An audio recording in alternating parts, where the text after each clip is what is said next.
In the 48th year of Konoha, the Nine Tails emerged, causing a cataclysm that plunged the village into chaos today. Colossal Toad descended from the heavens, pinning the beast down, while the Fourth Hokage employed the Flying Thunder God technique to transfer himself and the Nine Tails, ultimately sealing the creature's yin-yang chakra within his two children at the cost of his own life. The third Hokage, cradling one of the children, glared at the figure across from him, also holding a child, and said sternly, "This is Minato's son, you cannot act recklessly. Hayashi, even the root requires fresh blood. I have witnessed Minato's actions, rest assured, I shall not act thoughtlessly." In a shadowy base, Danzō held the returned child, who was being meticulously cared for by a group of ninjas, a smile gracing the child's lips. Yuan, a neurotic youth from the 21st century with an ardent passion for Naruto, found himself in this world as Naruto's twin brother after an unforeseen incident. While watching the anime, 9 years later, a boy doing push-ups addressed the seated figure, saying, "Oh man, I can enroll in the Ninja Academy this year, Dodo. Weren't you always saying you dislike school? This year is different." As Yuan approached the school entrance, he spotted Naruto on a swing, who smiled and walked towards him. Noticing his approach, Naruto lifted his head, and Yuan extended his hand, saying, "Hello, may we become friends?" Naruto, momentarily taken aback, responded, "You want to be friends with me?" Yuan replied nonchalantly, "We share the same hair color, which suggests we might be relatives." Within, he thought, "You are still my brother. I have experienced the events of that year firsthand." Naruto burst into laughter, exclaiming, "Indeed, it is quite possible." He reached out, grasping Yuan's hand as he rose from the swing. "Come, I shall treat you to Ichiraka ramen, I assure you. It is exquisite," Naruto exclaimed, tugging at Yuan's hand. "All right, let me first register at the academy, and then we shall dine." "Ah, so you are also here to enroll in the Ninja Academy? I aspire to become Hokage one day." At Ichiraka ramen, Yuan sat on a stool, waving his hand. "Naruto, do you even have a ticket?" Naruto, drenched in sweat, rummaged through his clothes, replying, "I think I had it here somewhere." Yuan sighed. "Forget it, this meal is on me." Uncle Ichiraka chuckled. "Naruto, is this your friend?" "Indeed. His name is Yuan. We just met today." Yuan, with a serious expression, gazed at Uncle Ichiraku's daughter, Hanabi, thinking Uncle Ichiraka's daughter is truly lovely. Hanabi noticed Yuan's stare and blushed, while Uncle Ichiraku coughed awkwardly. Yuan then remarked, "The ramen here is truly delicious, isn't it, Naruto?" Naruto, shoveling ramen into his mouth, replied between bites, "Yes, Uncle Ichiraku's ramen is the best." Later that evening, upon returning home, Yuan discovered someone had been waiting in a chair. "So, how was your encounter with Uzumaki Naruto today?" "Why do you ask? What schemes does the old man have?" "Nothing, just a casual inquiry." Yuan waved his hand, saying, "I shall retire for the night. I have school tomorrow." Danzō muttered, "He is still just a child." As Yuan approached the classroom, he discovered it was filled to capacity with students, including Ino, Hinata, Shino, Sakura, and Choji. Naruto waved energetically at Yuan, calling out, "Yuan, come sit here." Upon hearing Naruto's voice, Yuan shook his head in resignation and made his way directly to sit beside him, casting a curious glance at Sasuke, who was situated by the window. Noticing Yuan's gaze, Sasuke turned his head, and Yuan responded with a nonchalant smile. Sasuke promptly shifted his attention back to the window. Observing this interaction, Naruto remarked to Yuan, "That guy is Uchiha Sasuke. He's such a conceited fellow." "Indeed, quite conceited," Yuan replied, muttering under his breath. "But that's Uchiha Sasuke for you."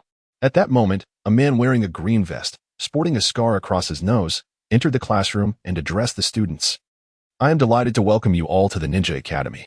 I am Irika Umino, the head teacher of this class. I hope that in your future studies, each of you will become a formidable ninja." As soon as he finished speaking, Naruto shouted, "I'm not just any ninja. I absolutely intend to become Hokage." Laughter erupted in the room. "You fool, you think you can become Hokage?" Sasuke, seated by the window, directed his gaze at Naruto, while Yuan swiftly kicked a particularly boisterous child down to the floor, boldly declaring, "If anyone dares to mock my brother, I will make them unrecognizable." The once lively classroom fell into a sudden silence, all eyes turning to Yuan, each student contemplating in their own way. Irika approached the fallen child, helping him to his feet while warning Yuan, We are all in the same class. We must unite and refrain from fighting amongst ourselves. Now, everyone, please return to your seats. Back at his desk, Naruto expressed his gratitude to Yuan. Thanks for that, Yuan. Yuan waved dismissively. It was a minor matter. Iruka, standing at the front, announced, Today, I will teach you how to refine chakra. In the future, your ability to perform jutsu will depend on your chakra. After half an hour, Iruka cheerfully asked, Refining chakra is quite challenging, isn't it? Who here can sense the presence of chakra? A group of children appeared as if they were straining to relieve themselves, their faces flushed, and Yuan was no exception, unable to sense any chakra. He had never sought to learn about chakra from Danzō, instead focusing solely on physical training and taijutsu. That evening, in the courtyard, Yuan assumed a horse stance, attempting to refine his chakra. After a considerable period of silence, Danzō stood at the doorway and inquired, So, you've begun refining chakra. How does it feel? Yuan, feeling disheartened, replied, I initially believed I was a rare genius destined to reach the pinnacle of the ninja world, and that refining chakra would be a trivial task. Yet here I am, unable to produce even a trace of chakra. Danzō chuckled. The pinnacle of the ninja world is not a place for brash youths like you. Arrogance is a grave sin in the world of ninjas. Yuan contemplated, I have the 9 tails within me, along with the foresight of past and future, surely. I should be able to contend with Madara and Kagaya on equal footing. Danzō continued, not being able to refine chakra now is nothing to lament. Your abilities will manifest in due time. Yuan thought to himself, it seems I am currently affected by the Fourth Hokage seal on the 9 tails, making chakra refinement more challenging for me than for others. Old man, he addressed Danzō, you're quite remarkable. You must possess some insights into chakra refinement. As my successor, I wouldn't keep any secrets from you. Uchiha Sasuke and Iruka stood by the target, instructing their students during a shuriken throwing practice at the Ninja Academy. Sasuke is truly impressive, exclaimed Sakura and Ino, both smitten. Next, Yuan, called Iruka. Yuan, casually toying with the shuriken, stepped forward. He focused intently and launched the shuriken, which zipped towards Iruka.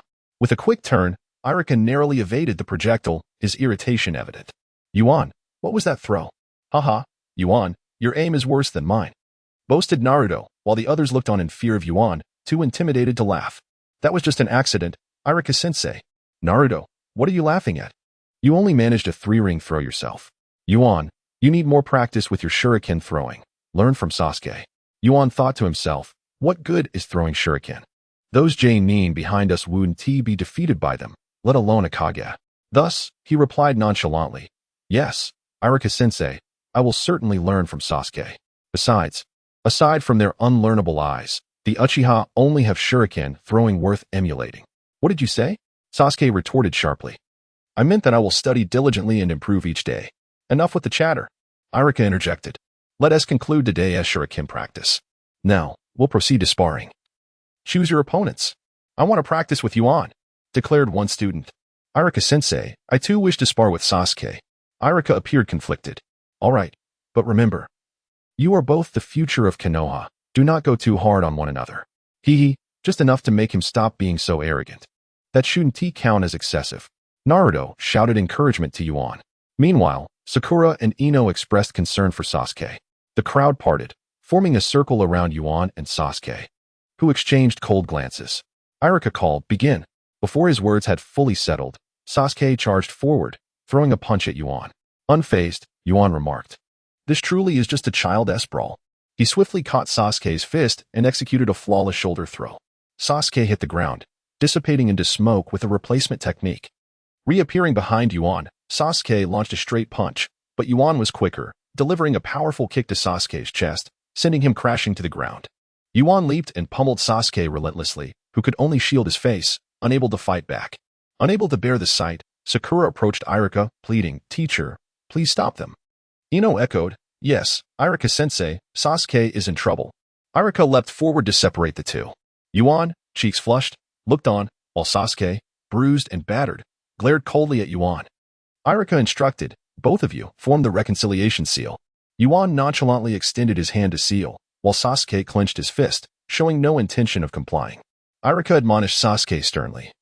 Sasuke reluctantly released his clenched fist and formed a seal, with Yuan following suit.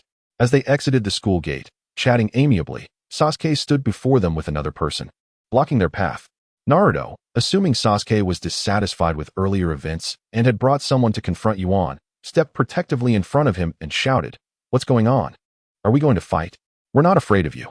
Sasuke, ignoring Naruto's presence, fixed his gaze on Yuan and declared, "This time I lost. Next time, I shall surely win." Yuan, unimpressed, retorted, "You cannot defeat me." His eyes shifted to the individual beside Sasuke, Itachi. Itachi addressed Sasuke, saying, "All right, Sasuke, we should head back." Observing the figures of Itachi and Sasuke, Yuan pondered thoughtfully. In the early morning, in an attic, Yuan was having breakfast with Danzō. "I hear your relationship with Uchiha Sasuke has improved recently," Danzō remarked. You usually don't indulge in such trivialities," Yuan replied. "Oh, today is not an ordinary day." "Is it? Is Uchiha about to make a move, or are you?" "Whichever it is, I wish to see it tonight. You have no objections, do you, old man?" "Oh, you wish to save Sasuke?" Danzō continued. "Since you are here, do not allow regrets to linger. Endeavor to change something." As he spoke, he rose to his feet. "Then I shall take Akimichi with you." Yuan thought to himself, Akimichi is the unfortunate soul who was taken down by Obito. Meeting Obito tonight while dragging him along would be tantamount to seeking death. Yuan opened the door and said, "Old man, your people are not to my liking. It would be better if you accompanied me instead. For now, I must head to school. I shall see you tonight." Without waiting for Danzō's response, Yuan dashed away. In the afternoon, beneath the classroom, Naruto remarked to Yuan, "You seem different today. You appear particularly anxious. Don't speak recklessly if you don't understand. I'm excited." "All right," Yuan replied. "Also, Naruto, I have something to attend to. Cover for me." Naruto hastily responded, but today, Akara-sensei has finished teaching us the transformation technique." Yet, Yuan had already slipped out through the back door. Upon returning to the attic, he discovered that Danzō had been waiting for quite some time. "Let us set off." "Old man." On a building adjacent to the Uchiha clan grounds, two figures, one large and one small, stood watch as chaos erupted within the Uchiha territory. "What brings you to Uchiha?" "Old man, did you not mention that I should establish my own foundation in the future? I also wish to avoid regrets. The Uchiha are not easily controlled. Trust those you employ, distrust those you do not. It is time for us to make our entrance." Within a house in the Uchiha clan grounds, a figure wearing a spiral mask approached a young girl, iron chains in hand. The girl cried out, "Itachi-kun, save me." In the anime Shippuden, Uchiha Izumi was killed by Obito, while in Itachi's novel, she met her demise at his hands. This narrative follows the anime's choice. Uchiha Izumi represented the regret Yuan felt while watching the Uchiha massacre unfold in the animated series, such a beautiful girl. Only appearing at the moment of her death, a kunai accurately struck the ground 1 meter away from the masked figure, successfully capturing his attention. In truth, Yuan aimed to strike the hole in the mask, but his limited skill caused a slight miscalculation. "Who are you?" Danzō demanded sternly. "I did not expect the renowned leader of Root to also be here." Yuan slowly approached Uchiha Izumi and spoke, "Masked man, we only need to protect Uchiha Izumi. You have no objections, do you?" The masked man replied, "If I do have objections, I am one who would annihilate the entire Uchiha clan, so naturally, I cannot spare her." Yuan gently grasped Uchiha Izumi's hand and began to retreat, saying, "It seems that reasoning is futile. Old man, it's time to take action. I will support you from behind." Danzō immediately formed hand seals, unleashing wind release, vacuum wave, directing a gusting blade of wind toward the masked man, which sliced through the masked man's form and cleaved the buildings behind him. It's rather impolite to strike without a word. Danzō offered no response but tensed his body. A flicker of gravity in his gaze. The masked man accelerated towards him, prompting Danzō to summon a dream taper as a shield. The dream taper opened its mouth wide, aiming to swallow the masked man, yet the masked man once again traversed through the dream taper's form, appearing before Danzō with chains whipping out violently. Danzō raised his kunai to defend against the attack, while the masked man's eyes twisted into a spiral, attempting to absorb him. However, the dream taper had already turned around. Its mouth agape, and sensing the pull from behind, the masked man abandoned his attempt to absorb Danzō, allowing the dream taper to consume him instead. Before slipping through its back, Danzō stepped atop the dream taper and formed hand seals for wind release, vacuum wave, releasing several blades of wind that sliced through the masked man without evasion. What a truly vexing ability. Danzō lamented. Your roots are not lacking either. At that moment, Itachi emerged slowly from a nearby building, his peculiar Sharingan fixed intently on Danzō. Upon seeing Itachi, Uchiha Izumi exclaimed with delight, "Itachi, this masked man has slain our kin." Itachi remained silent, his expression complex as he regarded Uchiha Izumi, while the masked man casually remarked, "Itachi, there's still a loose end. I'll hold this old man. You take care of those two." Uchiha Izumi, confused, asked Itachi. Yuan, holding Izumi's hand, interjected, "Are you blind? Can't you see they are in cahoots?" Itachi's eyes glimmered with determination as he charged forward, leaving Uchiha Izumi in a daze, motionless. Yuan, struck by inspiration, called out to the street, "Sasuke." Itachi paused to look, and Yuan seized Uchiha Izumi, making a hasty retreat. Just as Danzō intended to advance, the masked man obstructed his path, stating, "Your opponent is me." Yuan had barely taken a few steps when Itachi caught up behind him, drawing his katana to strike at Uchiha Izumi. Yuan quickly drew his kunai to shield her.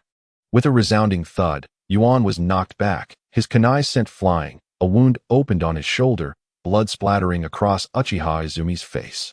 "Why, Itachi?" he cried. "I'm sorry." Itachi raised his blade, speaking softly. Suddenly, Yuan sprang up from the ground, landing a punch squarely on Itachi's face, sending him sprawling. At that moment, Yuan radiated a crimson, ominous chakra, his fingernails and teeth elongating, and his pupils narrowing. Itachi slowly rose, gazing at Yuan, muttering, "What is this ominous chakra?" Both Danzō and the masked man sensed the chakra emanating from Yuan. "I never expected that little brat to be the Jinchuriki of the Nine Tails." Danzō pondered gravely. "The chakra of the Nine Tails is leaking from Yuan. It seems we must resolve this quickly." Yuan gazed at Itachi, who was rising to his feet, contemplating. Even without mastering the powers of the Manjiki Sharingan, Itachi is already so formidable. I doubt I could withstand the full force of the Nine Tails. How reckless I was to come without sufficient backup. Now, all I can do is delay and wait for reinforcements. He shouted to Uchiha Izumi, "Stop dawdling. The Itachi you knew is no more. Act swiftly." Just as he finished his words, Itachi charged forward once more. Uchiha Izumi murmured, "Is he really dead?"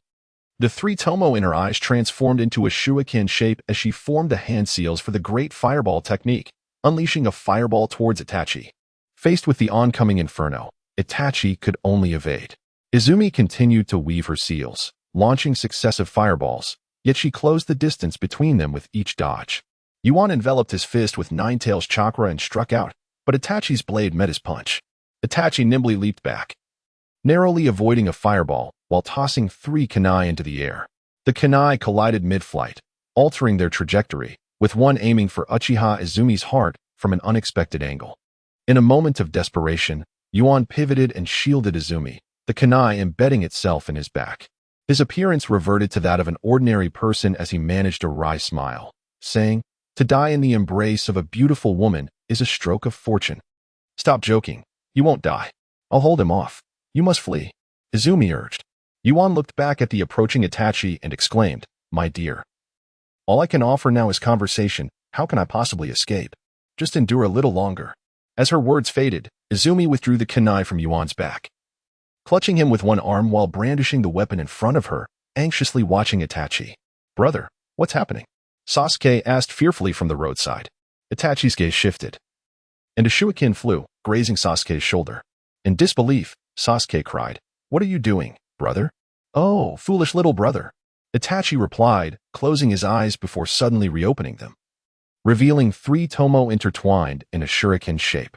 Upon seeing Itachi's eyes, Sasuke shrieked, clutching his head in anguish, "Brother, why is this happening?" He collapsed to the ground, murmuring, "Why?" Uchiha Izumi, intending to launch a surprise attack on Itachi with her kunai, was restrained by Yuan, who whispered, "Itachi will not harm Sasuke." Izumi looked at Yuan in confusion. Itachi approached slowly, stopping before Sasuke's eyes, declaring, "To test my own abilities." "Test your abilities? Is that truly why you've harmed everyone?" Sasuke exclaimed. "That is of utmost importance." "What? Do not jest," Sasuke retorted, rising and shouting as he swung his fists. Itachi delivered a punch to Sasuke's abdomen, knocking him down once more. Sasuke gazed at Itachi and murmured, "So terrifying," before scrambling to flee. But as he managed to run a short distance, Itachi appeared before him again. "Lies. This is not my brother," he insisted. "I have always played the part of the brother you idealized, merely to test your capabilities." You possess the potential to be my rival in this trial. Your hatred for me, your desire to surpass me, that is precisely why I allowed you to live. For my sake, you must also become one who awakens the Manjiki Sharingan, but this demands a unique condition, the sacrifice of your closest friend. How could this be? Like myself, your existence would hold significance. However, at this moment, you possess no value that would compel me to eliminate you. If my foolish brother desires my demise, let him harbor his hatred.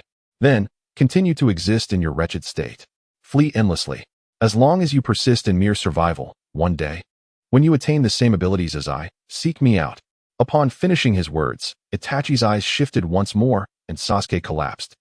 Itachi then cast his gaze towards the abyss, where finally, Oil Woman and a multitude of root ninjas arrived at the Uchiha compound. The abyss, relaxed in Izumi's embrace, remarked, "If they hadn't arrived soon, I would have had Tobi execute them." Itachi surveyed his surroundings, his gaze lingering meaningfully on the abyss before leaping to the masked man's side. "Everything is complete," the masked man whispered to Itachi, who nodded in acknowledgement. The masked man playfully addressed Danzō. "The leader of Root lives up to his reputation. Let us engage in a contest next time." With that, the masked man's mask twisted and spiraled, causing both him and Itachi to vanish. In the hospital, the abyss lay on the bed, bandaged, while Izumi sat beside him in silence, the atmosphere in the room exceedingly strange. After a prolonged silence, the abyss, feeling the weight of her gaze, finally broke the tension, saying, "I'm a bit hungry. There are apples in that fruit basket. Could you peel one for me? Why did you save me?" Well, I require your assistance. I hope you can help me. What can I possibly do? You could peel a fruit for me." "Just kidding. Currently, you cannot assist me much. Your talent is not inferior to Itachi's, yet you lack the training. I will eventually master Root, and I wish for you to join me. With you, my tasks will be much easier. Are you willing?" Without a word, Izumi picked up a fruit from the basket and began peeling. Years later, in a classroom at the Ninja Academy, Irika addressed the students, "We shall commence the graduation exam. Those called will proceed to the adjacent classroom. This examination will focus on the shadow clone technique." Upon hearing this, Naruto cradled his head in despair, while the abyss smiled subtly, thinking, "Tonight I shall delve into the Book of Seals, Flying Thunder God and Impure World Reincarnation. Here I come. Here I am." In the adjacent classroom, at the podium, Irika and Mizuki observed the abyss, saying, "Let us begin." The abyss performed hand seals with dazzling speed, leaving Irika and Mizuki in awe. However, 2 minutes passed, and the abyss was still sealing. Unable to contain himself, Irika exclaimed, "Are you even capable?" The abyss replied while continuing his seals, "I am uncertain." Irika fought the urge to spew blood and declared, "Fail." Mizuki chuckled mysteriously, "Now, that's an intriguing student."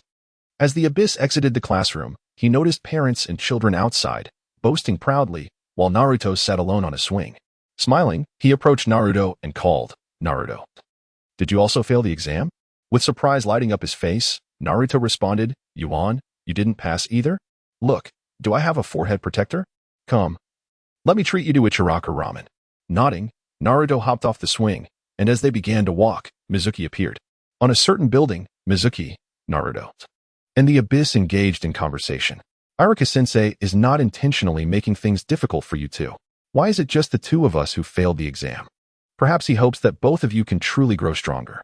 However, I am genuinely eager to graduate. There is no other option. I shall reveal to you a colossal secret." In the shadowy woods, Naruto and Yuan were engrossed in studying the sealing scroll. Yuan, in a tone of exasperation, remarked, "How long have you been learning the shadow clone technique, Naruto?" "Even I, merely observing, have grasped it. I have mastered it too. I am simply practicing further," Naruto replied. Yuan snatched the scroll away and declared, "If you've learned it, practice on your own. I wish to explore other, more formidable jutsu. I wish to learn those powerful techniques as well," Naruto exclaimed. "If you wish to learn, then observe in silence. We shall focus on the Flying Thunder God technique, Naruto. This shall be our endeavor." After a prolonged silence, Yuan inquired, "Do you comprehend it?" With a sheepish expression, Yuan admitted, "I do not understand. This formidable jutsu is rather profound."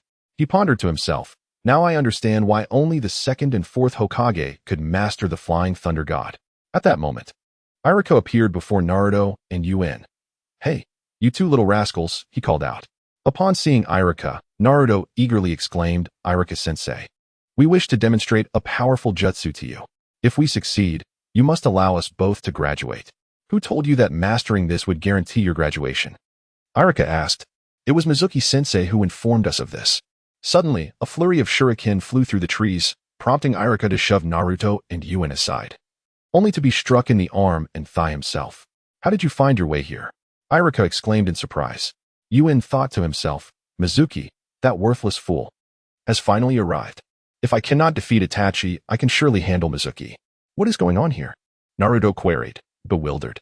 Naruto, Yuan, this scroll contains many perilous jutsu. You must flee immediately. Do not allow him to obtain the scroll, Arika cautioned. Naruto, Arika is terrified of you acquiring this. Since the Nine-Tails rampage 12 years ago, a decree has been established in the village, a decree that forbids anyone from speaking of it to Uzumaki Naruto. What is this decree that I am not permitted to know? It is that you are the Nine-Tails Fox, the very creature that slaughtered Arika's parents and ravaged the village. No one in this village will acknowledge you. How infuriating. Yuan placed a hand on Naruto's shoulder and said, Naruto, do not forget why we came here tonight. You aspire to become Hokage. How can you fail to graduate? If we defeat the two proctors, it would demonstrate our eligibility to graduate, wouldn't it? Naruto's eyes gleamed with determination as he clenched his fists and declared, Indeed, I am resolutely destined to become Hokage. Mizuki laughed heartily and scoffed. You two little brats think you can defeat me? The fox wishes to become Hokage? What a grand joke. Arika, clutching his wounds, urged, Naruto, Yuan, you must flee. You are no match for Mizuki. I meant to defeat the two proctors, which would leave you with no justification to deny us, Yuan insisted earnestly, contemplating. Mizuki is likely just a genin. Arika is a ch-nin, but he is injured and will not risk his life against us. Thus, his actual strength is that of a genin. Shueimou removed the large shuriken from his back and hurled it towards Yuan. The shuriken's diameter struck Yuan, causing a plume of white smoke to erupt, transforming him into a piece of wood. Yuan then appeared beneath Shueimou, leaping up the tree to deliver a punch. Shueimou deftly sidestepped and retaliated by drawing a kunai from his ninja tool pouch, executing a horizontal slash. Yuan easily retreated just out of the kunai's striking range. As their duel progressed, Yuan grew more accustomed to the flow of battle, executing a feint that sent Shueimou tumbling from the tree. Upon landing on the ground, Shueimou incredulously exclaimed, How can this little brat's taijutsu be so formidable? I am not merely skilled in taijutsu. I also possess the shadow clone technique, Yuan replied, forming hand seals. Instantly, the tree was filled with multiple clones of Yuan, who then leaped down to unleash a flurry of strikes upon Shueimou, rendering him unconscious. Observing this, Naruto shifted his gaze to Arika, stating, Arika-sensei, it's our turn. Arika, still processing Yuan's battle, quickly waved his hand and responded, Naruto, you're not planning to emulate Yuan, are you? Naruto did not answer. Instead, he utilized the shadow clone technique, charging forward with a multitude of Narutos. In the Hokage office, the third Hokage smiled as he watched the scene unfold through a crystal ball. Meanwhile, in the classroom of the Ninja Academy, Naruto and his peers were animatedly discussing their team assignments. Excitedly, Naruto declared, if I could team up with Sakura and Yuan, that would be the best. Right, Yuan? Yuan chuckled, replying, aside from Shikamaru, Chuji, and Ino being grouped together, I'm uncertain about the rest. What? I can't be on the same team as Sasuke, and instead have to be grouped with these two? Ino exclaimed in disbelief. Shikamaru calmly looked at Yuan and inquired, How do you know this? By studying history, you will understand that the Ino-Shikacho trio has a long-standing alliance, with their abilities complementing one another, Yuan explained. At that moment, Arika entered the room, standing at the podium and announcing, from today onward, you are all officially genin of Konohagakure. However, you are still novices, and thus will complete missions under the guidance of a jounin. To balance the abilities across teams, the teachers will assign the groups. Team 7 consists of Uzumaki Naruto, Haruno Sakura, and Uchiha Sasuke. Now, Team 8. After listening for a while without hearing his name, Yuan hurriedly stood up and asked, Arika-sensei, what about me? Oh. Yuan, you are to report to the Hokage's office. The Hokage has tasks for you. Arika responded. You may disperse now. In the Hokage office, Yuan stood before the desk, conversing with the third Hokage.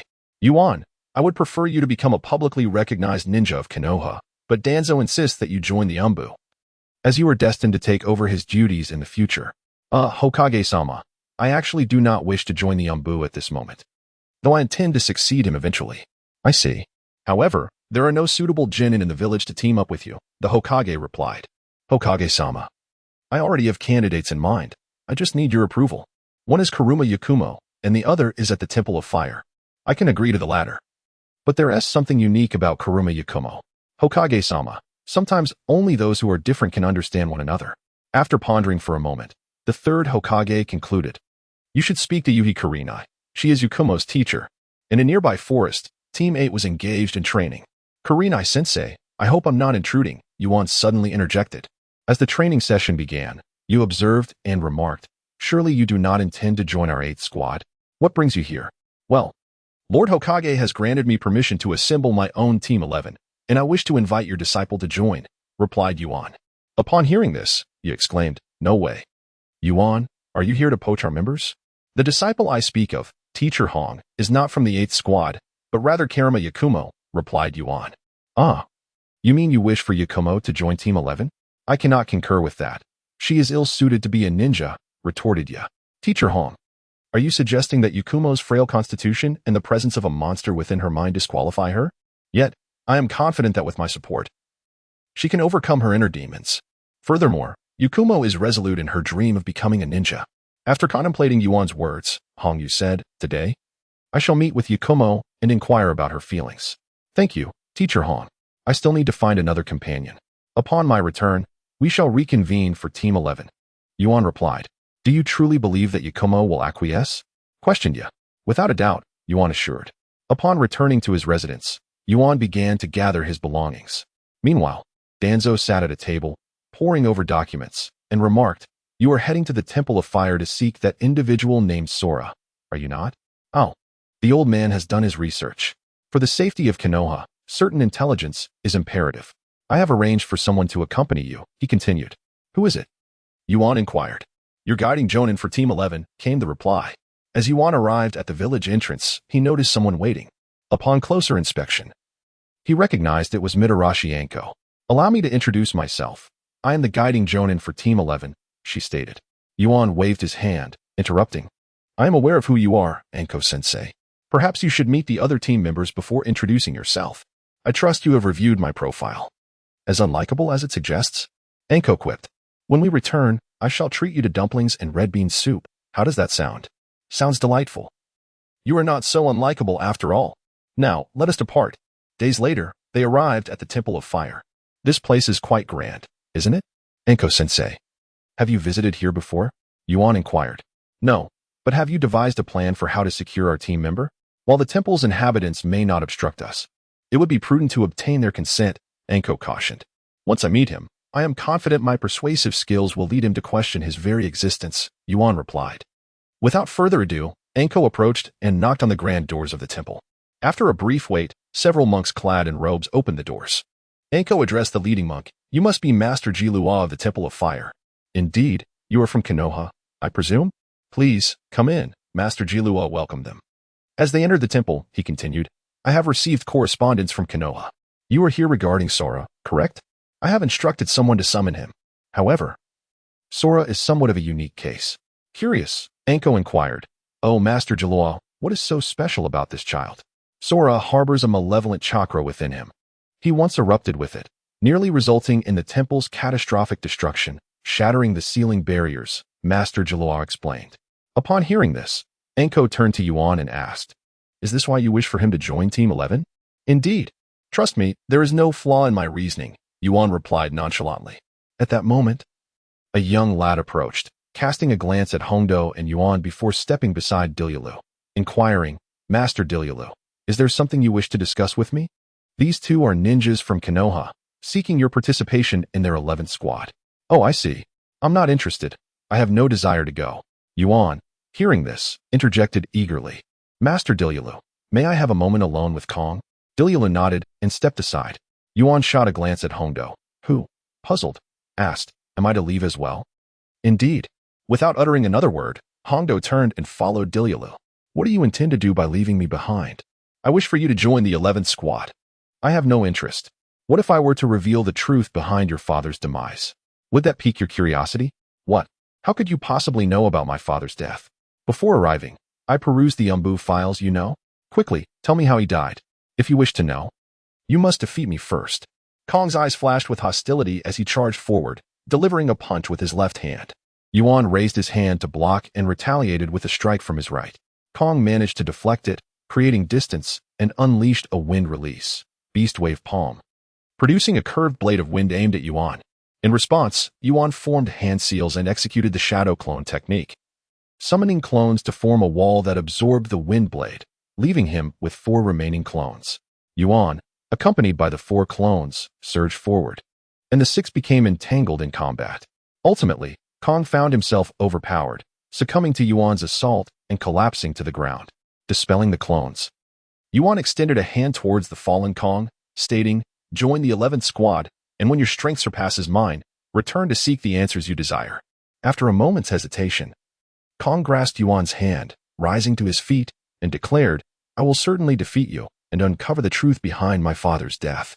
At the entrance of Konoha village, Yuan remarked, finally back in the village, "I could hardly rest outside. Teacher Hongdo, should we meet the other member first, or shall we return and sleep?" Stretching lazily, he added, "Did you forget? Before we left, you promised to treat me to dango and red bean soup? Tonight, let's gather everyone, and you can treat us to dango." "It is settled then. I shall first arrange things with Kong. See you in the evening." Yuan watched as Hongdo led Kong away, silently contemplating. "Is it truly fair for you to put me in such a predicament? I had intended to return and rest, but now I must find something to occupy my time." Upon reaching Chosun Manor, Yuan arrived at the entrance, where several umbu appeared, blocking his path. "Apologies, but entry is prohibited here." "Oh, but the person I seek is inside. Furthermore, I have received consent from Lord Hokage." "You have Lord Hokage's permission? Please hold on while we verify this." One of the umbu swiftly departed and returned after a while, stating, "You may enter." Yuan proceeded directly into the manor, where he observed a young girl practicing ninjutsu. Arima Yakyun, noticing his presence, inquired warily, "Who are you?" "Hello, beautiful. We are to be in the same squad. Is it necessary for you to be so on edge?" "Oh, so you are Yuan, the one who invited me to join the 11th squad?" "Indeed, that is I. Tonight we have a late-night gathering for the 11th squad. Might you grace us with your presence?" "How did you know I would certainly join the 11th squad?" "I possess confidence in my own charm. I have heard that you are the strongest among this year's graduates, and I wish to engage in a contest with you." No sooner had the words left my mouth than Arima Bayun formed a seal and unleashed an illusion. On the other hand, Yuan observed vines creeping toward him, yet he remained rooted to the spot, motionless. The vines ensnared him, binding him tightly. Arima Bayun then approached slowly and remarked, "Are you not going to evade my grasp?"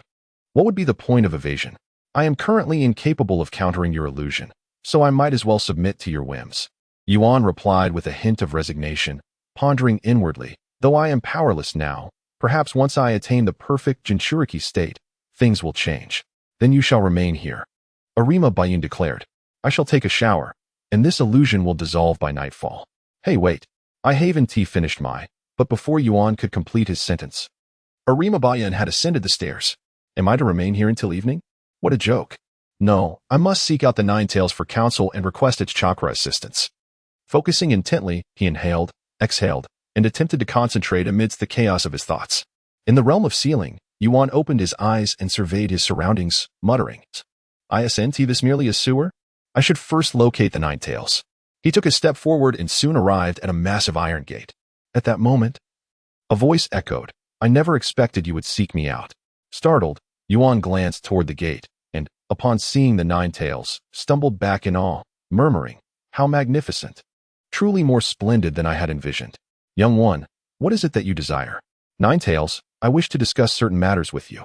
"Ah, young one, what did you call me?" "Nine Tails. Do not your tail beasts cherish their names? Does this not leave room for negotiation?"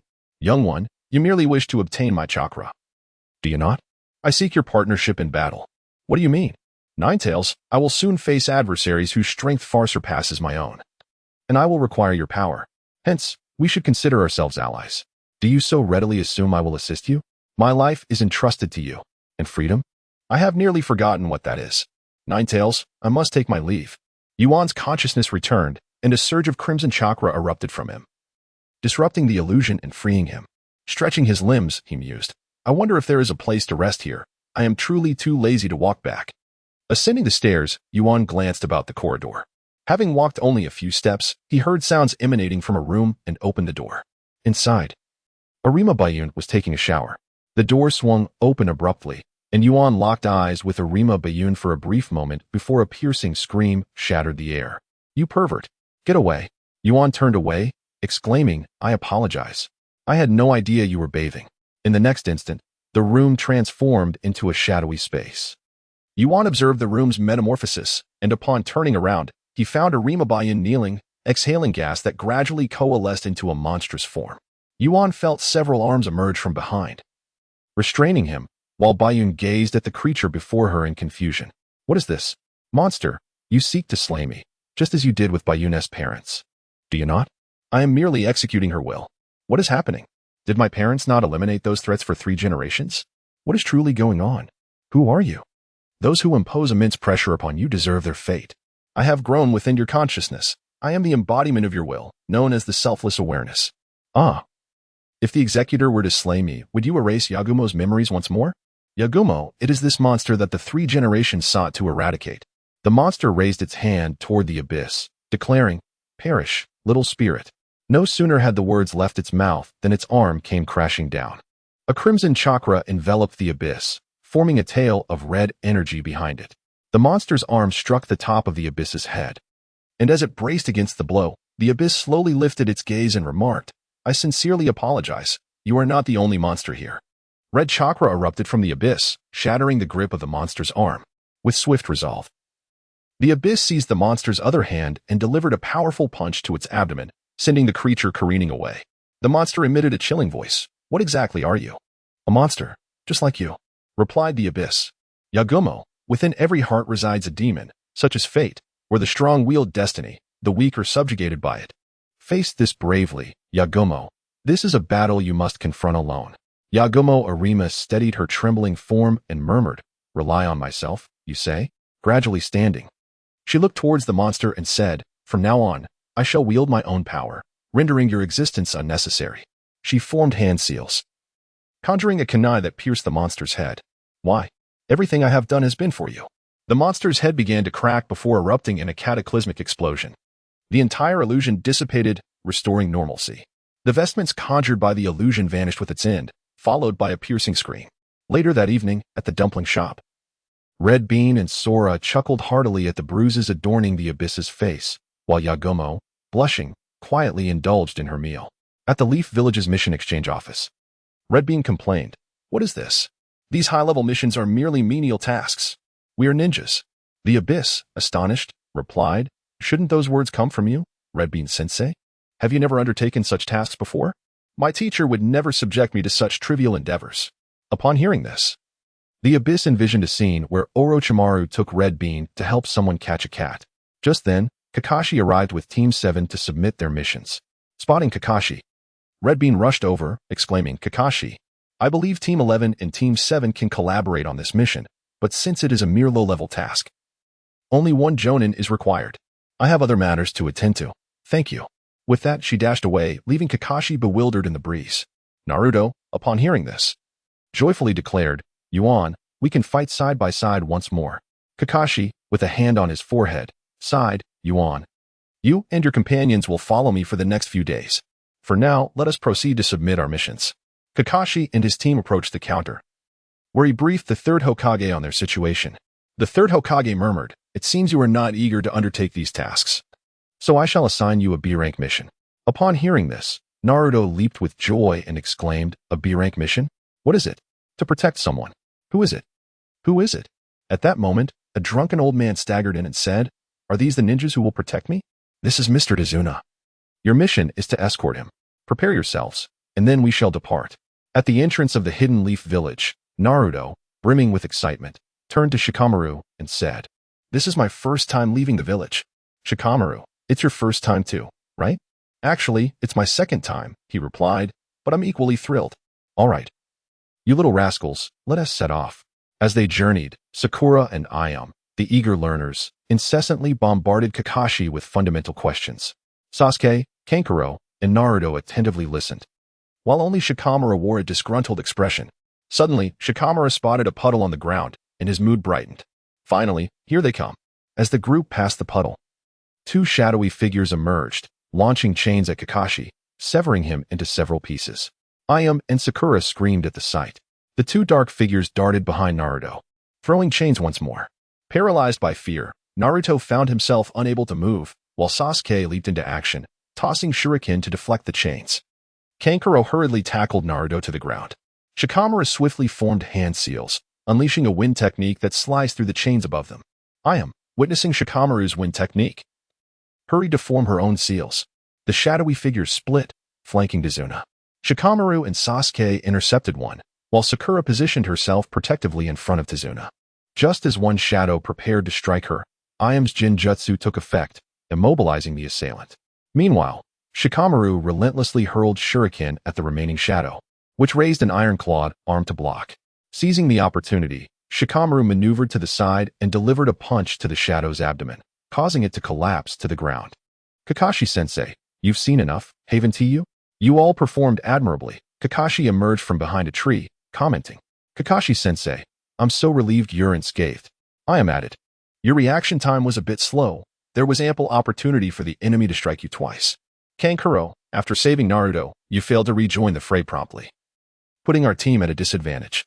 However, considering this is your first real battle, your performance has been commendable. I didn't expect you, Naruto, to be so frightened that you couldn't move. Clenching his fists and gritting his teeth, Naruto slowly stood up and declared loudly, next time, I want to let anyone protect me. Sakura, concerned, turned to Kakashi and inquired, Kakashi-sensei, who are these ninjas? They are ninjas from the Mist Village, sent to confront Mr. Tazuna. Mr. Tazuna, it seems you have concealed some information from us. Indeed, there is a terrifying individual intent on taking my life. Hearing this, Naruto and the others tensed, asking in unison, who is it? Meanwhile, Shikamaru struggled to suppress his laughter. The name is Gato. To Shikamaru, he merely appears to be a cash machine. This man is Gato. I'm sure some of you are already aware of him. As soon as the words were spoken, Yuan could no longer contain himself and burst into laughter, drawing the attention of everyone around. Ayame looked at Yuan with a puzzled expression and asked, Yuan, do you know this person? Haha, that Kato is merely a super wealthy individual.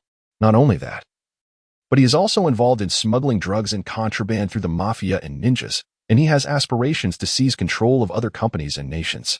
He is truly a nefarious villain. But what is so funny about that? Oh, it's nothing. I just recalled some amusing incidents. Kakashi-sensei, let us continue our journey. The mission goes on, and I believe everyone shares this sentiment. On the way to the Land of Waves, Naruto stealthily leaned closer to Yuan and asked, do you think that Kato will send someone to eliminate Mr. Dazna? Of course, and they will be far more formidable than the last two. Really? This time? I absolutely must. Everyone, get down. Yuan pressed Ayame and Naruto down as well. The others followed suit. A massive blade swept overhead, embedding itself into a tree, and a figure stood atop the handle. Isn't this the rogue ninja Zabuza Momochi from the Mist Village? I never expected to encounter Sharingan Kakashi here. You few. Protect Mr. Dazna. This adversary is beyond your capabilities, Kakashi said, revealing his left eye by lifting his forehead protector.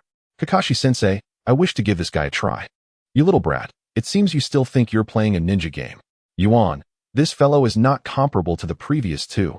His strength far exceeds yours. Yuan drew a kunai, gazing at Zabuza, and declared, Zabuza Momochi, one of the 7 ninja swordsmen of the mist, adept in water release and assassination techniques. You single-handedly decimated all the candidates during the Mist Village exam, causing a significant upheaval.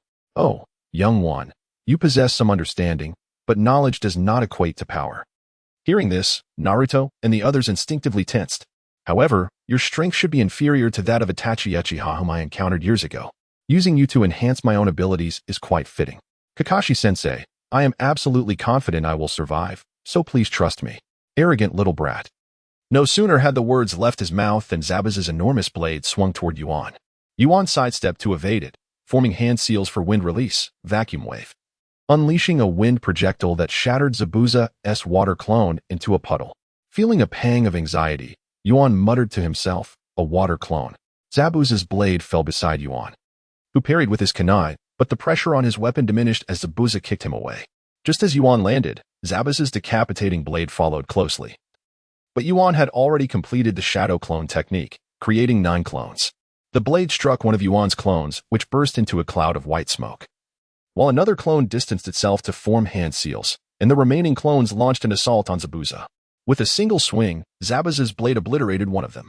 As Yuan was forming hand seals, a voice resonated within him. Yuan, your power alone cannot defeat him. Allow me to take over. Kurama, this is my battle. If you're itching to fight, I'll let you step in next time. Wind release, vacuum wave. Yuan expelled a wind projectile towards Zabuza, who forcefully broke free from the encirclement. The wind projectile struck a clone. Little brat, you've run out of tricks? Haven to you? With my next move, I shall separate your body. You are not worthy. In the blink of an eye, Zabuza had already arrived before Yuan. Little ghost, he cautioned. Do not respond to your enemy during battle. However, it seems you shall have no opportunity to do so. With a sweeping motion, he swung his large blade. Oh, is that so? I too shall remind you to watch your step. The ground cracked open, and a hand emerged to grasp Zabuza, causing him to lose his balance. His blade swung wide, only to be caught by Yuan with a kunai. Now you cannot escape. The outcome is already decided. A kunai shot upwards from the ground.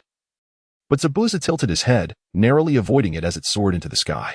Yuan, behind you. Behind you. Naruto shouted urgently. A voice echoed ominously from behind Yuan. Now you cannot run. Your kunai throwing technique is rather poor. From this close, you can't even hit my shadow clone. Do you truly believe victory is assured? Oh, but you have overlooked that kunai. The kunai descended from above, embedding itself in the ground beside Yuan and Zabuza. Connected to an explosive tag. With a thunderous explosion, the two were thrown apart. Yuan's clothing tattered, but his body largely unscathed.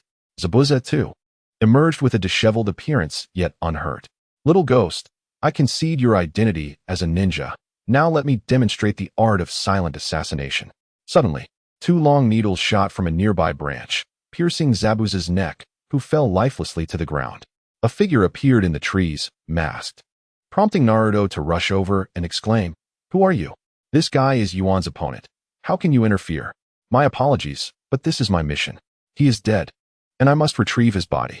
Seeing the mask, Kakashi remarked warily, You are from the Mist Village's assassination unit, aren't you? Indeed. The figure confirmed with a nod before hoisting Zabuza's body onto his back. Yuan, who had remained silent, suddenly spoke. I trust we shall meet again. Without further words, he formed a hand seal, conjured a whirlwind, and vanished from sight. What an exhausting ordeal. Indeed, Jainin are formidable. With that, he collapsed onto the ground. Yuan, boasting will get you nowhere. Now you cannot move. Naruto, did you witness my battle just now? That is true strength. Hurry and carry me. Kankuro, overhearing this, clenched his fists, thinking, Yuan's strength has grown so formidable. How can I uncover the truth behind my father's demise? I must surpass him. Sasuke harbored similar thoughts. Yuan, I will surely surpass you. The Uchiha clan is the strongest. We are almost home. You have endured much on this journey. Mr. Dazna, your home is truly beautiful. As Kakashi and the others reached the entrance, the door swung open, revealing a woman who addressed Dazna. Father, you have returned. Who are these people? Oh. Allow me to introduce them. They are all leaf ninjas, here to protect me until the bridge is completed. Do not just stand outside. Come in and sit. Now that you have eliminated such a powerful ninja, it seems we should be free from trouble for a while. Not quite. I suspect Zabuza may not be dead. Kakashi replied gravely. What? Was he not killed? That man is likely allied with Zabuza, Yuan interjected. Yuan, how do you know this? His weapon has minimal lethality. If struck in certain areas, it can induce a state of false death. Moreover, how could the formidable Zabuza possibly meet such an easy demise? Upon hearing these words, the crowd grew tense. Kakashi patted his chest and reassured them, stating, Fear not. As long as you become as powerful as Zabuza, everything will be fine. I will ensure you receive diligent training. No, Kakashi-sensei, I shall surpass Zabuza. I aspire to be the invincible hero of Hokage, exclaimed Naruto. Fool, heroes do not truly exist. A child behind Naruto excitedly interjected. Inari, you will return. Allow me to introduce my grandson, Inari. Grandpa, you must send them away quickly. Otherwise, Kato will kill them. The boy protested. What are you saying, Naruto? You haven't finished your sentence, Kakashi interjected, raising his hand to stop him. All right, let us proceed with our training. Everyone, come along. Wonderful. I am determined to surpass Zabuza, Naruto declared. Hearing this, Zabuza shook his head. Kakashi-sensei, I believe I shall refrain from joining you. What? Zabuza? You're not going? This is an opportunity to grow stronger. Naruto exclaimed in astonishment. Do you think that is all of Zabuza's power? Kakashi-sensei. I will not accompany you to climb trees. I have already completed that training. I shall wander around the town instead. Oh, you've done that before? Very well. We shall proceed without you. Kakashi and the others departed, leaving Zabuza and the family of Tazuna behind. Mr. Tazuna, I am unfamiliar with the way to the town. Perhaps Inari could guide me? On the streets. Inari, you must know where Kato resides, correct? What do you intend to do? Kato will kill us. I have told you. There are no heroes in this world. Whether heroes exist, I cannot say, but I do know that monsters do. Moreover, I have some personal matters to attend to with Kato. You are courting death. Suddenly, the people around Zabuza and Inari scattered, retreating into the houses. A voice emerged from behind Zabuza. Kid, I hear you are looking for me. Kato, Inari whispered in fear. You must be Kato. I did not expect to encounter you here. This saves me some effort. I have questions for you, Zabuza replied nonchalantly as he turned around. It seems I have not shown you my true strength in quite some time, as even a child dares to speak to me in such a manner. It appears I must teach you the rules of the Land of Waves. As the words left his mouth, two rogue ninjas behind Kato approached, brandishing blades and wearing sinister grins. Zabuza, run. Inari trembled, urging him. Kid, when you err, you must face the consequences. No sooner had the words been uttered than one rogue ninja swung a hand towards Inari, but before the strike could land, Zabuza kicked the rogue to the ground. The second rogue, witnessing this, hurriedly drew his weapon, only to receive a powerful punch to the abdomen from Zabuza, causing him to collapse. The previously kicked rogue attempted to rise, but was met with another kick, sending him flying. Observing this, Kato, filled with fear, exclaimed, Kid, if you dare to lay a hand on me, I will ensure you pay dearly for it. I am the president of Kato Corp, commanding hundreds of subordinates. A swift slap sent Kato crashing to the ground, his eyes and teeth scattered. Yuan cast a glance at the civilians who were stealthily observing and addressed Cardo. Remember, from now on, refer to me as the magnificent and formidable Lord Yuan. I have some inquiries to make. How impressive, exclaimed Inari, regaining his composure. Inari, you should return home. I have matters to discuss with Mr. Cardo. Meanwhile, in a certain dwelling, Zabuza and Haku were engaged in conversation when the door suddenly swung open. A battered Cardo entered, followed closely by a young boy. Upon seeing Yuan, Zabuza and Haku immediately assumed a defensive posture. Zabuza, no need for such tension. I come alone today. Oh, it seems you have come specifically to seek me out. To approach me alone indicates that the previous battle has instilled you with considerable confidence. Do not misunderstand. I am not here to engage in combat, but rather to offer you salvation. Salvation? How amusing. You are being relentlessly pursued by the Miss Shinobi. Are you not? I have come to provide you with an opportunity for rebirth. An opportunity for rebirth? Join the root of Konoha. Haha, after all this talk. You merely wish for me to serve Konoha. No, it is for your own benefit. I pledge that if you join the root, I shall grant you your freedom after 10 years. By then, neither Konoha nor the Miss Shinobi will pursue you. Ha ha. What a grand joke. What qualifications do you have to make such promises? Are you the Hokage? Or perhaps the Mizukage? Oh, is this not enough?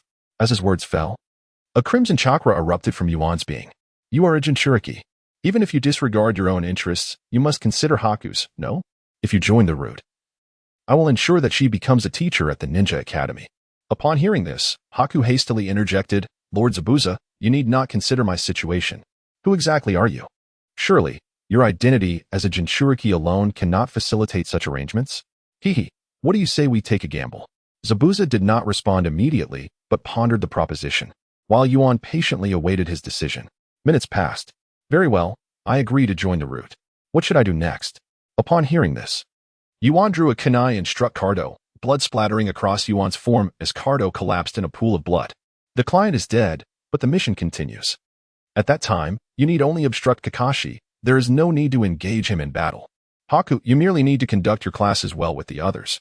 At Dazna's residence, Sakura voiced her concern. Kakashi-sensei, it's so late, and they still haven't returned. Aku placed the food on the table and sighed. Kakashi-sensei, do you think Yuan has encountered any trouble? Suddenly, the door swung open, and Naruto, Sasuke, and Kuu entered, covered in dirt. Naruto rushed to Kakashi and exclaimed, Kakashi-sensei, we made it to the treetops. Amazing, right? I'm back, came Yuan's voice from behind the door. Yuan, where have you been? Why have you returned so late? I climbed to the treetops today. How impressive is that? Naruto bragged. Kakashi inquired earnestly. Yuan, what happened when you encountered Cardo? What? You met with Cardo? Indeed. It seems Inari has informed you all. I ended up killing Cardo.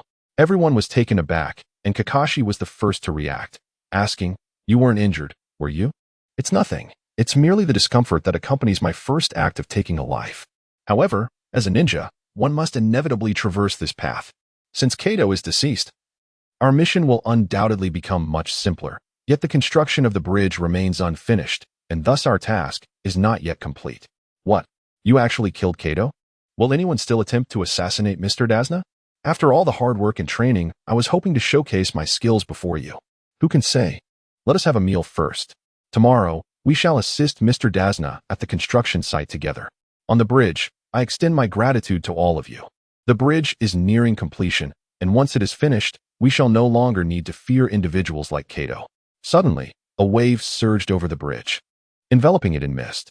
Kakashi immediately became alert, scanning the surroundings, while Naruto yawned and remarked, What a fog. The weather is splendid today. Fool, this fog is unusual. Sasuke retorted, producing his kunai. Protect Mr. Dazna. Everyone, except Kakashi, surrounded Dazna, while Kakashi slowly stated, Zabuza, Kato is dead. Why do you still seek to kill Dazna? The client may be dead, but the mission continues. No sooner had the words left his lips than Zabuza's sword swung toward Kakashi. With a resounding thud, Kakashi blocked the sword with his kunai, both combatants locked in a stalemate. Kakashi, I did not come alone. That boy. Numerous long needles shot from behind Dazna, and Sasuke raised his kunai to deflect them to the ground. At that moment, the mist dissipated, and Haku stood on the bridge, beckoning to Naruto and the others. Come. You. This opponent is mine. Do not interfere. With that, Naruto, brimming with excitement, charged forward. Sasuke and Kei exchanged glances before shouting, We cannot allow you to face him alone. They too rushed forward. Witnessing this, Yu slapped his forehead and muttered, Those three fools. Naruto threw a punch, which Haku caught effortlessly with one hand while brandishing a long needle with the other. The two engaged in a contest of strength. Sasuke and Kei appeared on either side of Haku. Sasuke aimed a kick at Haku's waist, while Kei struck Haku's mask. Their attacks landed successfully. Yet Haku shattered into a puddle of water. Oh no, it's a water clone. A chill enveloped Naruto and his companions as several ice mirrors formed, surrounding them completely. Outside the mirrors, Haku assessed the trio before stepping into the icy realm, where his reflection appeared in every mirror. What is this madness? What do you intend to do? You will find out soon enough. With that, all the reflections produced long needles, and Naruto's group braced themselves back to back against the ice mirrors. The reflections flung the needles, toppling all three to the ground, leaving them scratched and bruised. From where did he attack? Naruto scrambled to his feet, clutching his shoulder. I don't know, but we must take the initiative and shatter these mirrors first. With that, Sasuke stood up, forming hand seals for the fire release. Great fireball technique. Unleashing flames to incinerate the ice mirrors. After a moment, Sasuke halted, panting heavily. It's futile. Your level of fire release is insufficient to melt the mirrors. Sasuke, allow me to give it a try. Kong stepped forward, forming hand seals for wind release. Beast wave palm. Unleashing a gusting blade of wind that struck one of the icy mirrors, causing it to crack. Kong, effectively once more, he urged. However, you have no chance now. From within the mirror, I launched flying needles, piercing the three with long spikes, and they collapsed to the ground. Game over. You truly are weak. You are far inferior to that fellow over there. Outside the icy mirror, Sakura, visibly anxious, implored, Yuan, please go save them. I am here with Yakumo. Sakura, they likely wish for me to stay away the most right now. Naruto, lying on the ground, heard by his words, staggered to his feet, and shouted, I will become Hokage. How could I possibly fall here? He formed hand seals for shadow clone technique, splitting into 7 or 8 Narutos that charged in various directions. The mirrored image swung its long needles again, causing Naruto's clones to explode into white smoke, and the original Naruto fell back to the ground. Naruto, can you still move? I think I see something, Sasuke said with a hint of a smile. If you see it, then let us test it. The long needles were flung out once more. Here, Sasuke formed seals for fire release, great fireball, unleashing flames, while Kong's wind blade followed suit, both aimed at the moving Bai. Seeing the assault approach, Bai hurriedly changed direction, the flames only singeing the edges of his clothing. Incredible, you truly saw through it. Then there is no other option. Bai swiftly moved, shooting flying needles directly at Naruto. Too late. In a moment of desperation, Sasuke leapt to intercept the needles. Sasuke, you were such a nuisance. Why? Why save me? Sasuke did not respond, instead smiling as he collapsed into Naruto's embrace. Naruto, don't act recklessly. We are still in danger, Kong admonished, observing Naruto's emotional turmoil. Once you embark on the path of a ninja, the death of comrades is always inevitable. I will kill you, Naruto exclaimed, red chakra surging from him in a fervor. Kong, witnessing this, felt a complex surge of emotions. Why? Why does Naruto possess this power? My own strength is beginning to awaken. Soon, red chakra enveloped Kong's body, spreading throughout him. Is this the power of the tailed beast that Yuan spoke of? Bai's countenance behind the mask grew grave. This is resonance. Kurama, can you add a bit of your other half strength to ensure victory? That depends on your power.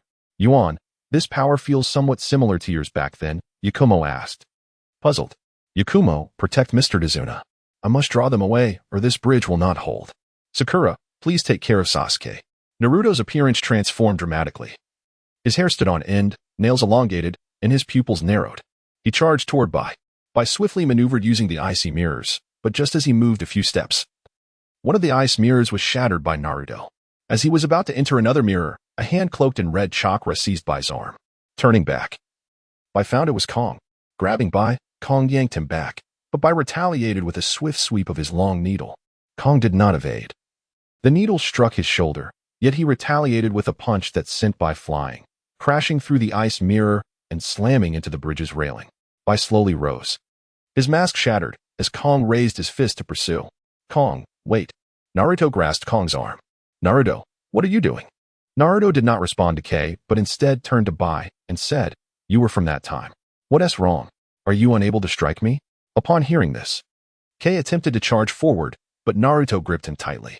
Why are you doing this? You are clearly not a bad person. Before Bai could finish speaking, Kei's chakra surged dramatically, its color deepening into a sinister hue. Kei turned back and grasped Naruto, declaring, Naruto, I can barely control this power anymore. Only you, who possess this power, might be able to restrain me. As he finished speaking, he collapsed to the ground, his face contorted in agony, chakra erupting uncontrollably. What power is this? What should we do? Hey, Naruto, don't panic. First, get him away from this bridge, otherwise, it will be destroyed. Hearing the voice, Naruto looked up to see Yuan beside him. Yuan, how dare you come before me now? Aren't you afraid I will defeat you and uncover the truth behind my father's death?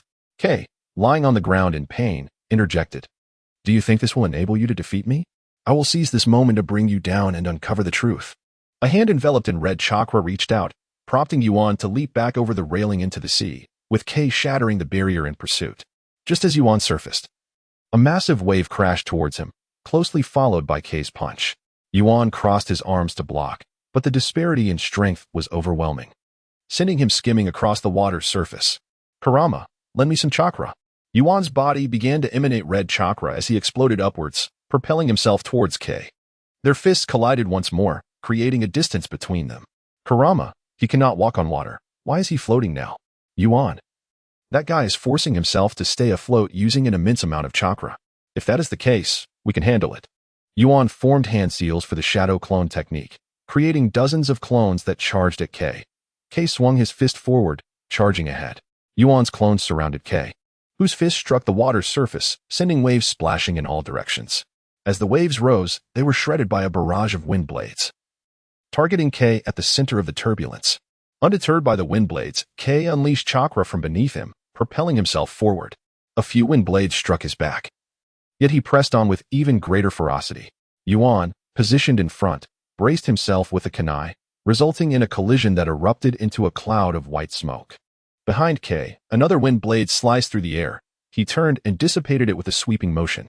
At that moment, two of Yuan's clones seized one of Kei's legs and yanked downward. As they pulled down half of Kei's body, he violently kicked, causing both clones to grip his legs tightly. One of Yuan's clones leaped up, kunai in hand, aiming for Kei. Kei twisted, capturing Yuan by the neck and lifting him high, causing the kunai to drop from Yuan's grasp. Yuan's main body leaped onto the head of one clone. Kei crushed the clone, but Yuan had already jumped, bringing his fists down in a powerful strike. Kei raised his hands to block, but without support beneath him. He was sent plummeting to the ocean's depths. As Kei descended, the red chakra surrounding him gradually diminished, and his appearance reverted to its original form. Yuan floated on the surface, hearing Kurama's voice resonate within him. Yuan, that guy's chakra has returned to his body and is lying dormant. Understood. Thank you, Kurama. I must dive down to retrieve him. This is exhausting. Yuan dragged the unconscious Kong to the riverbank, and upon seeing this, the others rushed over to assist. Yakumo inquired with concern, Yuan, are you all right? Yuan plopped down on the ground, exclaiming, I'm simply exhausted. Yakumo, you must take good care of me. Humph. I see that Kong is not gravely injured, Yakumo retorted. How could that be? Just look at Kong. He merely drank too much water and fainted.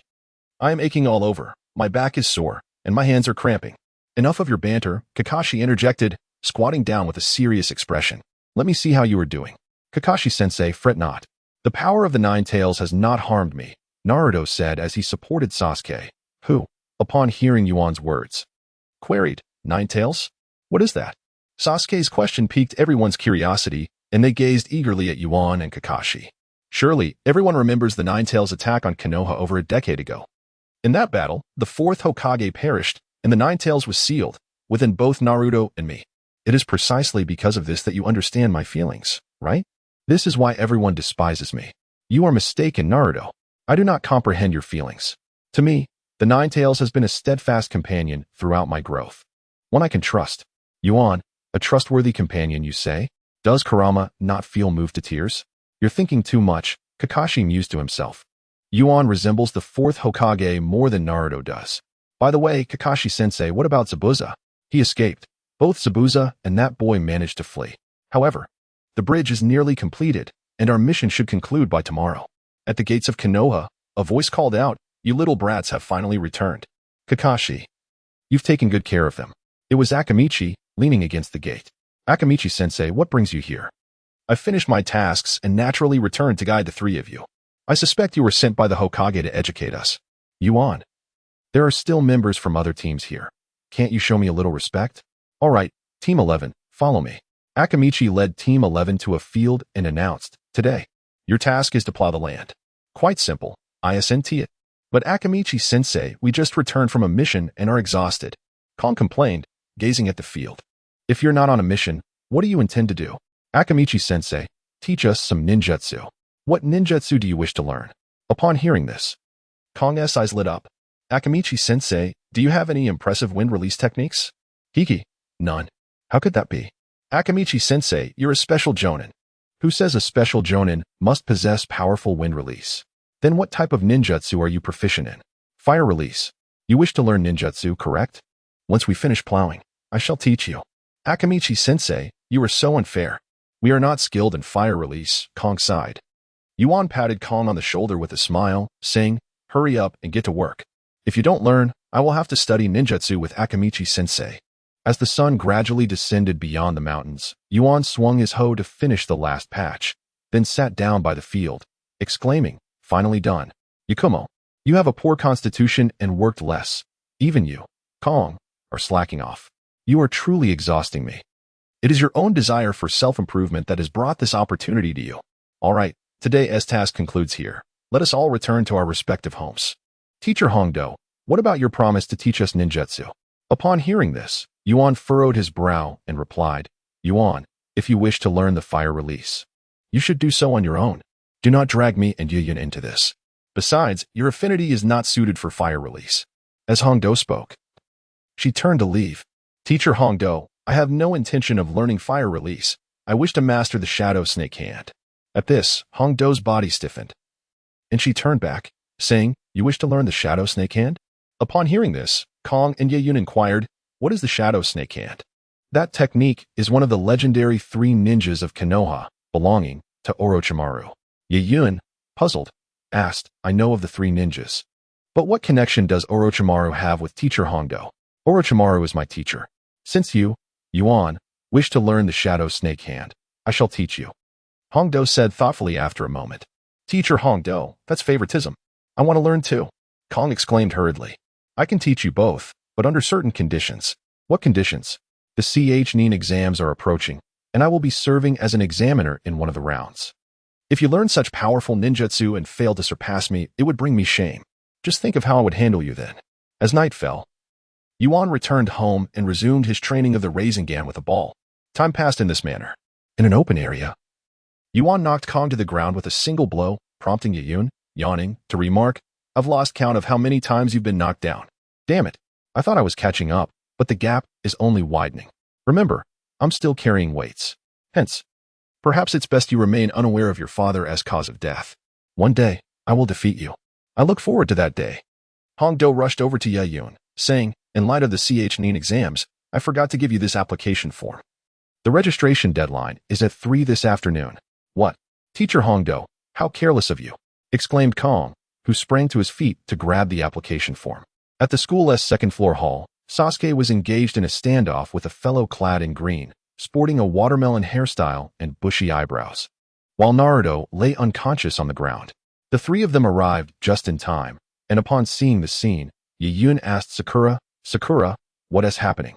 "Yun, that bushy-browed fellow is challenging Sasuke," Sakura replied. "What? Someone so foolish dares to challenge Sasuke?" Kong chuckled, clearly recognizing Sasuke's strength. "Kong, are you implying you have confidence in Sasuke?" "I'm supporting the bushy-browed one. How about a bet on Ichiraka ramen tonight?" "Very well. I have complete faith in Sasuke's abilities. You two are quite something. We still need to register," Yun said helplessly. "Just 5 more minutes." No sooner had he spoken than Sasuke charged at Rock Lee. After exchanging only a couple of moves, Sasuke was swiftly kicked in the chin by Lee and fell to the ground. "Kong, what do you think? That bushy-browed guy is incredibly fast." As Sasuke attempted to rise and continue, Yuan interjected, "Sasuke, give it up. You are not his match." Sasuke looked at Yuan and replied, "Yuan, that was merely a moment of carelessness." "Sasuke, that guy is still wearing weights." "What? He is even wearing weights?" Upon hearing those words, Lilac turned to Yuan and inquired, "Who are you? How do you know I am still carrying a burden?" Yuan responded, "I am Yuan. I too bear a burden. Hence my awareness. I am the Yuan who ranked first among newcomers. I did not expect my fame to precede me. Dare you to engage in a contest with me?" At this moment, Ioun hastily interjected, "Yuan, we have yet to register. Given the urgency, shall we simply spar with a single punch?" "Very well, let us proceed." The two exerted their strength simultaneously, colliding in a fierce exchange. Yuan staggered back 3 steps while Lilac retreated 1. "Impressive. We shall take our leave first." In the Chunin exam classroom, Ioun exclaimed, "Wow, there are so many people here. Yuan, over here," Naruto called, waving at Yuan. Following the sound, Yuan spotted not only Naruto's class, but also Class 8 and Class 10, and a smile spread across his face as he made his way over, with Kong and Ioun trailing closely behind. Now, all the newcomers had gathered. Sakura joyfully exclaimed, "Can you newcomers keep it down?"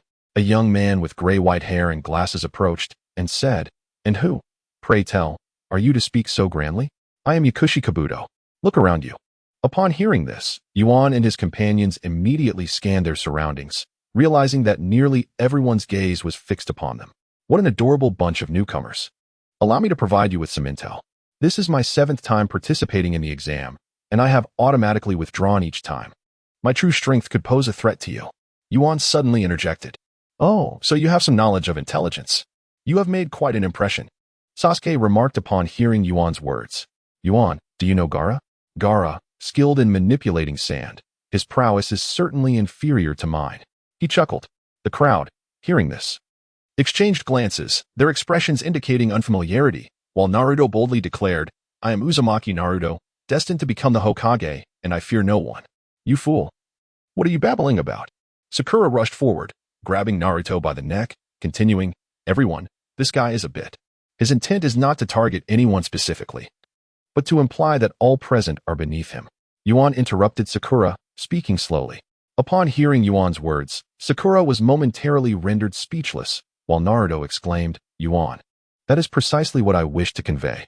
Several nearby ninjas, drawing out their kunai, prepared to retaliate, only to feel a sudden pain in their abdomen that sent them collapsing to the ground. At that moment, a cloud of smoke erupted before the blackboard, and as the smoke dissipated, a ninja clad in uniform appeared at the podium.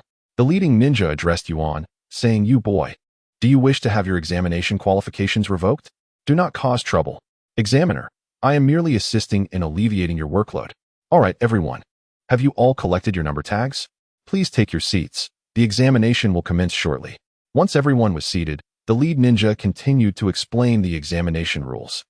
These rules, Yuan had already seen in the anime. He knew that even Naruto could pass by turning in a blank sheet. Thus, he settled into his seat and promptly fell asleep. Time passed by steadily, and soon 45 minutes had elapsed. Namikaze declared, "Now, I will announce the 10th question. However, before that, there is a rule you must heed. You may choose whether or not to accept this 10th question. Should you accept it and fail to answer, you shall be disqualified from participating in the Chunin exams henceforth, relegated to the status of a mere genin. Conversely, if you choose not to accept, you will be eliminated. And if one among you declines, the entire team shall be disqualified." Upon the conclusion of his words, a profound silence enveloped the venue, and several individuals, unable to withstand the pressure, raised their hands. "Examiner, this childish question has jolted me awake, and I am quite displeased," exclaimed one. "Kid, have you considered your future?" Another retorted, "I only believe in strength. As long as one possesses sufficient power, a genin can command a chunin." Upon hearing this, those who had been wavering solidified their resolve. Minutes passed, and no one raised their hand to withdraw. With a hint of resignation, Namikaze remarked, "You have passed the examination." Outside the forest of death, Akamichi walked slowly to the center of the crowd and proclaimed, "I am the chief examiner for this session. The upcoming trials will occur within the forest of death, focusing on survival and the acquisition of scrolls. The scrolls are divided into the heaven and earth volumes. And the criterion for success is to reach the central tower with both scrolls within 5 days. Now, gather your scrolls and proceed to your respective entrances." After acquiring their scrolls, the trio approached an entrance, where Yuan casually tossed the scroll onto the ground. "Yuan, what are you doing?" asked Haken, puzzled. "We'll find plenty of scrolls inside. This one is of no use," he replied. The proctor at the entrance observed this and remarked, "You're quite confident, aren't you? Well, time's up. You may enter." Hearing this, the trio dashed into the forest, and so did the others at their respective entrances. "Yuan, do you have a plan?" inquired Kong. "Indeed. The plan is to find Sasuke first. Such an event would be incomplete without our participation. Since we are here, we must pay Orochimaru a visit. It would be a disservice to ourselves otherwise. Although it is perilous, I have unwavering confidence in my strength." "What intriguing event are you referring to?" asked Haken. "You will find out soon enough. By the way, do you know where Sasuke is?" Upon hearing Haken's question, Yuan abruptly halted, prompting Haken and Kong to stop as well. I hadn't thought about that," Yuan admitted, causing both Haken and Kong to facepalm in exasperation. Suddenly, a shuriken flew through the trees, aimed directly at Haken. Yuan extended his fingers to catch it deftly. Kong formed hand seals and unleashed a gust of wind, causing trees to splinter, and a shadow leapt forth. "Haken, restrain him." Haken began forming seals, while a ninja emerged from behind Yuan and Kong. Yuan retaliated with an elbow strike, sending the assailant crashing into a nearby tree, while Kong delivered a palm strike to his opponent's chin. The enemy did not fall immediately, but leveraged the momentum to back away, preparing to cast the fire release, Fireball Jutsu. Just as he opened his mouth, Kong's palm slammed into his abdomen. "Kong, you nearly slipped up there," Yuan remarked. "Just a little mishap," Kong replied. The earlier ninja had been ensnared by Haken's genjutsu. Yuan approached and asked, "Haken, can you command him to assist us directly?" "I cannot. My abilities do not extend that far," Haken responded, in a rather unceremonious manner. Yakumo roused him from his slumber. With the illusion dispelled, the man immediately regained consciousness, on high alert as he drew a kunai, positioning it defensively across his chest. His gaze fixed on Yuan and his companions. "Sister, relax. If we intended to eliminate you, would you have awakened at all?"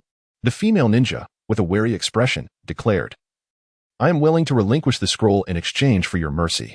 The scroll is unnecessary, yet we require your assistance with a task," Yuan replied. "Kong, please awaken these two on the ground." Kong shook the two individuals, who groggily rose to their feet. Yuan continued, "We hope you can help us locate someone. You are already familiar with the newcomers from this examination, are you not?" "Indeed. I initially thought the newcomers would be easy prey. But it seems some are as formidable as you," she acknowledged. "You wish for us to locate those newcomers, correct?" "Precisely. You shall remain as our hostage while they venture forth." "I trust you know where to find the newcomers," Yuan asserted. The two ninjas exchanged glances before responding. "Once we find them, How shall we contact you? Yuan retrieved a signal flare from his pocket and tossed it. One of them caught the flare and remarked, "Setting off a signal flare in this area is perilous." Yuan exuded a significant amount of chakra, stating, "Now you understand." The man's expression shifted as he nodded and then vanished into the woods. They have set out to find the others. What shall we do now, Yuan? Leaning against a tree, Yuan closed his eyes and replied, "We must conserve our strength. A fierce battle awaits us." "I cannot abide your enigmatic demeanor," Kong retorted, plopping down onto the ground. "You should rest as well. Your companions will likely take some time to locate us," Yakumo remarked to the still vigilant female ninja. "Thank you. But I believe they will find us soon." No sooner had she spoken than a plume of smoke erupted in the distance. "I wonder who it could be?" Yuan mused, opening his eyes. "Waiting idly is not my nature. Let us proceed." The four figures melded into shadows and vanished from sight. Meanwhile, the two ninjas assisting in the search were now in the company of Team 8 from Konoha, facing the Sand Ninja trio led by Gaara. "I just released a signal flare, a rather conspicuous signal. Soon, this place will be teeming with people. Will you still cling to us?" Gaara declared ominously. "I shall eliminate everyone I see." He raised his hand and made a feint towards Kiba, unleashing a torrent of sand that surged toward them. "Kiba, what should we do?" Hinata asked anxiously. "Is that even a question? Run." He turned and sprinted backwards, with the others following suit. These individuals were not foolish. They recognized Gaara was not an adversary they could confront. They are quite astute. Knowing that escaping from Gaara is no simple task, Tamari casually remarked to Kankuro. "Indeed. However, evading Gaara is no easy feat." Kiba's group had barely taken a few steps before the sand enveloped their heels, causing them to tumble into the grains. As a massive wave of sand surged behind them, suddenly, a colossal wind blade sliced through the sand wave, causing it to collapse. Yuan stood before them, a grin on his face, exclaiming, "Hello, everyone. In this moment, do I not appear remarkably dashing?" "Yuan, this fellow is not easily vanquished," they cautioned. After the sand dunes collapsed, they transformed into a multitude of arms reaching out. Yuan waved his hand to dismiss them and called out to Gaara in the distance, that panda-eyed one, before he could finish his sentence. A colossal claw made of sand began to descend upon him. Yuan glanced back at the crowd behind him, formed hand seals, and utilized the shadow clone technique to create two clones. He then extended his hand, and the two clones rubbed their hands together above his, forming a sphere of chakra. The sand claw collided with the Rasengan, resulting in a violent explosion that sent dust swirling. "That blonde one, what is your name?" "Yuan from Konoha. And you, panda-eyed?" "Gaara of the Sand. You're quite strong, so I wish to kill you. I believe we could collaborate instead." "Collaborate? What do you mean?" "I happen to know of a formidable individual. Although he is exceptionally strong, I am nonetheless eager to confront him, to enhance my chances of victory. I would like to partner with you." Upon hearing this, Tamari could not help but interject, "You intend to use us. This is not exploitation. I am merely suggesting we collectively offer our heads. Together, our chances against him are barely 20%. Impossible. There can't be such a presence in the Chunin exams. If it were true, we wouldn't go. Is that so?" "I believe Gaara would agree. I genuinely wish to witness this individual you speak of. Then let us enjoy our collaboration." Yuan smiled and turned away. Tamari, with a complex expression, asked, "How can you be so certain Gaara will agree?" "Because we are all monsters." At that moment, Kankuro arrived, surveying the surroundings. "Yuan, has the battle concluded?" "That was merely a warm-up. The main event is yet to commence." "Enough with the chatter. Where is this formidable individual you mentioned?" Yuan waved to the members of Team 8. "Kiba, can you guide us to Sasuke?" "Of course, but Yuan, you're not implying that the powerful individual is Sasuke, are you?" "You'll find out soon enough. Those who assisted earlier, you may leave now. Your services are no longer required." "Thank you." With that, the three turned and departed. "Akamaru, our target is Sasuke. Everyone, follow me." Kiba leaped onto the trees and sped away. "Yuan, what's happening?" Kankuro, just arrived, looked bewildered. "Follow Kiba. I'll explain on the way."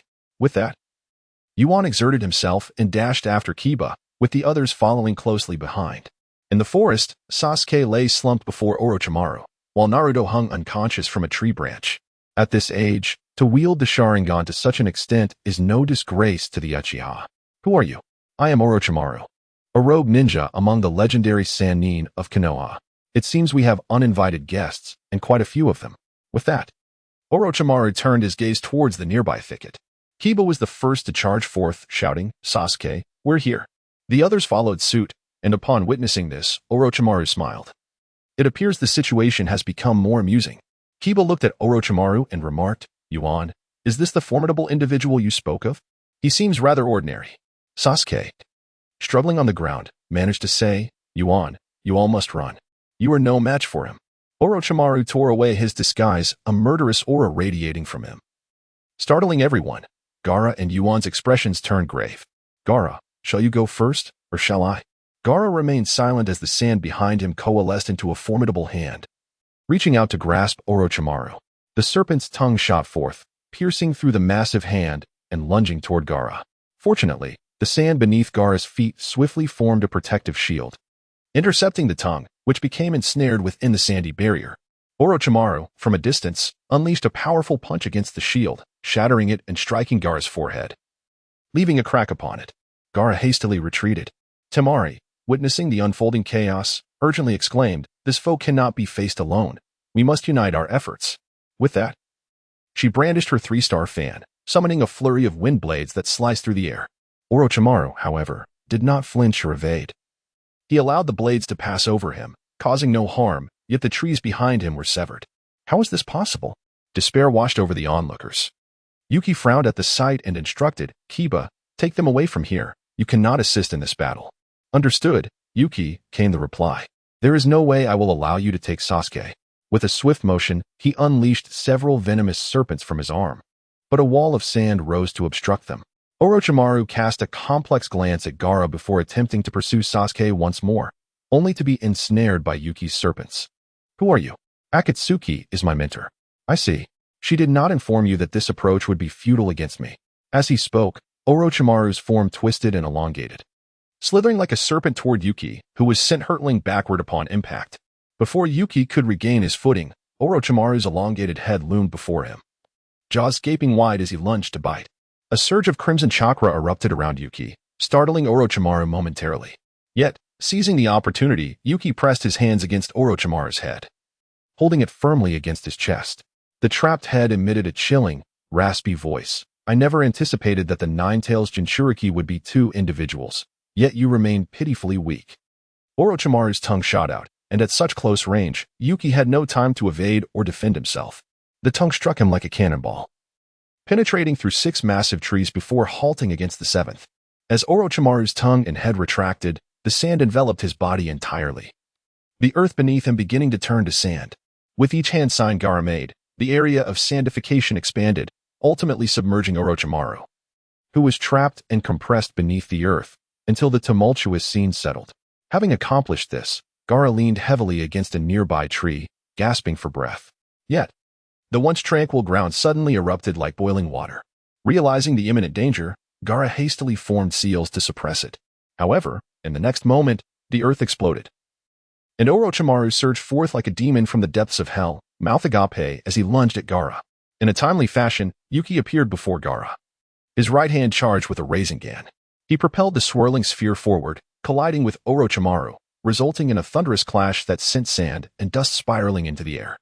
As the dust settled, Orochimaru remained steadfast, his appearance merely disheveled but not suffering any substantial harm.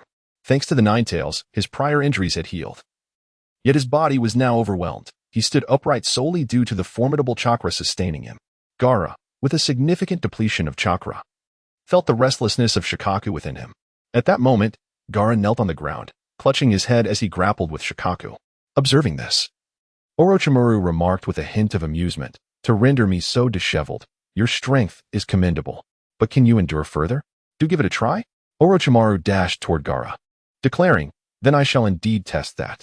His fist swept in an arc, but Gaara managed to shift his weight and raise his hand to block. Orochimaru's foot struck like a serpent's tail, sending Gaara soaring into the air. As Gaara floated, Orochimaru seized his ankle, and Gaara quickly bent forward, attempting to land a punch. But Orochimaru effortlessly intercepted it. Since you've thwarted my plans, I shall ensure you remember me, albeit in a rather cruel manner. With that, he slammed Gaara forcefully onto the ground. From behind Orochimaru emerged a massive serpent that coiled tightly around Gaara, lifting him before Orochimaru. Despite Gaara's desperate struggles, he could not escape. Orochimaru rasped, let you experience the agony of blindness. Next time, I shall leave you toothless. You should pray that when we meet again, You can still see me. In the depths of Gaara's mind, he pondered, old friend, what shall we do now? Any suggestions? The voice replied, I have already exhausted my chakra. This sealing technique imposes significant limitations on me. I fear this time, I am destined to fail. I truly overreached, and indeed, one cannot act recklessly without consequence. Orochimaru produced a kunai, slowly advancing toward Gaara's eyes. With a sinister grin, he pressed the weapon closer, when suddenly, a monstrous figure erupted from the ground, casting a shadow over both Orochimaru and Gaara.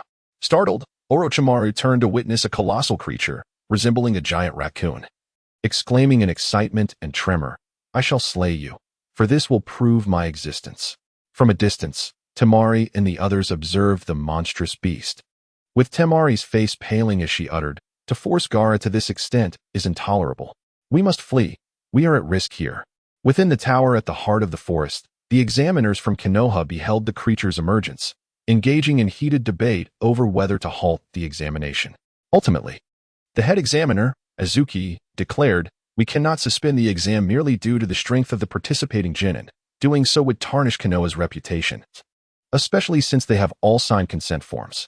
Gaara's appearance had transformed entirely into that of a giant raccoon, swiping a claw at Orochimaru. His attack sent both Orochimaru and Gaara flying apart.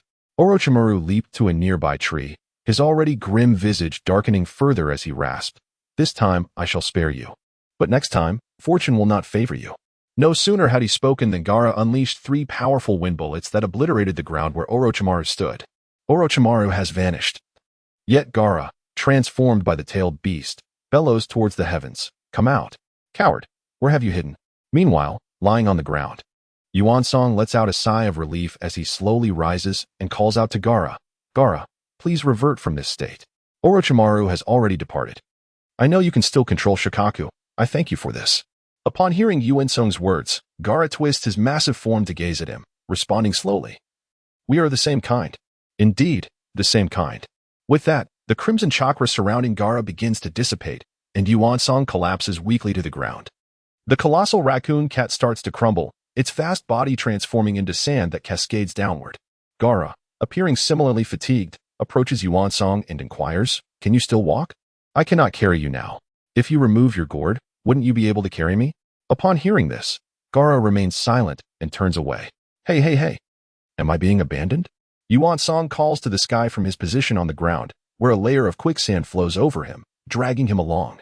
Elsewhere, Naruto awakens groggily, looking at his companions with confusion. Ino, why are you here? What happened to that grotesque enemy? Fool, if we hadn't rescued you, you would have been killed by him. Someone responds. That guy named Orochimaru does not seem like a mere chunin. What could his true intentions be? Orochimaru is a rogue ninja among the legendary 3 of Konoha and also the teacher of Hanabi. I am uncertain why he is here, but Yuan Song likely knows. Ayakumo interjects. What does the legendary 3 of Konoha mean? I have never heard of them. Naruto scratches his head in confusion.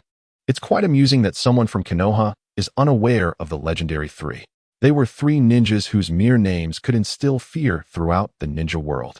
Yet there has been little news about them in recent years, Temari explains. That guy is so formidable. The legendary 3 of Konoha, Orochimaru. Sasuke exclaims, clenching his fists. Are you discussing that Orochimaru? At this moment, everyone turns to see Gaara, looking disheveled, dragging Yuan Song, who is sliding on the quicksand. Upon seeing Yuan Song in such a state, Naruto jumps forward, asking, Yuan Song, what happened to you? What about that enemy? Ayakumo rushes to assist Yuan Song, checking his injuries. Where are you hurt? Yuan Song's wounds have mostly healed thanks to the chakra of the Nine Tails, but now he is merely succumbing to exhaustion as the chakra wanes. I might be nearing death. Ayakumo. Let me embrace you. He opens his arms, inviting a hug. Upon hearing this, Ayakumo's eyes glisten with tears as she tightly embraces Yuan Song, saying, How could this be? How could this be?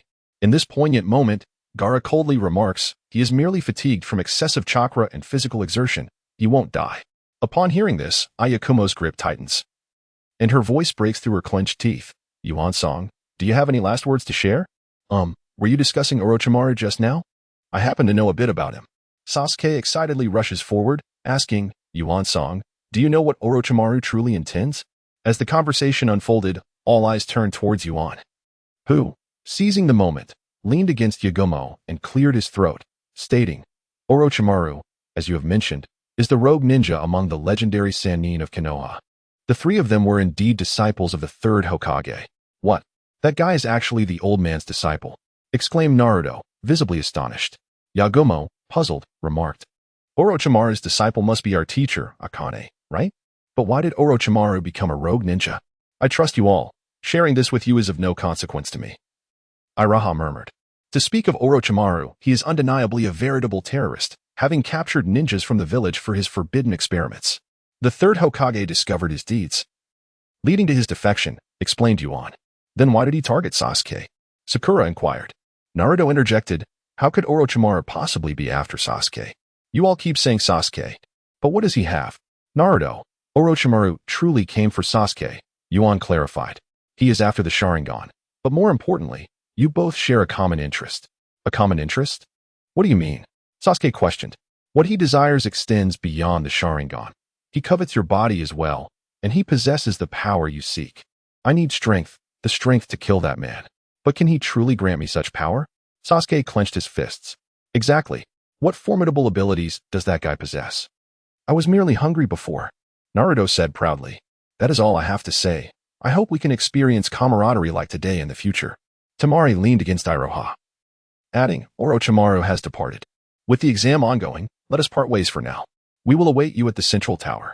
I await you at the central tower. Eager for our confrontation, said Yuan, as the three turned and ventured into the depths of the forest. Safe travels. Take your time. No need to see us off. Yuan called, one arm around Yagumo while he waved to Iroha. Given this, we should all take our leave, Kiba chimed in. May everyone succeed in passing, Sakura declared. After bidding farewell, the group dispersed.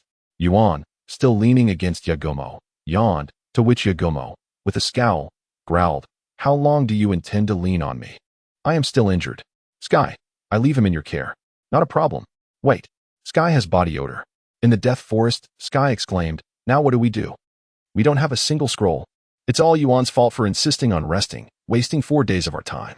We don't even know if there are still candidates with both types of scrolls. Yuan, unhurriedly biting into his apple, replied, calm down, calm down. Our task now is to do our utmost, and leave the rest to fate. All right, you two, stop arguing. Let us make our way to the central tower. There will undoubtedly be many people near the tower, but it will also be fraught with danger. The trio advanced along the branches towards the tower, the wind whipping across Sky's face as he excitedly shouted, Yuan, Yagumo, hurry up.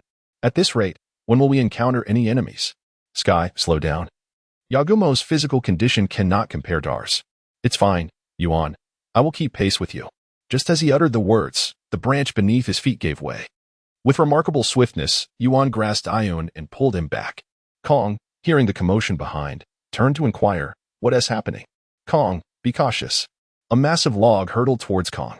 He swiftly turned, forming hand signs to unleash a beast wave palm, slicing the log into splinters.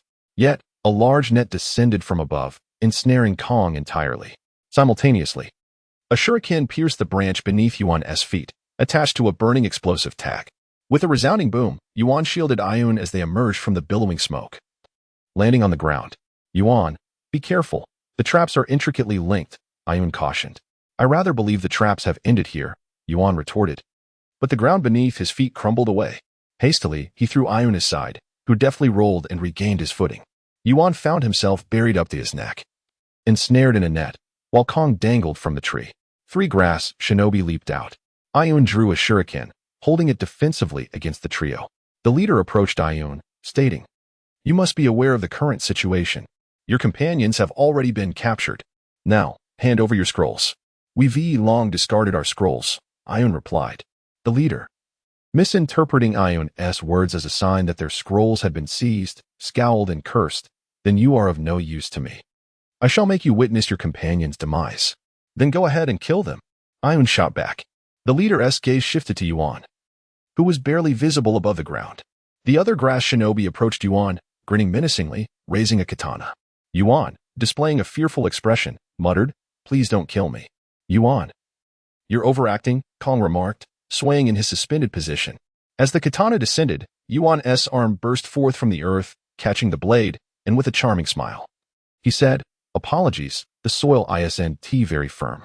Then, he sprang from the ground, driving his knee into the grass shinobi's chin, rendering him unconscious. Simultaneously, several vines materialized behind Yuan, ensnaring the leader, who found himself unable to move. Two of the grass shinobi were subdued, leaving only one female grass shinobi. Realizing the peril, she propelled herself onto a tree, but a shuriken shot through the air, striking her precisely in the back. Startled, Yuan followed the trajectory of the shuriken and beheld Yukushi Kabuto smiling at him. The previously ensnared Kong broke free and approached Yuan, whispering, "Isn't that Senior Kabuto? He seems to harbor no ill intentions towards us. Regardless of his motives, follow my lead based on my signals." "Why should I follow your signals?" Kabuto, smiling, approached the trio and asked, "Is everything all right with you all?" "Senior Kabuto, what brings you here alone?" "I got separated from my team and happened to hear the sounds of battle, so I came to investigate. Upon discovering the situation, I thought to lend a hand since we're all ninjas from the Leaf Village." "I see, but I suspect you might be after the scrolls." "There is no need for such wariness. I have already gathered all the scrolls," he said, producing 2 scrolls and waving them. Upon witnessing the emergence of the scroll from Do, Yuan cast a knowing glance towards Ku, who, upon receiving the unspoken signal, glanced back at Do with a conflicted expression and remarked, "Yuan, is it truly wise for us to proceed in this manner?" Do, however, maintained a serene demeanor and, in response, Yuan drew forth a kunai, declaring, "Senior Do, you must be aware that our time is running short. Let us engage in a contest to determine the rightful owner of this scroll." Do's lips curled into a slight smirk as he retorted, "If you truly wish to seize the scroll from me, you ought not to be so forthright. Rather, you should have ambushed me while I was off guard." "Haha, Yuan, you duplicitous fellow." Adjusting his glasses with habitual grace, Do's smile abruptly faltered as a kunai pierced his abdomen, leaving him momentarily frozen in disbelief. With a swift motion, Do propelled himself backward, clutching his wound, his face a mask of incredulity. Both Ku and Yagumo were equally taken aback by Yuan's sudden aggression. "What on earth are you doing, Yuan? Even without the scroll, this isn't necessary." Ku exclaimed, bewildered. "Why not? You reminded me that this was indeed the moment when one should be most vigilant, correct?" Yuan replied, "Yes, I was careless. But I am curious as to why you chose to attack me?" Do questioned. "The reason is simple. Your grin was too lecherous for my restraint to endure." Yuan exclaimed, "Yagumo, let the battle commence. We shall employ tactics." Despite Yuan's call, Ku remained perplexed, asking, "I still don't comprehend the situation." "And what do you mean by tactics?" "Ninjutsu suppression and close combat tactics. Do you understand?" Yuan retorted, forming hand seals for wind release, vacuum bullets, unleashing a barrage of wind projectiles towards Do. Do let go of his injured arm, and though the wound was healed, the wind bullets struck their mark with precision. The projectiles merely struck a wooden dummy, for Do had ascended into the trees, launching 3 kunai from his elevated position. Yuan continued to unleash wind bullets, forcefully deflecting the kunai aimed at Do, who was left with no choice but to dodge through the foliage. "Here comes another wind bullet," Yuan shouted to Ku, who had been a mere spectator. "Now it's your turn. I shall take a brief respite." "I thought you intended to handle this solo?" Ku replied, though he continued to form the seals for wind release, beast wave palm, directing the gusts towards the elusive Do. Do adjusted his glasses and effortlessly evaded the oncoming winds. Why engage in a solitary duel when we can overwhelm him collectively? This is a war of attrition, and only in such a manner can my tactical prowess truly shine. Ku remained silent, hastening the release of beast wave palm, which obliterated swathes of surrounding trees. Yet, Do, like an agile eel, managed to slip away mere moments before the onslaught. Do, too, faced his own challenges. He had anticipated that Yuan's relentless use of ninjutsu would exhaust his chakra reserves, tipping the scales of victory in his favor. His objective was to glean intelligence about Yuan's group, and thus far, he concluded, their ninjutsu coordination was mediocre. Yet their chakra reserves were formidable. After unleashing another beast wave palm, Ku extended his palm towards Yuan. Yuan met Ku's hand with his own and stepped forward, proclaiming, "The intermission is over. It is time for me to showcase my performance in the second half." D lowered his head to evade the empty gusts of wind, adjusting his glasses as he contemplated. "If this continues, I will be exhausted by them. I must take the offensive." His movements became swifter than before, constantly swaying left and right to dodge. After narrowly evading a vacuum projectile from Yuan, D suddenly surged forward, charging directly at him. "Did he think it would be so simple to breach my tactics?" K remarked dryly. Accelerating the speed of his hand seals, 3 vacuum projectiles hurtled towards D, completely sealing off his path. Realizing the imminent danger, D thought, if I advance further, I will certainly be struck.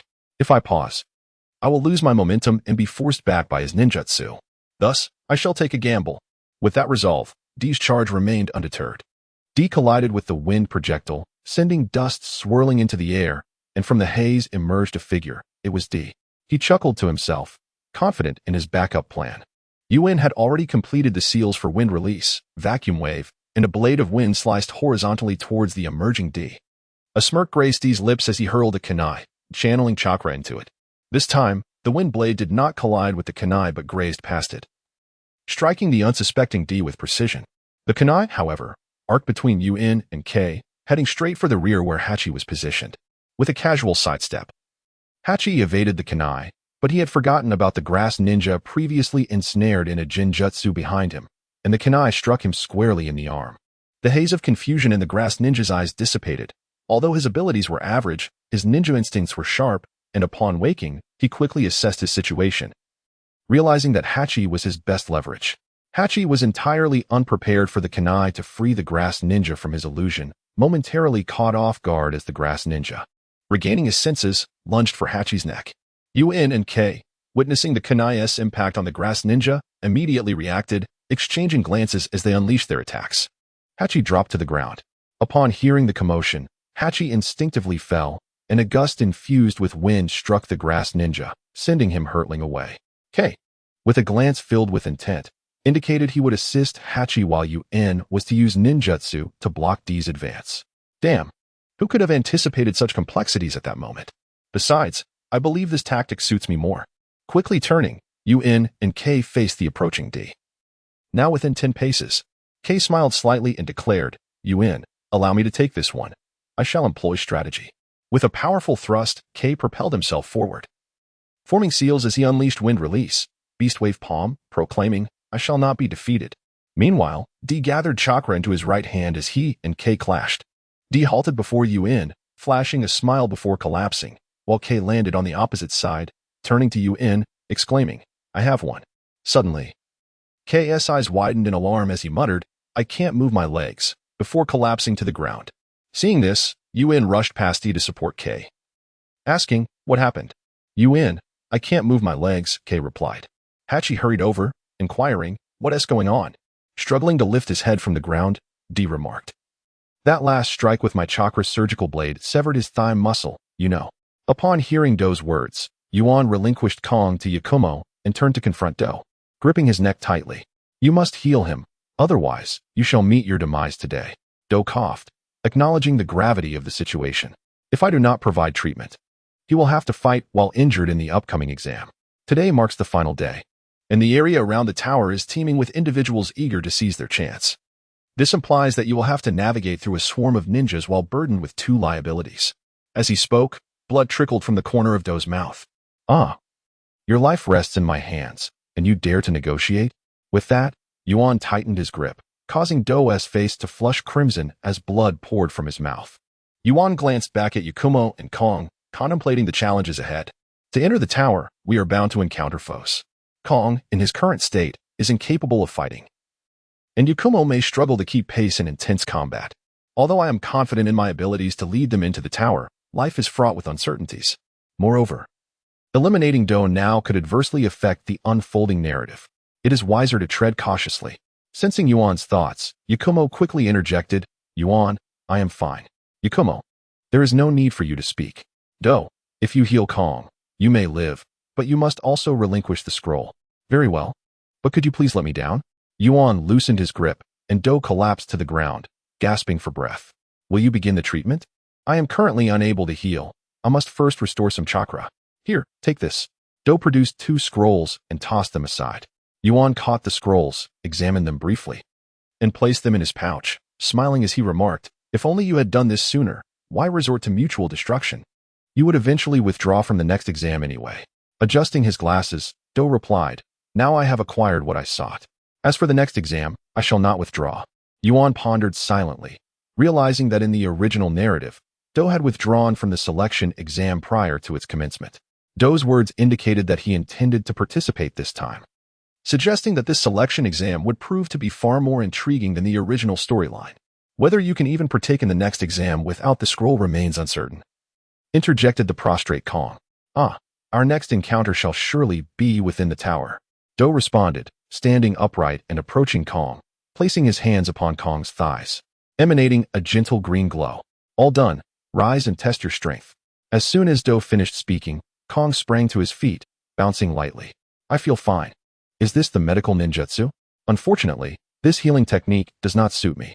Medical ninjutsu is not solely for healing. The chakra scalpel I utilized to sever your thigh muscle also falls under its category. Hearing Do's words, Yakumo murmured softly, medical ninjutsu, you say?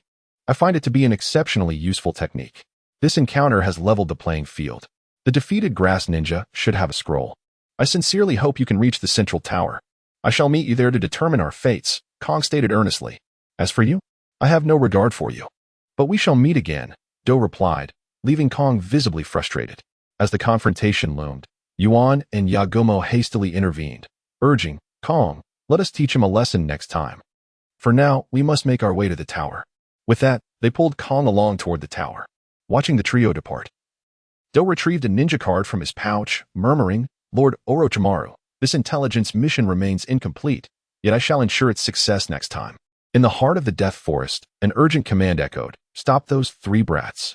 Do not allow them access to the tower. They possess scrolls. Just as the order was given, a flurry of shurikens rained down upon the swiftly advancing trio. You go ahead, I will hold them off. Wind release, great breakthrough. Yuan declared, halting to form hand signs, unleashing a powerful gust that scattered the oncoming shurikens. He swiftly transitioned to another technique, wind release, vacuum wave, sending forth a barrage of spiraling wind blades that obliterated both the trees in his path and the adversaries before him. Is there anyone brave enough to obstruct me now? The sheer destructive force left both the surviving foes and those approaching in a state of shock. Today marks the final day. Those formidable opponents should have departed days ago. One Rain Ninja murmured. Since you all seem disinclined to fight, I shall take my leave, Yuan declared, turning to depart. However, just as he turned, a shuriken flew toward his back. Seemingly unaware, it struck home, embedding itself in his back. That last jutsu exhausted his chakra. Do not be intimidated. A Rain Ninja with triangular eyes proclaimed arrogantly. Yet, from the spot where Yuan had been struck, a plume of white smoke erupted, revealing only a piece of wood. A figure materialized behind the triangular-eyed ninja. His companions scattered in alarm, while the triangular-eyed ninja, still oblivious, boasted he actually managed to evade with a substitution technique. Fool! Behind you! One of his comrades shouted. Reacting at last, the triangular-eyed ninja swung his shuriken, but Yuan deftly seized his arm. How did you get behind me? Yuan inquired. Just as the triangular-eyed ninja, leveraging his wrist strength, hurled the shuriken at Yuan's face.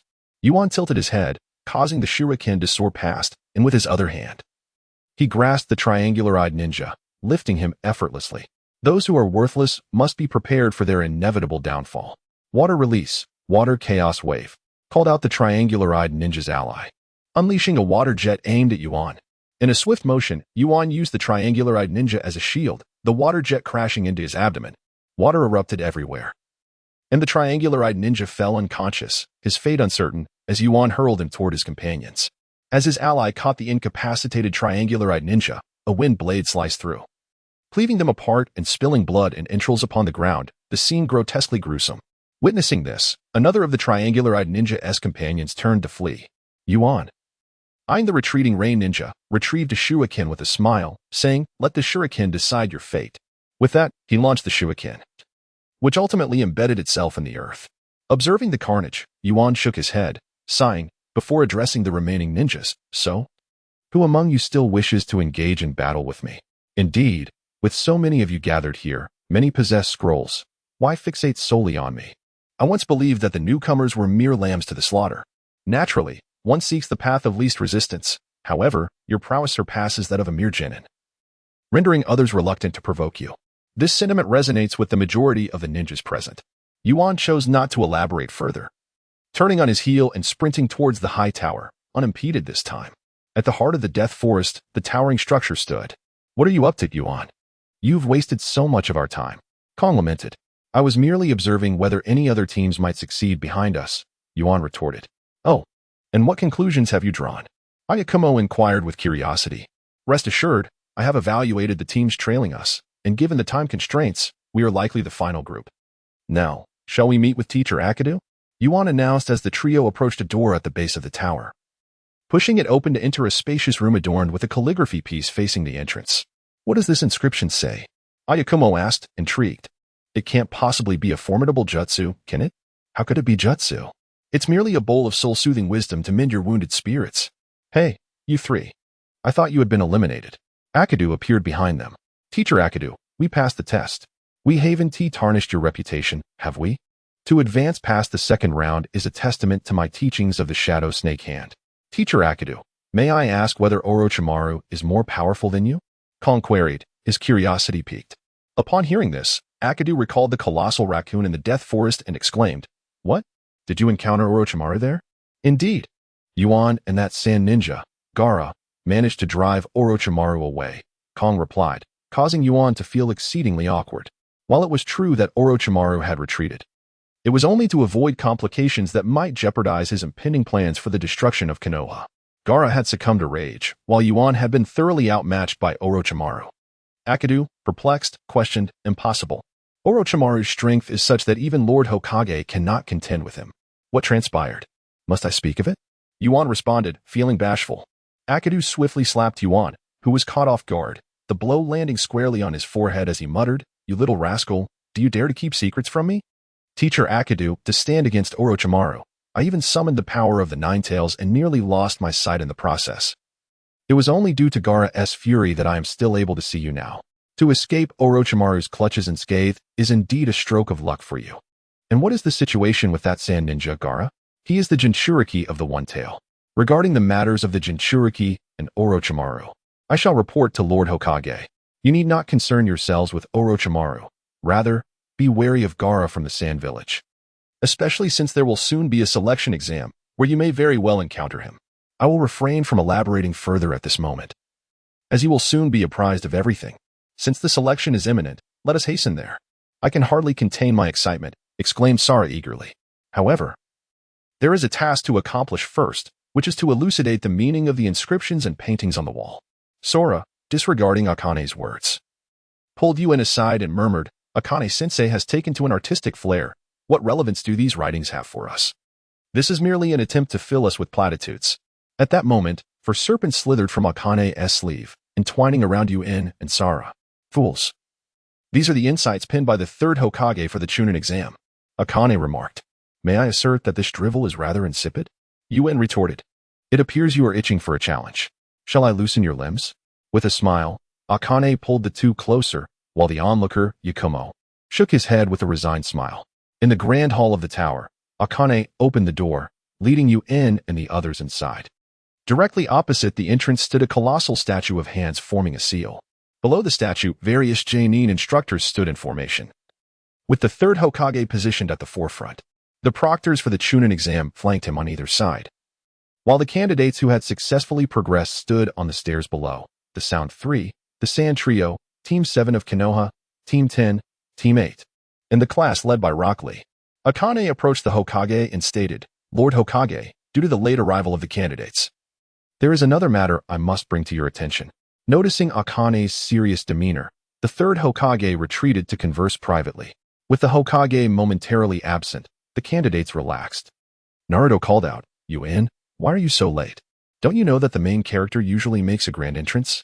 Just as Yuan finished speaking, the door behind them swung open, revealing the D trio. Haha, Yuan, you mean the main character is actually Senior D? Naruto chuckled. Sora, however, wore a grave expression and remarked, Yuan, I didn't expect that he would also pass. Seeing Sora's concern, Sasuke inquired, Sora, what's wrong? Is your tardiness due to him? Indeed, Sasuke. Do not be deceived by his seemingly frail appearance. I have suffered a covert defeat at his hands. As D approached Yuan's group, he adjusted his glasses and quietly declared, I have arrived. Let us engage once more. At that moment, the third Hokage and Akane returned. The Hokage cleared his throat and addressed the candidates. It appears everyone is present. We shall now proceed with the third examination. Before we commence, I wish to convey the significance of the Chunin exams. Isn't the purpose of the Chunin exam to select the Chunin? One candidate queried. While it is indeed designed to identify Chunin, do you understand why the allied nations convened to hold this examination? Akane interjected cautiously. Is it not for the sake of fostering camaraderie and mutual advancement among the allied nations? While this assertion holds true, it is, on a deeper level, merely a microcosm of the warfare among the allied nations. How can this be? Naruto expressed his confusion. Each nation must possess an understanding of the strength of others without depleting their combat power. In other words, you embody not only the dignity of your respective countries and villages, but also their prowess. At this juncture, with the exception of Shikamaru and Gaara, the faces of all the candidates grew solemn. Gaara, unable to contain himself, exclaimed, "None of this matters. Just hasten to reveal the content of the third exam." "I can hardly wait." "Indeed, I share your sentiments, Gaara. Let us commence swiftly." A shadow descended before the third Hokage, as a frail-looking ninja knelt before him and stated, "Lord Hokage, I beg your pardon for my impertinence. I shall take charge of the forthcoming exam, the Moonlight Gale. Before the third round, there will be a preliminary round. If any of you are unwell, now is the time to withdraw." "What? A preliminary round? What is this nonsense?" Sakura was the first to voice her complaint. Hee. Due to the excessive number of participants this time, the next phase will be an individual competition. The third round does not require so many contestants. Thus, you will engage in random duels, and only the victors will advance to the third exam. Therefore, those who are unfit should withdraw now. The preliminary round is about to commence. Upon hearing this, the candidates began to murmur amongst themselves, while Moonlight Gale surveyed the crowd, exuding pressure. After a considerable pause, Moonlight Gale announced, "Since no one is withdrawn, let the preliminary round begin." The names flashing on the screen of the hall S wall eventually settled on the names of Uchiha Sasuke and Akatsuki. I am first. Watch closely, Naruto." Sasuke's eyes transformed into the Sharingan, a smirk gracing his lips. Diverging from the original storyline, due to Shikamaru's influence, Sasuke had not yet been cursed by Orochimaru. "Contestants, please step forward." Moonlight Gale gestured to either side. Sasuke and Akatsuki approached, standing on either side of Moonlight Gale. He glanced at both and waved his hand. For the first round, the combatants are Uchiha Sasuke and Akatsuki. "Do you have any questions?" In unison, they replied, "None." Then, aside from the two participants, everyone else should move to the viewing stands. The others ascended to the stands, and the arena fell into silence as Sasuke and Akatsuki both placed their hands into their ninja tool pouches, their gazes locked onto one another. "Begin." As Moonlight Gale's words echoed, Akatsuki hurled 3 shuriken towards Sasuke. Sasuke's Sharingan activated, and he deftly sidestepped, allowing the 3 shuriken to narrowly miss him. Akatsuki had not anticipated the shuriken would strike true. As he launched them, he charged forward. Just as Sasuke evaded the shuriken, Akatsuki was upon him, striking down with his palm. Sasuke swiftly drew a kunai from his pouch, aiming it at Akatsuki's hand.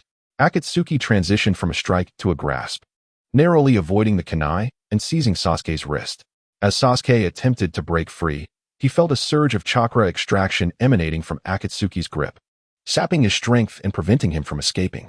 "You are siphoning my chakra," Sasuke realized. "Have you noticed? Soon I shall drain every last bit of chakra from you. If you rely solely on this ability, you stand no chance of defeating me. Is it a trait of the Uchiha to boast so brazenly?" "The advantage lies with me at this moment." Chidkai scoffed, fixated on Sasuke's blood-red eyes. "Allow me to demonstrate the might of the Uchiha." With that, Sasuke clenched his other fist and aimed a strike at Chidkai's head, which Chidkai raised a hand to block. Sasuke deftly seized Chidkai's arm. "I grasp you to absorb your chakra. What purpose does your grip serve?" Sasuke did not respond, instead allowing a slight smirk to grace his lips as he released his hold on the kunai, letting it fall. His foot caught it deftly. Chidkai gasped in astonishment as the kunai balanced on Sasuke's foot. "What? This is bad."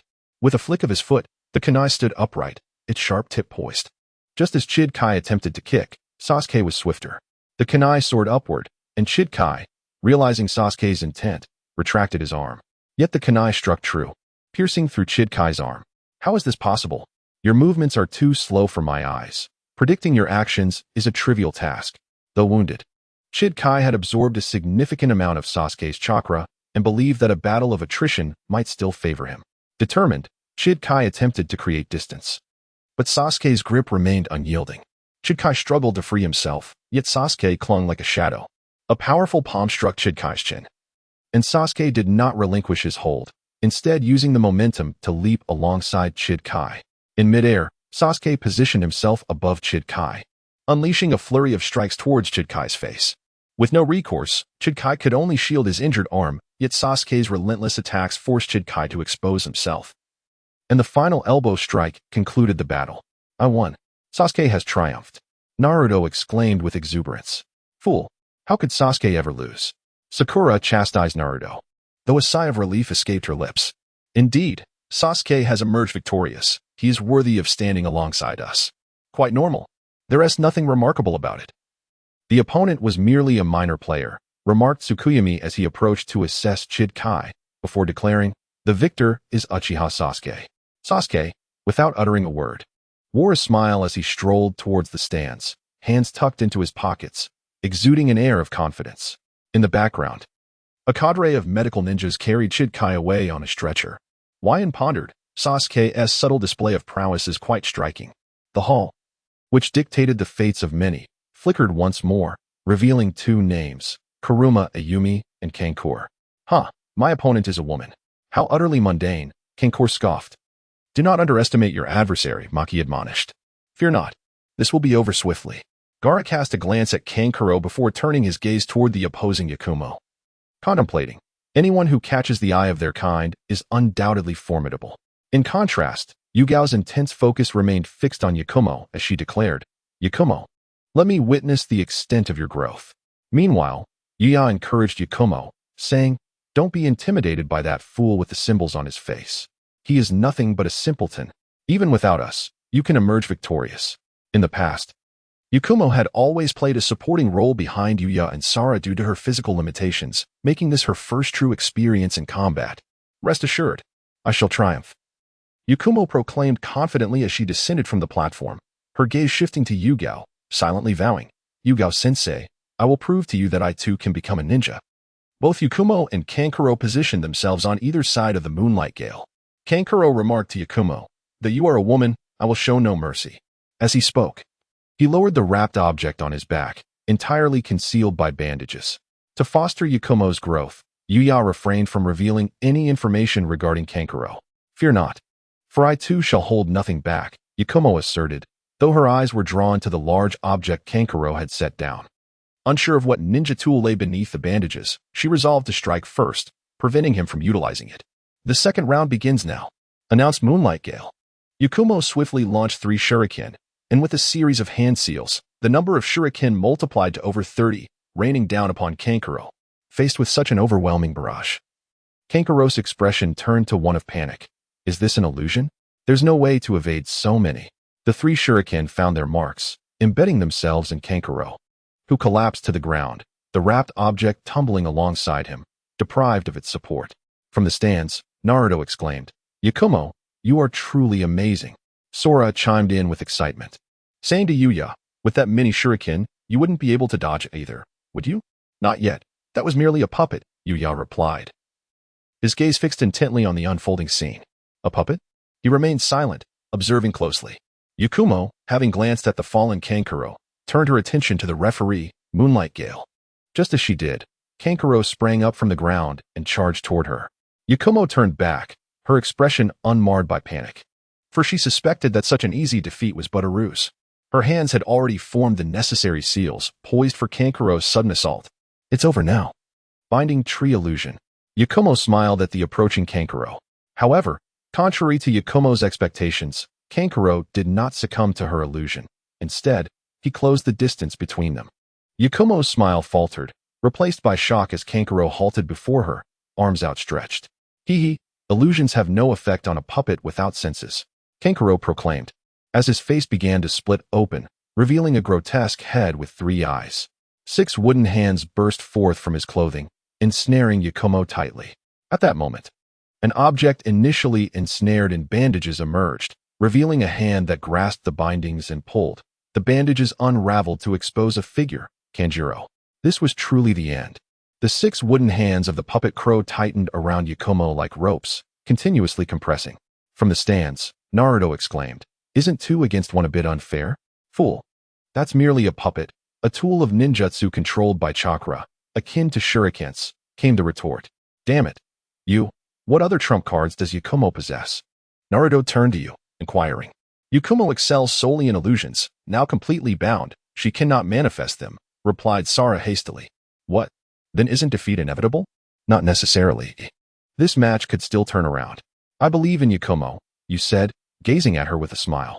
In the stands, Kurenai was fixated on Yakumo, pondering. Is this where it ends?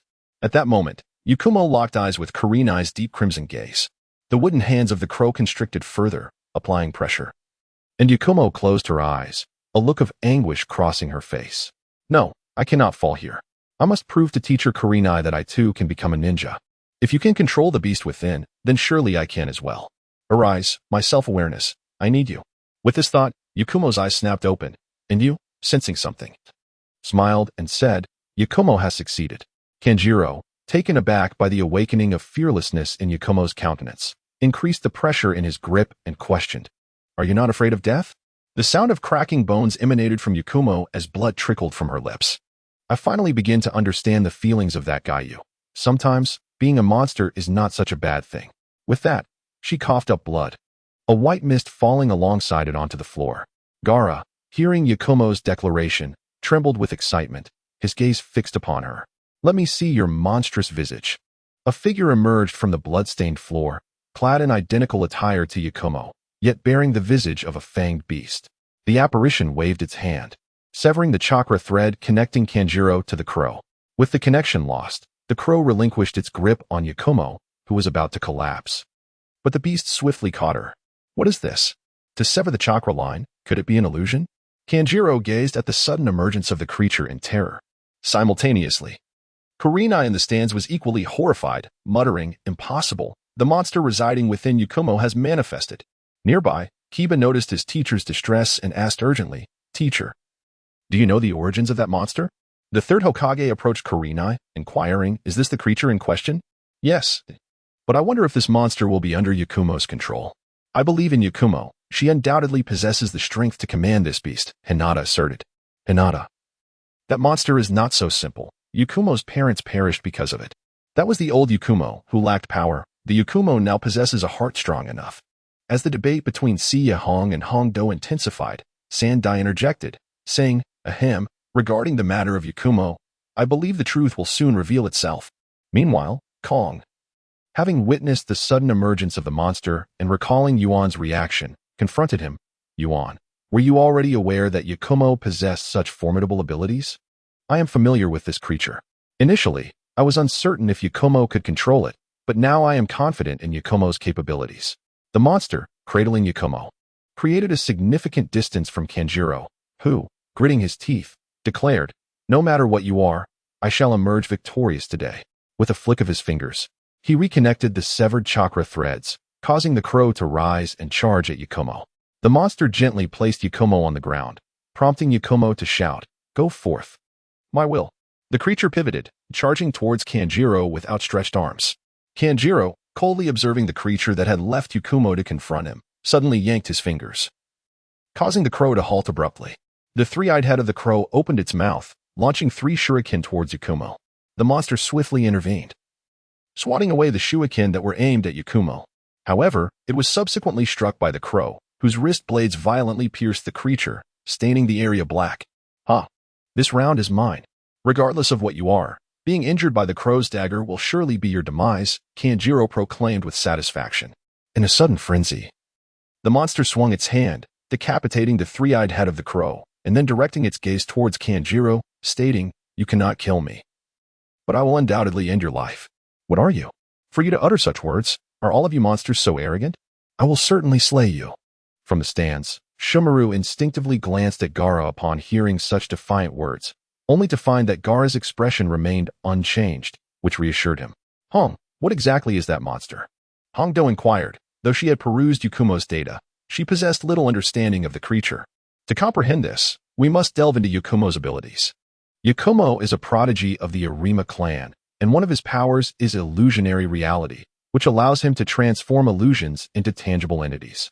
This monster is a manifestation of Yakumo's abilities, meaning it does not truly exist, It exists solely because of Yakumo. In essence, this indicated that the creature's weakness lay within Yakumo, who was the only one capable of confronting it. Kanjiro's expression twisted into a grotesque snarl as he wildly manipulated the chakra threads. 6 curved blades erupted from the ribs of the crow, piercing the monster's body. Now, will you still survive? Huh. I originate from the depths of Yakumo's consciousness. I embody Yakumo's will, and you cannot slay me. Do you truly believe I would waste my techniques in a fit of rage against you? This is merely a strategy to confine you. With that, he clenched his fist. And the crow's arms tightly enveloped the monster, while wooden spikes protruded and embedded themselves into the ground. What? The monster seemed to sense some frenzied struggle, however. The crow remained steadfast, like a ship anchored firmly against the tempest. Kanjiro severed the chakra thread and approached Yakumo, who was crouched on the ground, smiling as she said, "You haven't brought a puppet this time, have you? Aren't you afraid of my genjutsu? Even if you manage to control me with illusions now, you can do nothing. For you likely cannot even wield a kunai. Surrender. Indeed, I cannot even wield a kunai, but I still possess this." With that, a venomous snake emerged from Yakumo's sleeve, coiling around Kanjiro's neck. Is this an illusion? No, this is no illusion. She continued. Do you remember when we spoke of our teacher, Akado, being a disciple of Orochimaru? You have witnessed Orochimaru's power, haven't you? Forfeit. The snake continuously flicked its tongue at Kanjiro's face. After a moment of struggle and hesitation, Kanjiro finally uttered, I forfeit. Upon hearing Kanjiro's words, Yakumo collapsed onto the ground, and the snake around Kanjiro's neck vanished. Yuan leaped down from the stands to support Yakumo, concealed among the elite shinobi. Orochimaru excitedly extended his tongue and murmured, in that instant, I was deceived as well. Akado has certainly taught some capable students, haha. Yuan, isn't Yakumo supposed to be capable of the shadow snake hand? Kei inquired from the stands. It's an illusion, Kanjiro exclaimed, astonished. How could that be? That sensation. That feeling. In the stands, Yugao explained, manipulating the 5 senses is also one of Yakumo's abilities. I must say, Akado, I can't believe you entrusted such a perilous ninjutsu to them. Akado chuckled, but Yakumo cannot master the shadow snake hand like Yuan and Kei. She possesses other means to utilize it. In my view, that is her brilliance. Then, Sukakage swiftly approached the center of the arena and announced, due to Kanjiro's forfeit, the victor is Kuruma Yakumo. Damn it. Fool, come back. Kanjiro was called back by Gaara. Lying in Yuan's embrace, Yakumo managed to smile weakly and said, Hee, Yuan. I won. At that moment, 3 medical ninjas clad in healing attire approached Yuan, saying, please allow us to take her. The screen flickered at that instant, and Yuan, instead of responding immediately, turned his gaze toward the hall screen, where Haruno Sakura and Yamanaka Ino appeared last. I'm sorry, it's too tense staying here. I just need to step out with you all to relax. Yuan said with a smile as he placed Yakumo onto a stretcher. Damn, Yuan isn't participating in the exam. Isn't it still not my turn? He replied. I just need to step out for some fresh air. I'll be back soon. With that, he followed the medical ninjas outside. Is Yuan not planning to watch my match against that broad forehead? Ino said with an air of pride. Humph, Ino pig. Broad forehead. Sasuke ignored their banter, instead focusing on the door through which Yuan had just exited, lost in thought. Upon leaving the hall, the medical ninjas took Yakumo into a medical room, while Yuan paused outside. Do you have any instructions? A shadow appeared beside Yuan. Please adjust the upcoming match schedule. I wish to face Gaara in the final showdown. Understood. I will inform the master. Recently, has the old man made any significant moves? The subordinate is unaware. All I know is that the esteemed one has prepared a gift for you. A gift? What is it? Yuan inquired with a hint of confusion. In the original storyline, Danzō did not make an appearance in the first part at all, yet now he has prepared a gift for me. The item I desire most is the key to the 8-trigram seal in Jiraiya's possession, but given Danzō's poor relationship with Jiraiya, acquiring it seems unlikely. The subordinate is uncertain. You will find out upon your return after this examination. I wonder what marvelous item the old man could procure for me? I am genuinely looking forward to it. No matter, I shall take my leave now. Yuan waved his hand dismissively, saying, Go on, do not bother me. The shadow slowly merged into the floor and vanished. At that moment, the door to the medical room opened, and the medical ninja emerged. Addressing Yuan, her constitution was already frail, and now she has sustained such severe injuries. Although they are not troublesome wounds, she should rest well for the next few days. Oh, may I enter to see her now? That is permissible, but please ensure she takes ample rest. Yuan, not one to stand on ceremony. pushed the door open and entered. Ayam, weakly lying on the bed, spoke as she saw Yuan. Yuan, I thought you had left. What if it's your turn to compete while you're here? Not so soon. A protagonist like me usually makes a grand entrance. It's just the perfect opportunity to recuperate here. Enough with the banter. I have something important to discuss with you. What is it? Just now, while I was using my illusion technique to mimic the shadow snake hand, I suddenly felt as if a venomous snake was fixating on me. It was only for a fleeting moment, yet it was truly unsettling. Upon hearing Ayam's words, Yuan realized it was the doing of Orochimaru. It is likely that Ayam's displayed abilities attracted Orochimaru's attention, placing her in peril. If Sasuke is the primary target, Ayam would undoubtedly be the secondary one. Thus, I must make some noise during this examination to divert Orochimaru's gaze and take Ayam's place as his secondary target. Despite this, Yuan maintained a nonchalant demeanor as he replied to Ayam, whatever. If the sky were to fall, the Hokage would be there to uphold it. If worst comes to worst, I will be here for you. Just focus on resting. Upon hearing Yuan's words, a warm feeling surged within Ayam as she said, how about I accompany you back? I also wish to witness the upcoming battles. You need rest more than anything right now. Even if you don't want to rest, I must. Otherwise, how can I fight later? All right, sleep now.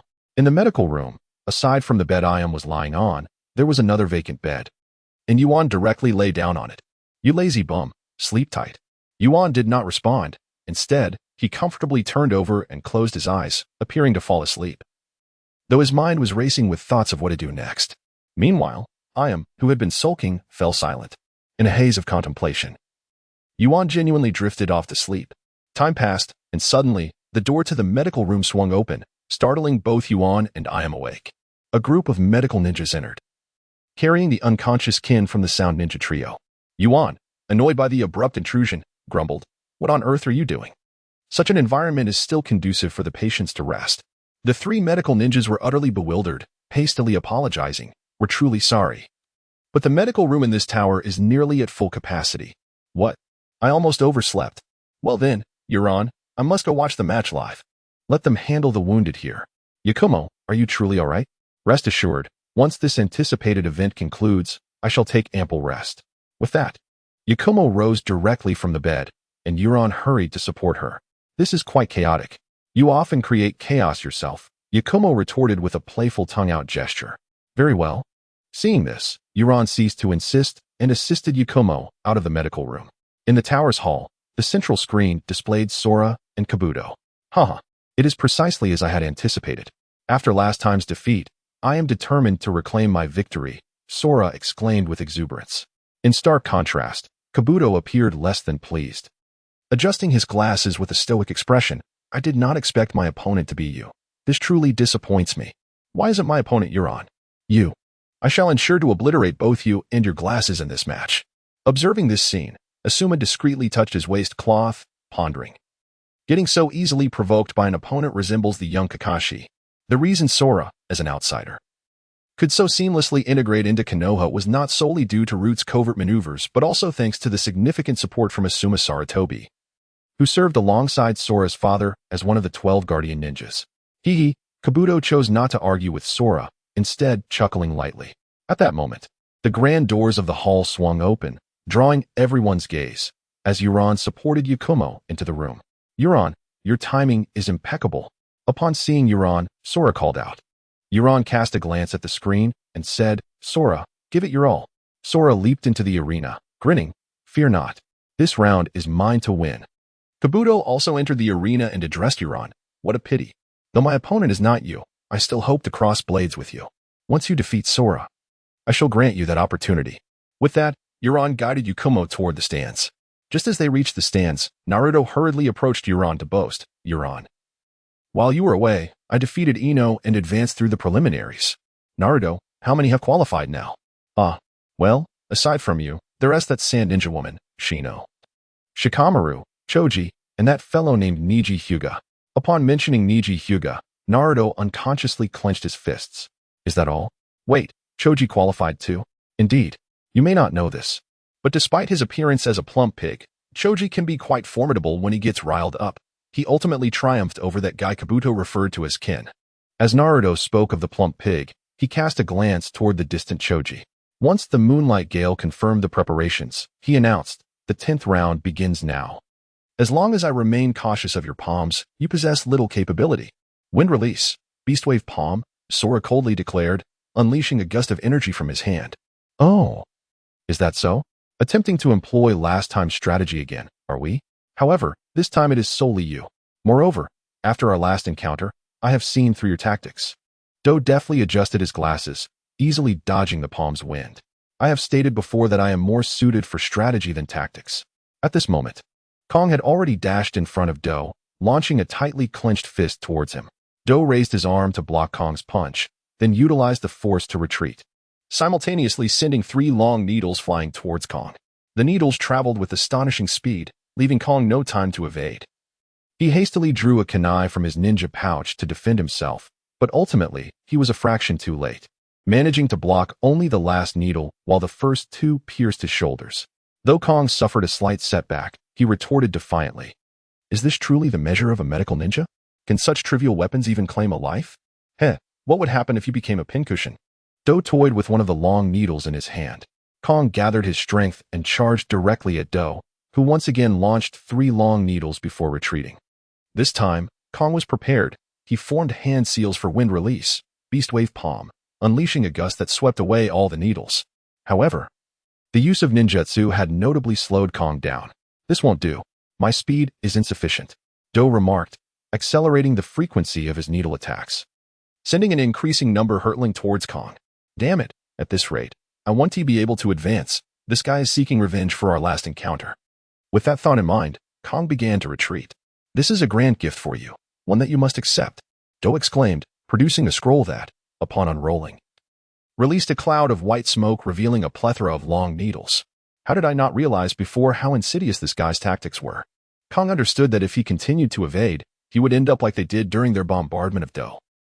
Let us engage in a powerful exchange, Do declared, flinging a handful of long needles. Let us see who can endure longer. Wind release, beast wave palm. Kong responded, unleashing a fierce gust of wind. The wind sent the needles scattering, yet a second wave of needles was already on its way. Gritting his teeth, Kong quickened his movements, once more dispersing the incoming needles with his palm. After several exchanges, Kong's chakra was dwindling significantly, and more needles began to embed themselves into his body. In the end, the arena was littered with fallen needles, and Do's stockpile had been entirely exhausted, while Kong was now pierced all over. Asuma in the stands shook his head, thinking to himself, Kong and Hama are truly cut from the same cloth. Stubborn to a fault, otherwise none of this would have happened. Now you have no needles left to throw, do you? Kong chuckled. You possess no ninja talent. Someone like you is unworthy of being a ninja, Do replied darkly. Haha, are you frightened? Do you still have enough chakra left to contend with me? Do's irritation began to surface. This last bit of chakra is sufficient to defeat you. With both hands forming seals, Kong charged at Do, who also formed seals, gathering chakra in his right hand as he surged forward. Wind release, fierce wind beastwave palm. The farce has come to an end. As the 2 figures intersected, one maintained a poised gesture of an outstretched hand, while the other mimicked a wave. Both stood motionless, resembling statues, as time seemed to come to a standstill. Did Yuan win? Naruto inquired, a look of confusion on his face. It should be Kong who triumphed. His attack landed squarely, remarked Lee, who approached Yuan and Naruto. Yuan glanced at Lee, offering a smile, yet remaining silent. Suddenly, the atmosphere shifted. Kong staggered and collapsed to the ground, while Do slowly turned to him and remarked, It appears you have not heeded the lesson from our last encounter. Why is it that Kong, whose strike had undeniably found its mark, lay defeated? Waldo merely grazed him. Did you perceive it? Lee asked Yuan, perplexed. It was the chakra scalpel. That slices severed the muscles in Kong's thigh. Yuan replied gravely. Kong propped himself up on his arms and turned his head towards Do, questioning, My strike clearly hit you. How is it you remain unscathed? I told you. I have completely seen through your techniques. I concentrated a significant amount of chakra at the point of impact, generating new cells to replace the old ones. This is cellular activation, which grants me enhanced regenerative capabilities, Do replied coolly, adjusting his glasses. Oh, so that is how it is. With great effort, Kong slowly rose to his feet. Barely managing to support himself with his bones, unable to move, his chakra nearly depleted. In such a state, you still wish to fight? Do taunted as he charged at Kong. Kong barely managed to utter, I don't want to lose to you, before Do's fist crashed into his face, sending him tumbling away. I refuse to be bested by you. Kong was forcefully slammed to the ground, rendered immobile. Do, with a grim expression, turned to the referee, Moonlight Gale, and said, "You may announce the result now." Just as Moonlight Gale prepared to declare, Kong extended his hand and insisted, "I have not lost. I can still fight." Upon hearing this, Do's face twisted with malice as he approached Kong, unleashing a flurry of kicks while taunting, "Get up and fight. Were you not so eager to avoid defeat?" Kong curled into a ball, arms tightly shielding his vital areas, completely devoid of the strength to retaliate. Asama in the stands could no longer bear to watch. Shikamaru leaned against the railing, observing, "Is this merely a childish display of bravado?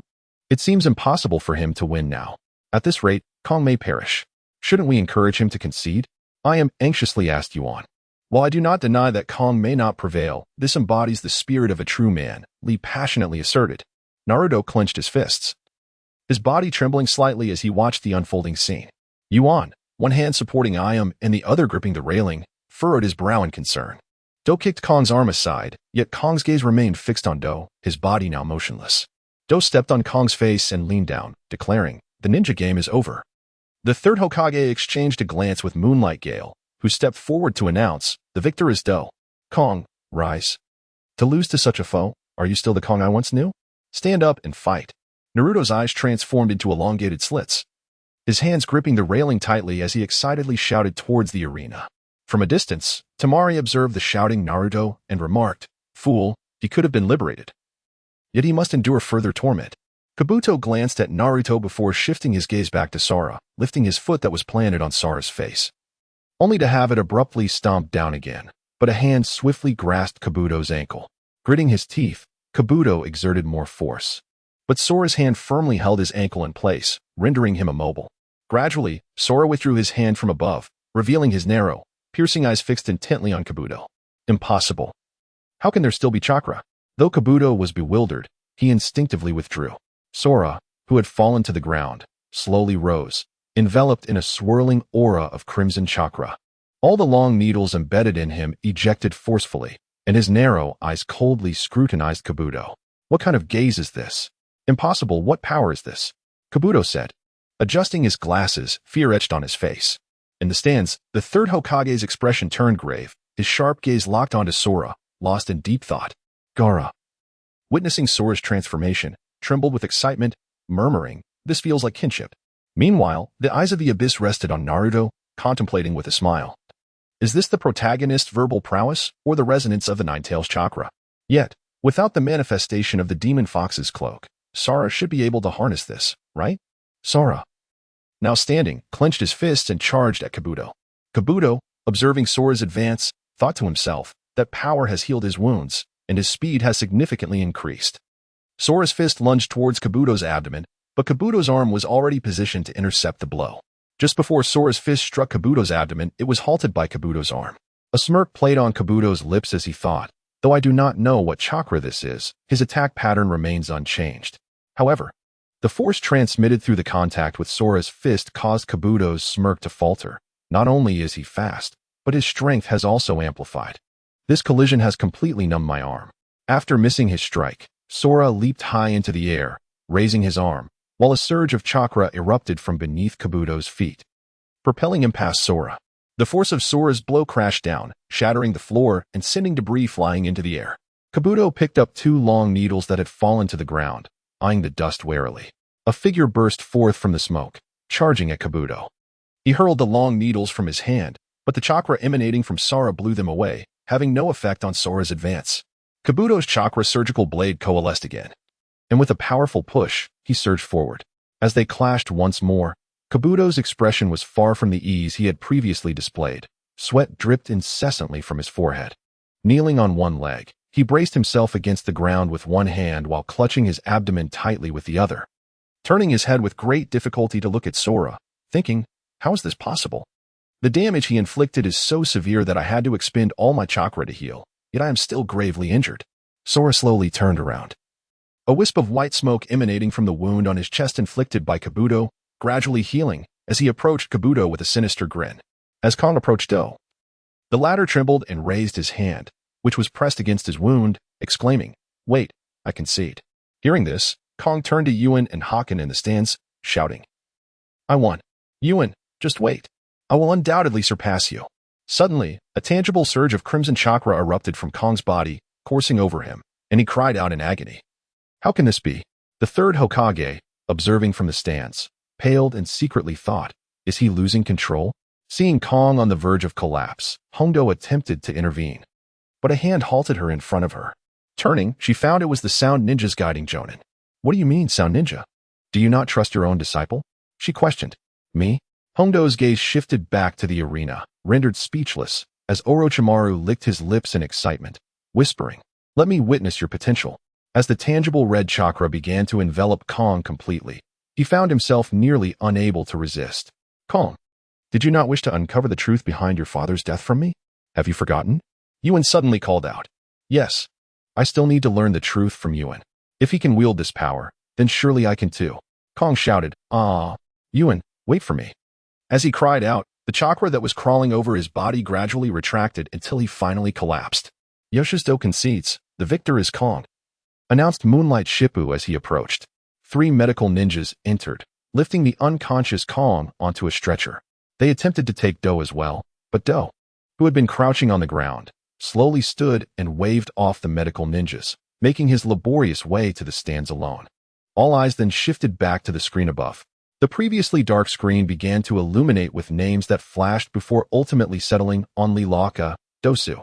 Disappointed, Xiaoli remarked upon seeing the display, "I thought my opponent would be Yuan." Hearing this, Yuan, who still needed to draw Orochimaru's attention, suddenly conceived an idea. Yuan handed Sakura over to a nearby teammate and leapt before the third Hokage, stating, "I beg your pardon for my impertinence, Hokage-sama. If this continues, the number of participants advancing will be odd, which poses complications for the subsequent formal examination. Thus, I dare to propose that this match be transformed into a free-for-all among the remaining 4 of us, with only one victor." The third Hokage, puffing on his pipe, replied thoughtfully, "This requires consideration of the other candidates' opinions. As long as I can battle Yuan quickly, I have no objections," Gaara said, trembling with excitement. "A free-for-all among 4? How exhilarating." "I have no objections," echoed Xiaoli. "Hee, I too have no objections. Since all are in agreement, this match will be modified to a free-for-all among 4. With only the last one standing advancing." The third Hokage exhaled a plume of white smoke, smiling.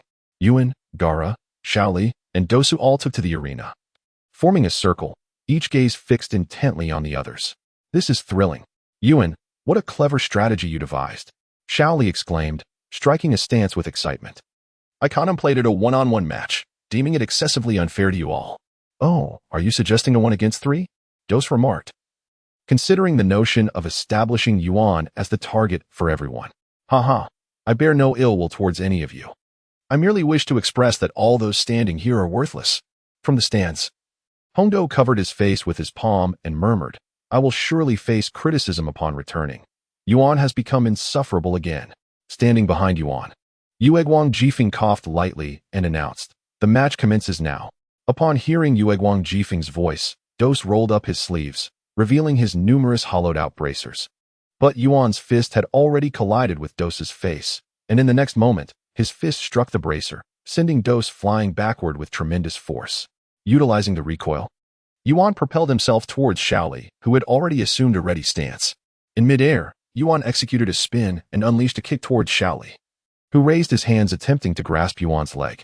The force was beyond Xiaoli's expectations.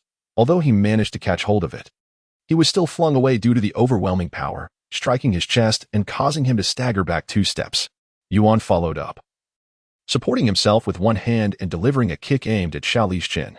This was the Shadow Dance Leaf. Being kicked up would be troublesome.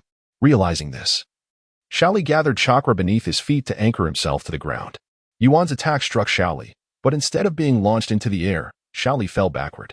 Just as Yuan was about to pursue, he heard Gaara's excited voice from behind.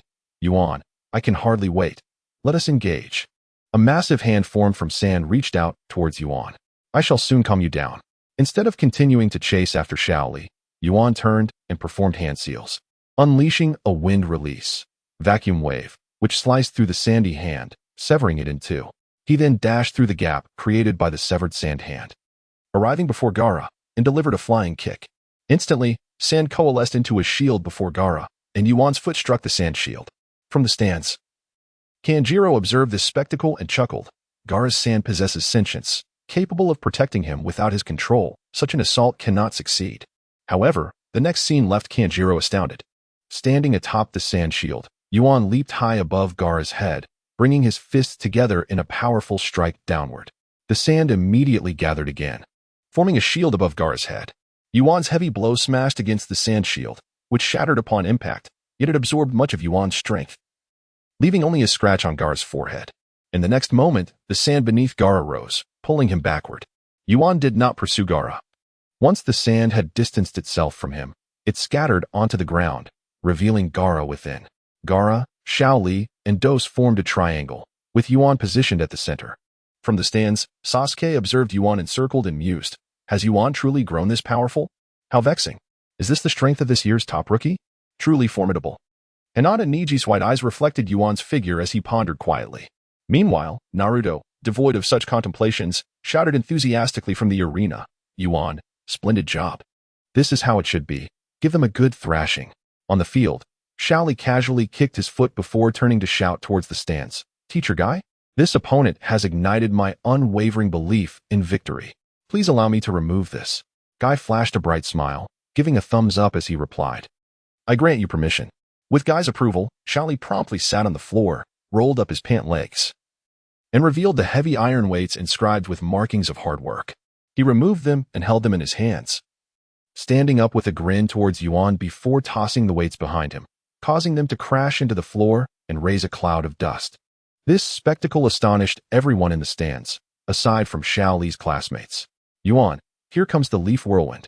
With that, Shaoli vanished from his spot, one foot appearing to sweep across Yuan's left side. Yuan quickly raised his left hand to block the attack, yet Shaoli reappeared on his right, launching a straight punch towards Yuan's face. Yuan narrowly dodged by tilting his head, but as he evaded, he countered with a sweeping kick aimed at Shaoli. Shaoli leapt to avoid the strike, lightly stepping on Yuan's sweeping leg, using the momentum to propel himself higher while raising his fists in a show of readiness. How will you respond to my technique? He declared, bringing his fists down in a chopping motion. Yuan crossed his arms above his head to defend, and upon impact, the ground sank beneath them, sending dust flying. Yuan broke free from the dust cloud, only to find Shaoli right behind him. Realizing he could not escape, Yuan attempted to counterattack, but Shaoli's foot landed squarely on Yuan's chest, forcing him to stumble back 2 steps. Shaoli swiftly followed up, delivering a whip-like kick to Yuan's back. Yuan, your strength is impressive, but alas, your speed is lacking. Without speed, even the mightiest blows cannot reach their target. Shaoli remarked from behind Yuan. Is that so? Then how about this move? Leaf Great Whirlwind. Yuan executed a 360-degree kick in midair. Leaf Whirlwind. Before Yuan's kick could connect, Shaoli's attack had already sent him crashing into the wall. Watching from the sidelines, Dors had initially intended to ambush Yuan, but upon witnessing Yuan's defeat, he recognized Shaoli as the more formidable opponent and coldly fixed his gaze upon him. Yuan, I have always wanted to prove that with effort, anyone can surpass a genius. Today, defeating you, the newcomer, will serve as the finest testament to that. Yuan, brushing off the dust from his attire, chuckled, is that so? A great figure once said, if effort were sufficient, what need would there be for geniuses? If you think to use me as proof of your hard work, despair awaits you. Upon hearing this, the third Hokage in the stands wore a sorrowful expression, reflecting, Danzō, is this the mindset you have instilled in this child? If only Minato were here, how heartbroken he would be. Yuan rolled up his pant legs to reveal weights identical to Shaoli's. Upon seeing this, Shaoli immediately assumed a combat stance, his eyes fixed intently on Yuan, while Dors's expression revealed shock. Yuan removed the weights from his hands, standing up and stretching his legs, saying, it has been a long time since I felt this light. Warm-up is over. The battle begins now. Just as he finished speaking, Yuan tossed the weight in his hand towards Shaoli. Shaoli caught the thrown weight, and at the moment of contact, Yuan's foot followed the weight, flying towards him. The two figures transformed into ephemeral shadows, crashing against the wall behind them, sending a cloud of dust swirling into the air, causing the entire central tower to tremble slightly. As the dust began to settle, the onlookers beheld Yuan, his foot pressing firmly against Shaoli's chest, pinned against a wall riddled with cracks. Upon seeing this, Dors could not contain himself and rushed forward, shouting, everyone, let's gang up on that guy with the yellow hair. There's no way we can defeat him in a one-on-one fight. We must take him down together. With Xiaoli beneath his foot, Yuan formed hand seals and unleashed a barrage of gigantic wind bullets towards Dorse, completely enveloping his vicinity. Yet, a figure surged through the blast waves created by the explosion, charging toward Yuan. With a sudden withdrawal of his foot from Xiaoli's chest, Yuan appeared before the advancing Dorse. Startled, Dorse attempted to throw a punch at Yuan, but before he could react, Yuan's foot connected with his chin, sending him hurtling backward. Xiaoli, allow me to demonstrate the distinction between innate talent and sheer effort, Yuan proclaimed, leaping above the airborne Dorse. Dorse, gazing up at Yuan hovering above him, coldly declared, "It's over for you. My voice travels faster than your speed." With that, he unleashed a piercing sound wave from the porous armor on his right arm.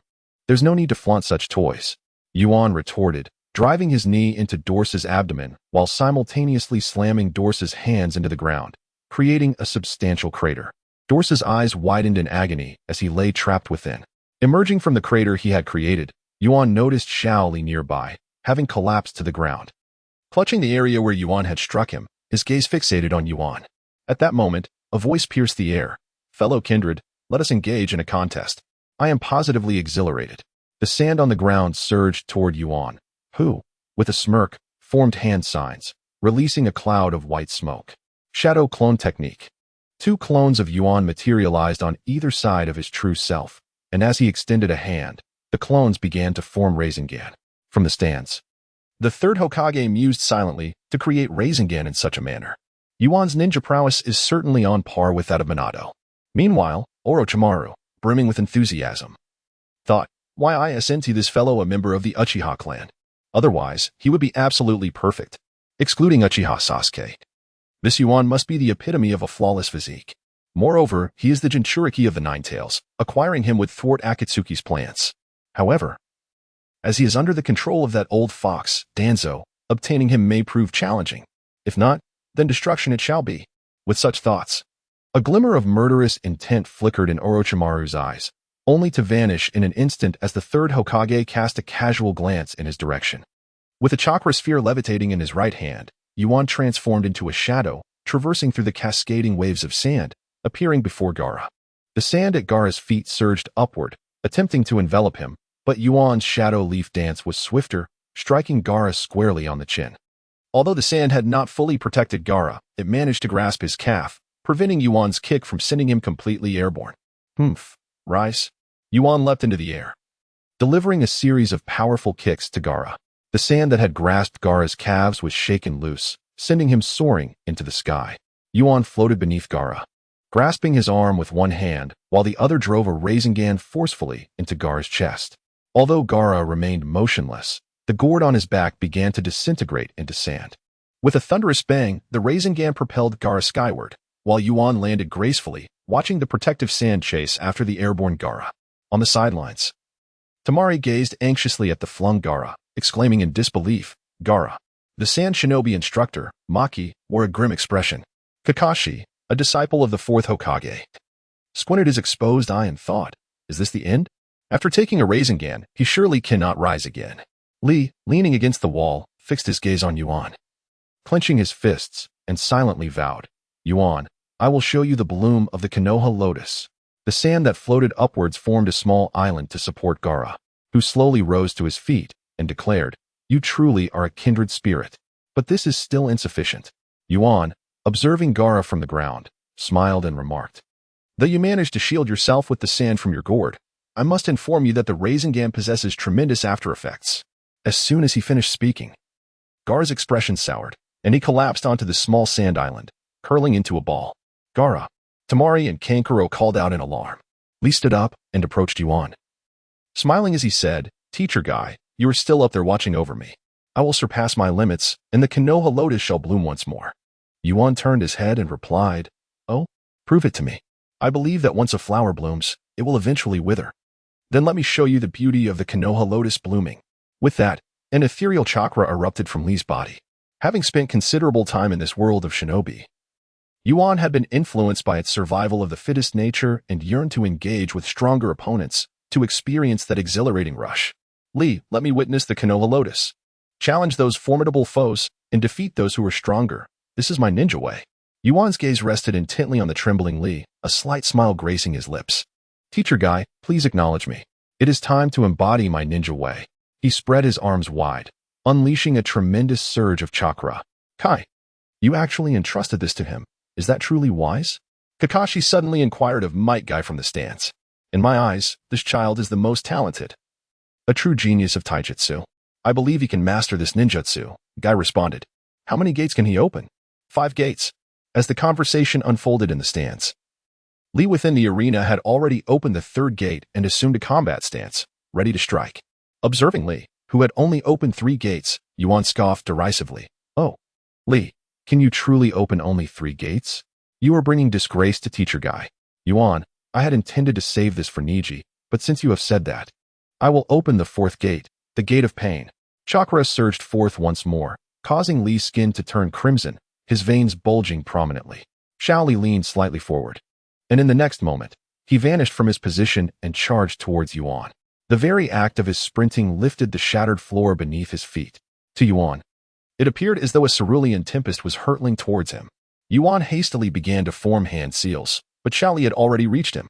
Despite his lack of defense, Yuan continued his seals, and Shaoli's attack struck accurately against Yuan's abdomen, sending him crashing backward. This is not good.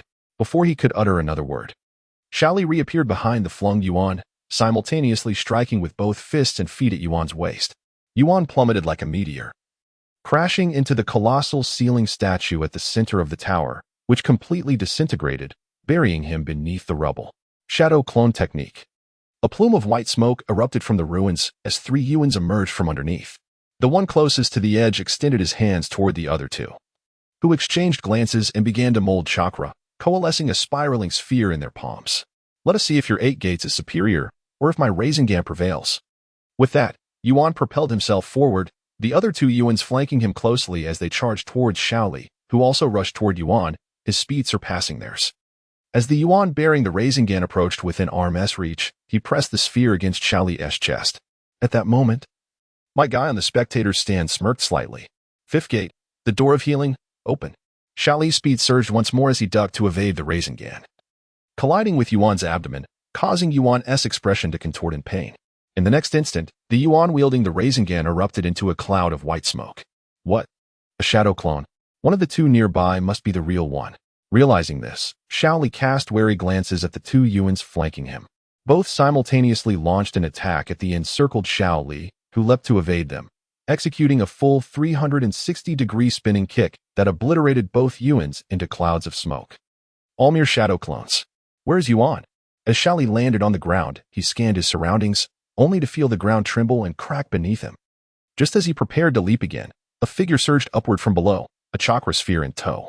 Caught off guard, Shaoli aimed to kick at Yuan. But the Rasengan pressed against his chest, and Shaoli's legs slammed into Yuan's abdomen. Both were sent flying apart, landing a significant distance from each other. Yuan, I told you that the Konoha lotus would bloom once more. Shaoli staggered to his feet, his 8 gates state having faded, his body battered and bruised, yet resolute in his desire to stand and win. Yuan did not respond immediately. He struggled to turn over, resting his head against a stone as he said, I acknowledge your strength, but you were destined to lose. A voice echoed from above. Yuan, how can you fall like this? I have only just begun to feel exhilarated. Half of Gaara's body had transformed into a tailed beast, standing on a floating island of sand, eagerly observing the scene below. It seems the plan must be expedited. This Jinchuriki is truly an unstable factor, Orochimaru remarked with a dangerous smile as he turned his gaze to the 3rd Hokage. This is bad. I wonder if Gaara can still maintain control. Maki said with a grave expression. What kind of monster is that? Do you know? Sakura asked her voice laced with fear. A tailed beast. I concede. Yuan directly addressed Moonlight Gale. What? Yuan, what do you mean? Gaara roared. Yuan literally looked at Yuan in disbelief. Kurama, grant me some chakra. Yuan, what on earth are you thinking? Your body is already gravely injured. Granting you more chakra could severely jeopardize your future. Rather than placing hope in the future, it is wiser to seize the present. If that is the case, then let it be as you wish. A surge of crimson chakra erupted from Yuan's abdomen, and his injuries began to heal at a visibly rapid pace. Yuan stood up, exuding an astonishing aura, his elongated pupils fixed upon Gaara in the sky. This is truly exhilarating. I can hardly believe that Yuan possesses such power. The third Hokage observed the chakra emanating from Yuan and fell into contemplation. Why is Yuan able to control the Nine-Tails chakra? Could this pose a danger to his life? It seems necessary for me to consult Danzō. With a thunderous crash, the sandy island above collapsed, pouring sand downwards. Gaara plummeted to the ground like a meteor, his gaze firmly locked on Yuan. Yuan shook his head and continued speaking to Moonlight Gale. Honorable Examiner, I forfeit. I believe you may announce the results now. Why is that? Yuan, you clearly still have the strength to fight. Why give up like this? Is this the demeanor of a genius? Little Li exclaimed angrily. Yuan, I am not yet satisfied with the battle. Haha. Because I have a promise to fulfill with someone, I shall let you go this time. However, Gaara, someone will soon defeat you on my behalf. Are you referring to Uchiha Sasuke? Yuan shifted his gaze towards Naruto in the stands and smiled. Gaara followed Yuan's line of sight. Noticing Naruto and Sasuke standing closely together, he genuinely believed Yuan was referring to Sasuke. Even Sasuke himself thought Yuan meant him. Silently clenching his fist and thinking, I have grown stronger. If I cannot win even this, how will I face that man? Gaara turned his head away. The tailed beast transformation dissipating into sand upon the ground, and looked at Moonlight Gale. Although Little Li was still contemplating the battle, his opponent had completely lost the will to fight, and in his current state, he lacked the strength to defeat Gaara. He could only say to Moonlight Gale, I forfeit. Moonlight Gale cleared his throat and stepped forward to announce, the result of this four-man melee is as follows. Yuan and Rock Lee have forfeited. Doso has lost combat capability. Therefore, the victor is Sand Ninja Gaara. He gestured towards the stands. The previously victorious examinees all entered the arena.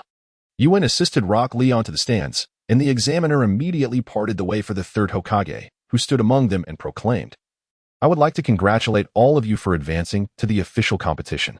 Now, let me explain the details of the formal match. In order to allow everyone to showcase their full strength, the competition will take place in 1 month. And not only the feudal lords but also the Wind Shadow will be present to observe your battles. The Wind Shadow? That must be Orochimaru. The plan to destroy Konoha is finally about to commence. Orochimaru, I eagerly anticipate our next encounter. A slight smile graced Yuan's lips. All right. Everyone may return to make preparations. After the third Hokage concluded his remarks, he was the first to depart from the hall. For he sensed that his presence would only serve to stifle the atmosphere. The various Nin began to praise their respective disciples. Sakura, after handing Iam to Yuan, rushed back to cling to Sasuke. Hondo approached Yuan and Iam, saying, both Iam and Kei have performed admirably, but Yuan, you have truly embarrassed me. I am quite upset. You should ponder how to rectify this. Tonight, I shall treat the entire class to dumplings and red bean soup. Very well. I forgive you. However, not all Nin engaged in conversation with their subordinates. The Sound Nin made his way towards the exit without acknowledging his underlings. Just as the Sound Nin pushed open the door and was about to step outside, a voice called out, Excuse me, Sound Master, may I have a word? Oh, what is it?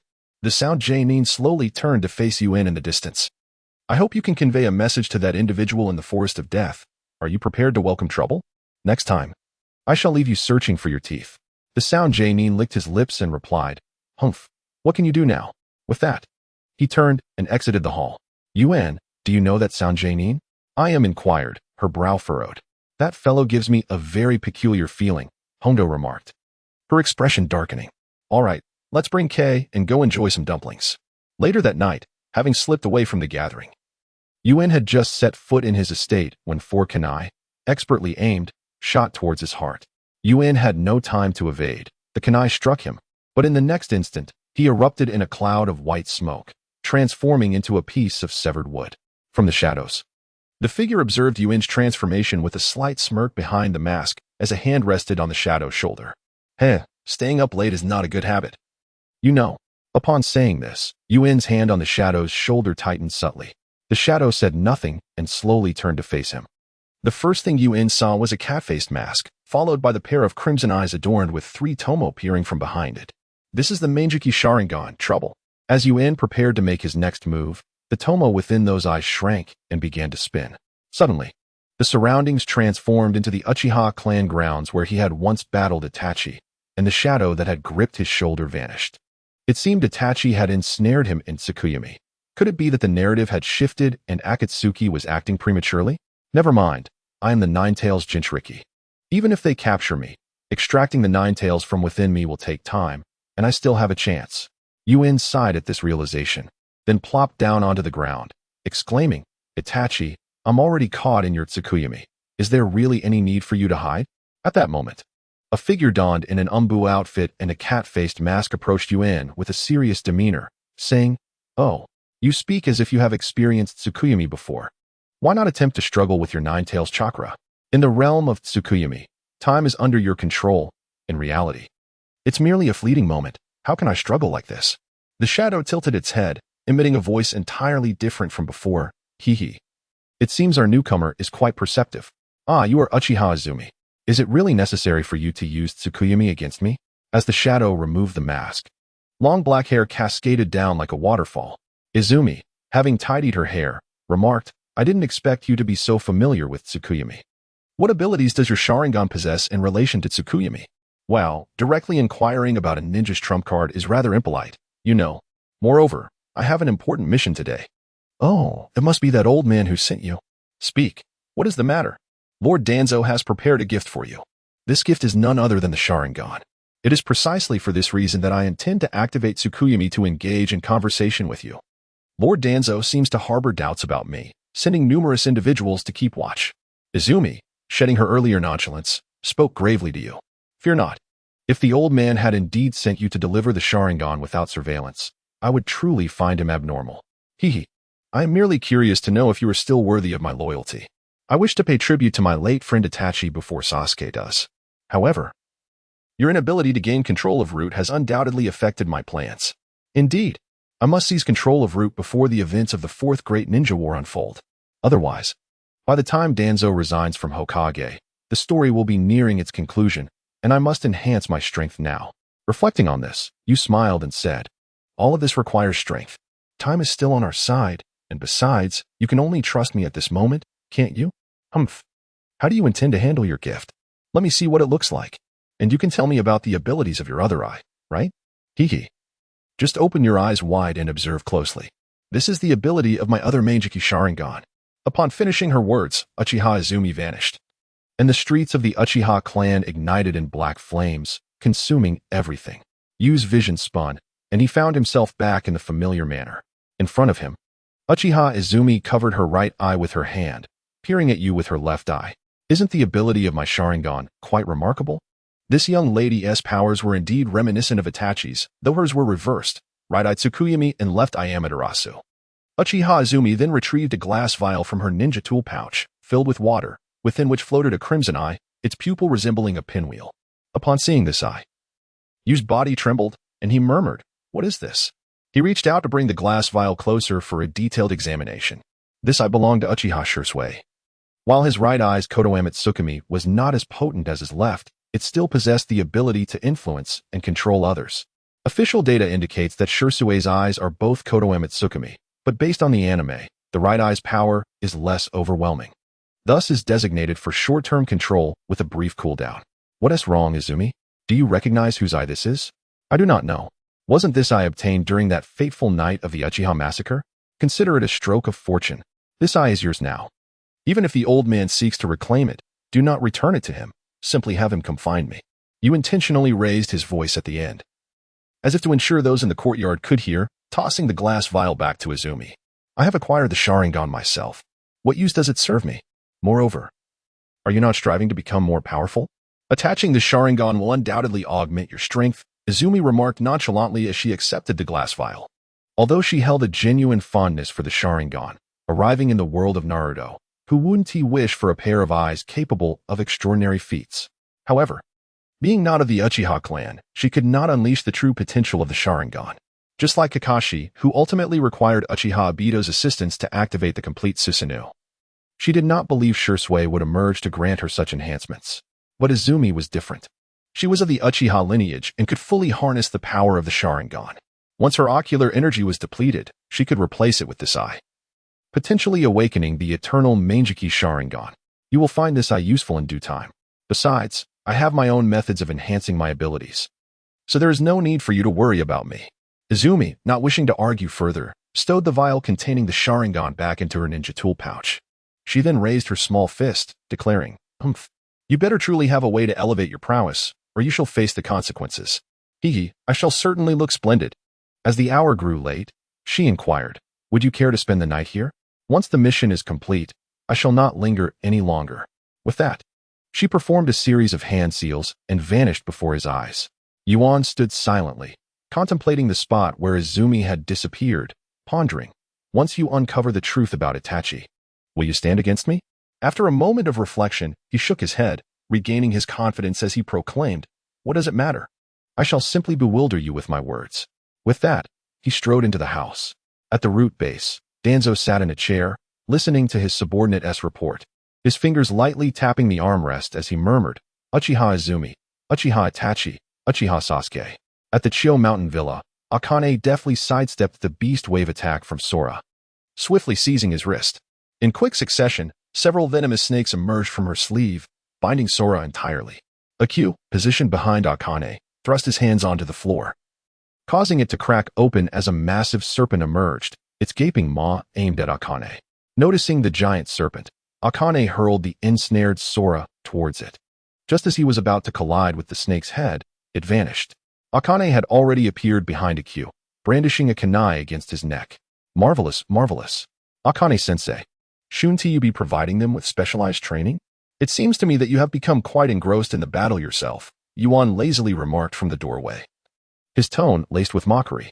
"I share that sentiment," Sora quietly replied as he adjusted his attire. "You know nothing. Besides, Yuan, since you cannot participate in the upcoming official matches, rather than wasting time here, you might as well assist them in gathering intelligence on others." "Wow, Akane-sensei. If you wish to send me away, you could simply say so. No need to employ such a mundane excuse about collecting intelligence, yet I shall not depart." With a swift series of hand seals, Akane unleashed the great fireball technique towards Yuan. As he beheld the approaching fireball, he instantly shed his lethargy, leaping towards the door while shouting back, "I shall undoubtedly return." In the Konoha Hot Spring Street, Yuan sits in a dumpling shop at the street corner, one hand grasping a skewer of dumplings while he chews incessantly, his eyes flitting over the bustling crowd. He muses to himself, "At this hour, Orochimaru should be ambushing the Kazekage. Jiraiya ought to have arrived in Konoha by now. Having stealthily entered Konoha, he would undoubtedly frequent places like this. What on earth is he up to?" At that moment, several figures clad in yellow darted across the rooftops, swiftly followed by a number of black figures. It was Hibi and Naruto. Yuan had initially hoped to encounter Jiraiya before Naruto, but it seemed that without Naruto, finding Jiraiya would be impossible. Instead of idly sitting by, he decided to create a little chaos for them. With a slight smile curling at the corners of his mouth, Yuan discarded the leftover bamboo skewer and leaped onto the rooftops. Forming hand seals, he unleashed a puff of white smoke, and within moments, he vanished, replaced by a youth clad in a green vest and draped in a white ceremonial robe with blue eyes and yellow hair. The robe bore the inscription of the Fourth Hokage. As Naruto and Hibi dashed about, they were ultimately cornered by Hibi in a dead-end alley. Breathing heavily, Naruto leaned against the wall, casting an exasperated glance at Hibi, who stood at the alley's entrance. "Why didn't you just give up quietly? Now I have to train with Kakashi-sensei. You can't escape. Now you know my strength, don't you? Just obediently train with me," Hibi retorted. Suddenly, Naruto chuckled. "What a joke. Since I can't run away, I'll just have to defeat you with my fists before embracing Kakashi-sensei's training." As expected of Naruto, Hibi grinned and said, "Well then, let us see what you've got." Just as Naruto prepared to charge forward, a figure appeared atop the wall beside the alley. "Below. Are you ready to welcome the Hokage?" Yuan proclaimed, one hand resting on his forehead, casting a sidelong glance at Naruto and Hibi, feigning profundity. Hibi was momentarily stunned upon seeing Yuan, while Naruto scratched his head in confusion and asked, "You look familiar. Where have I seen you before?" "Heh. Think hard. I remember. You're the one from Hokage Rock. I even drew on top of you back then." Upon hearing this, Yuan turned around, one hand covering his face while the other pointed at the inscription on his ceremonial robe. "Look closely. I am indeed the Hokage." Hibi's brows furrowed deeply at Yuan's words. He plunged his left hand into his ninja tool pouch and adjusted his drooping sunglasses with his right hand, saying sternly, "Naruto, don't listen to his nonsense. The Fourth Hokage has long since passed. Who on earth are you?" Realizing Hibi's words, Naruto quickly assumed a fighting stance towards Yuan. Seeing Naruto's anxious expression and Hibi's seriousness, Yuan's remained unfazed, saying, "Come, come. Allow me to demonstrate what Hokage-level strength truly is." With that, he brandished a kunai imbued with the Flying Thunder God technique. This kunai, a special tool for the Flying Thunder God, had been prepared by Yuan's before he spied on the sealing book. He had anticipated the technique to be so profound and beyond his grasp. Yet he had kept the kunai in his ninja tool pouch all along. At that moment, Hibi and Naruto's expression shifted as they regarded Yuan's with newfound wariness. Mistaking their reaction for fear of his counterfeit kunai, Yuan's taunted, "Are you that frightened?" "Ah, so it turns out to be just a fake." A voice emanated from behind Yuan, startling him to the core. He twisted his upper body backward, brandishing the Flying Thunder God kunai in a sweeping motion. His wrist was grasped by an unseen hand, yet in that moment, Yuan caught a glimpse of the individual behind him, a figure adorned with a forehead protector inscribed with the character for oil, cloaked in a deep crimson garment, and sporting long white hair cascading down to his waist, alongside a large scroll on his back. As soon as Abyssal spotted Jiraiya, he was about to exclaim, "Jiraiya," when a massive toad materialized behind him, extending its lengthy tongue to ensnare Abyssal before slamming him against the wall, rendering him unconscious. "Don't shout indiscriminately. What if someone hears us? And you, the imposter claiming to be the Fourth Hokage, what do you intend to do?" Hey, who is this white-haired fellow?" Naruto shouted, utterly bewildered by the unfolding events. Upon hearing Naruto's words, Jiraiya released his grip on Yuan's wrist, leaped backward, and with a flourish of his long white hair, struck a pose. "A fine inquiry. I am the sage of Mount Myaboku, known as the Toad Sage." To Yuan's surprise, Jiraiya's dramatic entrance eclipsed his own, as he felt overshadowed by the aura emanating from the Toad Sage. Inwardly, he resolved to reclaim his own presence. "Who are you truly? Are you one of Orochimaru's subordinates?" Jiraiya inquired, his gaze on Yuan now steely with danger. This isn't the ideal setting for a confrontation. Let us move to a more spacious locale." With that, he formed a hand seal and vanished from sight. Moments later, Jiraiya leaped from the top of the wall onto the back of the great toad, enveloped in a cloud of white smoke, and disappeared. Naruto gazed at the spot where the two had vanished, then turned to the unconscious Abyssal, muttering to himself, "It's not that I don't care about you, Abyssal-sensei, but I must pursue those two villains to avenge you. I'm off." He then stepped over Abyssal and darted out of the alley. In a clearing in Konoha, as Yuan set foot on the open ground, Jiraiya and his toad arrived closely behind. Yet Yuan did not flee. Rather, he sought to gauge Jiraiya's strength. "By the way, I have something to discuss with you." "Lord Jiraiya, who exactly are you? Since you have asked so earnestly, I shall graciously reveal myself. To prevent the world from being destroyed and to safeguard peace, while embodying love and truth, I am the protagonist of this tale, Yuan." With a smile, Yuan dispelled his transformation technique.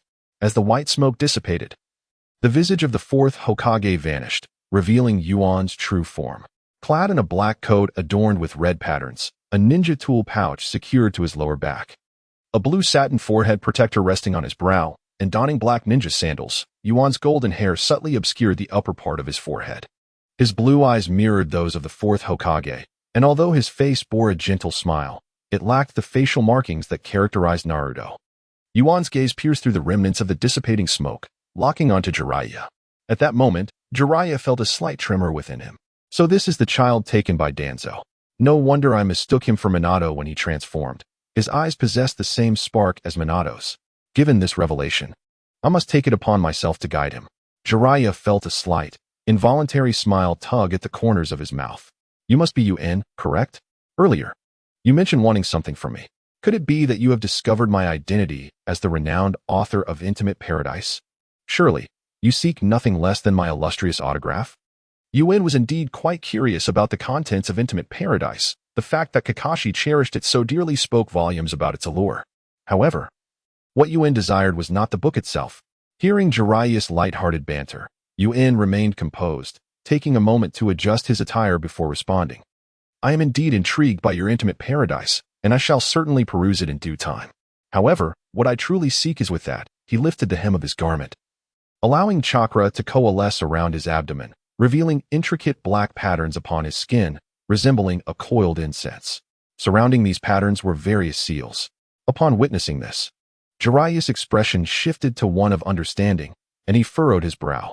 "You wish to acquire the key to unravel the 8 trigram seal, do you not?" Yuan indeed aimed to obtain the key to unlock the 8 trigram seal.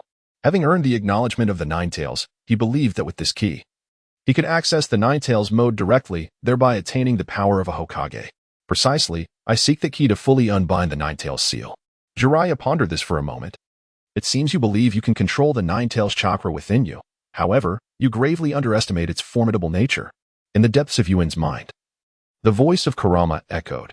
Yuan, should you completely unseal the power, you are not yet equipped to wield it. Even if I do not wish to, you would be assimilated by my chakra, transforming into my true form. Yuan, you are a friend I acknowledge, and I would not wish for you to be sacrificed for my liberation.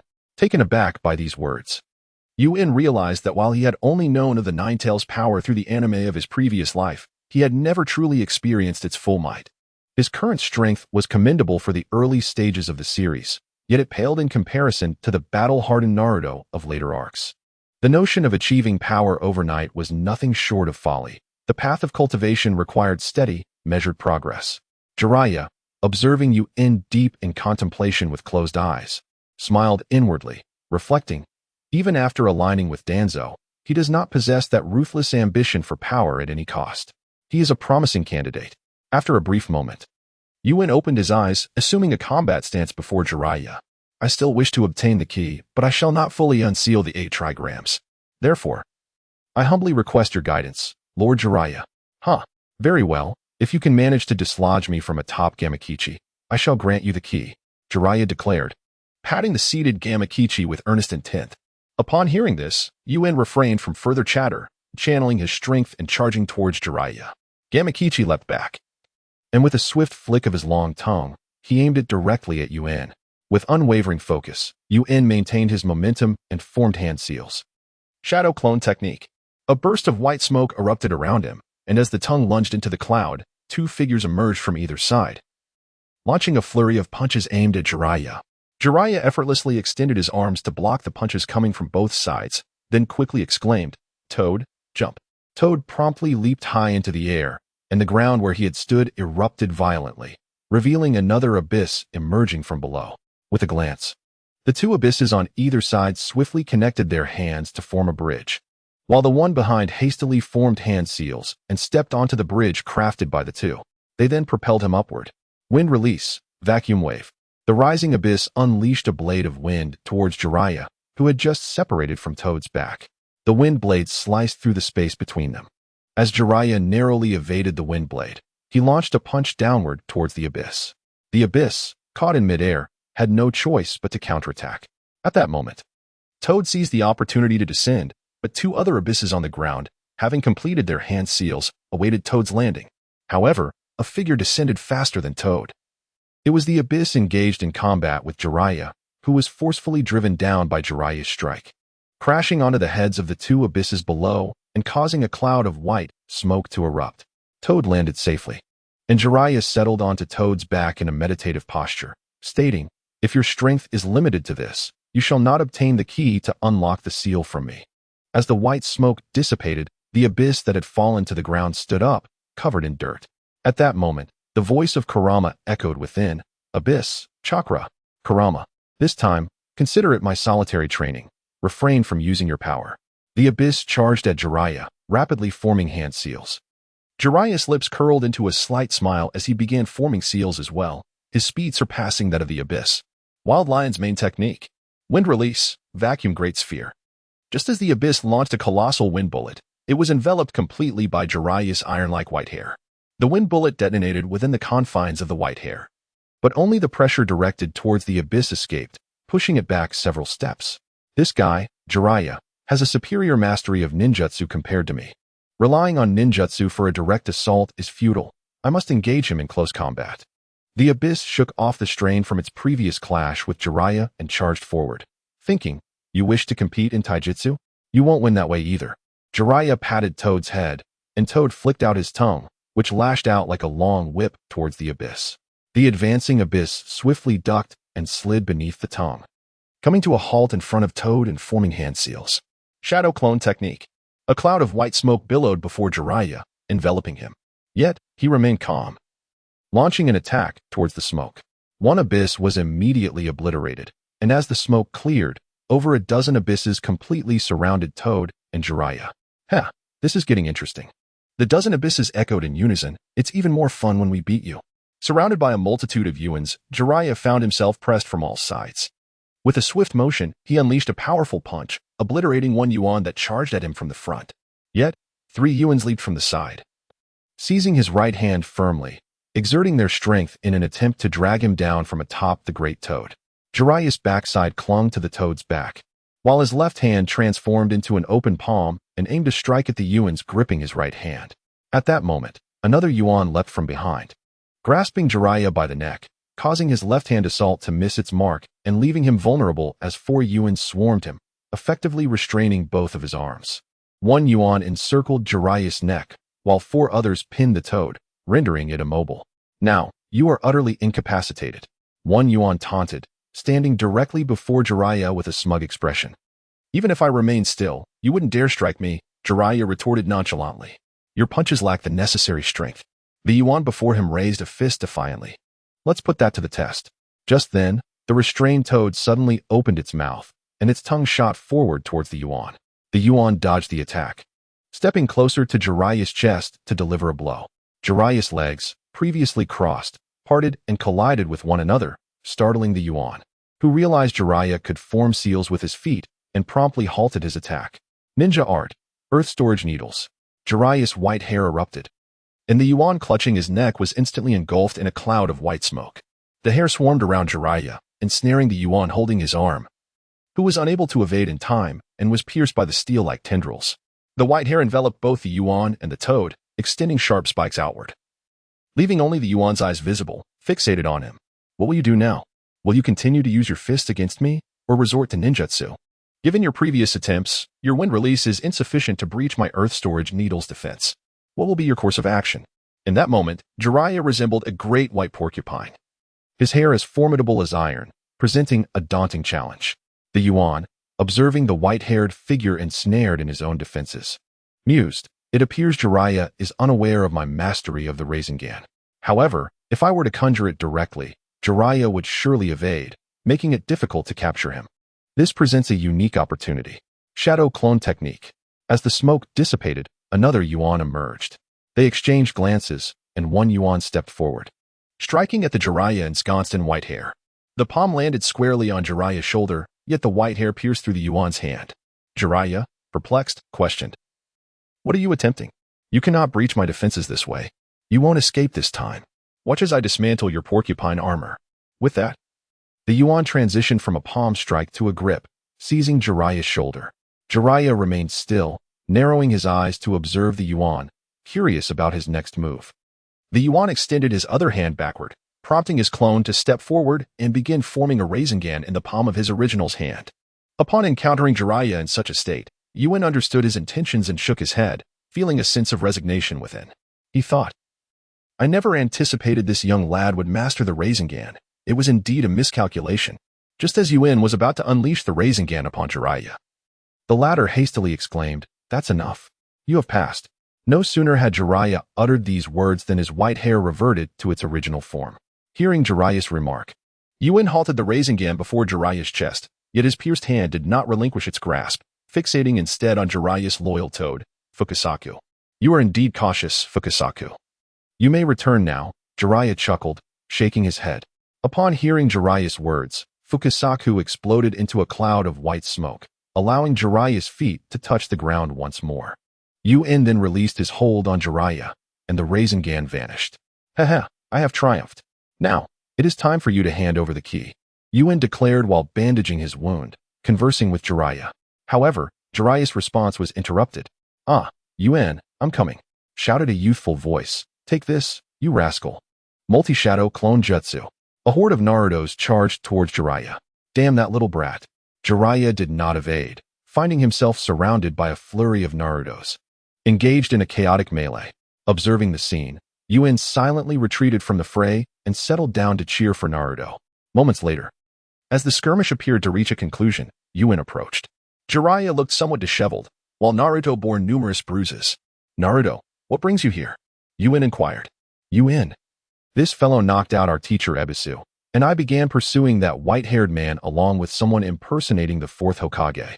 Upon arriving here, I discovered you in battle, so I came to assist. Naruto animatedly gestured towards Jiraiya. Foolish child, I am a sage. A sage, Jiraiya retorted. You are the real fool. Naruto defiantly shot back. It seems I have yet to make you fully comprehend the power of a sage. If it comes to fighting, who is afraid of whom? Witnessing the escalating banter between the two, Yuan placed a hand on his forehead and shouted, Enough. Both of you. Cease your quarrel and first provide me with what I seek before continuing your bickering. At that moment, Jiraiya's demeanor turned serious as he remarked, I truly hope you can harness this power. It is a legacy left by the Fourth Hokage. The Fourth Hokage's legacy? Naruto inquired in confusion. Jiraiya formed hand seals and opened his mouth wide, from which a toad emerged. Seeing this spectacle, Naruto gasped in terror, murmuring, A toad just crawled out of his mouth. Yuan, equally astonished, had seen such a phenomenon in the anime before, yet this was his first time witnessing such a remarkable toad in reality. The toad, upon emerging, floated above the ground, its belly unfurling into a long scroll, arms crossed, exuding an air of superiority as it gazed at Jiraiya. You certainly have a knack for summoning toads. Pray tell, what is the purpose of my summoning? The toad inquired. Fukasaku, this matter pertains to the Four Symbols seal. He seeks the key to the Four Symbols seal. Jiraiya pointed solemnly at Yuan. Jiraiya, are you jesting with me? Fukasaku glanced at Yuan before turning back to Jiraiya. Does my expression suggest that I am joking? Rest assured, I shall not fully unseal the barrier at once. I merely intend to loosen it slightly. Yuan understood that it was time for him to speak. You are the Jinchuriki of the Nine Tails. Are you familiar with the Nine Tails? How well do you comprehend its power? The serious gaze of Frosmith rested upon Yuan as he spoke. Yuan met his earnest stare and replied, Although I have never witnessed the complete power of the Nine Tails firsthand, I am confident that, aside from the deceased sage of Six Paths, no one understands Kurama better than I do. Upon hearing this, Frosmith's body quivered slightly, and then his gaze shifted towards Jiraiya, who nodded gently in acknowledgement. With a sigh, Frosmith conceded, Very well, very well. Suddenly, Frosmith's scroll unfurled horizontally, revealing a dense array of intricate techniques. With a square blank space in the upper right corner. Gazing at this scroll of techniques, Yuan recalled that when Naruto acquired this key, he would have to swallow this enormous toad whole. The thought made Yuan's scalp tingle, and he turned to Jiraiya, asking, I won't have to swallow this gigantic toad. Will I? There is no need for a sealing ceremony. I still have use for this original key, Jiraiya said meaningfully, glancing at Naruto. Wow, what are all these? And what do you mean by key? Naruto exclaimed in astonishment. Yuan, place your hand on that blank space, Jiraiya instructed. Casting a glance at Naruto before turning back to Yuan. Yuan approached Frosmith's scroll with measured steps, extending his right hand. A surge of blue chakra emanated from his 5 fingers as he laid his palm upon the blank space. At that moment, some of the techniques on the scroll appeared to come to life, flowing towards Yuan's hand. The techniques crawled up his hand and into the depths of his sleeve, eventually enveloping his entire arm in black markings. Done. I have prepared a key for you, but remember, you must never fully unseal the Nine Tails, Yuan said, withdrawing his hand and gazing at his palm adorned with black markings. Fear not. I aspire to stand at the pinnacle of the world. As he spoke, the black markings on his arm gradually faded into nothingness. This key unlocks the Nine-Tailed seal. Who on earth are you? Naruto, now comprehending the situation, turned to Jiraiya and inquired. I am a sage. The Toad Sage from Mount Myaboku, Jiraiya declared with pride. Naruto, do you not wish to become stronger? Here is a ready-made mentor. This fellow is even stronger than Kakashi. What? Stronger than Kakashi-sensei? Naruto's eyes sparkled with astonishment as he looked at Jiraiya. Time to retreat. See you, Naruto. Yuan formed a hand seal and disappeared in a puff of white smoke. In no time, he found himself back in his courtyard, standing in the open space. The black markings on his right arm reemerged as he clenched his fist and delved into the depths of his consciousness. In the realm of sealing, Yuan stood before the sealed iron gate, gazing at the Nine Tails within. Kurama, I have arrived.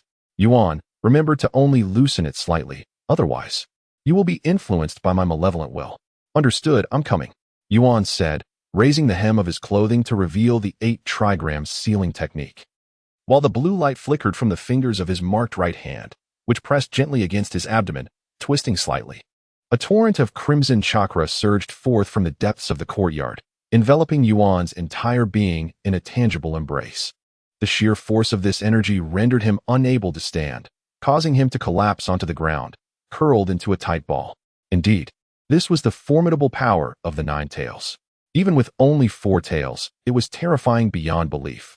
At this moment, Yuan's eyes had transformed into elongated slits. His nails elongated as they dug fiercely into the earth, while his golden hair floated in the air. The spectral fox cloak enveloped him entirely below the neck, with 4 vibrant crimson tails billowing majestically behind him as the red chakra continued its gradual ascent, encasing him further. With a fierce roar, Yuan's hands, which had been gripping the ground, suddenly released their hold as he bellowed towards the heavens, the 4 chakra tails sweeping through the courtyard, leaving chaos in their wake. Inside the Hokage office, the third Hokage abruptly halted his review of documents, striding swiftly to the window, murmuring in disbelief, "How is this possible? The Nine Tails is beginning to break free from the 8 trigram seal. This unprecedented release of its chakra. Is it Yuan or Naruto?" After taking a deep puff from his pipe, the third Hokage continued, "Find out what is happening. I must know." With his command, the shadows within the room seemed to dissipate significantly. In the underground base of the Root organization, Danzō sat resolutely in his chair, casting a sidelong glance at the kneeling figures before him. He tapped the armrest lightly, issuing a stern command. "No one is to approach that estate. Understood? Wait. I will personally lead this mission." Rising, he stretched his wrists as he spoke. Meanwhile, Yuan collided with a large tree, the red spectral fox cloak now reaching his nose, leaving only his narrowed eyes exposed. He had initially envisioned wielding 4 tails to confront Orochimaru on the day of the official exam. Yet now he found himself losing control of the situation. Fortunately, he had not completely unraveled. Jiraiya was still in Konoha, and the circumstances were not entirely dire. How naive I was to believe I was the protagonist, to think I could alter the fates of those around me. Yet, what can a powerless being like me truly change? As Yuan's will to resist dwindled, the crimson chakra surged forth, obscuring 2/3 of his vision. "Yuan, you foolish child. Are you truly surrendering your resistance? Wake up. You still owe me vengeance." A voice rang out sharply. Struggling to focus on the voice, Yuan squinted through his eyelids to see Uchiha Izumi standing beside him, adorned in the uniform of the Root. "I can do this. I have already altered the fate of this girl who was destined to perish upon her introduction. I can change the destinies of many more. I am the true child of prophecy. I need this power." The spectral fox cloak had fully enveloped Yuan, his hands plunged into the earth.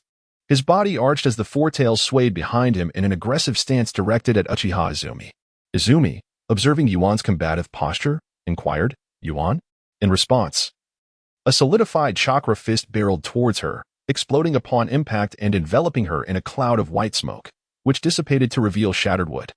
Yuan turned to glance behind him, witnessing Uchiha Izumi forming hand seals while dashing towards the courtyard's exit. Suddenly, the swaying tails behind him elongated, transforming into 4 arms that reached out towards Izumi. Fire style, great fireball technique. Uchiha Izumi turned her head and unleashed a colossal fireball toward the 4 crimson chakra arms. However, the chakra appendages disregarded the fireball's ferocity and advanced directly through it, lunging toward Izumi. Could this be the power of the 9 tails from years gone by? If only I could use Amaterasu, it might injure Yuan. Alas, I must resort to Tsukuyomi once more. With this thought, Izumi chose not to evade, and the 4 arms seized her limbs, dragging her swiftly across the ground. As Izumi drew nearer, Yuan, enveloped in a shroud of red chakra, lunged at her. Though Izumi did not struggle, the 3 tomo in her right eye seemed poised to unleash their power. Yuan pressed down upon her, gazing into her crimson eyes, and raised his fist, suffused with red chakra. At that moment, the tomo in Izumi's right eye expanded dramatically, yet Yuan's momentum remained unimpeded. Failure. Tsukuyomi could not be summoned. It had been too soon since its last invocation, and attempting to force it now was overly ambitious. Furthermore, would it even be effective against such a monster? Izumi's right eye closed, and despair flickered across her face as she beheld the approaching fist. With a thunderous impact, Yuan's fist swept past, grazing her hair and embedding itself into the earth. Izumi's gaze shifted from the fist to Yuan's hollow, pale eyes, her body motionless as she murmured, "Yuan, can you control your body now?" At that moment, the red chakra enveloping his head dissipated, revealing Yuan's face adorned with a faint smile. "Hey, don't I look handsome?" he remarked, and with that, the red chakra began to retract towards his abdomen. The four tails gradually shortening until they vanished completely. As the red chakra entirely dissipated, Yuan collapsed, his weight pressing down on Izumi, who shyly embraced him and then stood up. Next time, refrain from such perilous actions. What if you lose control and are devoured by the nine tails, only to be resurrected? She scolded gently. I must take you to the medical team. Yuan adjusted his head and her arms to a more comfortable position before replying softly, hee hee. This time wasn't a loss. We can discuss the medical team later. First, take me outside. There is cleanup to be done. Outside the courtyard. Two groups clad in Umbu uniforms were locked in a standoff, while an elderly man with a cross-shaped scar on his chin sat on the steps of the courtyard gate. The leading Umbu ninja approached the scarred elder respectfully, stating, Sir, this is the will of the third Hokage. Please do not make things difficult for us. This is my courtyard. You are not worthy to speak to me. If you wish to enter, let Sarutobi come himself, the elder retorted. What?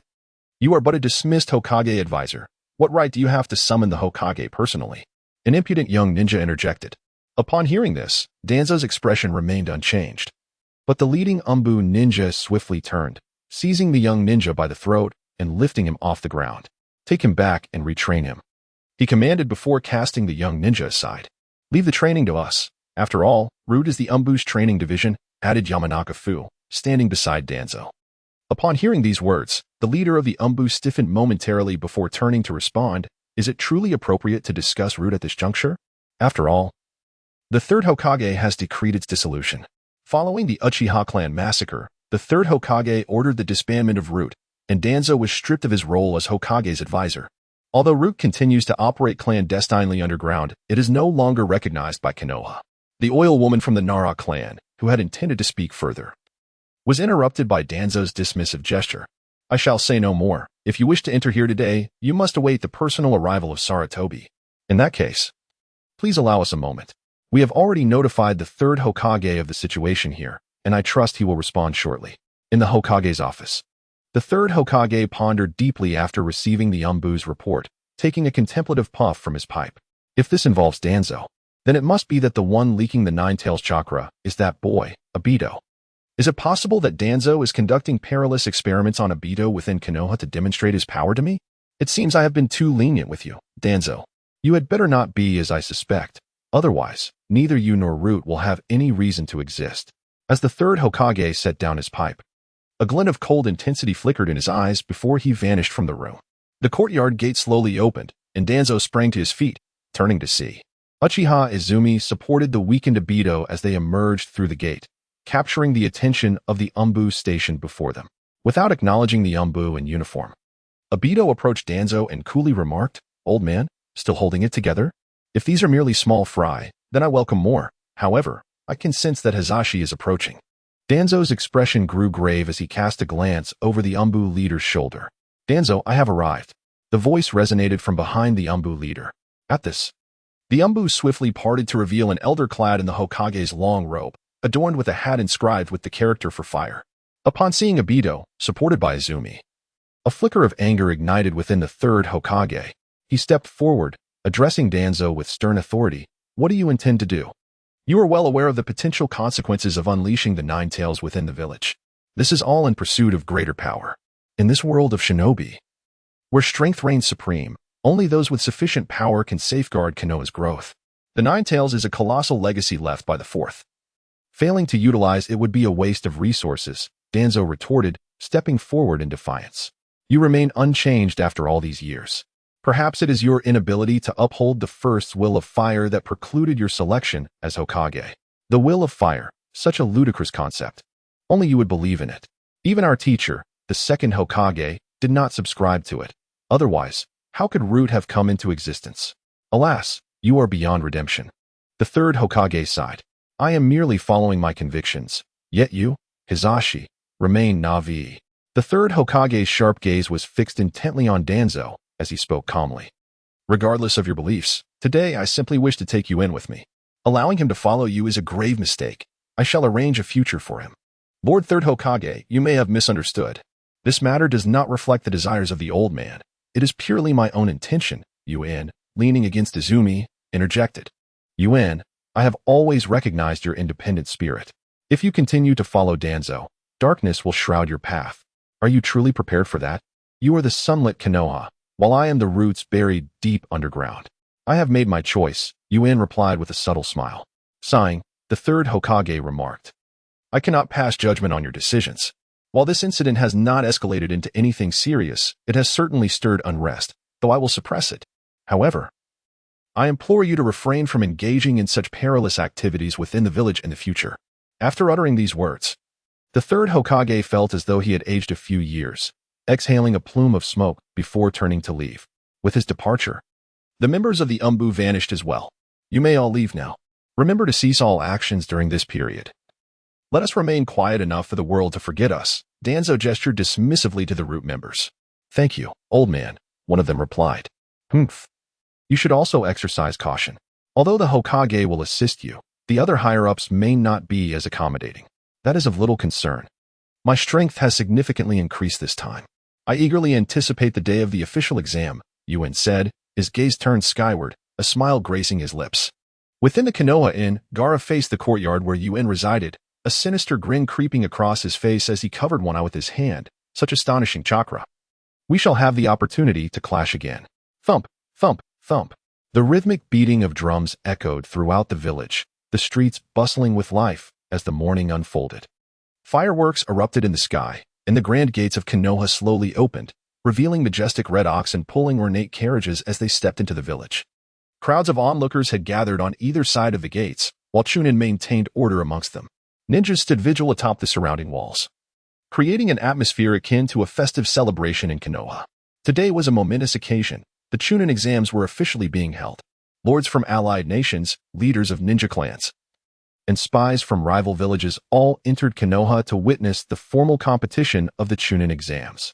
Yuan's residence was situated in a central location within Konoha, but his lifelong penchant for oversleeping had made him susceptible to the cacophony outside. Now, he lay cocooned in his blankets, attempting to ward off the noise. Yuan, hurry up and come out, came the voice of Sora from the courtyard outside. Hearing Sora's call, Yuan flipped over in bed, mumbling, how bothersome these mortals are. The official competition is still far off. Foolish Yuan, I heard you speak. Hurry up. After changing out of his pajamas, Yuan opened his door and rubbed his eyes, discovering that both Ayakumo and Sora had been waiting for quite some time. Let us go, let us go. We must head to the venue. We can also catch a glimpse of the lords and ninja leaders from various countries. I heard that the Kazekage will be attending today. Ayakumo exclaimed, pulling Yuan's hand with palpable excitement. Wait a moment. I haven't brushed my teeth or washed my face, nor have I styled my hair. There is no competition, so why so formal? With that, Yakumo tugged at Yuan and they exited together. The trio approached the imposing entrance of the competition venue, where dozens of nin were checking tickets, and the queue had formed a serpentine line that seemed endless. Observing this scene, Sora could not help but feel a sense of pride, remarking, fortunately, we are participants and have a special passage. Yuan scanned the crowd, eager to see how many from the Sound and Sand villages had arrived, particularly interested in Orochimaru and Kabuto. Yakumo pulled at Yuan's hand and said, What are you looking at? Let's go? Oh, nothing, let's move. After meandering around the venue's structure for a while, they arrived at a smaller entrance guarded by just 2 nin. The trio exchanged glances with the guards before proceeding directly toward them. The guards, somewhat puzzled, glanced at Yuan but ultimately permitted their entry. As Yuan walked through the dim passage, he felt something was amiss with the guards and inquired. It seemed strange that they would allow a non-participant like me to enter so easily. Yakumo, did you use Genjutsu? Haha, how about that? My Genjutsu can even fool nin. This time, I am determined to become one myself. Hee, Yuan. I too aspire to become a nin. Soon.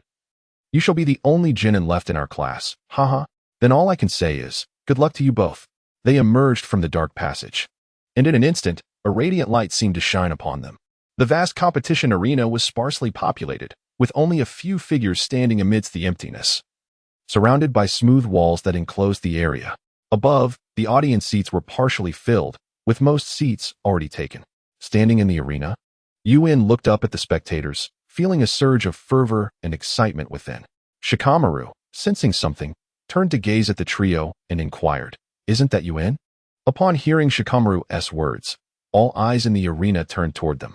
With a sunbon lodged in his mouth, the cool Inuzuka Kiba approached and remarked, Yuan, what are you doing here?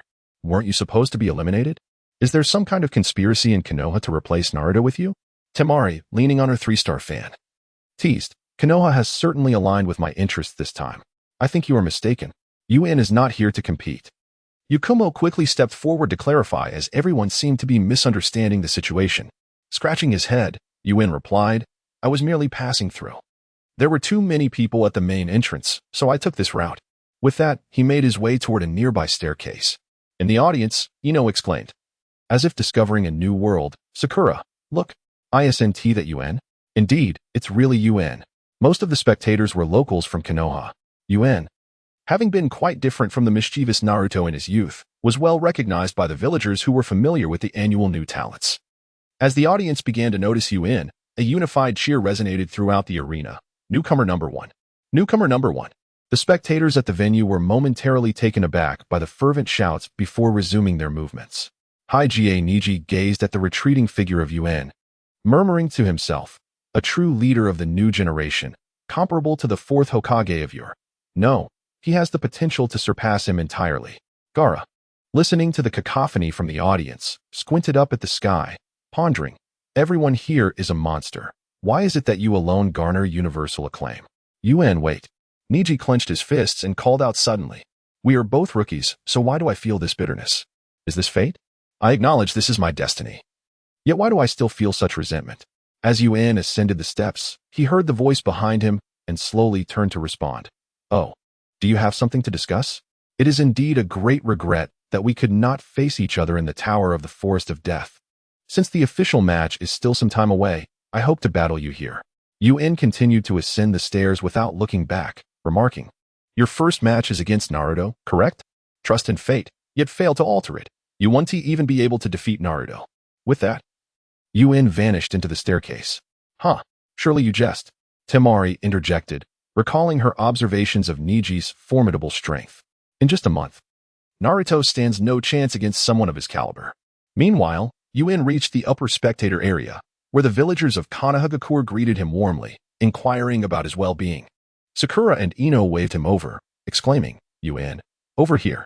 Yuan approached and sat beside Ino, asking, how long until the match begins? Soon, but Yuan, have you seen Sasuke and Naruto? Why are they not here yet? Sakura inquired, a hint of concern in her voice. Do not worry, Naruto should be arriving shortly. And Sasuke would never miss this. It's not that I'm worried about that. It's just that their opponents are incredibly strong, Sakura sighed. Indeed, Naruto's opponent, Niji, was last year's top rookie, and Sasuke's opponent, Gaara, possesses terrifying power, Ino added. Before Yuan could finish his thought, a figure suddenly emerged from the special entrance he had used earlier. Naruto skidded to a halt, and Shikamaru rushed over to help him up, exasperatedly saying, what kind of entrance was that? How troublesome. Everyone, run. The bull is charging in. What nonsense are you spouting? Look up. Huh? Naruto lifted his gaze to see the crowd of spectators erupting in applause and cheers. His expression steadied as he clenched his fists. How could I possibly lose to such a comical opponent? My victory over him is already destined. Niji, contemplating Naruto, felt an uncharacteristic chill in his Byakugan gaze. Meanwhile, Nara Shikamaru retreated to the back, softly stating, this match is your stage. Today, you are the protagonists. In the audience, Ino exclaimed upon seeing Naruto, Naruto has arrived. The match must be about to begin. Sakura, her gaze dimmed, focused intently on the entrance and replied, indeed. If even Naruto is here, why hasn't Sasuke shown up yet? Because Sasuke is becoming stronger. Yuan suddenly interjected. Yuan, do you know where Sasuke is? Ino inquired. I do not know, but he will certainly come. For he is Sasuke, Yuan replied confidently. All right, let's not dwell on this. Look, the individual walking in now must be the Kazekage. Ino pointed to the Kazekage, who had just entered the central audience area, seated beside the third Hokage. Dressed in the Kazekage's uniform, he was enveloped tightly, revealing only a pair of enigmatic eyes, flanked by 2 menacing attendants. Indeed, that is him, Yuan remarked, a slight smile gracing his lips as he gazed at the Kazekage. Sakura, wanting to ask Yuan something more, was silenced by a gesture from him as he pointed towards the Hokage. At that moment, the third Hokage, recognizing that the time had come, stood and approached the railing. Silence enveloped the arena as his voice resonated like a mighty bell. Ladies and gentlemen, Thank you for coming to the NEEN exams hosted by the Hidden Leaf Village. We shall now invite the ninjas who passed the preliminaries for the official selection. Please enjoy the competition. At that point, the referee, Nara Shikamaru, addressed the crowd. The rules remain the same as the preliminaries, so I shall not elaborate further. For the first match, please welcome Uzumaki Naruto and Neji to the stage, while the rest of you may retire to the waiting room above. Soon, only 3 individuals remained on the arena: Naruto, Neji, and the referee, Nara Shikamaru. As Naruto and Neji faced each other, while I am curious where Yuan derives his confidence that you could possibly defeat me. Fate has already decreed that I shall not lose to someone as mediocre as you, Neji declared. I have nothing to say to someone who incessantly speaks of fate. I will simply declare that I will absolutely win, Naruto exclaimed, raising his fist passionately towards Neji. Let the first round commence. The clash of their spirits ignited a gust of wind, scattering in all directions. In the audience, Hinata called out, "There is space here." "Oh, Yuan. You're here too," Kiba said as he and Hinata took seats in the back row beside Yuan. "Do you think Naruto stands a chance against Neji?" Kiba asked. Observing the two in the arena, a leaf ninja seated next to Kiba chuckled. How could he? Neji was last year's top rookie. While that troublemaker Naruto is merely a bottom-tier ninja. Ino, lacking confidence, added, Neji is his opponent. The gap between them is too vast. Naruto has no chance. Indeed. Facing Neji is quite daunting, Hinata murmured softly. However, it is impressive that the little guy has made it this far, the leaf ninja said, attempting to console the despondent crowd. Hearing that voice sounded familiar to Yuan, he turned to see that the leaf ninja was none other than the renowned extra, Tetsu, with his close friend, Kamizuki Izumi, seated beside him. Hiki, my thoughts are quite the opposite of yours. I believe Neji is bound to lose, Yuan remarked. At that moment, Naruto charged directly at Neji, who raised his hand to intercept, entangling the two in a fierce struggle.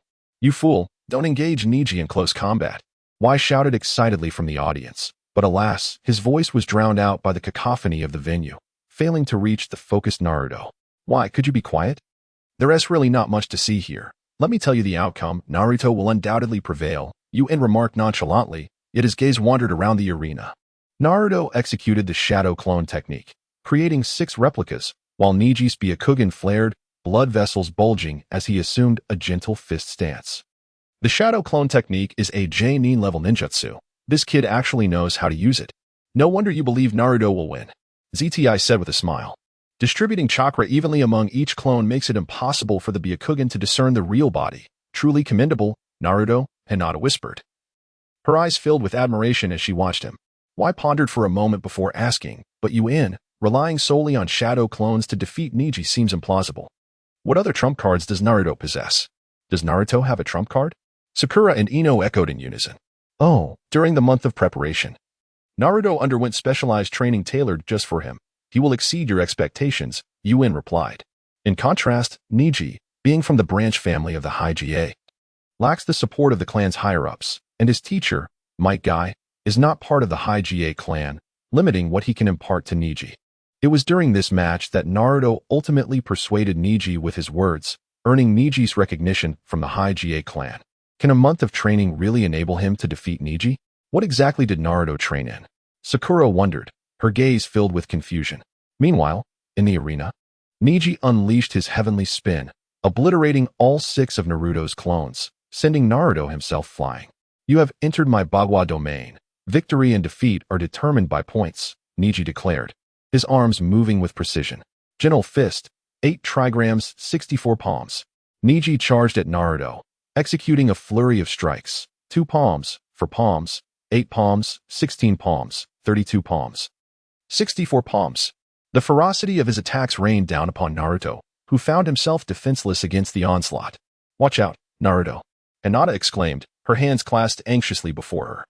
If Neji seals his chakra points, even if Naruto has learned powerful jutsu, he won't have chakra to utilize them. No, keep your eyes wide open. The show is about to begin.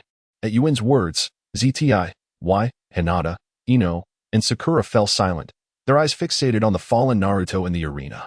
Is that all you've got? Neji remarked coolly. Just as Neji finished speaking, Naruto's body stirred slightly on the ground, and slowly, he began to rise. Impossible. Didn't I say I would absolutely win? Although I am unsure why you believe you can triumph over me. I perceive that you lack the talents inherent to a true ninja, so I suggest you concede while you still have the strength to stand.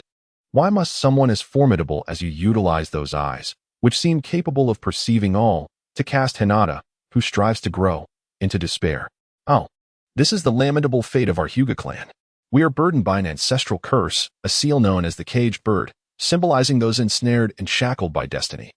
As he spoke, Niji removed his forehead protector, revealing the cursed seal, and continued, this seal can effortlessly devastate the neural pathways and obliterate the Byakugans. A measure established to ensure the branch family protects the main family. My father sacrificed his life for Hinata's father, and thus my fate is destined to mirror his. To perish for the sake of the main family. Upon hearing these words, the Venyu fell silent. Many mourned the plight of the Hyuga branch family, while Hayashi, the head of the main family, lowered his head in silence, and the third Hokage gazed at Niji with a sorrowful expression, choosing not to speak. Naruto lifted his head and exclaimed with fervor, although I am uncertain of your correctness, perceiving everything as fate is a grave misunderstanding. Niji transformed into a swift shadow and charged at Naruto, delivering a palm strike to his chest, sending Naruto sprawling and rolling twice upon the ground. You insufferable underachiever. It ends here. Referee, you may announce the result. With that, Niji turned to depart. Wait, is this truly your only capability? Naruto wobbled as he rose to his feet. Upon hearing Naruto's words, Niji turned back with a look of disdain, scoffing, your 64 chakra points have been sealed. Without chakra, how do you intend to battle me? Yet in that moment, Naruto remained silent, closing his eyes and forming hand seals. Yuan, with a glimmer of intrigue, channeled chakra and called out to Niji, be cautious. Naruto is about to get serious. Do not underestimate him. Humph, is that so? Niji's Byakugan discerned chakra emanating from Naruto's abdomen, coursing through his veins. In the next instant, the small pebbles around Naruto were blown away by the chakra, enveloping him in a thin layer of crimson energy, and his injuries began to heal. Naruto's eyes snapped open, revealing a smile directed at Niji. I never anticipated that even Naruto could harness the chakra of the Nine Tails. This does not reflect poorly on Minato.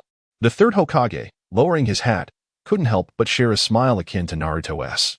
Ziddy, perplexed, turned to Yuan and inquired, how is it possible? Was he not already sealed? How can he possess chakra? Before Yuan could respond, Sakura interjected, Yuan. This chakra resembles the one you wielded previously. In the lounge, Kei held his chest, gazing at the arena, murmuring, Naruto, have you begun to catch up to Yuan? Kei, are you all right? Ike's, noticing Kei's unusual demeanor, expressed concern. Fear not. Ike's, if Naruto has progressed, how could I possibly lag behind? While I may not be able to control that chakra as they do, I will ensure it does not escape easily. Gaara widened his eyes as he surveyed the arena. Grinning malevolently, this is becoming increasingly interesting. Is that Uzumaki Naruto? Temari's face was etched with concern as she pondered. This chakra is reminiscent of that abyss. Konoha has gained another monster. Will this affect our mission? Why did the higher-ups agree to such a task? Aren't you confident in your taijutsu? Humph. I shall never be outmatched by someone like you, a mere underachiever. Niji's veins throbbed near his temples as he spread his arms, adopting a stance of gentle fist. With a fierce thrust, Naruto surged forward like a tempest, barreling towards Niji. Gritting his teeth, Niji rotated his body, unleashing chakra. I will become Hokage. And then I shall alter the fate of your Hyuga clan. The underachiever aspires to be Hokage? Reversal. The spectators' attention was riveted to this clash. The red figure colliding with the blue whirlwind, creating a shockwave that scattered dust in all directions. The proctor, Kakashi, had to bend low and raise his arm to shield himself from the onslaught. The dense dust enveloped the arena completely, and all eyes in the audience were fixated upon the swirling haze. Moments later, the dust began to settle, revealing two enormous craters. Naruto lay unconscious in one, while Niji, battered yet standing, emerged from the other. Sakura and Hinata in the audience felt a wave of disappointment seeing Niji still on his feet. Meanwhile, Shikamaru's lips curled into a slight smile as he rose from his seat and made his way towards the stairwell. Shikamaru, where are you going? Naruto has won this round. It is time for me to prepare. Without a backward glance, Shikamaru vanished into the stairwell. Mere seconds later, a figure clad in a black cloak and a cat mask followed suit. How is this possible? Hasn't Naruto already been defeated? Sakura gazed at the arena with a complex expression. With great effort, Niji trudged towards Naruto, halting at the edge of the crater. He looked down at Naruto, grinning. In the end, the victor is still. The ground beneath Neji erupted as Naruto surged forth from the earth, delivering a solid uppercut that struck Neji's chin, sending him hurtling backward. He truly won. That guy has completely seen through everything. What a formidable opponent. Both Ino and Shikamaru exchanged meaningful glances towards the stairwell that Shikamaru had just exited. As Shikamaru descended to the next level, he heard footsteps approaching from behind, seemingly unmasked. He placed a hand on the stair railing and paused. The footsteps continued unabated. A shadowy figure descended 2 more steps before halting, turning to reveal a familiar face, Kabuto, who then knelt before Shikamaru. To think it would be you. Speak, what brings you here? I come on the orders of Lord Danzō, to convey a message to you. Lord Shikamaru. Oh, what message? The esteemed Lord Danzō wishes for you to return to your residence immediately, as a grave incident is about to unfold in the village. One that Root does not wish to involve itself in. Suddenly, Yuan drew forth a kunai and thrust it towards the front, but Do, already aware of the impending attack, swiftly retreated several steps down the staircase. After the ordeal in the Death Forest, I have grown exceedingly wary of you, my lord. Yet I must implore you to refrain from making our situation more difficult. Witnessing the failure of his ambush, Yuan began to twirl the kunai in his hand, leaning against the handrail as he said, I am who I am, and the root is the root. The current me does not belong to the root. Oh, I misspoke. It is the current root that does not belong to me. He then halted the spinning of the kunai, straightened his posture, and continued earnestly. You know the old man well, but you do not comprehend his attitude towards me. Upon hearing Yuan's words, Do maintained his cold, expressionless demeanor and respectfully clasped his hands, responding, my lord. Suddenly, Do shot forth 2 silver needles from the sleeves of his robes. Yuan leapt into the air, evading as the needles embedded themselves into the steps. Gripping his kunai, he aimed a downward strike at Do, who swiftly countered with a kunai of his own, blocking Yuan's attack. With a forceful impact, Do retreated down the staircase, using Yuan's momentum to his advantage. Yuan pursued, and Do flung his kunai back at him, only for Yuan to deflect it, causing it to embed in the wall. Seizing the moment, Do formed hand seals, concentrating his chakra into his right hand, manifesting a chakra scalpel. As Yuan's strike approached, Do sidestepped to evade it, and with his charged right hand, he aimed to strike towards Yuan's chest. Yuan effortlessly leapt to avoid Do's attack, landing behind him. Without turning around, Do sprinted forward. Yuan propelled himself after Do, transforming into a mere shadow, and after ascending several steps, Do abruptly pivoted to deliver a downward strike with his chakra-infused hand towards the advancing Yuan. In a fluid motion, Do's hand had yet to make contact with Yuan when Yuan's foot connected with Do's chin. With a resounding thud, Do was sent flying. But Yuan did not pursue with further attacks. Instead, he stood still, maintaining a serene smile. Do completed a couple of somersaults in midair before landing steadily on the staircase, lifting his gaze to glare at Yuan. Cursed be it, Yuan has grown exponentially stronger in just a month, a fact I cannot overlook. Nonetheless, my task is complete. Now it is time to see what Orochimaru will do. Pharmacist Do dissipated the chakra gathered in his right hand and donned his cat-faced mask once more. Hey, Pharmacist Do. If you have no backup plan, I fear you might find yourself lying here today. Yuan taunted. Oh, is that so? I hope you can still speak so boldly later. With that, Do sidled to the side of the staircase railing, and a shadow began to descend slowly from above. Yuan, we meet again. Have you missed me? Orochimaru, clad in the attire of a seasoned shinobi, looked down at Yuan, licking his lips as a palpable malice surged towards him. Upon witnessing the ominous figure and hearing the chilling voice, Yuan lifted his gaze in disbelief at Orochimaru descending the staircase. The palpable aura of malevolence unmistakably belonged to Orochimaru. Yet it seemed impossible. According to the plot, Orochimaru should have already slain the Kazekage and disguised himself as him, accompanying the Third Hokage. How is it possible for him to appear here? A dark, hoarse voice echoed once more. Kabuto, you go ahead and make the preparations. Leave this to me. Yes, Lord Orochimaru. Kabuto glanced at the abyss beneath the stairs before forming a seal and vanishing from sight. Orochimaru, your appearance here truly surprises me. The recovering Yuan spoke to Orochimaru with a calm demeanor. Haha, with the Third Hokage and Kazekage outside, and the Umbu of Konoha filling the venue. I have no desire to stir up trouble. I merely wish for you to remain here quietly and not cause any disturbances. After all, I still have some connection with Danzō. Upon hearing this, Yuan returned his kunai to his ninja tool pouch. Leaning against the railing with a smile, can I take that to mean you are afraid of me? Of course, you may think so. For I believe the greatest variable in this plan is you. Yuan continued, I can surmise some things. The Sand Ninjas have been secretly collaborating with you, haven't they? You and the Kazekage are set to confront the Third Hokage, while the task of wreaking havoc on the village is entrusted to the rampaging Gaara, correct? However, I am a creature much like Gaara, and thus I can thwart his actions, thereby disrupting your plans. A confident smile graced Yuan's lips, his sharp gaze seemingly penetrating through everything. This Orochimaru is merely a clone, yet the murderous intent emanating from him is identical to that of his true self, who must be seated beside the Third Hokage as the Kazekage. If he thinks to intimidate me with just a clone, let us see whose skills truly surpass the other. Orochimaru approached you indirectly, leaning forward to press the forehead protector of Konoha against Yuan's forehead with the forehead of his sound ninja. His eerie, serpentine eyes locked onto Yuan's, as he spoke in a raspy, ominous tone. In my view, you are nothing like Gaara. You are far more perfect. For someone as exceptional as you, I sincerely hope you can remain quiet here. Facing the pressure exerted by Orochimaru, Yuan raised his head defiantly. Oh, is that all you have? Haha. It seems this past month has made you forget my terror. At that moment, two large snakes emerged from behind Orochimaru, one black and the other white. The two serpents, flicking their tongues, coiled around Yuan from either side. Yuan didn't even glance at the snakes. His formerly round pupils elongated, his gaze fixated on Orochimaru's eyes. Orochimaru, have you made your decision?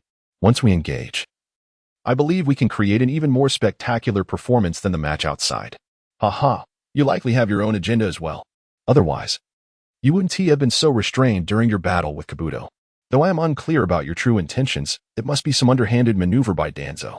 As Orochimaru spoke, he climbed onto one of the white snakes coiling around Yuan's body, slowly wrapping it around Yuan's neck and flicking its tongue towards his face. Orochimaru, your pets seem rather unappealing. Just then, the white snake, which had been flicking its tongue, suddenly opened its mouth wide to bite Yuan's face. However, a kunai was quicker, slicing off the snake's head entirely, its body falling helplessly to the ground. The other black snake tightened its muscles, coiling around Yuan's waist, poised to strike at any moment. Observing this scene, Orochimaru felt a heavy sensation in his heart. It seemed that Yuan's strength had advanced remarkably over the past month. He feared that Yuan had disowned that he was merely a clone. Merely relying on this single clone would not intimidate him. I must depart now. Will you still impede my escape? Though Yuan stood a head shorter than Orochimaru, his aura was equally formidable. Very well, let us see. As soon as the words left his lips, the black serpent coiling around his abdomen opened its jaws and lunged forward. Orochimaru leaned forward, pressing down on Yuan while also opening his own mouth to reveal his fangs. Orochimaru's attack was swift, yet Yuan matched his speed. With his right hand, Yuan seized a kunai and pierced the serpent's head entwined around his waist, while his left hand positioned itself against Orochimaru's chin, which was being forced down. Orochimaru's head was restrained by Yuan, yet his hands continued to form seals. From Orochimaru's wide-open mouth, a stream of small snakes emerged. Yuan quickly released his grip, delivering a kick to Orochimaru's abdomen to gain distance towards the stairs below. How disgusting! The small snakes poured forth from Orochimaru's mouth, cascading down the stairs like a torrent towards Yuan. This is troublesome. If I resort to large-scale ninjutsu, the commotion will surely alert those outside. However, refraining from utilizing such techniques presents its own challenges against these bothersome, repugnant snakes. Wait, are they not snakes? I have some as well. With this thought, Yuan extended his hands toward the incoming serpents, and from the sleeves on either side emerged 4 large snakes. 8 great serpents formed a defensive line before Yuan, their tongues flickering as they opened their mouths wide, biting and devouring the swarming small snakes. Having successfully countered Orochimaru's technique, Yuan smugly taunted the still-spitting snakes. Hey, Orochimaru. How do you like my technique, the shadow snake hand?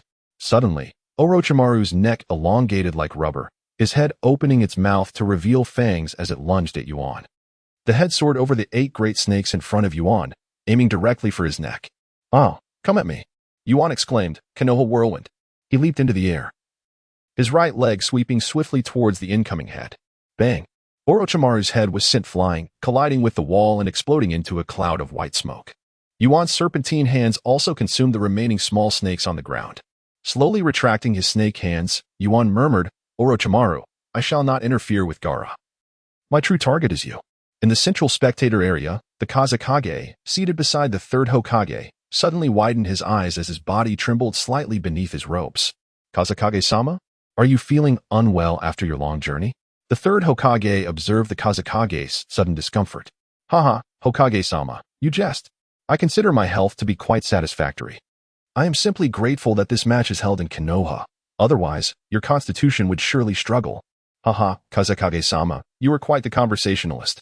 The match between Temari and Shikamaru has concluded, yet Uchiha Sasuke has still not arrived. Thus he has forfeited his eligibility according to the rules. Shall we proceed to the next match, Kazekage-sama? Hokage-sama, let us wait for another 10 minutes. I traveled a great distance to Konoha solely for this match between the Uchiha and our Sand Shinobi. It would be terribly disappointing if it were to be cancelled. In that case, let us wait for 10 minutes. With that, the third Hokage gestured behind him, prompting his ninja attendant to form a hand seal. A whirlwind enveloped the attendant, causing him to vanish from sight. After a brief discussion with Nara Shikamaru at the competition venue, the attendant returned to the Hokage's side. Nara Shikamaru stepped to the center of the arena and proclaimed loudly, "Ladies and gentlemen, please remain calm. I believe many of you are here for the match between the Uchiha and the Sand Shinobi. Uchiha Sasuke has encountered a minor issue. So I kindly ask for your patience for another 10 minutes. Should Uchiha Sasuke fail to arrive by then, we shall declare him disqualified." Naruto called out anxiously to him. What on earth happened to Sasuke? Where could he be? How am I supposed to know? Sasuke was taken by Kakashi-sensei for special training. I have no idea where they went, but I am certain Sasuke will show up. Gaara, overhearing their conversation, furrowed his brow and directed his words at Nara Shikamaru below. If Uchiha Sasuke does not arrive, let me face Yuan instead. Nara Shikamaru felt a bit awkward upon hearing this. Yet the audience in the stands unanimously supported Gaara's suggestion, cheering in agreement. This match primarily represents the new generation of strength from both Konoha and the Sand. The feudal lords are eager to witness the caliber of the new ninjas from both villages. Suddenly, a puff of white smoke erupted beside Nara Shikamaru. As the smoke dissipated, two figures emerged, one tall and one short. Sasuke. It's Sasuke. Naruto shouted excitedly, I knew he would come. Indeed. Kei, leaning against the wall, sighed in relief while fixating on Sasuke in the arena, thought to himself, Sasuke, I may not yet match Yuan, but I assure you, I will not be inferior to you. Ah, let me savor your exquisite blood, Sasuke. Gaara exclaimed as he transformed into a swirl of sand, floating down to the arena. Upon landing, Gaara's face twisted with excitement as he glared at the cloaked Sasuke. Sasuke, Yuan mentioned during the preliminaries that you would defeat me. Now, let me witness your strength. Humph, you will not be disappointed. Kakashi observed the tension between the two and leaned closer to Nara Shikamaru, whispering, we are late. Surely we haven't been disqualified? Rest assured, this match is the main event. It will not be cancelled so easily. That puts my mind at ease. I leave the rest to you. Kakashi gave Sasuke an encouraging gesture before departing. Both of you, please step forward, Nara Shikamaru announced with open arms. Sasuke and Gaara approached him, standing to his left and right, respectively. After glancing at them, Nara Shikamaru continued, the rules remain the same as in the preliminaries. Do you have any questions? Neither Sasuke nor Gaara responded, their eyes locked solely on one another. With a slightly awkward wave of his hand, Nara Shikamaru declared, let the match begin. As the words fell, the gourd behind Gaara spewed forth sand, rushing towards Sasuke. Observing the oncoming grains, a subtle smile graced Sasuke's lips, and he transformed into a fleeting shadow, evading the sand as he charged directly at Gaara, who found his sands unable to keep pace with Sasuke's swift movements. In the players' lounge, Naruto gazed skyward as he posed a question to Kei. Kei, do you think Sasuke will manage to defeat that panda-eyed one after a month of training? Kei replied, well, I'm not entirely certain. We can only place our faith in Sasuke for now.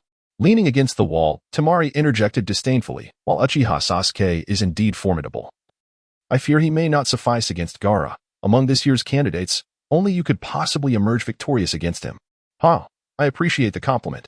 A figure suddenly materialized at the entrance of the lounge, prompting everyone to turn their heads. It was you. You, what brings you here? Naruto asked, scratching his head in confusion.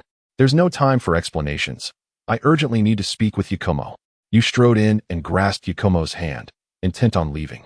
At that moment, a swarm of black insects abruptly obscured the entrance, and Shino, standing behind, spoke in a hushed yet serious tone. Wait, you. Yakumo cannot accompany you. Taken aback by the unexpected obstruction, Yu turned, his expression cold as he glared at Shino, commanding, "Step aside. This is troublesome." "Everyone, let us remain calm," Shikamaru interjected, adopting a mediator's demeanor. "After the match between Sasuke and Gaara concludes, it will be my turn to face Yakumo, so she cannot leave with you," Shino explained, adjusting his small sunglasses with a sense of justification. Yu felt a wave of embarrassment wash over him upon hearing Shino's words. He had his own motives, but found himself unable to disclose them. Yakumo, sensing Yu's discomfort, inquired, "Yu, is this matter truly urgent?" Yu nodded gently, understanding his intent. Yakumo clasped his hand tightly, and with a surge of chakra, Yu dispelled the insects blocking their path, and they dashed out together. Shino hurried after them, but by the time he reached the corridor, the two had vanished from sight. "Curse him. Yu is truly reckless," Temari mused silently, having observed the scene with a cool demeanor. What could you possibly wish to accomplish by taking Yakumo away at this juncture? Meanwhile, Yu led Yakumo to the spectator area and halted. Yakumo, filled with curiosity, asked, "Yu, what do you intend to do?" "Yakumo, you should be able to utilize the Nirvana technique, correct? The target is everyone in the audience area." Yu?" Observing the perplexed expression on Yakumo's face, Yu sighed and leaned in closer, whispering instructions into her ear. He harbored concerns that the recent skirmish in the corridor might prompt Orochimaru to enact a plan outside the original storyline, which could prove detrimental. Thus, he decided to have Yakumo substitute for Kabuto in initiating the plan. "Do you understand?" "Yes, leave it to me," Yakumo affirmed with a determined nod. After forming a hand seal, Yu vanished from sight, while Yakumo turned her gaze towards the arena where Gaara and Sasuke were engaged, before making her way to a secluded corner, raising her arm to form the seals. Within the entire spectator area, a flurry of pristine white feathers gently descended from the heavens, causing most individuals to collapse. Has the plan commenced? No, it is not a mere plan. It is an intricate scheme, and they have been led by the nose, with no recourse. With such thoughts, the Wind Shadow tilted his head, his gaze fixated on the third Hokage, who, sensing this scrutiny, returned the smile. "Act now." The two attendants behind the Wind Shadow charged forward, launching smoke bombs that erupted with a resounding bang, enveloping the area in a thick haze. Observing the drifting feathers, the schemer hidden among the audience chuckled softly. "You have seen through it all, Haven Tu Yuan? What is this? Despite the fact that the anticipated time has yet to arrive, has this fellow already set his plan into motion? The troops outside the walls of Konoha should not be fully prepared yet." Contemplating this, Maki rose with a grim expression and addressed Kanjiro beside him. "Kanjiro, take Gaara to the Konoha defense line. We must rely on him now." "Understood." In the players' lounge, the commotion in the central spectator area did not go unnoticed. Naruto voiced his confusion. "What is happening?" Temari, now aware of Yuan's intentions regarding Ayam, watched as Ayam burst into the lounge.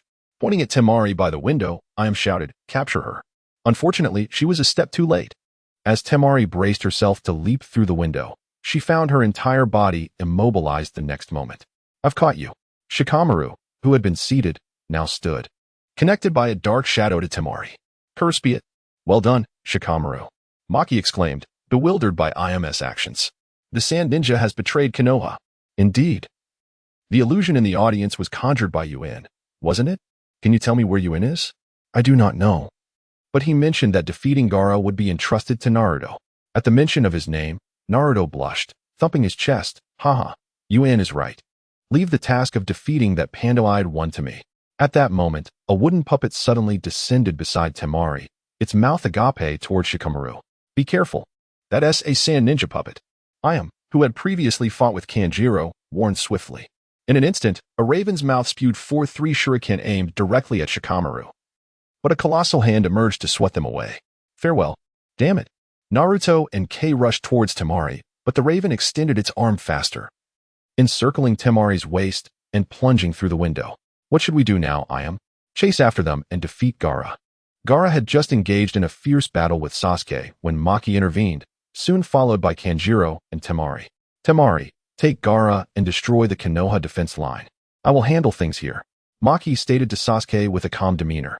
With a swift motion, Noaraganjin stepped in front of Sasuke, asserting, "Sand Ninja, I share the same sentiments. Sasuke, is it all right for you to take care of Gaara?" "That suits me perfectly."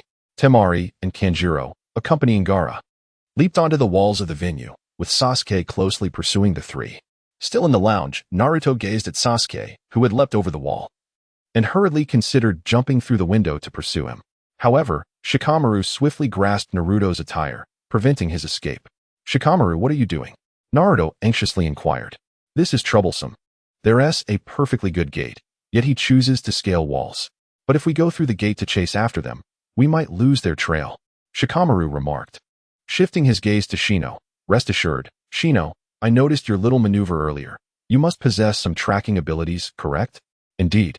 I placed a female bug on that female sand ninja, allowing me to sense her location through the male bug," Shino affirmed. "Haha, splendid work, Shino.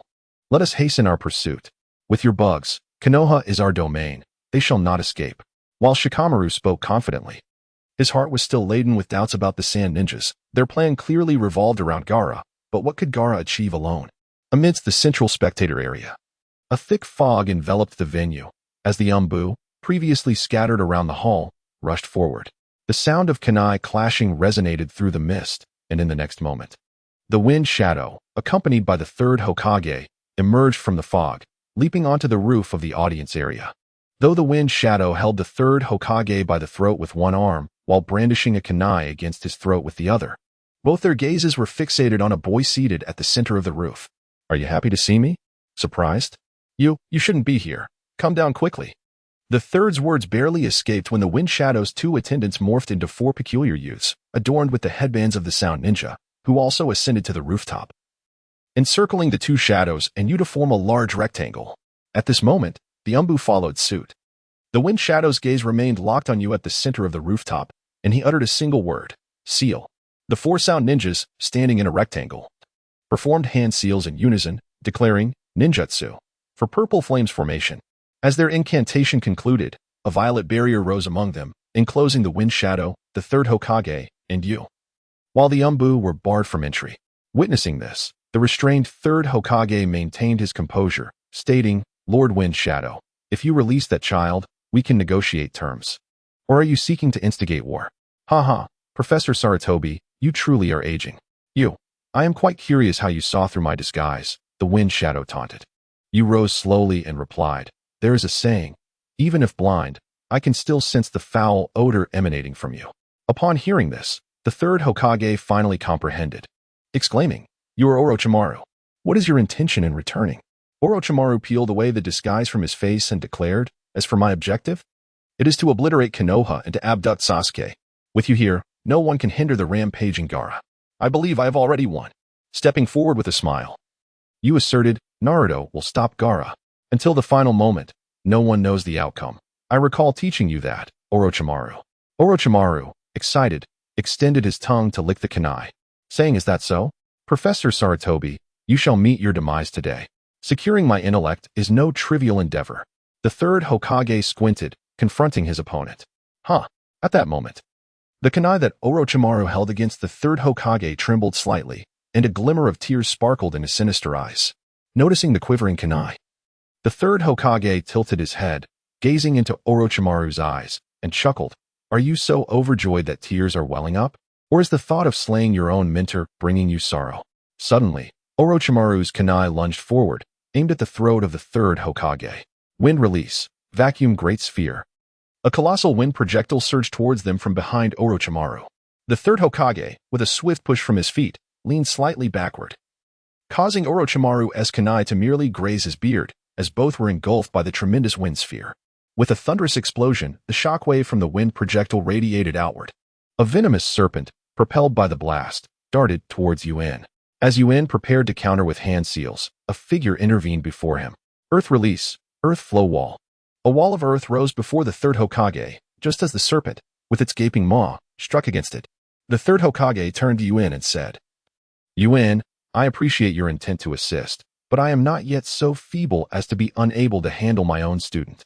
"Lord Hokage, Yuan attempted to express his thoughts, but suddenly a blade pierced through the earthen barrier, striking the third Hokage's shoulder. The Umbu squatting outside the barrier witnessed this scene, and a younger member exclaimed in indignation, "How infuriating! If it weren't for that brat, Lord Hokage wouldn't he be injured?" Orochimaru tore away the wind shadow cloak from his form and called out from behind the earthen wall, "Sarutobi-sensei." Being distracted in battle is a perilous habit. The third Hokage waved his hand to remove the blade embedded in his shoulder and flung off the Hokage cloak, revealing his black combat attire, chuckling, "Haha, Orochimaru, it seems you have made considerable progress during your years away from Konoha. You've even managed to wound me." The serpent, having expelled the Kusanagi sword, slowly retreated as Orochimaru grinned wickedly and remarked, "Sarutobi-sensei, I foretold your demise today, and that brat S as well. Earth release, Earth returning corridor." With swift hand seals, the third Hokage summoned earth and stone from all directions, encasing Yuan within a substantial semi-spherical barrier. With this arrangement complete, the third Hokage's gaze turned grave as it fixed upon Orochimaru. "Well, Orochimaru, let us now engage in earnest combat. Sarutobi-sensei, it seems that even in seeking your own demise, you must protect this brat." Orochimaru licked his lips with his tongue. Outside the barrier, the young Umbu inquired of his captain, "Now that the troublesome brat is out of the way, surely Lord Hokage can defeat Orochimaru." The captain of the Umbu, his face grave beneath the mask, addressed the young Umbu, saying, "No, the Hokage is in peril. To strengthen the protection of that boy, Lord Hokage has exhausted a considerable amount of chakra, and his chakra reserves are not what they once were. Lord Hokage has resolved himself to a desperate fate." The third Hokage advanced towards Orochimaru, forming seals as he declared, "Fire release, Fire Dragon Bullet." A colossal fireball surged toward Orochimaru, who opened his mouth and drew forth the Kusanagi sword, slicing down at the oncoming inferno. The fireball was cleaved in two by Orochimaru's blade. However, it was followed by a Doton, Earth Dragon Bullet, and a Suiton, Water Dragon Bullet. With no escape, Orochimaru was struck directly and sent crashing to the ground. Outside the barrier, the young Umbu remarked, "It appears the outcome is decided, truly worthy of being the Hokage." The Umbu captain's gaze remained fixed on the prostrate Orochimaru, his voice as serious as before. "Orochimaru will not be so easily defeated." Struggling, the battered Orochimaru rose unsteadily, dragging his scarred body forward, and with a sinister grin addressed the third Hokage, "It seems your old bones are still capable of movement. Then I shall exert my full strength." With that, Orochimaru lifted his head, his mouth gaping like that of a serpent, and a slick, monstrous form emerged from his original body. "Humph, Orochimaru. Let me witness what you have learned over the years," the third Hokage declared, his composure unwavering. "So open your murky eyes and observe closely." Orochimaru swiftly formed hand seals, prompting the third Hokage to assume a defensive stance, watching his every move. Completed. Summoning technique. Impure world reincarnation. As Orochimaru's hands parted, a coffin emerged from the earth. "This is not good." The third Hokage realized the implications and hurriedly began to form seals. Meanwhile, trapped within the earthen fortress, Yuan unleashed a powerful punch against the wall, yet his fist left not a single mark upon the sturdy structure. How vexing. The third Hokage has indeed fortified this barrier. Observing the wall before him, Yuan stepped back and extended his right hand, moving his left hand rapidly above it. Gradually, a colossal sphere of chakra materialized in his right palm. Charging forward, he thrust the spiraling sphere against the wall. It burrowed in like a drill, with Yuan pushing from behind as it gradually advanced. "This wall is remarkably thick. Once I am free, this shall pay dearly." At that moment, the anxious voice of the Ninetales resonated within Yuan. "Yuan, I can sense the chakra of Senju Hashirama. He is outside. Do not panic, Kurama. I have prepared a special surprise for the first Hokage. We must expedite our escape." Inside the barrier, colossal trees loomed large, and the third Hokage found his hands and feet ensnared by twisted branches. The Kusanagi sword pierced through his shoulder, pinning him against the earthen fortress that contained Yuan. Orochimaru stood triumphantly before the third Hokage, flanked by Senju Hashirama and Senju Tobirama on either side. "Do not grieve, Lord Sarutobi. I shall summon the first and second Hokage to bid you farewell, for you shall soon unite in battle alongside them. The sight of the three Hokage together, annihilating Konoha, will surely be a spectacle to behold." Orochimaru stretched out his arms and patted the shoulders of the first and second Hokage. The lifelessness faded from their eyes, and consciousness returned. Senju Tobirama, observing the pinned third Hokage, spoke with a hint of melancholy. "I apologize, Sarutobi. Cough, it was my inadequacy. You entrusted the Hokage title to me, yet I failed to protect Konoha." The third Hokage coughed up blood incessantly. Senju Hashirama, however, maintained a lighter demeanor compared to the somber expressions of the second and third Hokage, stating, "Sarutobi, you have done exceptionally well as Hokage. Today's events should be attributed to Tobirama, huh? Brother, I cannot tolerate your levity in a moment of such grave peril for Konoha." Tobirama replied with exasperation. Upon hearing Tobirama's words, the third Hokage responded with fervor, "Nay, even should I fall as Hokage, as long as those who inherit the will of fire remain, Konoha shall not perish. Well then, it is time for you to depart, Lord Sarutobi. That so-called will of fire is but a myth. Konoha will be destroyed." With that, Orochimaru opened his mouth, and a black snake-like tongue shot forth, coiling tightly around the third Hokage's neck, constricting relentlessly until the third's vision began to fade. At that moment, the earth behind the third Hokage trembled violently. What is happening? Suddenly, the ground beside the third Hokage erupted, and Yu, propelled by his Rasengan, charged forth, aiming at Orochimaru. With a subtle flick of his fingers, Orochimaru summoned the Kusanagi sword lodged in the third Hokage's shoulder, causing it to soar back into his grasp. Yu's Rasengan approached Orochimaru, who, with both hands, horizontally blocked the attack with the sword. A tremendous crash echoed as Orochimaru was sent sliding back a considerable distance. Yu glanced at the first and second Hokage flanking him, retrieved a kunai, and severed the bindings that restrained the third Hokage's limbs, declaring, "Orochimaru, I have arrived. Hehe. Had you not emerged yourself, I might have forgotten you." Orochimaru grinned wickedly as he planted the Kusanagi sword into the ground. The first Hokage, standing beside you, inquired with curiosity, "Sarutobi, who is this young man?" After briefly tending to his wounds, the third Hokage focused intently, stating, "He is the bearer of the will of fire. The future of Konoha. Is that so? Then let Konoha's future be buried here." Orochimaru's gaze fixated upon you as he brought his hands together to form seals. As Orochimaru completed his hand signs, the eyes of the first and second Hokage lost their vibrancy, and they resumed their battle stances. Witnessing this, the third Hokage urgently called out to you, "You, the black-haired first excels in wood release, while the white-haired second is a master of water release. Hokage-sama, under such circumstances, you may employ extraordinary measures." Yu's gaze flitted between the first and second Hokage. "Come, let me witness the power of your nine-tails Jinchuriki." Orochimaru withdrew the Kusanagi sword from the ground, licking its blade with an eager tongue. "As you wish." Yu's abdomen surged with crimson chakra, his nails elongated and sharpened. His pupils narrowed, and his hair frizzed as 3 chakra tails emerged from his back.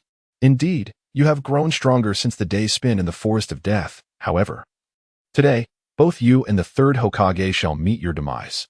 Orochimaru cackled maliciously, clapping his hands. As the first and second Hokage positioned themselves directly in front of Yuan, behold my technique. Summoning Jutsu, impure world reincarnation. Yuan's hands moved swiftly to form seals, and a coffin gradually rose from the ground. "It appears the research materials I left in Konoha have been seized by Root. Nevertheless, the individuals you summon cannot be compared to the Hokage." Orochimaru glowered at the ascending coffin, gritting his teeth. "I have invested considerable effort into mastering this impure world reincarnation technique over the years." Yuan replied confidently, smiling at Orochimaru. Creak. The coffin lid fell to the ground, and a woman adorned in splendid attire emerged. The third Hokage, upon seeing this woman, momentarily forgot his injuries, his eyes widening as he muttered repeatedly, "This I never anticipated that Yuan would actually bring you back. Lady Mito Uzumaki, the first Hokage's wife. Are you Sarutobi? So I have been summoned via the impure world reincarnation created by Tobirama?" Mito inquired, gazing at Hashirama and Tobirama, who had assumed battle stances, her expression devoid of emotion. "Lady Mito, I have summoned you through reincarnation, and I hope you can assist us in dealing with the first Hokage," Yuan said, radiating the chakra of the Nine Tails. Smiling at Mito, "I have no time for idle chatter." As Orochimaru's words fell, trees rapidly sprouted from the ground, reaching towards Yuan. Behind Mito, numerous chains erupted, severing the encroaching trees before they could reach the first and second Hokage. Water release, water dragon bullet. The second Hokage unleashed a torrent of water towards the advancing chains, which coalesced into a water dragon, crashing into the chains. Boom. The water dragon dispersed, and the forceful chains were sent flying back, while a crimson figure, enveloped in a blue chakra sphere, surged through the watery curtain formed by the dragon, striking the second Hokage. Yuan's Rasengan successfully pierced the second Hokage's chest. creating a gaping hole. However, before he could revel in his victory, a flurry of punches from the first Hokage struck Yuan, rendering him momentarily dazed. Finally, the first Hokage delivered a heavy kick that sent Yuan flying. The third Hokage rushed forward to catch Yuan, who had been propelled away, while the second Hokage collapsed as the hole in his chest began to slowly mend, with dust swirling around like butterflies drawn to the wound. Lady Mito, now is your chance to seal the second Hokage. I will hold off the first. Yuan steadied the third Hokage before charging back into the fray. The first Hokage, seeing Yuan approach, would not back down. Bang! Their fists collided, and Yuan was forcefully pushed back. The first Hokage pursued Yuan's retreating form, sweeping a kick towards Yuan's head. Yuan hastily raised his arms to defend against the assault but was still sent sliding backward. The first Hokage swiftly formed seals, causing trees to rapidly sprout around Yuan, ensnaring him tightly. In that moment of struggle between Yuan and the first Hokage, Mito's chains made contact with the fallen second Hokage's legs, and from that point of contact, a seal reminiscent of ants began to spread across his entire body. Under no circumstances will I allow you to succeed. Orochimaru flicked his arm toward Mito, and it transformed into a swarm of venomous serpents, their jaws agape, lunging toward him. Have you forgotten your teacher, Orochimaru? The third Hokage swiftly formed hand seals, then puffed out his chest and exhaled a torrent of flames. The flames coalesced into a fiery dragon, colliding with Orochimaru's serpentine appendage, incinerating the multitude of poisonous snakes into ashes. That old man is truly despicable. At this moment, Orochimaru's expression darkened considerably. Cough, cough, Orochimaru, I will not allow you to succeed. The third Hokage coughed, clutching his wound, and gazed at Orochimaru with a smile as he crouched down. Mito's technique enveloped the second Hokage, forming a sealing symbol above his head. Deep within the abyss, the Nine Tails incessantly urged Yuan, hurry, use four tails. Though this first Hokage is not at his peak strength, his power and speed surpassed her current self. With no other option, Yuan thought, even though I cannot control the form of four tails for long, I must give it my all. A surge of crimson chakra erupted from Yuan's abdomen, enveloping him in a tangible aura, as a fourth tail sprouted from his back, and his skin began to tear, revealing a vibrant red form. With a roar, Yuan's chakra tail whipped through the air, causing the first Hokage's wooden constructs to shatter and scatter. As the first Hokage formed seals and charged toward Yuan, Yuan aimed a powerful slap in his direction. A piece of wood shot up beneath the first Hokage, propelling him skyward, but Yuan's attack obliterated the wooden support beneath him.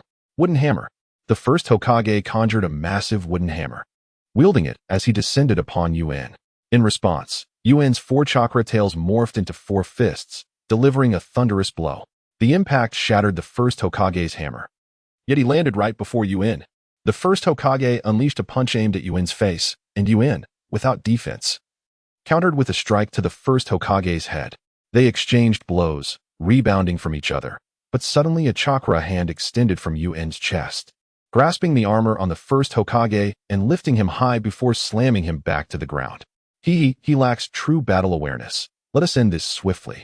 Yuan spread his arms wide, his tail swirling above his palms, both hands coalescing with spiraling spheres of energy. The first Hokage executed a nimble recovery, while Yuan's chakra erupted with force, propelling him forward. Two spiraling spheres aimed at the first Hokage. Would release, wooden barrier, with rapid movements of his hands. The first Hokage summoned a semicircular wall of sturdy wood from the ground, shielding himself within. Do you think this pile of rotten wood can stop me? Naive.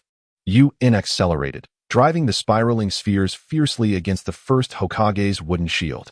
The double spirals obliterated the wooden barrier. Yet the first Hokage was nowhere to be found behind it. This is bad. Panicked, Yuan scanned his surroundings for the first Hokage's presence. Flying wood. A colossal, square-shaped block of hard wood plummeted from above. Yuan's four tails transformed into chakra hands, catching the massive timber, while the first Hokage, standing atop the giant wood, stomped down forcefully, bending Yuan's body and sinking his feet deep into the ground. I've caught it. Yuan endured the initial onslaught, gradually straightening his posture to push the massive tree back. The first generation crouched atop the timber, his hands swiftly forming seals before striking the wood with a palm. From the edges of the tree, slender wooden tendrils extended, wrapping around Yuan's arms, while the ground beneath him sprouted trees that ensnared his body. Infuriating. An increasing number of trees erupted from the earth, climbing up Yuan's thighs, abdomen, arms, and neck. The first generation leapt down from the wooden beam, standing before Yuan with an impassive expression, observing his desperate struggles. Slowly, he brought his hands together, and with this motion, the tendrils extending from the timber fused with the trees sprouting from beneath Yuan, immobilizing him completely at that moment. Meanwhile, Orochimaru found himself barely able to defend against the combined assault of Mito and the third Hokage. Mito's 8 iron chains lashed out like ethereal serpents towards Orochimaru, who wielded the Kusanagi sword to block them, retreating step by step to evade the strikes. Summoning technique. Arise, King of Monkeys, Enma. The third Hokage bit his finger and pressed it to the ground, causing a circle of seals to emerge, enveloped in a cloud of white smoke, from which a towering white-furred monkey appeared. Sarutobi, is this Orochimaru? Enma scanned the surroundings before focusing back on the third Hokage. There is no time to explain. I entrust you with this. Transform into the adamantine staff. Transform. Enma erupted in a cloud of white smoke, morphing into a large staff that flew into the third Hokage's hands. With the adamantine staff in hand, the third Hokage leapt, stepping onto one of Mito's iron chains, gliding towards Orochimaru. As Orochimaru deflected one of Mito's iron chains with a swing of his sword, the third Hokage brought the staff crashing down toward his head. Orochimaru hurriedly raised his sword to block the blow, but the iron chains coiled around his waist, seizing the opportunity. The areas touched by the chains radiated small sealing techniques throughout his body. In a swift motion, Orochimaru opened his mouth wide, and another slick, serpentine version of himself emerged from within. Just as the newly emerged Orochimaru prepared to counterattack, the third Hokage's staff struck him, slamming him to the ground.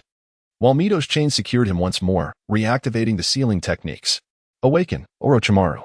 The third Hokage pressed the staff against Orochimaru's chest, his voice stern. Orochimaru glanced at the encroaching sealing techniques crawling over his body, then raised his head to meet the third Hokage's gaze with a cold smirk. The sealing techniques of the Uzumaki clan are indeed formidable, but in the end, I shall emerge victorious. Suddenly, the sealing techniques that had nearly enveloped Orochimaru vanished, and the chains binding his waist disintegrated. The third Hokage, startled by the disappearance of the seals, turned to look at Mito. A hand emerged from Mito's chest, scattering dust and debris, as the first generation stood expressionless behind her. How do you like that, Sensei Sarutobi? Even without the second Hokage.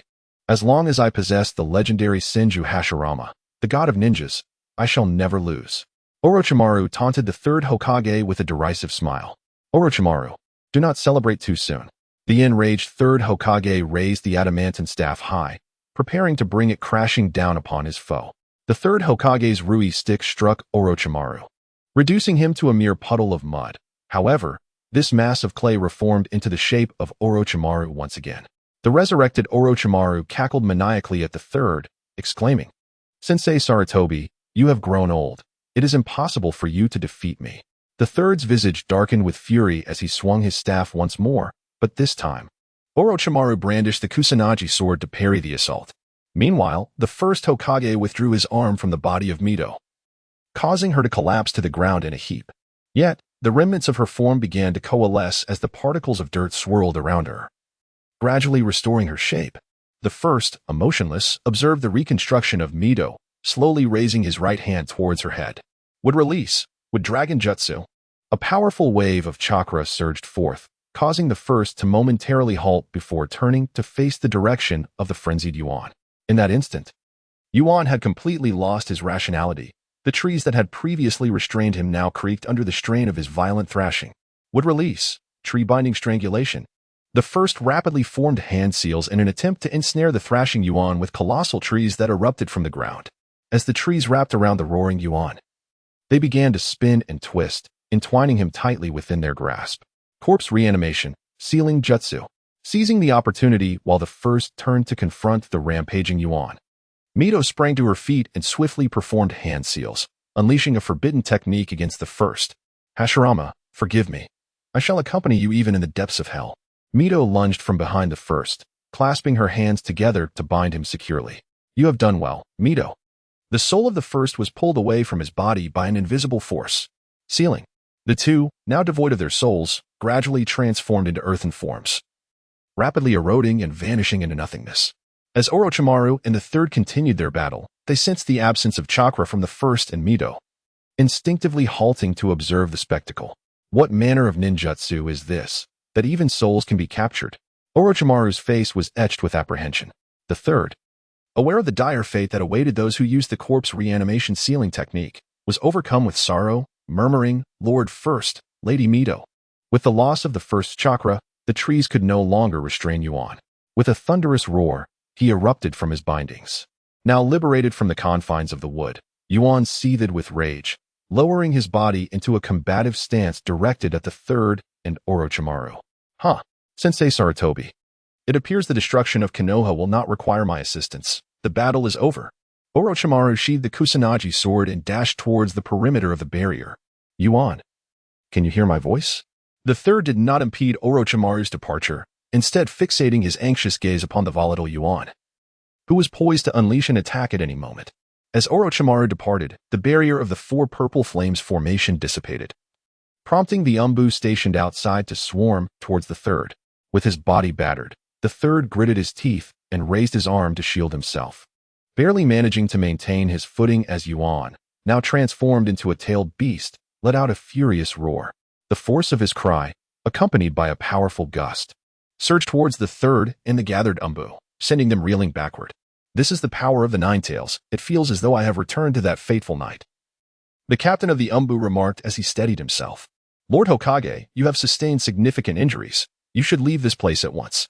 We will hold the fort from here. The young Umbu addressed the third Hokage. You expect me to abandon the village and flee? I am the Hokage of this village. The third replied resolutely. You are incapable of stopping him, and I must confront him here. Allowing him into the village would result in unimaginable consequences. With the Rui Bang resting on his shoulder, he strode purposefully towards Yuan. Understood, Lord Hokage. The Umbu did not oppose further and swiftly followed the third. Meanwhile, the tailed beast empowered Yuan paid no heed to their thoughts and gradually opened his mouth towards the third's location. The four tails that had been errantly swaying now pointed menacingly at the third, and the red chakra swirling around Yuan began to coalesce into a sphere before his mouth. Not good. It's the tailed beast ball. The third planted the Rui Bang firmly into the ground, squinting his eyes and gritting his teeth as he hastily formed hand seals. Upon hearing the third's words, the Umbu began their respective preparations, yet the chakra sphere had already formed in front of Yuan. Just as Yuan extended his head to bite down on the chakra sphere, a colossal figure descended from the heavens. The great sage of Mount Myaboku has arrived. The enormous toad descended, wielding a shield that firmly pinned Yuan down, while Jiraiya stood confidently atop the toad's head. His eyes filled with assurance as he glanced at the third. You little brat. The third Hokage exhaled in relief, sitting down on the ground and producing a pipe from seemingly nowhere, smiling as he took a puff. Outside the arena, Yakumo and her companions, guided by Shino's tracking, rushed along a shortcut in pursuit of Temari and Gaara. However, their sizable group was quickly spotted by the Sound Ninja lurking nearby. The Sound Ninja stood in a line atop a large tree, observing the 6 individuals running in the distance. The leading Sound Ninja signaled to pursue, but suddenly, a figure appeared before them, none other than the Sound Ninja, Dosu. What do you mean, Dosu? Don't think that just because you've earned Lord Orochimaru as favor, you can act recklessly. The leading Sound Ninja snapped at the suddenly emerging Dosu.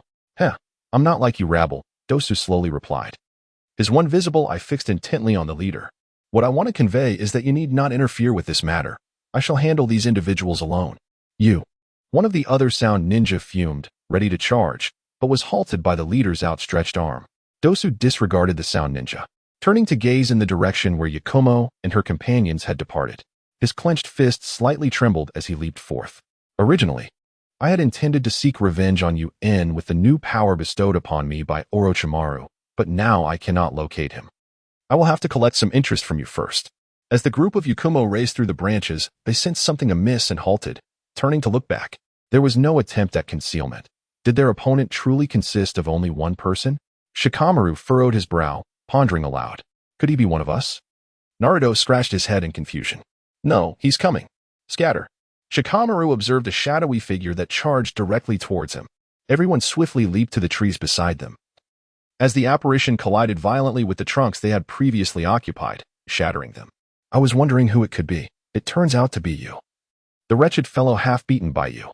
Upon recognizing the eliminated contestant from the preliminaries, Dosu, Naruto waved his hands animatedly. I admit I was no match for you before, But now I possess the power granted by Lord Orochimaru. Tell me, where is you? Dosu's singular eye widened as he fixed his gaze on Yakumo. I have no knowledge of Yu's whereabouts, and even if I did, I wouldn't share it with you. Moreover, we don't have time to entertain you. Yakumo replied with a hint of impatience, turning away. Suddenly, Dosu clenched his fist clad in a porous armor and leaped towards Yakumo with force. Yakumo. Yakumo turned to face Dosu's approaching fist with trepidation. Dosu's fist passed through Yakumo, toppling an entire tree in its wake. An illusion? Haha, I apologize. But I no longer wish to play with you. The bandages on Dosu's face unraveled, revealing skin adorned with bizarre patterns. Shadow clone technique. A plume of white smoke erupted, and dozens of Narutos appeared on branches, trunks, and the ground. Everyone, charge. Let us show this guy what we're made of. A horde of Narutos surged towards the standing Dosu. A smirk crept across Dosu's lips as he raised his right hand, clad in the porous armor, and gently tapped it with his left. Squeak. The armor emitted a piercing sound wave, causing the advancing Narutos to vanish into clouds of white smoke. Dosu spread his arms and leaped aside, narrowly evading the black shadow extending from Shikamaru. Human bullet tank. Standing beside Shikamaru, Choji retracted his head and limbs into his body, transforming into a large, meaty sphere that rolled towards Dosu. I told you, I am no longer the same. Dosu delivered a punch towards the incoming mass. Bang! Choji was sent flying like a ball, and Kankuro hurried to catch him, placing a hand against his back. What should we do? If we get entangled with this guy, we won't be able to stop Gaara. Yakumo emerged from the trees, voicing her concern. Yakumo is right. We truly have little time. Shino, who had been almost invisible until now, chimed in. Yakumo, you, and the others pursue Gaara. I'll handle this guy. Kankuro placed the unconscious Choji behind a large tree and approached Dosu with a cold demeanor. Kankuro, I leave this fellow to you. Everyone, hurry and go. Shikamaru, gazing into Kankuro's resolute eyes, then turned away. The group leaped up into the branches, and upon seeing their attempt to escape, Dosu prepared to pursue. Wind release, beast wave palm. A blade of wind sliced through the air towards Dosu from the side. Hearing the whoosh of the wind, Dosu quickly turned, positioning his porous armor defensively across his chest. The wind blade struck the armor, pushing Dosu back slightly. Once steadied, he did not pursue Yakumo and the others, but instead locked his fierce gaze on Kankuro, saying, Boy, if you know where you is, I might spare your life. Heh. I did not witness your match against Yuan, yet I have heard that you were rather effortlessly subdued by him during the preliminaries. Thus, I wish to challenge you to ascertain the gap that lies between us. Rising with a surge of determination, Kong cast a cold gaze upon Dose. Conversely, I have observed your previous match. Should you manage to summon that mysterious power once more, you might be able to exchange a few blows with me. Dose lifted his right hand, adorned with a porous armor, and then vanished from sight. Such astonishing speed. Kong's astonished words had barely escaped his lips when Dose's fearsome countenance appeared at his side. Dose unleashed a powerful punch towards Kong, who, instead of defending himself, retaliated with a palm strike aimed at Dose's chest. Bang bang. Kong's palm struck Dose's chest first, only for Kong to be sent skidding backward by Dose's heavy blow, leaving a trail on the ground until he collided with a tree, finally coming to a halt. Are you merely helping me brush off the dust? Dose remarked, swinging his right hand in the direction of the mark Kong had left on the ground. Wind release, beast wave, gale palm. Kong, now on the ground, flipped himself up and unleashed a colossal blue chakra hand, hurling it towards the charging Dose. What?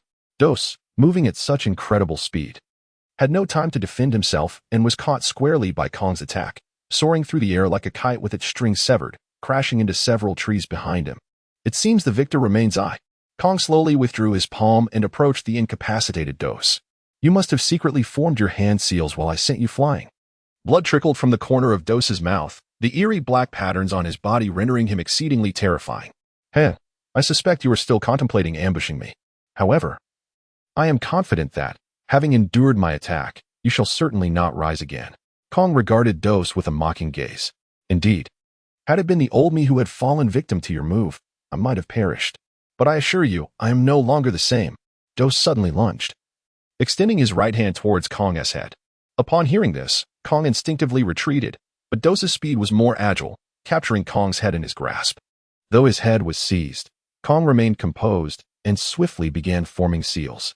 Observing Kong's actions, Dose did not intervene. Instead, a smile crept onto his lips. Wind. Boom. The porous armor on Dose's right hand emitted a tremendous sound wave, surging into Kong's mind under Dose's chakra control. Before Kong could execute his ninjutsu, he flailed his arms, pressing them against his ears, while cries of anguish escaped his lips. Fool. Let me impart a piece of knowledge. Sound travels faster than wind, though regrettably, you cannot hear it. Dose forcefully slammed the still covering ears of Kong into the ground, then leapt onto a nearby branch, intending to pursue Iam and the others. Halt. You must stop right there. Kong, now on the ground, abruptly released his hands from his ears and shouted towards the sky. You could have simply feigned death, yet you insist on risking your very life. Dose lamented from atop the branch. Kong staggered to his feet, blood streaming from his eyes, nose, ears, and mouth, rendering him deaf to the world around him. His vision was consumed by a crimson haze filled with overlapping shadows. How do you intend to defeat me in this state? Oh, I forgot. You can't hear me at all, can you? Dose leapt down from the branch and approached Kong slowly, yet to Kong. It appeared as though a multitude of Dose was advancing towards him. Heh, I owe you my gratitude for helping me realize this feeling. Kong closed his eyes and smiled. Have you lost your mind? With that, Dose charged straight at Kong. Asuma-sensei, I believe I've comprehended something. Here comes the thousand-handed killing technique. Kong pressed his right hand against his waist, forming a hand seal with his left. Then, the ethereal image of the thousand-armed Avalokiteshvara manifested behind him. What on earth? Dose exclaimed, his fist raised as he reached Kong. Although Kong maintained his stance, countless fist shadows erupted from him, striking forward. Impossible. Such a technique exists. Dose managed to shatter one fist shadow, only to be met with another and another, each landing on him relentlessly. Ultimately, he fell to the ground, mouth agape. His body marked with fist imprints, the strange black patterns on him vanished. After staggering 2 steps, Kong collapsed, losing consciousness. After a while, Sarutobi Asuma arrived at the battlefield, swiftly lifting the fallen Kong in an attempt to escape. At that moment, Kong suddenly regained consciousness and, upon seeing Asuma, weakly pointed in a direction, saying, "There is Shikamaru." Asuma-sensei. I succeeded. Then he lost consciousness once more. Asuma, carrying Kong, followed the direction indicated, discovering the unconscious Shikamaru beneath a great tree. With a slight smile, he thought, Kong, through these trials, you have come to understand the importance of comrades. This alone qualifies you as a worthy leaf ninja. Entrusting you with the Earth's ultimate technique was indeed the right choice. Based on the direction Iaro and the others are heading, their ultimate target must be the defensive perimeter along the village's edge. Shikamaru declared, adjusting his small sunglasses. The perimeter? I see. The sand ninja lurking outside the village must have launched an attack, and both sides are likely engaged in fierce combat at the defense line. Furthermore, Iaro probably possesses some ability to turn the tide of battle, so we must intercept him. With clarity, Shikamaru relaxed his previously furrowed brow. Then let us move at full speed. I want to defeat that panda-eyed one before Sasuke, Naruto shouted, throwing a punch forward. Hearing their words, Yakumo silently gritted her teeth and kept pace with the group. Shikamaru led the group forward without pause until they reached a crossroads. Here we are, this intersection. Iaro and the others are approaching us. At this speed, we have 1 minute. Hey, 1 minute is enough to set up some gadgets. Shikamaru quickly rummaged through his ninja tool pouch, beginning to prepare, while Shino lent a helping hand. As Naruto observed Shikamaru and Shino diligently setting traps, he realized he could offer no assistance in this endeavor. Turning his gaze towards Iam, he noted her pallid complexion, her body weakly propped against a tree. Iam, what is the matter? Naruto inquired, sensing something amiss. I apologized, Naruto. I knew my body was not fit for strenuous exertion, yet I insisted on accompanying you, Iam replied, her ashen face tinged with regret. Having completed the preparations, Shikamaru approached, resting a hand on his head, and sighed, women can be quite troublesome. There's no choice, Iam. You should find a place to rest. Iam nodded, swaying slightly as she retreated into the cover of the trees. Shikamaru scanned the surroundings, contemplating. We've already lost Kankuro and Choji, now Iam is out of commission. What began as a favorable situation has now devolved into a 3-on-3 confrontation. While we are somewhat prepared, given Gaara's formidable prowess displayed during the preliminaries, our chances of victory seem nearly non-existent. Our only hope lies in enduring until Sasuke arrives and Iam can regain her strength. Thus, this will be a battle of attrition. Shikamaru, they're coming. Shino alerted. The 3 sand shinobi burst forth from the forest, halting upon encountering Shikamaru and his companions. Temari, recognizing familiar faces, brandished her fan and declared, "You've taken a shortcut to block our path, but I have a question. How did you ascertain our location?" Slowly, Shino raised his hand from his pocket, revealing a small insect crawling on his fingertip. He replied coolly, "You carry a female insect I placed on you. My male insects can detect its scent. An amusing trick. But you shall perish here." Gaara's expression twisted into a fierce snarl, the cork of the gourd on his back falling away. "Gaara, do not forget the plan." Temari interjected with a frown. "The plan is of no consequence. I intend to kill them." Gaara's gourd began to spill sand onto the ground. Temari, wishing to continue persuading him, was interrupted as Kankuro urgently tugged at her sleeve. "Kankuro, while in the contestants' waiting area, I noted that there were 6 opponents. Now only 3 have appeared, indicating others are likely hidden. We lack Gaara's defenses and must proceed with caution." Unable to sway Gaara, Temari could only caution Kankuro. Gaara extended his arm towards Naruto and his companions, the sand beneath him transforming into a colossal hand that lunged at them. The trio scattered, narrowly evading the enormous sandy appendage as it crashed down where they had stood, then stretched towards Shino. Shino successfully drew the sand's attention, while Shikamaru and Naruto produced shuriken, launching them from either side towards Gaara. However, Gaara appeared oblivious to their assault, fixated solely on Shino, who was engaged with the sand. Observing the shuriken aimed at Gaara, Temari and Kankuro exchanged sardonic glances as the sand autonomously rose to form a semicircle in front of Gaara, impaling the shuriken within it. Prioritizing an assault on Gaara, who possesses absolute defense, is hardly a prudent choice. Temari mocked as she removed her star fan from her back. "I must annihilate you." The sand, which had obstructed the kunai, cascaded to the ground, revealing Gaara's face, both exhilarated and terrifying. Meanwhile, the massive hand of sand, which had been relentlessly pursuing Shin, suddenly surged forward, catching Shin off guard as he was ensnared. "Got you." Gaara raised his arm, clenching his fist, as the grasping hand of sand began to constrict around Shin. Shin. Shadow Clone Jutsu. Observing Shin in peril, Naruto swiftly formed hand seals, erupting into a cloud of white smoke, from which a multitude of Narutos surged forth, all rushing towards Gaara. "You little brat, don't disturb Gaara." Kankuro hurled his puppet crow towards the oncoming Narutos, its beak agape as it ascended, while its hands unleashed dark, gaping apertures, firing a barrage of sunbon like a machine gun. Bang, bang, bang. One by one, Naruto's transformed into white smoke under the relentless assault. And Naruto himself was struck by 2 sunbon, crashing to the ground. "Damn it, Shikamaru. Think of something." The injured Naruto turned to Shikamaru, calling out desperately, "Fool. Who told you to act recklessly?" Taking advantage of the smoke created by the shattering clones, Shikamaru swiftly dashed in, dragging Naruto back. "You're lucky this time." With that, Kankuro flicked his fingers, closing the crow's beak and pulling it back to his side. The sand continued to constrict and distort Shin's form, yet suddenly, her contorted body darkened, bursting forth into a multitude of black parasitic insects. Insect sphere. Shin's true form emerged upon a nearby branch, arms fully extended, as the black parasitic insects swarmed towards Gaara and his companions like a dark mist. Unfazed by the approaching swarm, Gaara remained impassive, as the sand beneath him began to rise.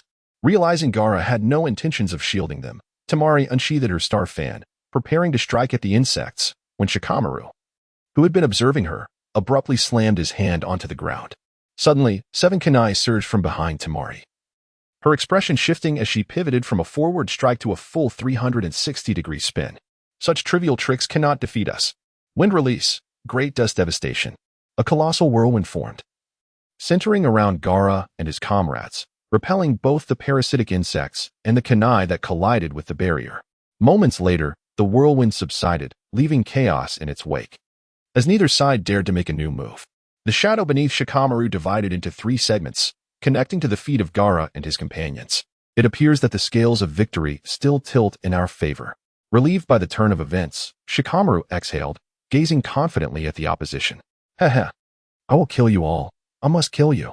Gaara maintained his grotesque expression, making no further movements, yet the surrounding sand began to stir, slowly converging towards Naruto and his companions. "What is happening with this sand? There is no choice. We must retreat." With that, Shikamaru dispelled the shadow imitation jutsu, leading Naruto towards the thicket. "Trying to escape?" Gaara raised his arm towards Shikamaru and Naruto, causing the sand that was initially drifting slowly towards them to accelerate exponentially. Suddenly, a dark figure, crackling with lightning, burst forth from the woods behind Gaara. "What is that?" Temari gasped in astonishment as the shadowy figure swiftly darted between her and Kankuro. The sand that had been left beside Gaara quickly formed a wall to block the impending threat, but the lightning-infused figure thrust itself forward, piercing through the sand wall as easily as a blade through parchment. Sasuke, utilizing the Chidori, not only penetrated the sand barrier but also passed through Gaara's body, coming to a halt beside Naruto and Shikamaru. At that moment, the electric aura around Sasuke dissipated, revealing Gaara, marred with cracks, collapsing to the ground, while the swirling sand fell helplessly around him. "Sasuke, you finally arrived. I thought you were too scared to show up." Naruto shouted joyfully at Sasuke. "Of course. I would come to save you, you slacker." "Ah, has it finally come to an end?" Shikamaru remarked slowly, observing the fallen Gaara. Kankuro stood in stunned silence, while Temari was the first to react, rushing to assist Gaara. "Gaara, how are you?" Sasuke, I will kill you," Gaara exclaimed, one hand clutching his head while the other shoved Temari away, struggling to regain his balance. "Come on, is that all you've got?" Sasuke turned, tauntingly extending his hand towards Gaara. Sasuke, I will kill you." With Gaara's anguished scream, the large gourd on his back released a cascade of yellow sand, enveloping his upper body like flesh, accompanied by a thick, deep yellow tail, transforming him into a monstrous figure. "This is truly troublesome." Shikamaru, you and Ino handle those two next to Gaara. "Huh? Naruto?" Shikamaru replied with confusion. "Leave this guy to Sasuke and me." Naruto's gaze was fixed on Gaara, while his fist extended towards Sasuke.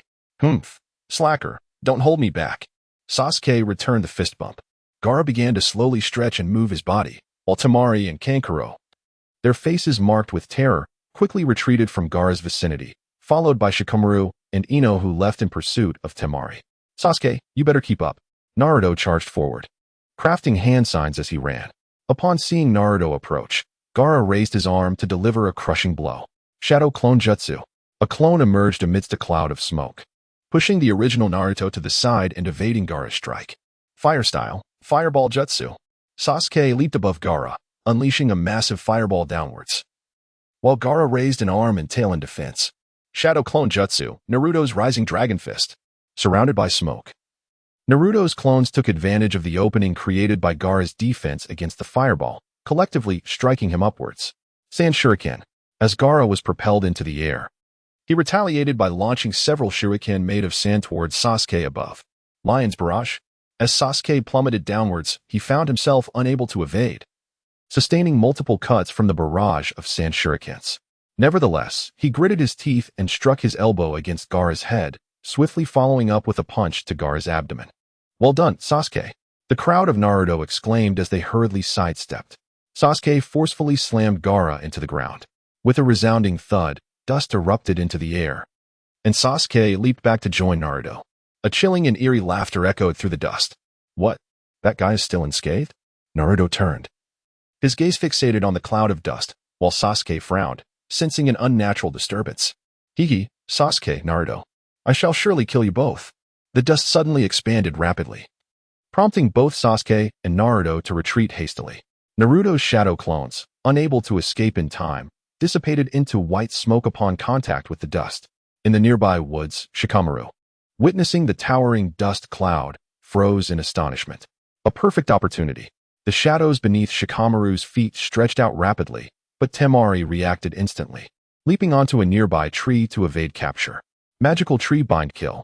The branches of the tree she ascended suddenly reached out, ensnaring her. As Yagura emerged slowly from the foliage, holding a kunai to Temari's throat. "So, you were hiding here." Temari sighed, resigned to her predicament. "Temari," Kankuro shouted, commanding his crow to charge forward, only to be thwarted by a massive black net that suddenly appeared. The crow crashed into the net, which transformed into a swarm of parasitic insects, crawling over its body.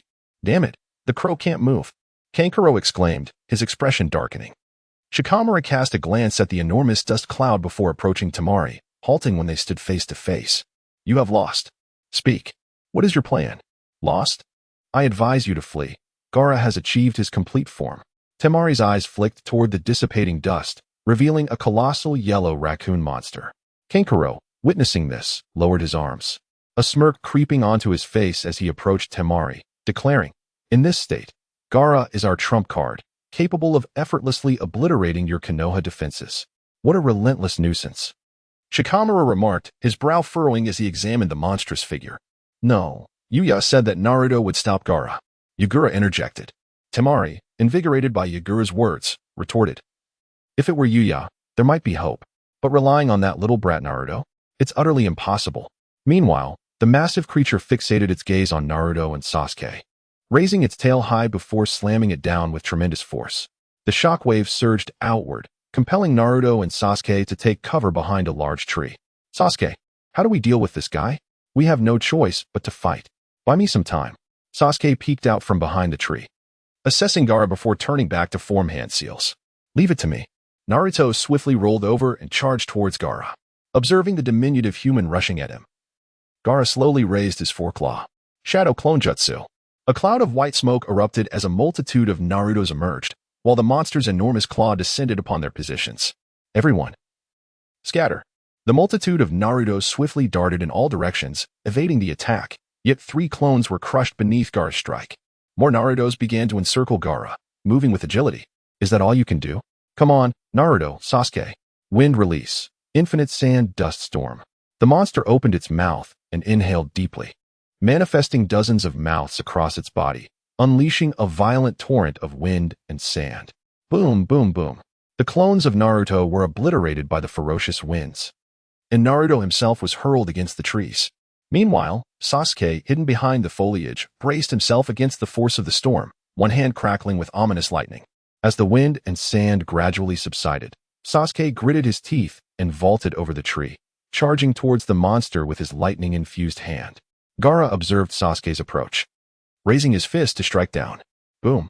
Dust and debris erupted where Gaara's fist landed, and the shadowy figure of Sasuke, crackling with electricity, surged forth from the smoke, racing up Gaara's arm. Sasuke's speed was remarkable. In an instant, he was nearly at the shoulder. The monster tilted its head, and another colossal claw came crashing down towards Sasuke. With no room to evade, Sasuke's eyes flashed with resolve as he raised the lightning, accelerating forward. Boom. The lightning pierced through the monster's palm, and Sasuke propelled himself past it, landing before the monster's eye. Sasuke, how intriguing. Your blood must be the most delectable. I shall savor this exhilarating taste. The monster's massive eye fixed intently on Sasuke, its mouth roaring incessantly. Is that so? You might find that impossible. I shall not perish until that person is dead. With those words, the hand that Sasuke had pierced exploded, and he quickly regained his footing, drawing a kunai to charge at the eye. However, the monster swung its head, and Sasuke was violently flung high into the air by its tremendous force. As he soared upwards, the world spun chaotically around him, leaving him unable to regain control. If he crashed to the ground, he would surely be reduced to mere mush. At this moment, Sasuke ceased his struggle, slowly closing his eyes. Am I still too weak? If it were Itachi, he would never find himself in such a dire predicament. Sasuke. Hearing Naruto's voice, he was astonished that in his final moments, it was Naruto he thought of. A smile naturally crept upon Sasuke's lips at this thought. Sasuke. A hand grasped his arm, and he abruptly opened his eyes to find Naruto appearing before him in the sky. Sasuke, I've come to save you. Wait, what is this? Sasuke wondered, glancing down at the enormous toad beneath them. Hang on tight, kids, we're landing. Wentai soared over Gaara's head, crashing onto the ground behind him. From a distance, Temari, witnessing Naruto summon the toad Wentai, stood in stunned silence, murmuring to herself, that little brat truly possesses the strength to defeat Gaara.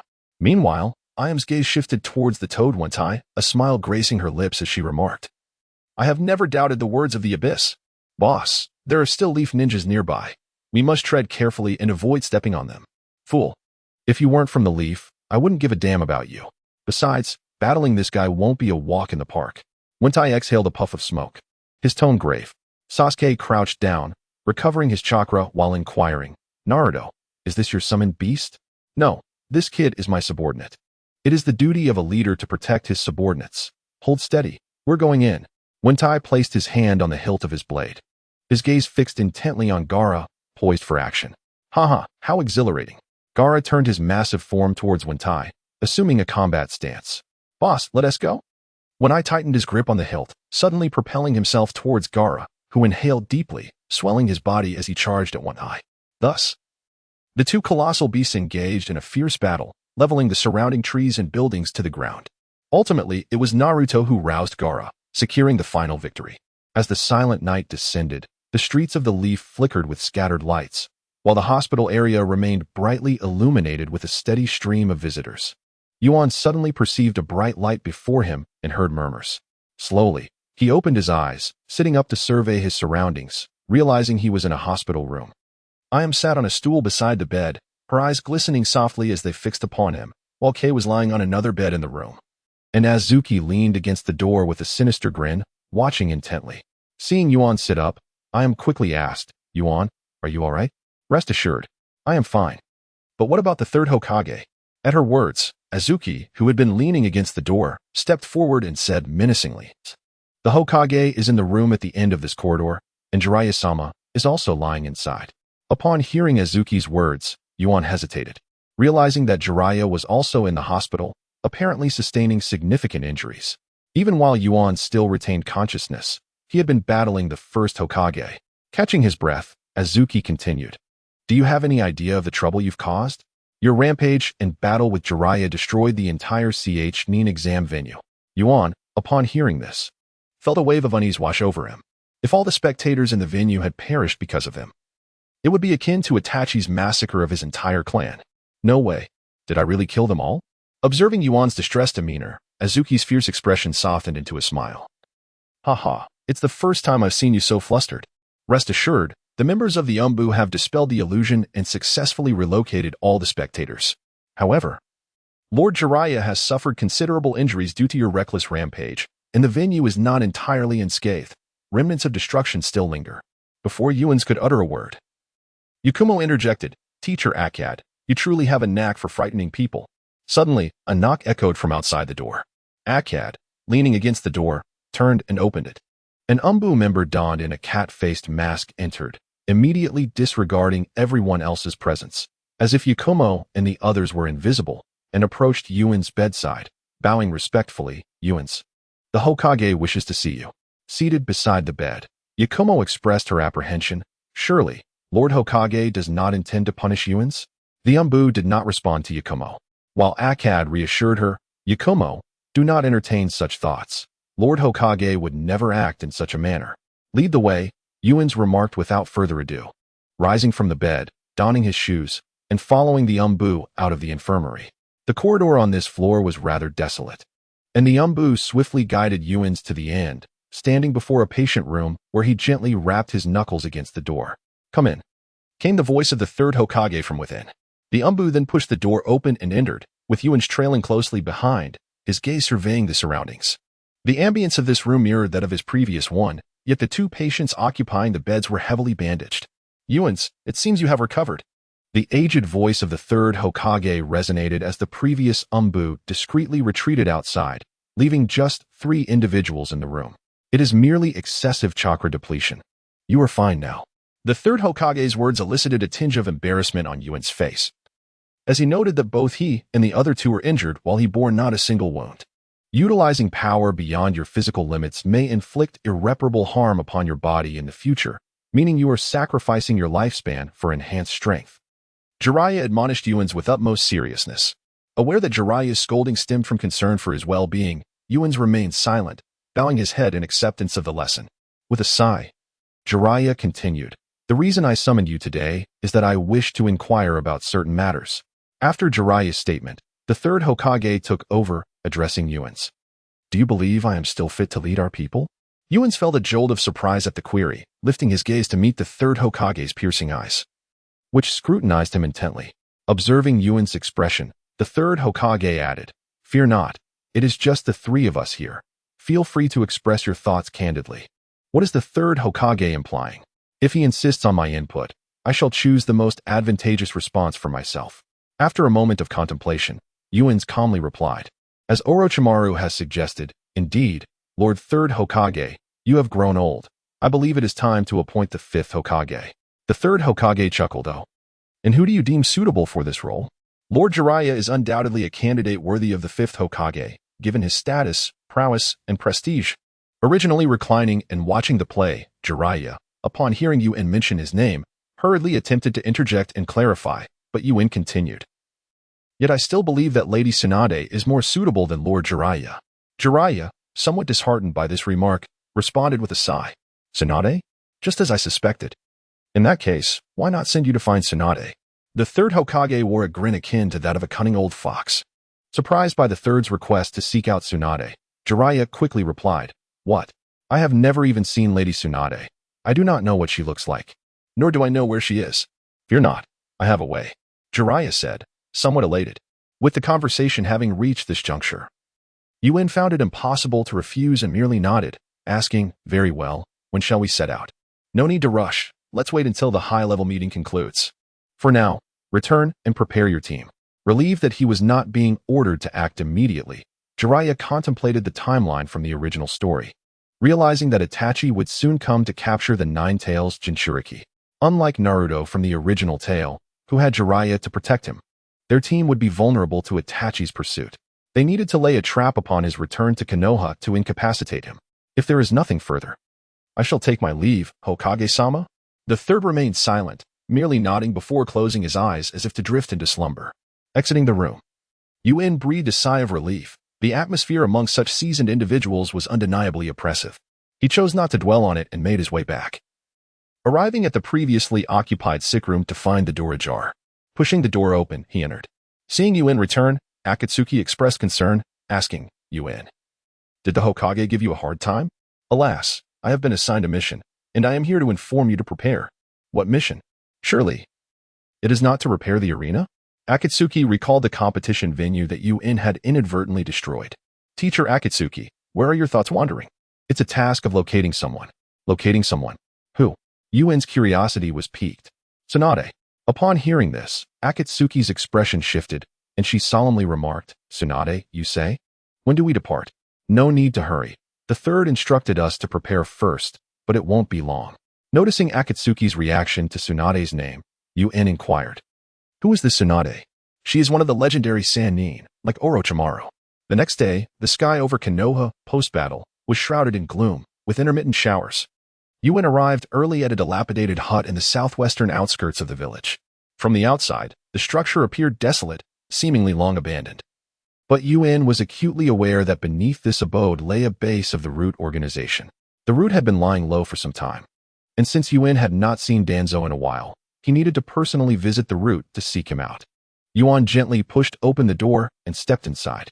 The room was cluttered with a myriad of broken items. Ignoring the disarray, he made his way to a wall, where he raised a finger and began to tap softly. Who are you? A short sword was pressed against Yuan's shoulder, wielded by a shadowy figure behind him. Yuan cast a glance at the blade beside his neck and coldly remarked, The fact that I can converse with you here should be sufficient indication of my identity. The shadowy figure fell silent, swiftly swinging the sword to sever Yuan's neck. In an instant, Yuan erupted into a cloud of white smoke. The figure turned hastily, and Yuan, now standing at the door, observed the shadow's reverse position. The figure wore a mask that concealed their features, yet their physique was similar to his own, suggesting they were likely of a comparable age. It seemed strength would be the arbiter of this encounter. Yuan reached for a kunai from the pouch at his lower back. Aiming it at the shadow, the figure sprang backward, landing against the wall, then propelled themselves forward towards Yuan. Yuan countered by deflecting the incoming sword with his kunai and aimed a kick at the figure's abdomen. The shadow parried with their free arm. Utilizing Yuan's momentum to create distance, sheathed their sword and unfurled a scroll, swiftly beginning to draw with a brush seemingly conjured from thin air. Realizing who this figure was, Yuan discerned that this shadow was none other than Sai from the original story Naruto, Shippuden. Seizing the moment of Yuan's distraction, Sai illustrated 4 unicorns on the scroll. Ninjutsu, Super Beast Imitation. The unicorns emerged from the parchment, charging towards Yuan. Wind style, Vacuum Wave. Yuan unleashed a gusting blade of wind at the oncoming unicorns, slicing through their forms and hurtling towards Sai. Sai quickly rolled up the scroll, lowering his body to evade the blade as Yuan closed the distance. Just as Sai reached for his sword, Yuan's fist descended upon him with force. Bang! Sai was slammed against the wall, causing the entire room to tremble, and his umbu mask fell off, revealing his pale visage. It was indeed Sai, having drawn his short sword. Sai's expression remained devoid of anger. Once steadied, he prepared to charge at Yuan once more, who regarded him with unwavering confidence. As Sai tightened his grip on the sword and prepared to advance, a massive blade plunged between them, its hilt occupied by another figure clad in umbu attire, also masked. "You are not needed here. Return at once," the figure commanded coldly. "Understood." Sai cast a lingering glance at Yuan, retrieved his mask, and scattered ink to obscure his presence. Vanishing from sight. "Isn't it rude not to invite me down for a chat?" The imposing figure holding the decapitating sword was none other than Kakashi, the renowned assassin. "You need not descend. The master is not below." Kakashi leapt down from the blade's hilt, securing the sword upon his back. Hearing this, Yuan frowned and replied, "Very well, but what if I wish to summon the root now?" Zaibujan bowed slightly and replied, "I fear that only a handful at the root will heed your summons. Oh, the Oil Maiden, Twiron, and the Mountain Dweller, Fong, are not particularly amiable towards you.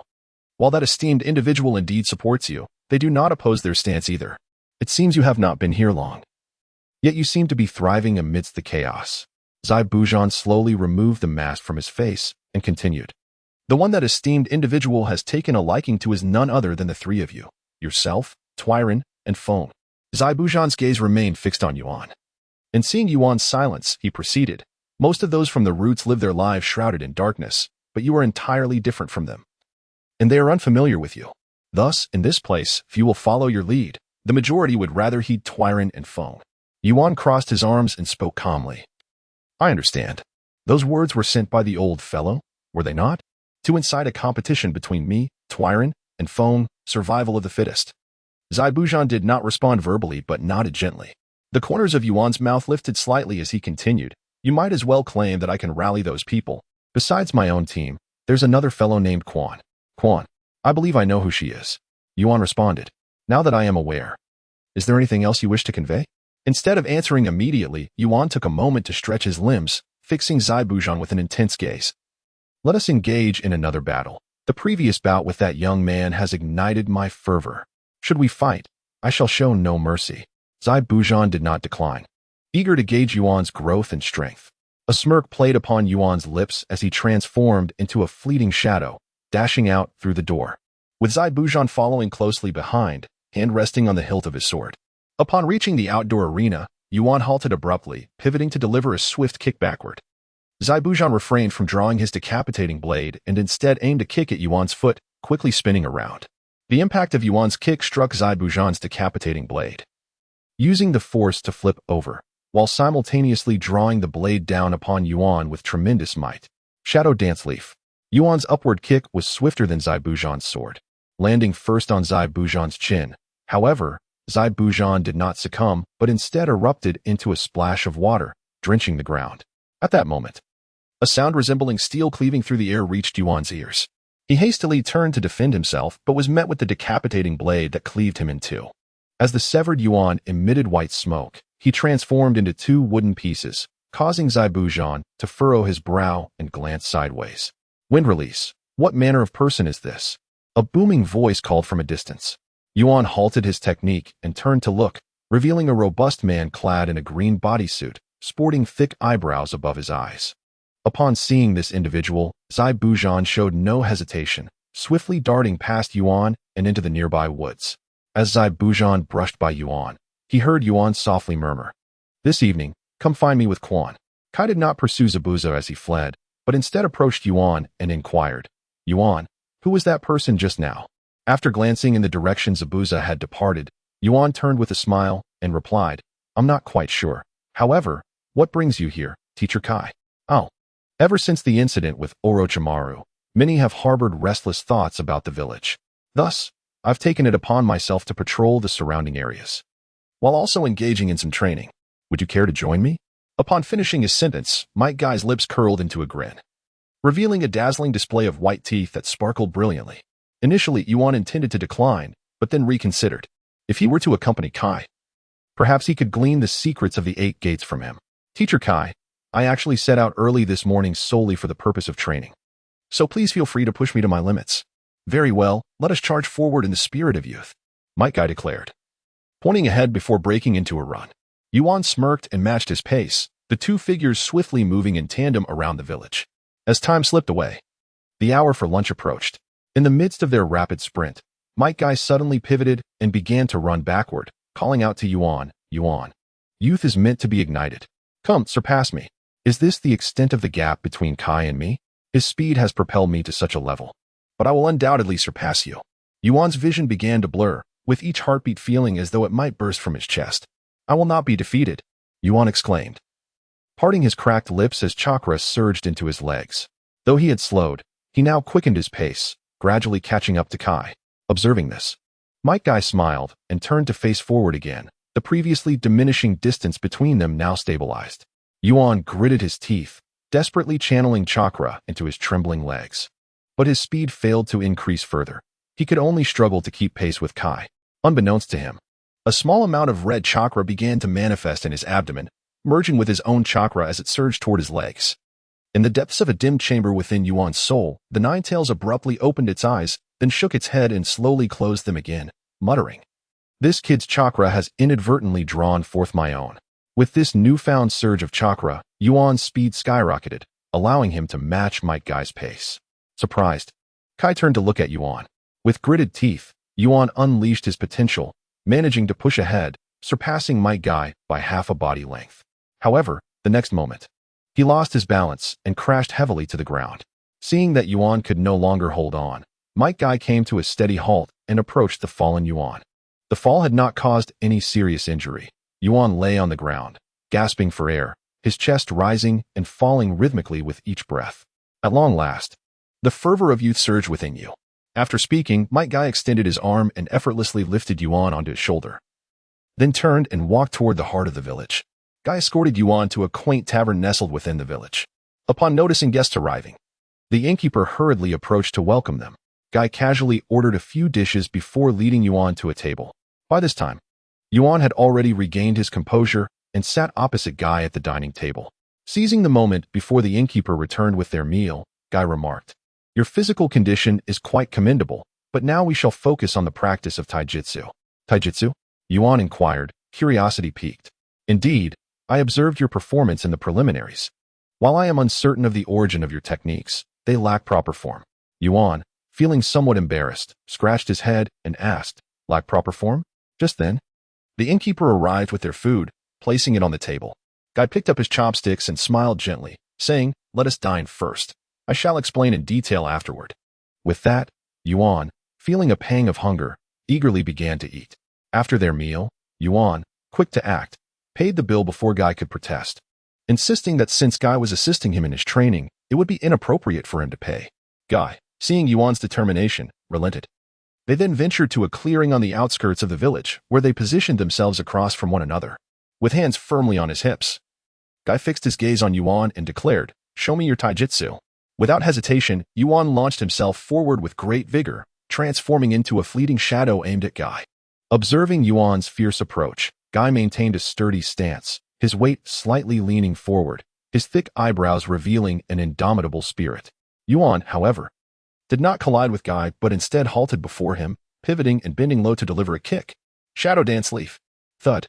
Yuan's foot connected with Guy's chin, causing him to clench his teeth tightly as his jaw was thrust upward. Yet, his body merely quivered. He remained firmly grounded. Taken aback, Yuan momentarily hesitated, contemplating a follow-up attack. Guy gestured for him to cease and continued, "The power of your Shadow Dance Leaf is comparable only to that of Li." Comparable to Li? Yuan expressed disbelief. "Your speed and strength surpass his, yet the potency of your technique remains the same. This applies to all your other taijutsu techniques as well." "Technique," Guy affirmed. "Indeed, it is all about technique. What must I do?" Guy beckoned Yuan to sit beneath a tree and patiently began to elucidate the nuances and principles of various taijutsu techniques. However, Yuan did not anticipate that this master of taijutsu would teach with the precision of a high school physics instructor. Initially, Yuan was captivated, but soon he found himself reminiscing about his former physics lessons, his eyelids growing heavy. Noticing Yuan's drowsiness, Guy remained unfazed and stood up, prompting Yuan to hastily follow suit. "These are the fundamentals of taijutsu. Now, you shall experience these theories in action. I will only utilize Li's strength in our battle." Upon hearing this, Yuan immediately regained his focus. Kai ceased to speak, his brows furrowing, and his gaze grew solemn as he gradually assumed a combat stance before Yuan. In a flash, Shadow Dance Leaf Kai transformed into a fleeting specter, darting towards Yuan, his right foot poised to strike. However, before Kai's attack could fully materialize, Yuan suddenly crouched low, sweeping his leg towards Kai's supporting left foot. Caught off guard by Yuan's maneuver, Kai lost his balance and tumbled to the ground. Yet, being the foremost master of taijutsu, he swiftly thrust his arm down to brace himself before hitting the ground, executing a forceful twist of his body and kicking out towards Yuan. Yuan found himself unable to evade this strike, sent soaring into the air. Despite being kicked away, Yuan was determined to resist. A green figure appeared above him. Yuan threw a punch at the phantom, but Kai deftly sidestepped the attack, his body descending as he glided past Yuan. A sudden sensation of contact grazed Yuan's lower back, prompting an instinctive alarm within him. In the blink of an eye, Kai had wrapped his arms around Yuan's waist, and they descended like birds plummeting towards the earth. As Yuan saw the ground rushing closer, the constraining grip around him vanished. Kai had retracted his hands at the last moment. Yuan quickly executed a roll, landing deftly on his feet, while Kai settled behind him. Not bad. Let us continue, Yuan remarked, turning slowly to face Kai, propelling himself upwards with a burst of energy, his foot sweeping horizontally towards Kai. Their training persisted until dusk, after which Yuan bid farewell to Might Guy, dragging his weary body back to his residence. Upon opening his front door, he was met by two figures standing just behind it. Hastily, he entered and closed the door, at which point the two figures in the courtyard removed their masks. They were none other than Uchiha Izumi and Momochi Zabuza. With his mask off, Izumi regarded the exhausted Yuan with keen interest, her crimson eyes scrutinizing him as she coldly inquired, "You summoned me for a reason?" Yuan did not respond immediately. Instead, he ambled over to Izumi, resting a hand on her shoulder as he jested, "Must you be so unkind? I haven't even had dinner yet. Shall we discuss matters whilst we eat?" Izumi, irritated, retorted through gritted teeth, "I did not come here to dine with you." Zabuza, remaining silent, planted his executioner's blade into the ground, leaning against it with folded arms, observing the two. Aware that further jesting was unwarranted, Yuan shifted to serious business. "The Nine Tails within me has sensed the approach of two entities. They should be appearing within the next few days." Izumi, puzzled, asked, "The Nine Tails possesses such a capability?" Yuan, brimming with confidence, replied, "I assure you, as the perfect Jinchuriki, I am well aware that the Nine Tails' abilities exceed your imagination." It was then that Zabuza interjected, regarding the opponent's intel. "According to the Nine Tails, one of their chakra signatures emanates the ominous aura unique to the Uchiha clan." Upon hearing this, Zabuza paused briefly before turning to look at Uchiha Izumi. At this moment, upon hearing what Yuanzwa had said, Uchiha Izumi trembled with excitement, a faint sneer escaping the corners of her mouth as she remarked, "Uchiha Itachi." Observing Izumi's reaction, Yuanzwa felt a pang of compassion and gently reassured her, "Let it go. You cannot dwell in hatred forever." Yuanzwa himself was quite conflicted. It was uncertain how Izumi would react to the truth about Itachi in the future. "Leave Itachi to me. I only wish to kill him." Hearing this, Yuanzwa shook his head, dismissing thoughts of what lay ahead, and quickly advised Izumi, "There are two opponents. You two should attempt to collaborate." Leaning on his beheading sword, Zabuza interjected, "So, there is no battle plan?"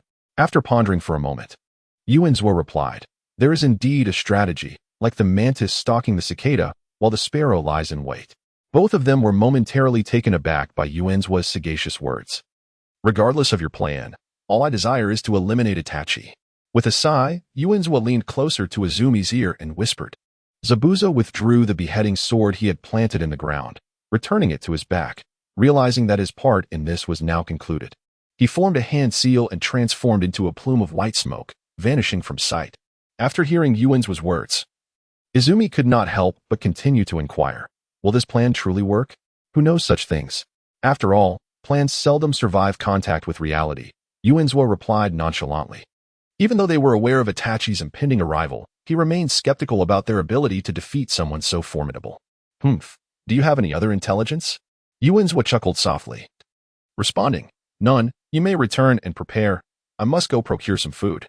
With that, he brushed past Uchiha Izumi and headed toward the interior of the house. Standing still, Izumi gritted her teeth, turned, and hurried after Yuanzwa, asking, "Do you have any ingredients at home?" Startled by the voice from behind, Yuanzwa paused momentarily before quickly responding, "Ah, there are still some in the kitchen. Why do you ask? Haven't you eaten?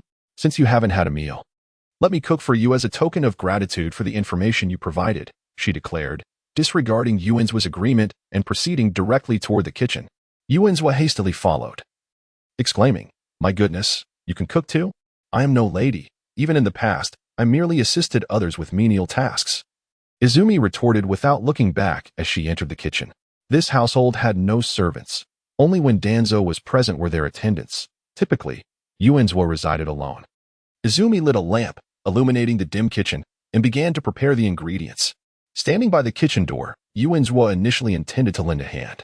But seeing how gracefully Izumi moved about, he felt he could not intrude, so he quietly observed her, lost in thought.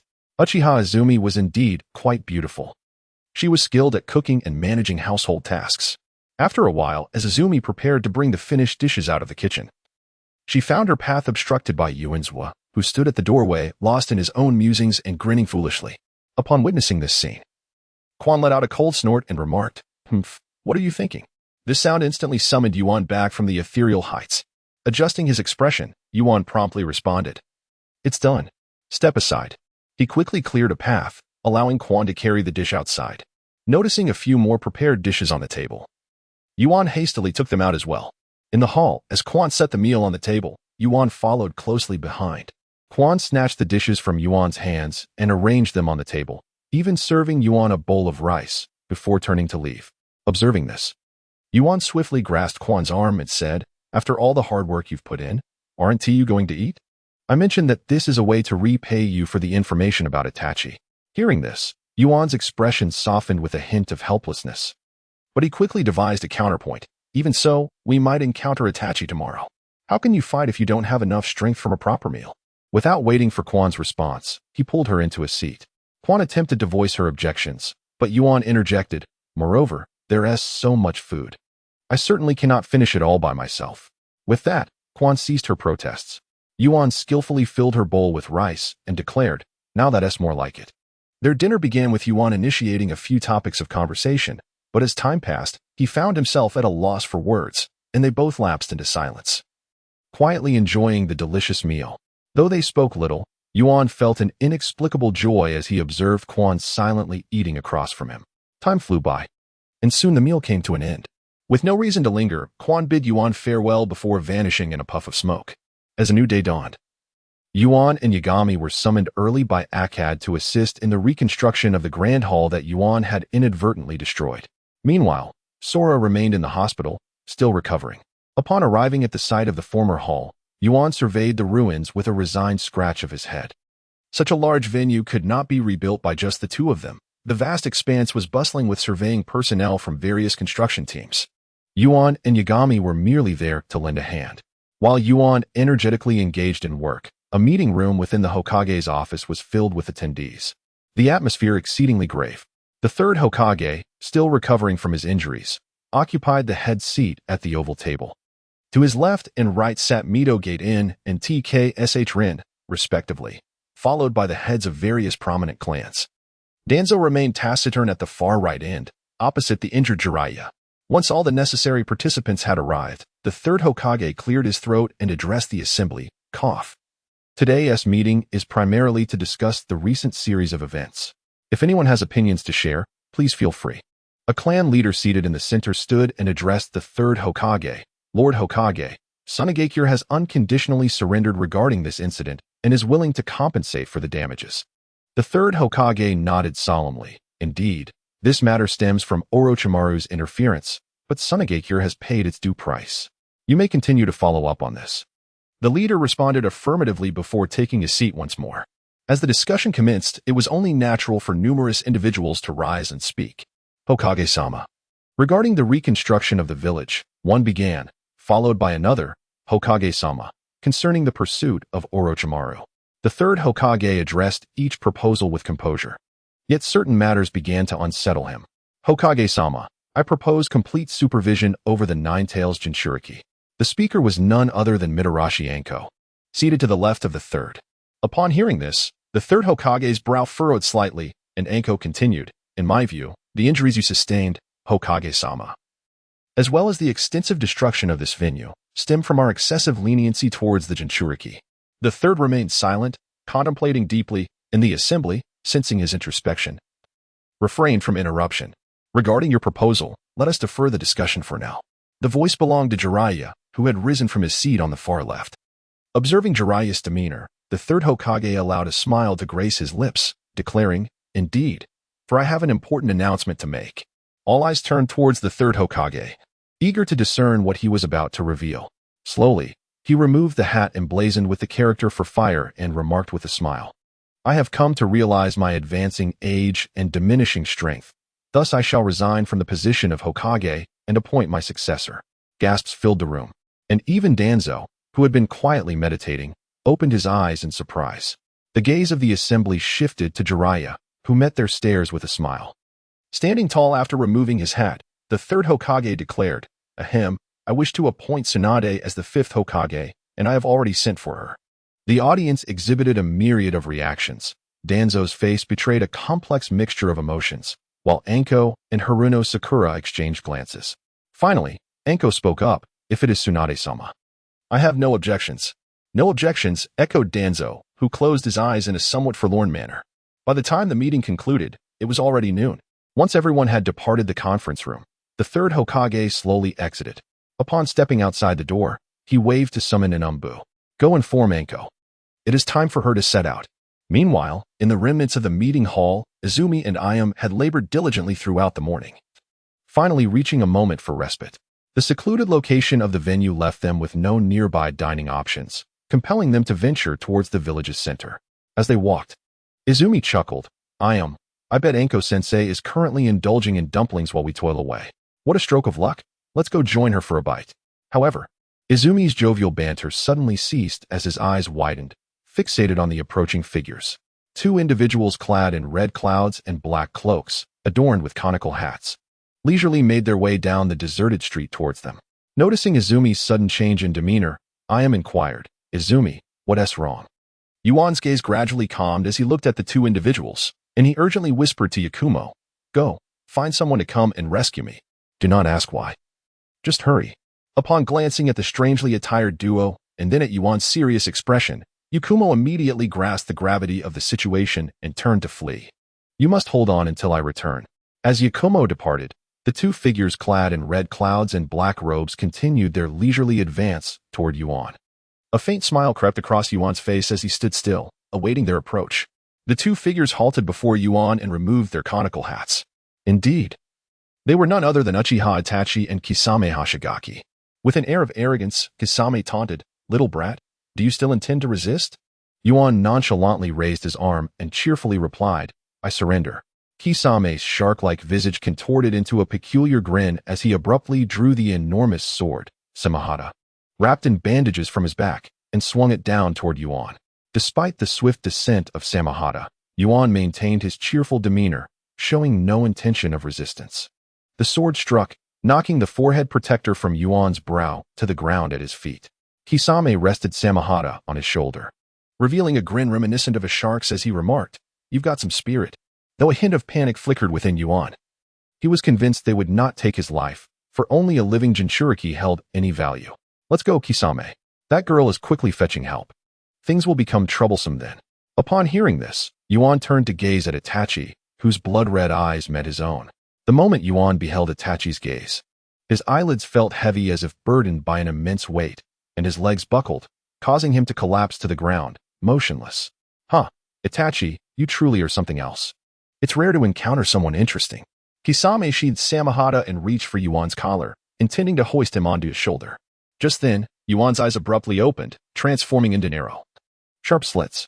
He swiftly kicked Kisame in the chest, sending him sliding back, while Yuan effortlessly slipped from his grasp and fell to the ground. Itachi remained expressionless beside Yuan as he slowly retrieved his forehead protector from the ground and placed it back on his forehead. "It seems I must take action after all." Once Kisame regained his footing, a slight smirk appeared on his lips as he bent down to grip the hilt of Samahata. With a powerful thrust, he transformed into a tempest, charging toward Yuan. Rapidly, red chakra enveloped Yuan, and 3 chakra tails billowed behind him as he prepared to confront Kisame with a clenched fist.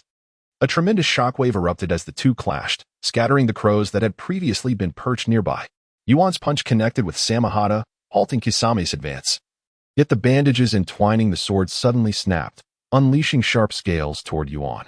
He swiftly withdrew his hand and leaped backward. But Kisame was not one to allow such an escape easily. He pursued Yuan, launching a horizontal strike aimed at his head.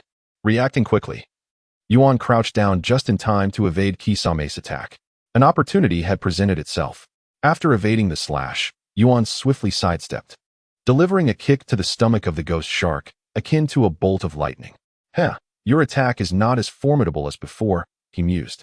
Realizing the absence of the Nine-Tails chakra within him, reflecting that the previous strike had severed his chakra with the shark muscle.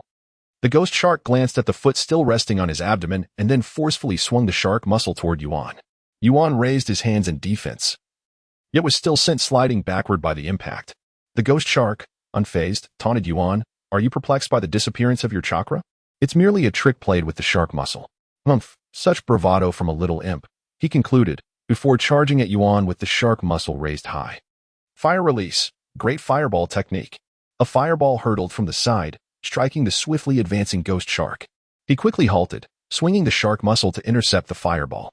Upon contact, the fireball vanished, and the shark muscle emitted a peculiar crunching sound. Red Bean quietly approached Yuan from behind, while Itachi transformed into a flock of crows. Returning to the side of the ghost shark, his expression remained impassive as he addressed the ghost shark in a cold tone. "Ghost shark, cease your games and finish them off swiftly."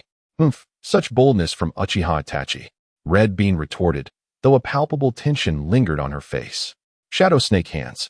Confronted with such an opponent, Red Bean resolved to seize the initiative, raising her arm toward Itachi and the ghost shark, from which 4 venomous snakes with gaping mouths emerged swiftly from her sleeves. Fire release, great fireball technique. After a flurry of hand seals, Itachi unleashed a torrent of flames toward the venomous serpents. Observing this, Red Bean instinctively grasped Yuan's arm, turning to escape, but froze in her tracks as she encountered Uchiha Itachi once more. "Damn it, which one is the shadow clone?" "Teacher Red Bean, be careful." The shark muscle descended from behind her, and Yuan instinctively leaned against Red Bean, raising his hands to catch the blow. "Chakra gathers swiftly, doesn't it?" The ghost shark's words had scarcely left his lips when a potent pull of chakra emanated from the shark muscle, drawing away the Nine-Tails chakra Yuan had painstakingly gathered. Damn it! As his chakra dwindled, the weight of the shark muscle became increasingly burdensome, pushing Yuan to the brink of collapse. Red Bean, unwilling to neglect Itachi any longer, drew a kunai and spun around, aiming to slash at the ghost shark's eyes. The ghost shark, witnessing Red Bean's counterattack, grinned widely, parrying the kunai with the shark muscle before retreating. As the ghost shark withdrew, Red Bean felt an intense heat approaching from behind. She hurriedly turned around, only to find a massive fireball barreling toward her. Realizing there was no escape, a flicker of resolve shone in her eyes as she pivoted and embraced Yuan, intent on using her body to shield him from the impending inferno. At that moment, the ground abruptly rose, forming a wall of earth.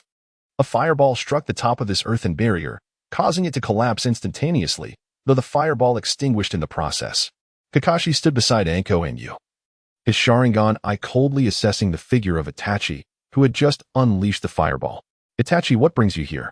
At that moment, the Itachi before Kakashi dissipated into a cloud of smoke, while the real Itachi emerged slowly from behind Kisame. "Kisame, I will handle them. You go after that boy. Leave it to me." With that, Itachi swiftly began forming hand seals, while Kisame unleashed a torrent of seawater towards Kakashi and the others. The massive wave surged forward, and Kisame leaped onto the surface of the water, advancing with it. Kakashi's expression shifted as he quickly warned Yu, "They are after you. Anko and I will hold them off. You must flee." Yu, understanding the urgency, turned and ran without hesitation. Earth style, earth wall. A wall of earth rose before Kakashi, blocking the oncoming deluge. At that moment, a flock of crows soared overhead, pursuing Yu. "This is bad. He's trying to delay us. Itachi is going after you." Boom. The earthen wall was shattered instantly by Kisame, who lunged at Kakashi with his sword, Samahata. Kakashi, standing on the turbulent waters, raised a kunai just in time to deflect Kisame's strike. Snake hand. Suddenly, several venomous snakes coiled around Samahata, and Anko yanked it away from Kakashi's kunai with force. "Kakashi, go after Itachi." "Be careful, Anko." Kakashi quickly turned and dashed in the direction you had taken. "Don't think you can escape." Kisame kicked the water beneath him, sending a jet of water like a spear toward the now-turned Kakashi. Boom. A fireball collided with the water spear, causing it to shatter and spray everywhere, allowing Kakashi to vanish from sight. Observing this, Kisame grinned menacingly at Anko, saying, "It's fine. With Itachi around, there's nothing to worry about. Now, let us deal with you." Anko licked her lips, retorting, "Who will deal with whom remains to be seen." Kisame swung Samehada, causing the snakes entwined around it to burst apart as he submerged himself into the water. Anko, vigilant, scrutinized the water beneath her feet, gripping her kunai tightly, ready to counter at any moment. Suddenly, the surface of the water began to swell ominously, signaling that something was about to emerge. With a powerful leap, Anko propelled herself off the water's surface, her hands forming seals in midair. The water erupted, and a shark, transformed from chakra, surged toward her. Fire style, dragon fire technique. Facing the oncoming shark, Anko stood resolute, puffing her chest as she unleashed a fierce stream of fire at the airborne creature. The intense flames from her mouth swiftly subdued the shark that had just breached the surface. Below the water, Kisame remained unfazed, instead grinning wickedly. The subdued shark struggled, opening its mouth wide to engulf the flames, and upon consuming the fire, its form swelled even larger, witnessing the shark's potential to devour chakra and enhance itself. Akane hurriedly ceased her fire technique, but the enormous shark had already barreled towards her. A long, dark rod struck from below, cleaving the chakra-infused shark in half, and the resulting shockwave forcefully hurled Akane against the water's surface. "I, the Hokage, am still alive. How dare you act so brazenly?" The third Hokage, clad in a vigorous attire and wielding the Vajra staff, stood resolutely on the water's surface, brimming with determination. Subsequently, several shadowy figures descended upon the water's surface. Observing the arrival of reinforcements, Kisame chose not to remain hidden beneath the waves any longer and surfaced. His shark-like visage darkened, and his small eyes scanned the Umbu present, ultimately settling on the third Hokage as he remarked, "Not only the Umbu, but even the Hokage has arrived." Akane swiftly scrambled up from the water, her voice laced with urgency. "Lord Hokage, Itachi Uchiha is pursuing you. We must send support immediately." With a flick of his wrist, the third Hokage pointed his Vajra staff towards Kisame's direction. "Is it Itachi? Team 1 and Team 2 follow me. Hey, even if you're the Hokage, you won't pass so easily." Water style, 1,000 feeding sharks. Kisame struck the water's surface, causing the sea to surge violently, instantly conjuring countless sharks that surged toward the Leaf Village's forces. However, Kisame did not follow the sharks into battle. Instead, he turned and sprinted toward the direction you had fled. Faced with the onslaught of sharks, the third Hokage transformed his staff into the form of a monkey demon, defending himself by swatting away dozens of the attacking sharks. "Sarutobi, your injuries have yet to fully heal. Wouldn't it be prudent to leave this task to your subordinates? You know me well, Saru. I must ask for your assistance to clear the way. You truly are a handful." A cloud of white smoke erupted from the monkey demon, and the Vajra staff extended rapidly through the mist, piercing through the sharks, blocking their path. The third Hokage leaped onto the staff, soaring towards the other side. You, however, did not flee towards the throng of people, but instead turned down a side street, plunging into a grove of trees. As he stepped into the woods, a cacophony of flapping wings echoed above him. A flock of crows soared overhead, gathering in the treetops ahead, their collective form gradually coalescing into a silhouette. Seeing this, you did not retreat. Instead, he slowly summoned the refined chakra within him, addressing the figure atop the treetops. "Itachi Uchiha, you truly are persistent. Do not blame me. Ordinary Jinjutsu will not affect a Jinchuriki like you, so I must resort to more ruthless methods." "Hey you." Yu's words were abruptly interrupted as Itachi suddenly hurled 3 shurikens at him. Yu, abandoning speech, swiftly ducked behind a large tree. The tree he took cover behind was a dead end, yet one of the shurikens grazed the others, forcing them to veer off in an improbable arc. Leaning against the tree, Yuan was taken aback by the sudden assault, yet the 2 shurikens not only angled with precision but also hurled with astonishing speed. Swiftly left gashes on his cheek and shoulder, crimson blood oozing forth. Glancing at the wound on his shoulder, Yuan seethed internally, cursing, "Damn it. My movements were completely discerned by the Sharingan."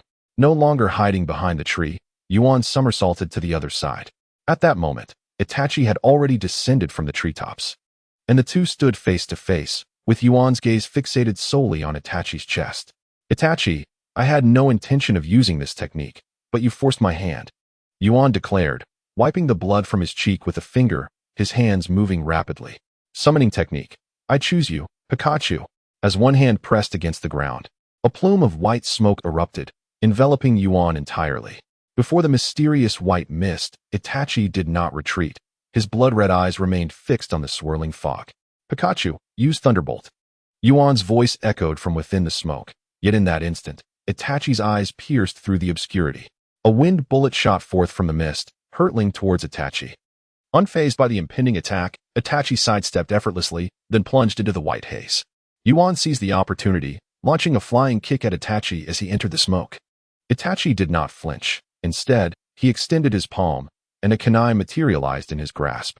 The two crossed paths in a swift exchange. With a resounding crash, Yuan was obliterated into a cloud of white mist. When the smoke dissipated, no trace of him remained. Itachi then turned his gaze deeper into the forest, before himself exploding into a burst of white smoke. Yuan's true form had long fled into the depths of the woods while the smoke had served as his cover. As he sprinted, a haunting voice from Itachi echoed behind him. What purpose did you have in luring me here? A faint smirk curled at the corner of Yuan's mouth as he halted and turned, replying, It's no surprise that you figured it out. Itachi approached Yuan slowly, stating, Your intentions are clear. You do not appear to be aimlessly fleeing. Yuan feigned an air of helplessness, waving his hand dismissively. I am merely fulfilling someone else's request. At the mention of his name, Itachi shuddered slightly but quickly regained his composure. Uchiha Izumi gradually stepped forward from behind Yuan, their crimson eyes locking in a silent confrontation. Today, I shall be your end, Itachi. Izumi, you remain as naive as ever. Understanding the gravity of the situation, Yuan knew he could not linger any longer. He began to retreat, saying, Izumi, the stage is yours. As Yuan backed into the cover of the trees, Zabuza crouched nearby, squinting at the two figures. Though Izumi is formidable, her opponent is the renowned Uchiha Itachi.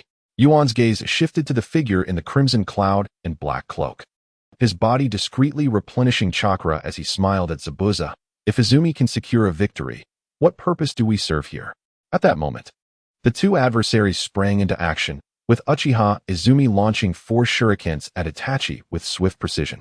4 shurikens precisely embedded themselves into Itachi's body, yet he began to dissolve, transforming into a multitude of crows that surged toward Izumi. The flock of crows obscured Izumi's vision, and in the next moment, Itachi materialized before him. Instinctively, Izumi drew a kunai and struck at Itachi. Itachi leaned back, the kunai slicing past his crimson eyes as he deftly evaded the attack, simultaneously extending his right leg to kick toward Izumi's abdomen. Izumi quickly used his other hand to block the assault, leveraging the force to slide backward and create distance. As he retreated, Izumi flung the kunai away, his hands moving rapidly. However, Itachi's hand signs were executed even faster, sidestepping to avoid the kunai. They both shouted in unison. Fire release. Great fireball technique. Although Izumi was a fraction slower in forming the hand signs, it did not hinder the violent collision of their two fireballs, resulting in a cataclysmic explosion with sparks flying in every direction. Izumi slightly raised his arm to shield himself from the heat wave unleashed by the explosion. Yet he failed to notice 2 shurikens hurtling toward him, propelled by the residual heat. With a grunt, both shurikens struck Izumi's right arm, causing a sharp pain to escape his lips. Meanwhile, the area around them was engulfed in flames, isolating the two combatants. Izumi glanced at the sea of fire before him, then reached with his left hand to his right arm to forcibly extract the shurikens lodged within. Suddenly, a swarm of black crows swiftly traversed the fire, circling ominously above Izumi. Gripping the bloodied shuriken, he raised his gaze, his crimson eyes locked onto the crows, before flinging the weapon into the air. The bloodstained shuriken effortlessly felled 2 crows. Yet, sensing something amiss, Izumi hurriedly unsheathed a standard-issue long knife from his back. Without warning, the ground behind him fractured, and Itachi's ghostly figure emerged, lunging at Izumi from behind, wielding a kunai. With a clang, Izumi raised the long knife to block the kunai strike. Turning his head to meet Itachi's gaze, his own eyes widening in shock at the sight of Itachi's Sharingan. The kunai pressed against Izumi's neck, but his long knife had already pierced Itachi's chest, blood dripping steadily from the blade's tip. Today, I shall finally fulfill my desires, Itachi. Ugh, Izumi. Izumi relinquished the knife's hilt, seizing the kunai from Itachi's grasp, delivering cut after cut to Itachi's face. Ever since that day, your grotesque visage haunts my every moment, reminding me of that fateful night. Itachi's face became marred with countless knife wounds, yet his torn lips still moved, whispering, "Heh." Regardless of the circumstances, events have transpired as they have. This is the reality you must confront. Upon hearing this, Izumi's expression twisted with rage as he thrust the kunai into Itachi's throat, roaring, "At this point, are you still unwilling to repent? Repentance is merely the failure of the weak. Clearly, I have no need for it." With a clatter, the kunai slipped from Itachi's grip and fell to the ground. His body collapsing to his knees, hands braced against the earth, his countenance utterly grim. Perched upon the trees, Zabuza turned his gaze towards Suin and declared, "It seems that Suin has emerged victorious." In response, Yuan began to summon the nine-tailed chakra within him, his gaze fixated intently on Suin as he proclaimed, "No. It is our turn to take the stage." In an instant, the long blade fell before Itachi, while Suin clutched his right eye with both hands and tilted sideways, collapsing to the ground. "Forgive me, Suin," he murmured. Having recovered, Itachi's expression of anguish vanished, reverting to his usual calm demeanor as he grasped the long blade before him and rose. The blade sliced through the air, aimed at Suin's head, and a massive sword descended from above, embedding itself in the ground between Suin and Itachi. Itachi intended to continue his assault, but a chill wind swept past him from behind. Yuan, wielding a Rasengan, launched an attack from Itachi's rear. Itachi turned, thrusting the long blade towards the Rasengan. The blade was deflected, momentarily halting Yuan's momentum. Itachi sidestepped, evading the Rasengan, and reached for Yuan's wrist. With a swift motion, Itachi relinquished his grip on Yuan's, allowing the massive sword to descend, while he retrieved a kunai and aimed it at Zabuza's abdomen. Struck by the kunai, Zabuza transformed into a puddle of water, just as Itachi's blade came crashing down again. This time, it struck Itachi's neck, causing him to disperse into a swarm of crows. Itachi's figure reappeared atop the treetops, his crimson eyes surveying the three below, his hands moving with remarkable speed. Fire release, great dragon fire technique. Under the chilling gaze of Itachi, a colossal dragon-shaped flame descended upon Yuan and the others. "This is a joke," Yuan muttered under his breath as he swiftly retreated to support Suin, attempting to escape. But the immense dragon head loomed directly above him. Water release, water dragon bullet technique. Zabuza formed the necessary hand seals, inflating his abdomen before unleashing a column of water in the shape of a dragon, countering the massive fire dragon head. The intense flames collided with the water, producing a hissing sound as steam enveloped the area, while Zabuza's water column threatened to collapse under the pressure. "Suin, hurry." Zabuza cannot sustain such a water technique without a source for long. At that moment, Suin had recovered from the aftereffects of Tsukuyami. Glancing at the fire dragon above, he pushed Yuan aside, exclaiming, "Move aside, I must eliminate him." After shoving Yuan away, Suin lifted his gaze to the fire dragon, and his left eye, imbued with the power of the three tomo, widened dramatically. The fire, morphing into a dragon head, ignited with an eerie black flame, which swiftly engulfed the fire dragon entirely. Yuan, observing the overwhelming black flames, murmured, "This is Amaterasu, reputed to be the strongest physical attack." The fire dragon in the sky had vanished without a trace, allowing Zabuza to lean on his blade and recuperate some chakra. With his view unobstructed, Itachi became fully visible in Suin's left eye. A surge of black flames materialized on Itachi's red cloud-patterned cloak, but at that moment, Suin's left eyelid fell heavily, blood streaming relentlessly from the fissures of his left eye, causing him to lose consciousness entirely. Upon witnessing the black flames tainting his cloak, Itachi elegantly slipped from the confines of the dark garment. In the next moment, the crimson clouds and black robes were utterly consumed by the black flames, and Itachi descended from the treetops to the ground. Upon witnessing Itachi's fall, Zabuza hastily raised his executioner's blade, adopting a combat stance while fixating his gaze on Itachi. "Yuan, we must leave quickly. This fellow is even stronger than anticipated." Yuan seemed to disregard Zabuza's words, gently laying the unconscious Quan upon the ground, then stepping forward to state, "Previously, it was merely a tactic to draw the enemy in. Otherwise, I would never betray my comrades." Itachi, maintaining his stoic expression, replied coolly, "With just the two of you, Yuan, you should surrender. If they are insufficient, what if I join in?" A sudden voice interrupted, and Itachi's body remained motionless, his crimson eyes glancing over. Indeed, it was Kakashi Hatake who had arrived.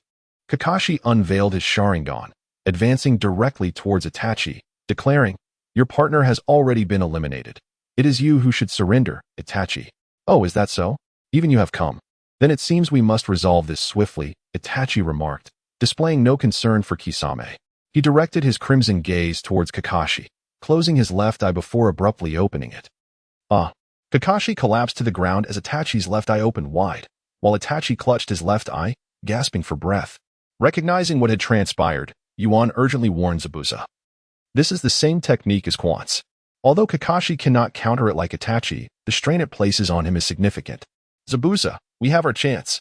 Zabuza raised his executioner's blade and charged forward, followed closely by Yuan, enveloped in red chakra. In this state, Itachi surprisingly advanced rather than retreating, propelling himself forward to collide with Zabuza's attack. The blade swept horizontally towards Itachi, who had no intention of entangling with Zabuza, leaning back to evade the strike. As he passed by Zabuza, a fist imbued with red chakra materialized before Itachi's right eye. The fist struck forcefully against Itachi's face, sending him crashing to the ground. Barely able to breathe, Zabuza turned around and observed the scene, placing the executioner's blade against Itachi's neck, stating, "It seems this fellow has also exhausted himself." Seeing Itachi reduced to mere gasps, Yuan let out a sigh of relief, saying, "Phew, we have finally subdued him." Suddenly, the sound of crows flapping their wings filled the air, leaving both Yuan and Zabuza feeling perplexed. Black feathers cascaded down upon them, and Yuan quickly realized it was an illusion. At that moment, a roar from the Nine Tails echoed within Yuan's mind, jolting him. He immediately awoke from the illusion, only to find that beneath Zabuza's blade lay a pile of black crow feathers. Zabuza remained entranced by the illusion, and as Yuan reached out to awaken him, a hand ensnared Yuan's neck from behind. Itachi had returned. "That punch of yours truly packs a punch." Yuan struggled to speak, as Itachi's grip tightened around his neck, nearly suffocating him, while he desperately clawed at the arm constricting him, attempting to pry it away. However, Itachi's grip was exceedingly precise, and due to the excessive amount of chakra consumed by the Samahata, Suigetsu could only muster a meager fraction of the Nine Tails chakra, rendering him incapable of breaking free from Itachi's hold. His vision began to blur, and Suigetsu realized that if he could not free himself, he would soon be rendered unconscious. Thus, he bit his tongue to regain some clarity and suddenly surged forward, propelling himself against Itachi. With a thud, Itachi's back collided with a large tree. Yet he did not relinquish his grip. Another impact followed as Suigetsu rammed Itachi against the tree once more, causing the trunk to splinter. Alas, Itachi remained steadfast, and darkness enveloped Suigetsu's vision as he succumbed to unconsciousness. Only then did Itachi release his hold, leaning against the tree to recuperate, while Suigetsu lay motionless before him. "You were so close to victory," Itachi mused. After regaining some energy, he intended to seize Suigetsu, but a large blade flew through the air, compelling Itachi to dodge instead of capturing him. The blade embedded itself deeply into the tree behind Itachi, and Zabuza leapt forward to retrieve his decapitating sword, standing guard over Suigetsu with a smirk directed at Itachi. "Indeed, you are on the brink of triumph." Upon witnessing Zabuza's emergence from the genjutsu, Itachi understood that seizing Suigetsu was no longer feasible, as his chakra reserves had dwindled significantly. Given the circumstances, Itachi had no intention of continuing the battle and turned to depart. Although Itachi appeared to be leaving, Zabuza remained vigilant, gripping his sword tightly as he observed Itachi. At that moment, a dark figure emerged from the depths of the forest, rapidly approaching Zabuza and Itachi. Turning his gaze toward the figure, Itachi recognized the approaching individual to be Kisame Hoshigaki, clad in a black cloak adorned with red clouds. As Kisame reached them, he took note of the situation and approached Itachi, chuckling, "Itachi, you seem to be in quite a predicament."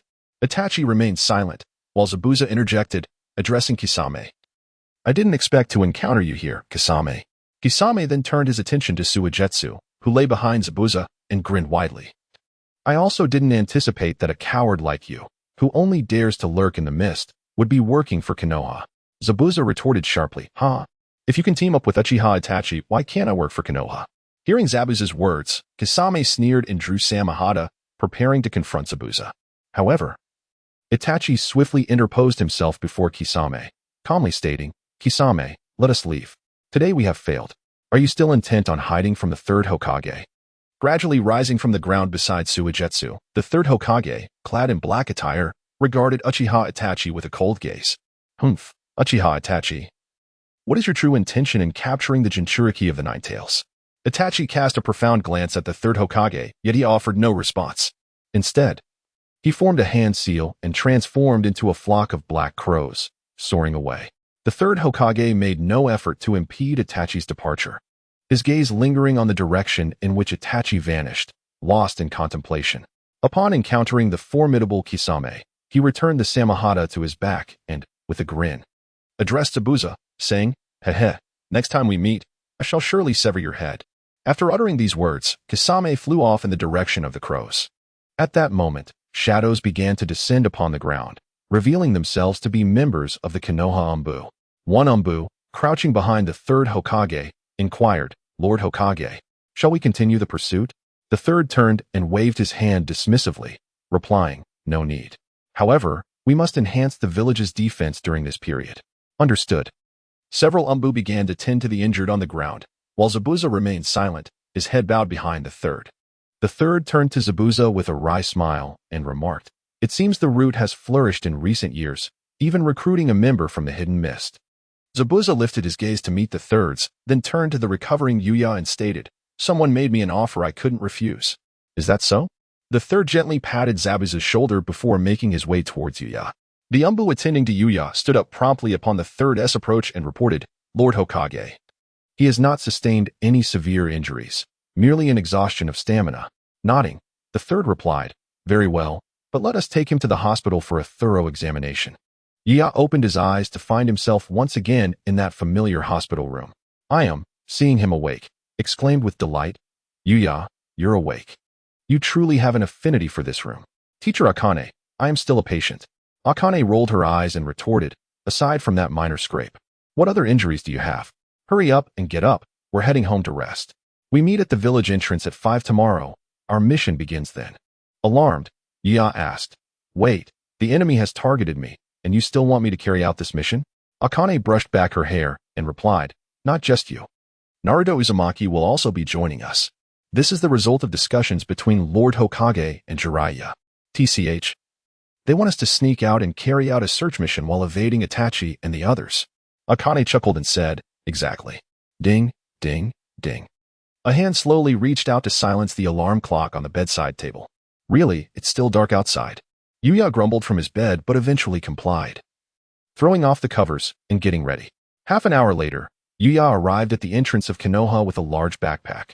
The sky was still shrouded in gray, but several others, similarly equipped with backpacks, were already waiting at the entrance. Upon spotting Yuya, Naruto waved his arms vigorously and shouted, "Hurry up, Yuya." Yuya strolled over, yawning, and remarked, "You all really have some spirit." "Oh, Sasuke and Sakura are here too." Judging by Sasuke's expression, he seemed unaware that Itachi had visited Konoha, indicating that the third's intelligence operations were quite effective. Sakura naturally explained to Yuya, "Lord Hokage specifically sent our Team 7 to join you in completing this A-ranked mission." Naruto, filled with a sense of excitement, exclaimed, "Yuan, this is our first time undertaking a level mission. Since it is a level mission, we are bound to encounter some adversaries, right?" Sasuke, standing nearby, observed silently with a cold demeanor, while Ayam smiled softly at the harmonious interaction among the group. "All right, I will be leading this mission. Our task is simply to locate a person and bring her back," Red Bean announced. At this moment, Sasuke, who had remained quiet until now, inquired sharply, "Who are we searching for?" Naruto, with enthusiasm, raised his fists and said, "Is it some ferocious fugitive ninja?" "Indeed. She is rather formidable. Our target is Tsunade, one of the legendary 3 ninjas. You should be aware of the prowess associated with such a rank. So do not entertain thoughts of combat," Red Bean replied. "Now let us set off." With that, Red Bean waved her hand to signal the departure and stepped out of the village. The others hurriedly followed her lead. Naruto, deliberately walking close to Yuan, asked, "What kind of person is this Tsunade?" "I have no idea. I have never met her," Yuan responded. Sasuke, with his arms crossed, coldly remarked to Naruto, "Just from the name of the legendary 3, you can tell she must be a formidable character." Realizing that it was merely a search mission, Naruto's enthusiasm waned significantly. And he couldn't help but complain, "I just hope we encounter some enemies. Otherwise, this level mission will be dreadfully boring." Thud. Sakura delivered a punch to the back of Naruto's head, exclaiming loudly, "You would be happy to encounter enemies, wouldn't you?" At this moment, Yuan pondered whether they would face any battles. Orochimaru's hands have not been sealed, So logically, you should not come looking for Tsunade. That leaves only the Akatsuki's situation uncertain. The sun had risen high, and after nearly a morning of travel, the group arrived at a bustling town to the east of Konoha. Red Bean led them into a dumpling shop in the town. I will gather information. You all stay here and do not wander around. She instructed before enjoying a couple of skewers of dumplings and departing the shop, leaving Yuan and the others behind. The owner of the shop, seemingly acquainted with Red Bean, treated the group with warmth and hospitality. Without hesitation, everyone indulged in several skewers of dumplings, their appetites sharpened from the long journey. Especially since it was Red Bean who was footing the bill. While they were enjoying their meal, a girl, dressed in somewhat tattered clothing, partially concealed herself at the shop's entrance, staring intently at the dumplings in their hands, drool escaping her mouth. The girl appeared to be of a similar age to Sakura, and the group naturally noticed her presence. Ayam, with genuine kindness, asked, "Little sister, would you like to come in and eat with us?" The girl looked at Ayam and then at the shop owner, timidly responding, "But I have no money." The owner, who was busy preparing dumplings, quickly addressed Ayam, saying, "You need not pity such people, little girl. She claims to be a ninja but survives by begging." "Huh, a ninja?" Upon hearing the owner's words, the little girl exclaimed excitedly, "I am indeed a ninja. It's just that we cannot receive any missions, which is why we are like this." Upon hearing the girl's retort, the boss felt a surge of anger and barked at the young girl, "Ninjas? Mere beggar ninjas, I say. Have you seen their headbands? Now, those are true ninjas." Stunned into silence, the girl gazed incredulously at the crowd from the Hidden Leaf Village. "Is that so? I find these so-called true ninjas rather unimpressive." A towering figure behind the girl interjected sharply. This imposing individual, whose massive physique was evident even through his tattered coat, resembled a character straight out of a cinematic dystopia. As Naruto prepared to voice his thoughts upon hearing the girl claim to be a ninja, he found himself without an opportunity until now. Seizing the moment, he hastily inquired, "Boss, who are these people?" Before the boss could respond, the muscular man strode past the girl to stand before Naruto, speaking slowly, "Unlike you sheltered blossoms, we are wandering ninjas." Naruto, perplexed, pondered, "Wandering ninjas?" The shopkeeper, intimidated by the muscular man, refrained from answering Naruto's question. The muscular man observed Naruto's expression and, with a hint of melancholy, remarked, "Indeed, those like you likely remain unaware of our existence." Yuan, finishing the last dumpling in his hand, added, "Wandering ninjas are unorthodox ninjas, not affiliated with any ninja village." At this, the muscular man cast a hostile glance at Yuan and retorted, "Ah, yes, we are indeed unorthodox ninjas. But I do not believe you so-called orthodox ninjas possess any superiority over us." Recognizing the animosity, Yuan nonchalantly inserted the skewer he had been eating into the table and smiled. "Oh, what is it that you wish to achieve?" The muscular man replied, "We merely wish to assess the disparity between us." Outside the shop, a crowd had gathered, comprising samurai, wandering ninjas, merchants, and officials. Logically, such a crowd should not have amassed, suggesting that the muscular man had summoned them for this spectacle.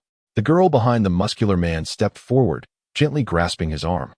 Saying, "Daddy," he interrupted her with a shake of his head, turning his resolute gaze back to the group from the Hidden Leaf Village.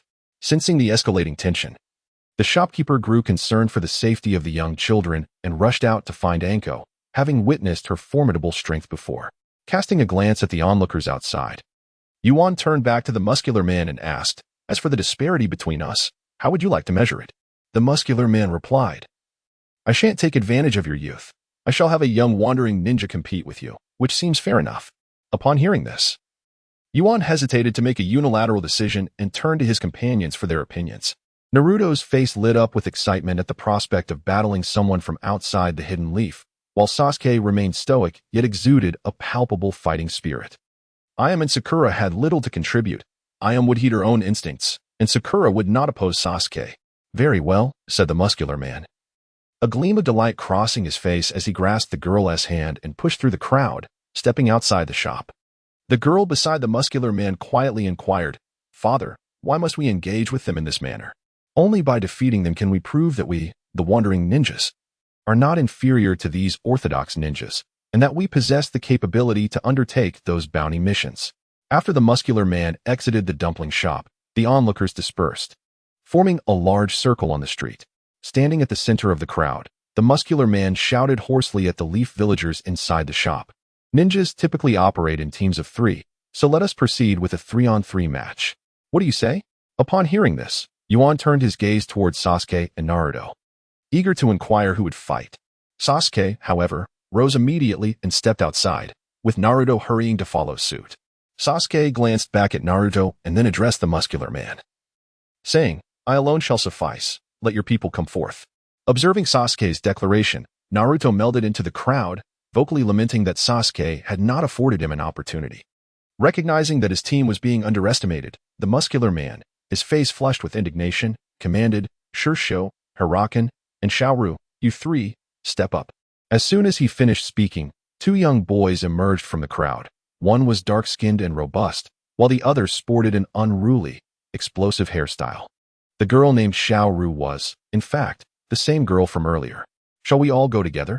No, let me, Shursho, first test this so-called orthodox ninja." The boy with the explosive hair approached Sasuke, grinning oddly, and said, "I am Shursho. What is your name?" Sasuke appraised his opponent briefly and, out of courtesy, replied coolly, "Uchiha Sasuke." Upon hearing the name Uchiha, a stir coursed through the surrounding crowd, and even the muscular man's expression shifted slightly. Meanwhile, the girl Shaoru, unaware of the significance of the Uchiha name, turned to the muscular man and asked softly, "Father, is that Uchiha Sasuke very formidable? Your Sharingan belongs to the Uchiha clan." Shaoru was momentarily taken aback by this revelation, choosing not to inquire further, but instead focusing her gaze on the handsome young man. Sasuke, with a hint of aloofness, stated, "Let us begin. Show me what you are capable of." Heh, iron hair technique. Shursho formed hand signs, causing his wild hair to expand to an impressive size. At this moment, the muscular man began to announce to the surrounding audience, "This iron hair technique, once employed, transforms one's hair to possess the hardness of steel." Coupled with Shursho's explosive momentum, should Uchiha Sasuke be struck, it would undoubtedly be quite painful. Intriguingly, Shursho paid no heed to Sasuke's words. With his immense, explosive hair, he charged directly at Sasuke like a bull. Sasuke, watching the approaching threat, showed no inclination to evade. Instead, he withdrew a kunai from his ninja tool pouch and positioned it defensively across his chest. The sharp sound of metal clashing rang out, followed by Sasuke being propelled backward a considerable distance by Shursho's impact. As the formidable Shursho gained the upper hand, the muscular man energetically shouted to the surrounding audience, "It seems that the Uchiha clan lives up to its reputation, but our Shursho has still managed to suppress him." In the crowd, Sakura expressed her concern to Yuan. "Is Sasuke going to be all right?" Yuan shook his head and responded with a smile. "The opponent lacks any ninjutsu. It merely conceals a wire trap within that explosive hairstyle."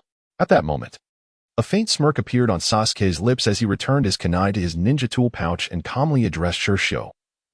So it was nothing but a trivial trick. Albeit, it does possess some strength." With a disdainful snort, Shursho lowered his explosive hair and prepared to charge again. However, he was met with no opportunity, as Sasuke vanished from his position, reappearing at Shursho's side. A resounding thud echoed as a powerful fist struck Shursho's back, sending him crashing to the ground. What incredible speed! This is the prowess of the Uchiha. The surrounding spectators and the muscular man were left astounded by Sasuke's display, as he effortlessly brought the once dominant Shursho to his knees. The muscular man, now anxious, inquired, "Is Shursho all right?" Clutching the spot on his back where he had been struck, Shursho grimaced as he stood, declaring, "Master, I am no match for him alone." Upon hearing this, Sasuke coldly remarked, "Let them come at me together." The surrounding audience began to cheer. "Come on. Let them face him 3 against 1. After all, he is an Uchiha." "Indeed. Otherwise, you stand no chance." The black-haired boy and girl exchanged glances before stepping forward, while the muscular man, feeling the tension, clenched his fist silently. Sasuke regarded the two with a frosty demeanor, stating, "Show me what you are capable of." Shursho and HRN shared a knowing glance and swiftly positioned themselves behind Shi-Or, who assumed a battle stance before Sasuke.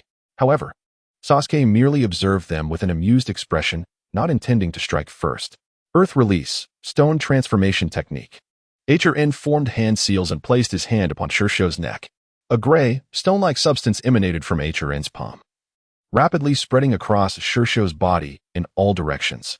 Just as the stone gray threatened to engulf Shursho entirely, HRN murmured, "That's enough. Let us go." Leading the charge, Shi-Or sprinted towards Sasuke, Realizing that the trio was about to execute a coordinated attack, Sasuke paid closer attention, briefly scanning the two men preparing behind her before focusing intently on the approaching girl. Suddenly, Shiru came to a screeching halt mid-run, her once dark pupils transforming into a deep crimson, adorned with 3 black tomo. Sasuke, upon witnessing her eyes, was momentarily stunned, mumbling, "Impossible. Hee, welcome to the realm of illusion," she declared. As she unveiled her Sharingan, Sasuke stood motionless, his once focused gaze becoming entranced, as if lost in a mesmerizing trance. Observing Sasuke in his current state, the muscular man immediately deduced that Sasuke had fallen into an illusion. With a cheerful demeanor, he began to explain to the surrounding spectators, this illusion will ensnare the victim, plunging them back into their happiest and most joyful memories, rendering them unable to escape." Upon hearing her father's words, Little Rue raised her head with a hint of pride, signaling to Shursho. Meanwhile, Shursho was also prepared, under the influence of the Tiger Blade's ninjutsu.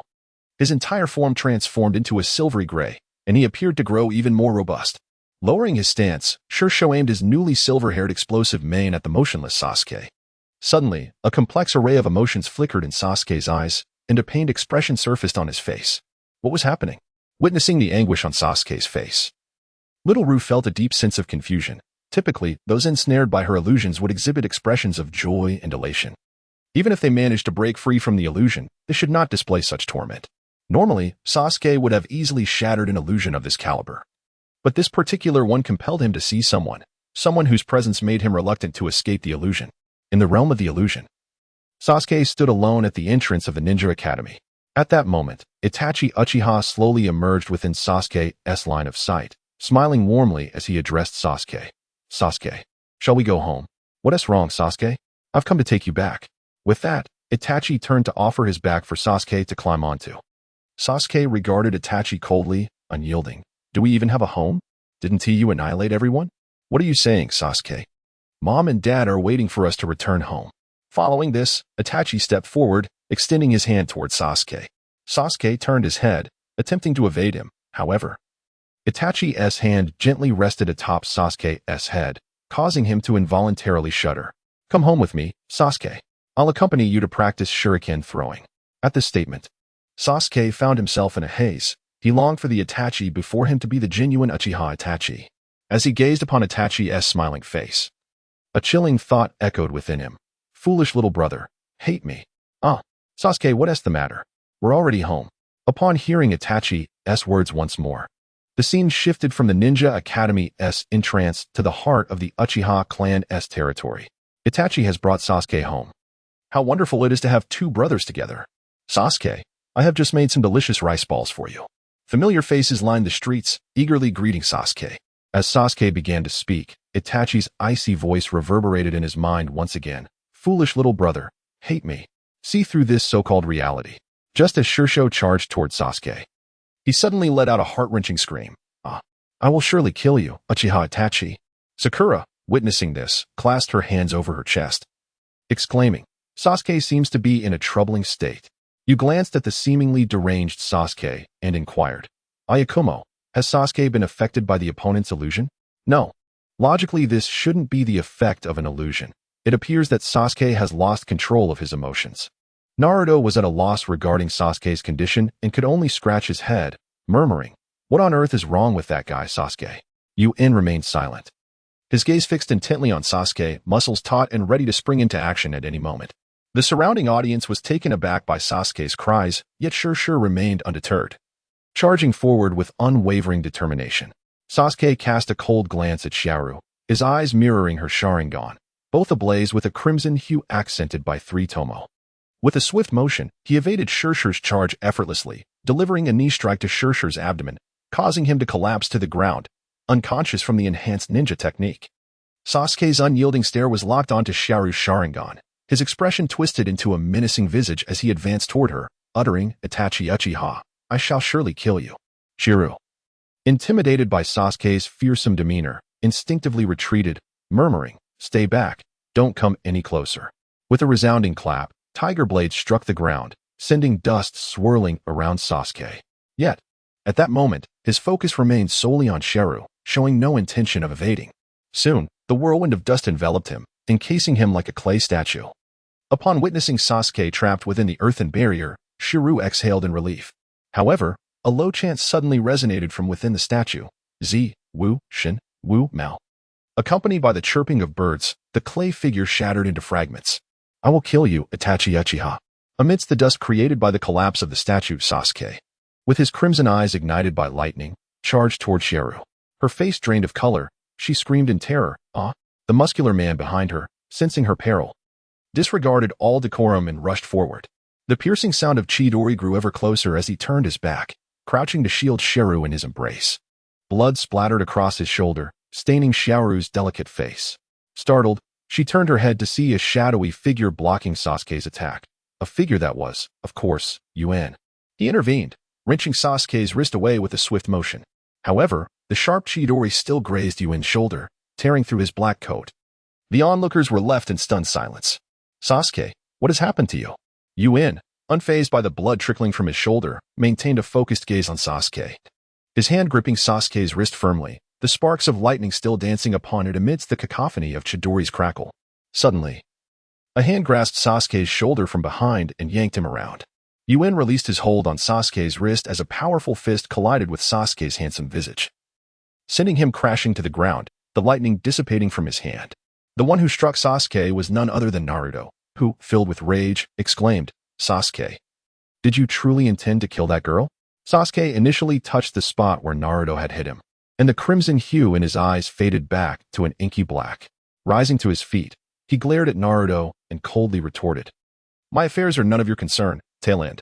Infuriated, Naruto felt the urge to charge at Sasuke and land another blow. However, Sasuke chose to disregard Naruto, turning instead to the trembling Shiryu beside him and inquired, where did your eyes come from? Just as Shiryu was about to respond, Yuan interjected with a wave of his hand, this is not a suitable place for conversation, let us speak at the dumpling shop. Shiryu pondered for a moment and nodded in agreement, saying to Yuan, yes, thank you for earlier. The muscular man, having witnessed Sasuke's prowess, abandoned any notions of vindicating the wandering ninja's reputation. The people from Konoha and Shiryu's father and daughter duo entered the dumpling shop, while the onlookers, realizing that the excitement had dissipated, began to disperse. Among the spectators, a portly middle-aged man, upon leaving, quickly veered into an alley, where an inconspicuous bird soon took flight, vanishing into the sky. Upon returning to the dumpling shop, they found the owner had yet to return with the red bean paste, which was notoriously difficult to procure. As Yuan sat down, Yakumo hurriedly produced the prepared bandages and ointments to tend to Yuan's wounds. Sasuke regarded Yuan's injuries, saying, Yuan, I apologize. Yuan waved his hand dismissively, smiling, it's nothing. But what happened earlier? That illusion reminded me of some past events, and I am truly sorry, Sasuke replied, his words clearly resonating beyond just Yuan. Shiryu, her face etched with confusion, asked, that shouldn't be. My illusion only brought forth pleasant memories, right? Indeed, those memories were once beautiful. But now they solely remind me of that man's vile countenance. At the mention of that man, Sasuke's tone turned noticeably colder. Naruto, having intended to interject, found himself at a loss for words. Sasuke fixed his gaze intently on Shiryu's eyes, stating, I am quite curious about the origin of your eyes. Shiryu and the muscular man were momentarily taken aback, but then shared a gentle laugh, after which Shiryu placed her hands over her eyes and began to manipulate them. Soon, she removed 2 colored lenses from her eyes, revealing designs reminiscent of the 3-tomo Sharingan. Upon seeing this, a flicker of disappointment crossed Sasuke's eyes, and he fell silent. Naruto, however, inquired with curiosity, Uncle, did you use these to conjure the Sharingan just now? The muscular man proudly explained, indeed. By placing this lens over the eyes and manipulating the dye within using chakra, one can create the desired ocular patterns. It became clear that these lenses were akin to cosmetic contact lenses, which could potentially have remarkable effects in battle. Imagining a scenario where he could suddenly manifest a pair of Sharingan during a confrontation with Itachi or Orochimaru sparked a sense of urgency within Yuan, who asked, Uncle, do you have any more of these? The muscular man straightforwardly replied, these are quite challenging to produce. We only managed to create this one pair. Oh, the muscular man revealed a peculiar smile and said, however, if you desire it, we can sell this to you, albeit at a rather steep price. All right, but this is all the money I have, replied Yuan, producing a wallet from his ninja tool pouch and placing it on the table. Excellent, the deal is struck. The muscular man gazed at the wallet with sparkling eyes and reached for it eagerly. Suddenly, a hand snatched the wallet away. Its owner was none other than Xiao Ru. Dad, he was injured while trying to save us. What is wrong with giving this to him? With that, Xiao Ru handed the membrane disc and wallet to Yuan. The muscular man looked at his daughter with a sense of helplessness. This unexpected turn left Yuan feeling somewhat awkward, yet after a brief pause, he extended his hand to accept the disc and wallet. Recalling their initial meeting, Yuan invited Xiao Ru and her father to indulge in a feast of dumplings. Soon, the group from Konoha was left in astonishment as Xiao Ru and the muscular man devoured dumplings with unparalleled fervor, surpassing even red beans in their enthusiasm. It was not until they left the dumpling shop in utter disarray that Xiao Ru and the muscular man reclined in satisfaction. At that moment, two individuals entered the shop. Upon seeing them, everyone chorused, "Teacher Hongdo." The newcomers were indeed Hongdo and the owner of the dumpling shop. Noticing the bandage on Yuan's shoulder, Hongdo furrowed his brow and remarked, "It seems you all have a knack for causing trouble. Even Yuan has been injured." Xiao Ru, sitting nearby, hastily stood up and interjected, He was mistakenly hurt while trying to save me."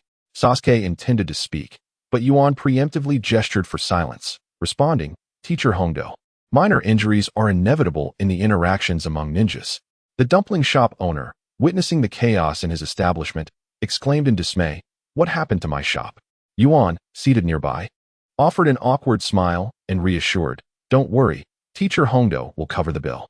Hongdo, sporting a mischievous grin, retorted, "Unfortunately, all the money I had was spent on gathering information. Yuan, what do you suggest we do?" "Ah, Teacher Hongdo, you truly are something." Yuan glanced at Xiao Ru and her father, then resignedly retrieved his wallet to hand over to the shop owner. "Heh, my sincere apologies. Since you've eaten so much and are familiar faces, I'll give you a discount of 20%. The owner said with a smile while extracting a hefty stack of bills from Yuan's wallet. Hongdo then adopted a serious demeanor, stating, "All right, everyone has eaten their fill. The information I just received indicates that the target is no longer in this vicinity, so we must set out once more." "You're leaving?" Naruto, shouldering his backpack, stood up and addressed Xiao Ru. "Indeed, we still have a mission to complete." Yuan chimed in, also hoisting his backpack. "I hope the next time we meet, you will have grown stronger." Hongdo smiled, tucked his hands into his coat pockets, and led the group out of the shop. Within a clandestine underground base in the land of rice, Orochimaru sat at the head of the table, poring over a scroll. Kabuto hurriedly approached Orochimaru, bowing his head as he reported, "Lord Orochimaru, our scouts have located Uchiha Sasuke in a small town east of Konoha." Upon receiving the transmitted news, my subordinate deduced that not only Sasuke but also Yuan and Naruto had appeared in that small town, presumably to undertake a certain mission. Orochimaru refrained from speaking immediately. Instead, he extended his tongue to lick his lips as he pondered. Below, Kabuto remained quietly attentive. The old man has finally come to a realization. To ascertain the Fifth Hokage, it is indeed true that Tsunade excels in this regard compared to Jiraiya. Upon hearing Orochimaru's words, Kabuto quickly grasped the implication and remarked, "You mean they are here to find Tsunade? We must set off immediately. I fear that the Akatsuki group may also be searching for them." Adjusting his glasses with a hint of pride, Kabuto added, "Rest assured, Lord Orochimaru, our people have deliberately concealed Yuan and his companions' whereabouts. I am quite confident in our intelligence capabilities. Yet, you underestimate the Akatsuki. We must eliminate the Jinchuriki before they do. If the Akatsuki captures the Jinchuriki, it would spell trouble. Moreover, there is another piece of news. We have discovered a girl with Sharingan in that small town." Orochimaru abruptly rose, his serpentine gaze radiating intense murderous intent, declaring, "Oh, so there are still members of the Uchiha clan? Bring that girl to me. I shall go after the Jinchuriki." After leaving the small town where Xiao Ru resided, Yuan and his group spent several days searching in the surrounding towns. During this time, Yuan imparted the training methods of the Rasengan to Naruto. "Everyone, pay attention. Our target is most likely within this town," Akane announced, standing at the entrance with great enthusiasm. Naruto, holding a rubber ball, dismissively retorted, "Akane-sensei, you are even less reliable than Kakashi-sensei. I have lost count of how many times you have said this." Sakura and Yagumo exchanged helpless smiles at Naruto's words, while Sasuke appeared indifferent. Yuan, however, had long prepared himself mentally, knowing full well that Tsunade would not be easily found. Suddenly, Akane paused, gripping the nape of her neck with a heavy hand, her expression tinged with confusion as she gazed toward the small town ahead. Noticing this, Sakura anxiously inquired, "Akane-sensei, are you feeling unwell?" Akane turned to face them, her demeanor serious as she warned, "Once we enter the town, everyone must remain vigilant. I have an ominous premonition about this place." Naruto, unconvinced by Akane's words, swung his fist and proclaimed, "Got it, Akane-sensei. No matter what happens in this town, as long as I, Naruto Uzumaki, am here, there is nothing to fear." TCH, Sasuke crossed his arms and shot Naruto a cold glance. Suien remained silent. Having noted Akane's gesture of grasping her neck, he contemplated inwardly. That motion resembled the pain induced by a cursed seal, which is tied to Orochimaru. Furthermore, in the original story, Orochimaru did indeed seek Tsunade. Although many changes have occurred since then, the possibility of Orochimaru's arrival remains, albeit with different intentions than in the original tale. Leading the way, Akane entered the town, with the others following closely behind. This small town bore no significant differences from the towns they had previously traversed. It was still bustling, with a multitude of pedestrians populating the streets. Naruto incessantly scanned the bustling streets, murmuring to himself, "Teacher Hondo, we have previously visited inns, bars, and restaurants. Where shall we search this time? Everyone, let's look around the street. I showed you the portrait of that individual last time." Naruto pouted in retort. "How can we find this person with such a common face and short black hair?" The portrait that Hondo had displayed depicted none other than Tsunade's attendant, Shizune. Since Tsunade's appearance could vary greatly, they had to rely on finding Shizune to locate her. Suddenly, Sakura delivered a sharp blow to the back of Naruto's head. "If you're told to search, then search. Why the unnecessary chatter?" Naruto silenced himself, but just as they were about to disperse to search, a commotion erupted on the street. "Don't run.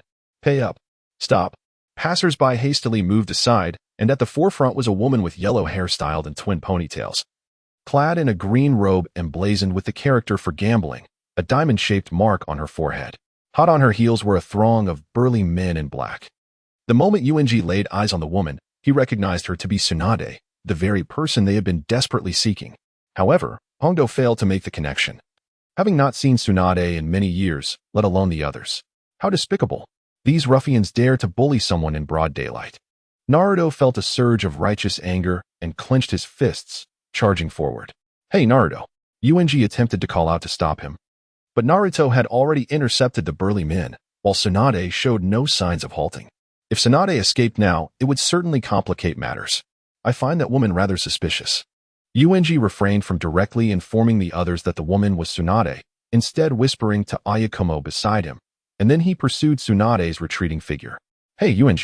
Ayakumo intended to follow, but the burly men had aggressively surrounded Naruto and Hondo, having previously observed Naruto with Hondo.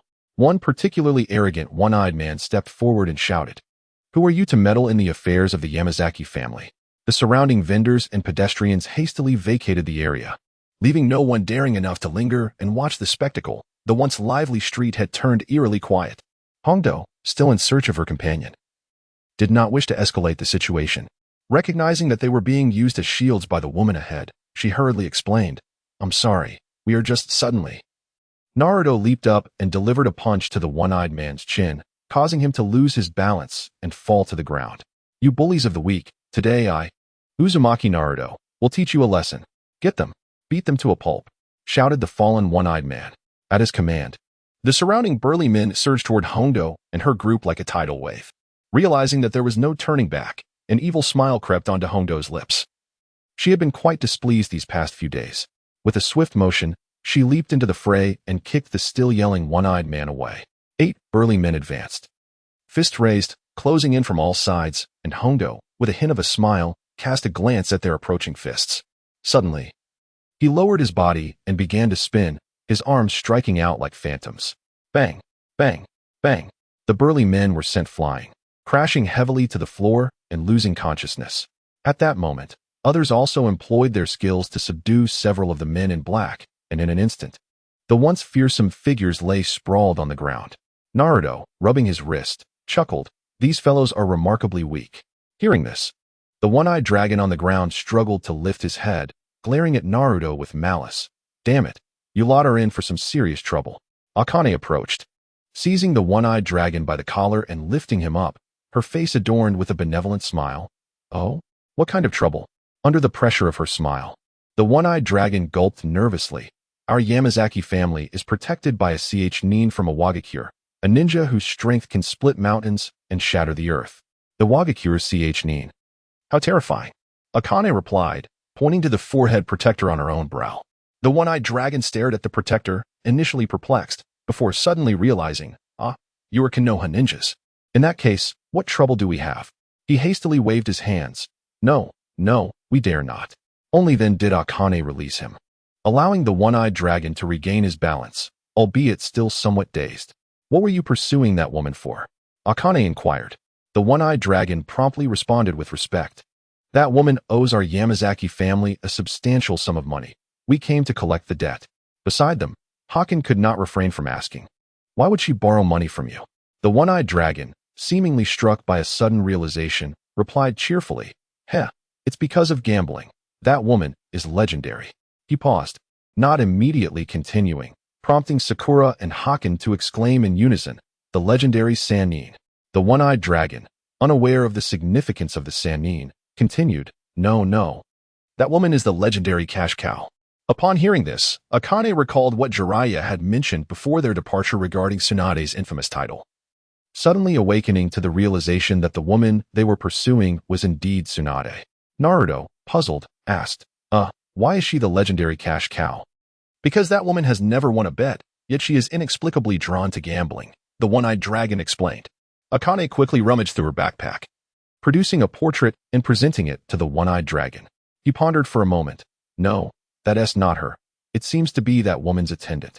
Excited, Akane stowed the portrait away. That's right. The person we just saw is the Tsunade we are searching for. You should have caught up with her by now. Let us hurry. The Konoha group swiftly pursued the same path, leaving behind a multitude of fallen men in black. On another street, a green figure darted rapidly through the bustling crowd, closely followed by a black silhouette. You, having crossed another street, observed the green figure ahead and commented, Tsunade sure is fast. At that moment, Tsunade suddenly halted, turning around to reveal a mocking smile before dashing off again, her speed surpassing that of before. She was indeed taunted. Unable to bear it any longer, Yuan immediately channeled his chakra into his legs and closely followed Tsunade.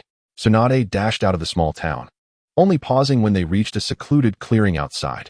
Yuan halted behind Tsunade, adjusting his breath as his gaze fell upon the character for gambling emblazoned on the back of her attire. Tsunade, arms crossed, turned around and remarked, To keep up with me, you truly are the most promising newcomer from Konoha. Surprised, Yuan inquired, You know about me? A hint of a smile graced Tsunade's beautiful face as she replied, Though I have been away from the village for years, I still have ways to acquire information. You have truly shown in this Chunin exam. Hearing this, a bashful smile crept across Yuan's face, yet he was profoundly astonished within. This person could not possibly be Tsunade. In the original narrative, even the death of the third Hokage was something that Orochimaru had to inform her of. How could she possibly have recent ties to the village? Moreover, the fact that this individual recognized Tsunade's current appearance suggested that they had seen her recently, leaving only Orochimaru as the likely connection. While aware of this, Yuan did not wish to reveal his identity just yet. He aimed to bide time and said, Lady Tsunade, we have come to seek you for 2 matters. Oh, 2 matters? She inquired. The first is that the third Hokage wishes for you to return as the 5th Hokage. And the second is that Lord Jiraiya has discovered a secret regarding Orochimaru and wishes to discuss it with you. As Tsunade approached him, the distance between them dwindled, igniting excitement in Yuan's heart. Should he seize the opportunity to strike unexpectedly? Yuan raised his gaze to meet Tsunade's eyes and grinned. This secret primarily concerns Uchiha Itachi. Tsunade remained silent, her eyes fixated on Yuan, akin to a serpent eyeing its prey. The secret is, I am Uchiha Itachi. As he spoke, Yuan's azure irises instantaneously transformed into a crimson hue, adorned with black tomo. A trinket gifted by Shaoru, he had been experimenting with it these days. Not only could it replicate the Sharingan, but with dye, other ocular forms could also be altered, albeit only in appearance. Tsunade was momentarily taken aback upon seeing his eyes. Seizing the opportunity, the power he had been gathering surged forth, and 3 faintly red chakra tails erupted from behind him. With a resounding thud, He delivered a fierce kick to Tsunade's chin, propelling her into the air. Yuan leapt after her, striking with his fists, sending her crashing down from midair. Then, while flipping in the air, he compressed a Rasengan between the three chakra tails, descending heavily upon Tsunade's abdomen. The ground beneath her shattered as a hole was formed in her midsection. After completing his attack, Yuan swiftly moved aside, observing Tsunade lying motionless on the ground. It struck him that merely the power of three tails was insufficient to finish her off. Suddenly, Orochimaru's chilling voice echoed behind Yuan. How infuriating. You have indeed seized the true Tsunade. Orochimaru stood behind Yuan with a chilling smirk, while Yuan's body was tightly ensnared by a venomous serpent. Every individual possesses vulnerabilities, and Tsunade, one of the legendary Sannin, is no exception. Indeed, every person has their weaknesses, and you are no exception, Orochimaru. As Yuan spoke, he began to summon his strength to break free from the serpent's grasp.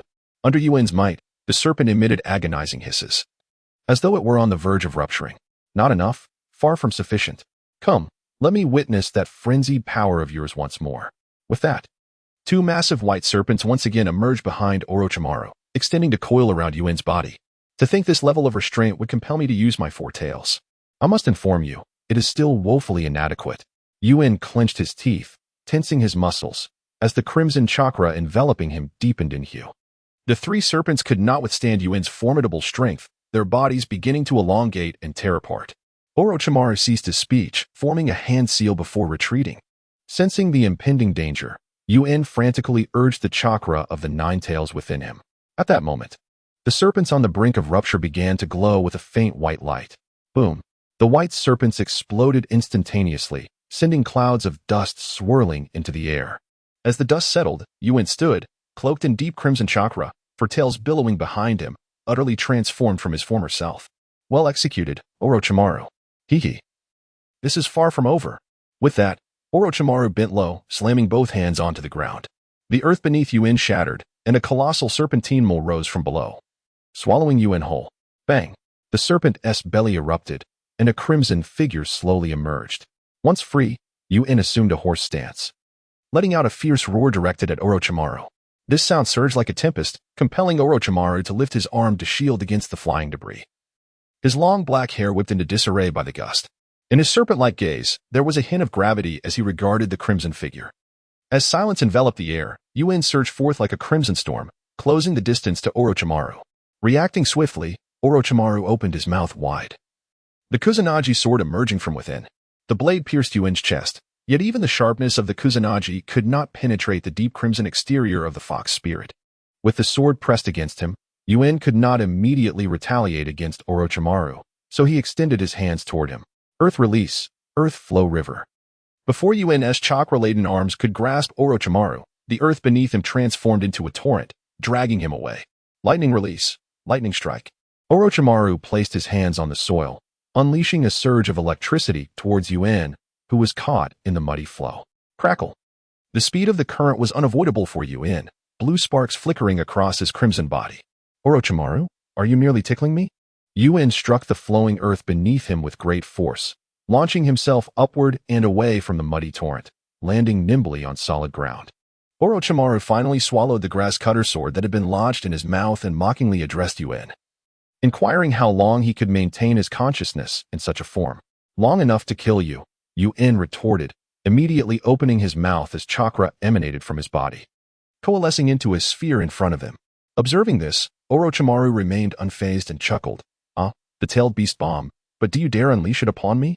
With that, he waved his hand, causing the ground beside him to rapidly crack open, revealing a figure emerging from the soil.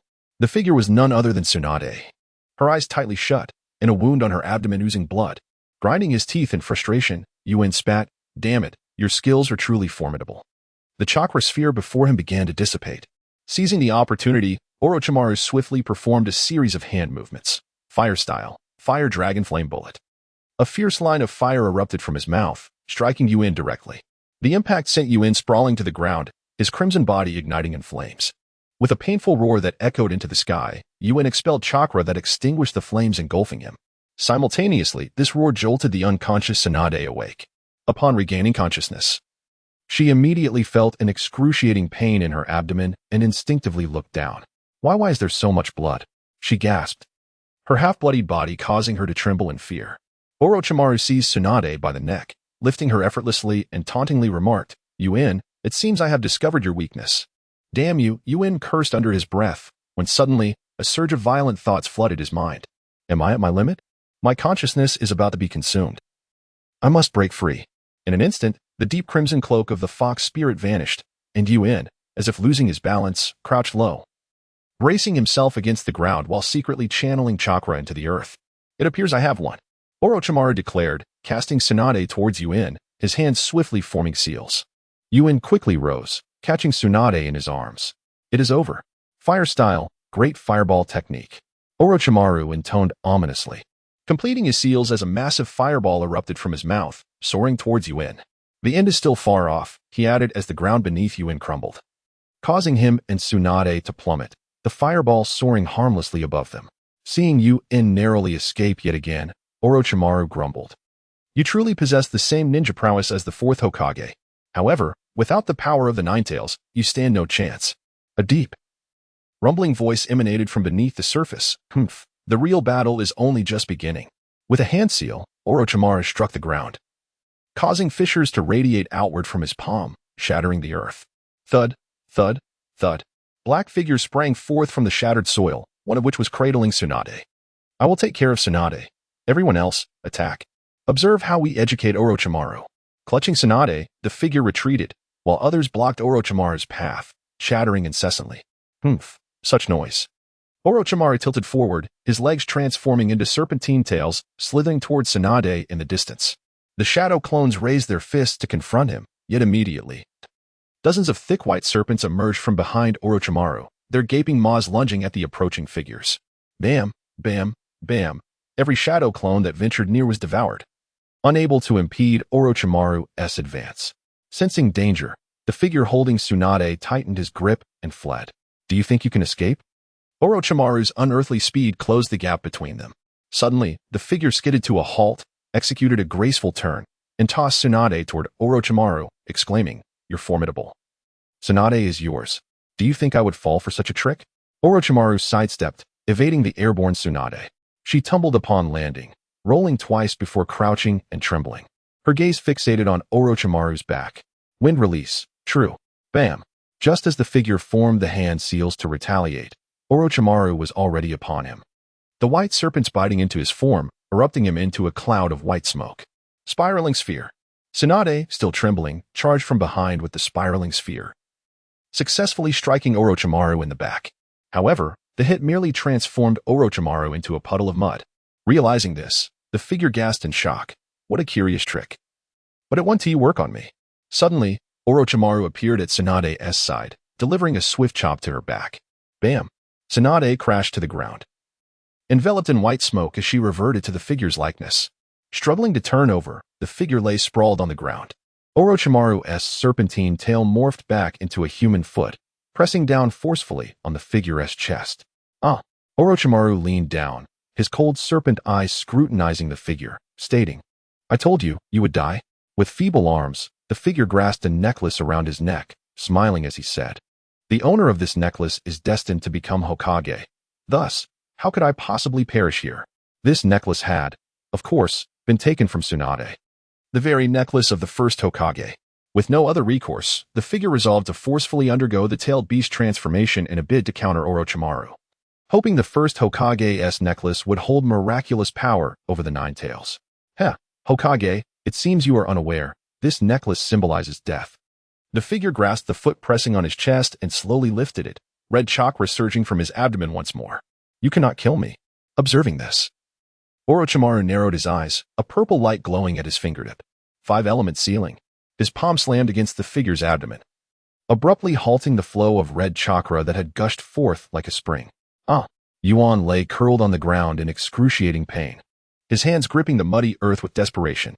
Orochimaru, tired of idle conversation, opened his mouth wide, preparing to unleash the Kusanagi sword.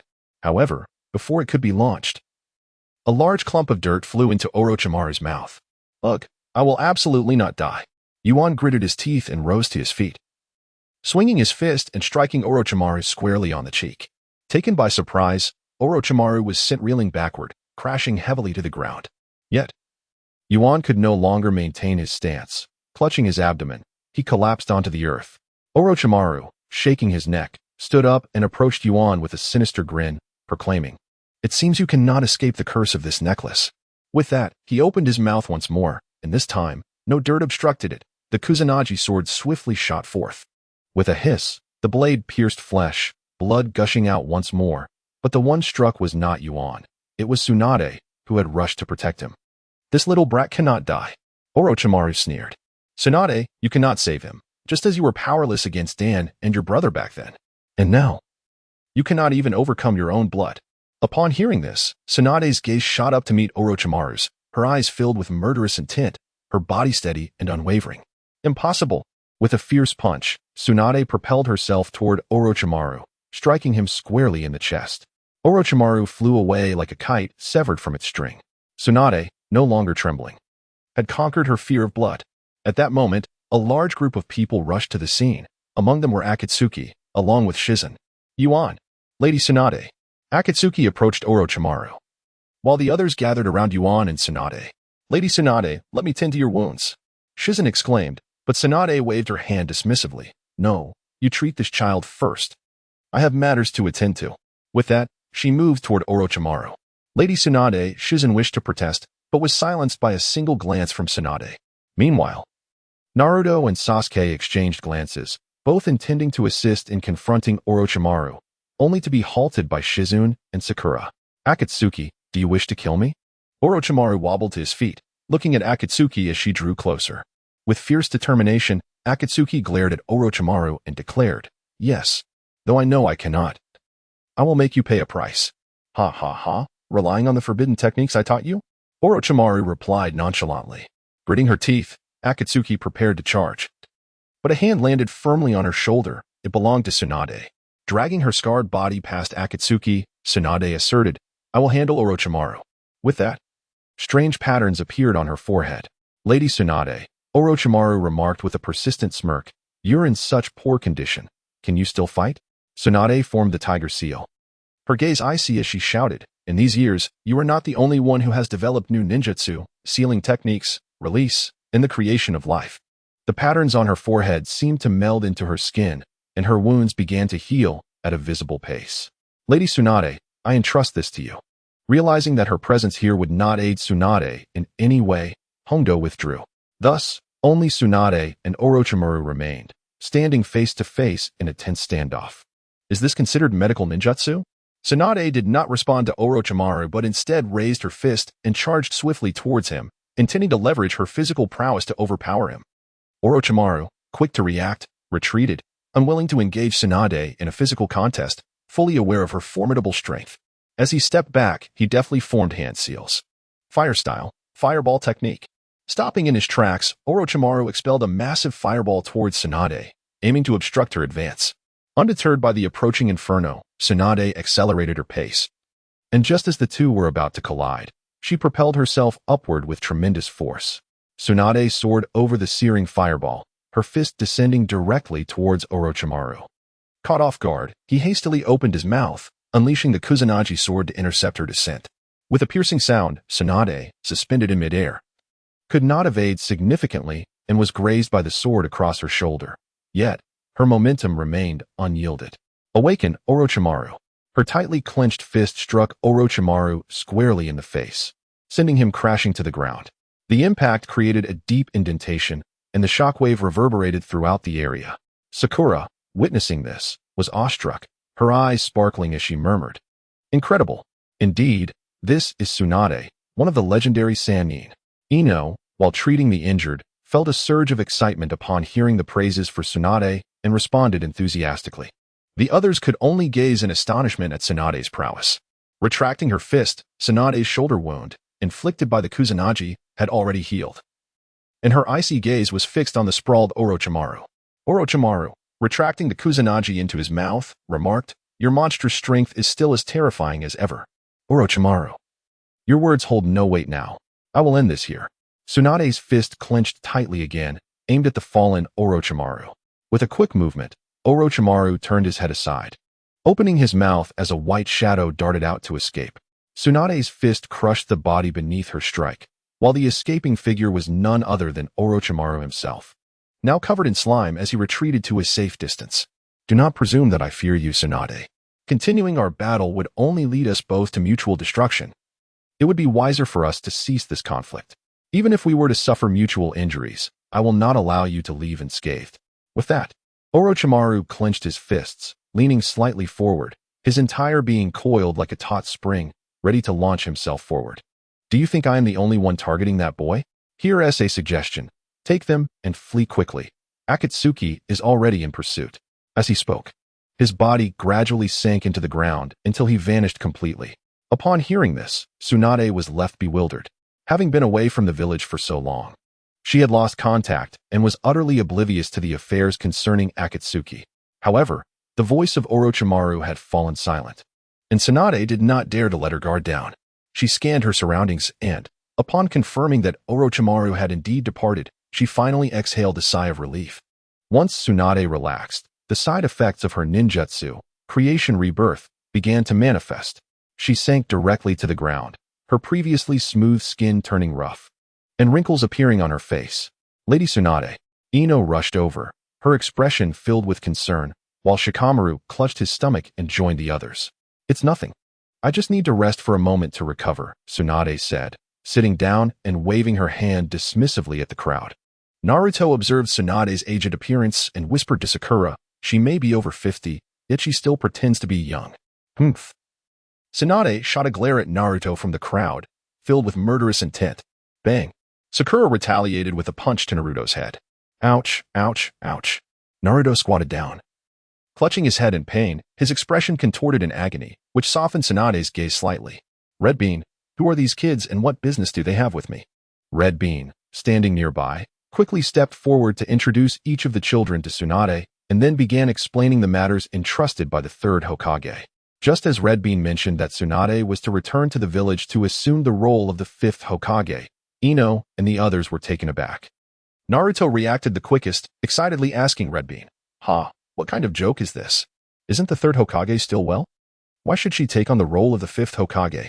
Naruto, stop it. Sakura, though not fully understanding the situation, rationally cautioned him.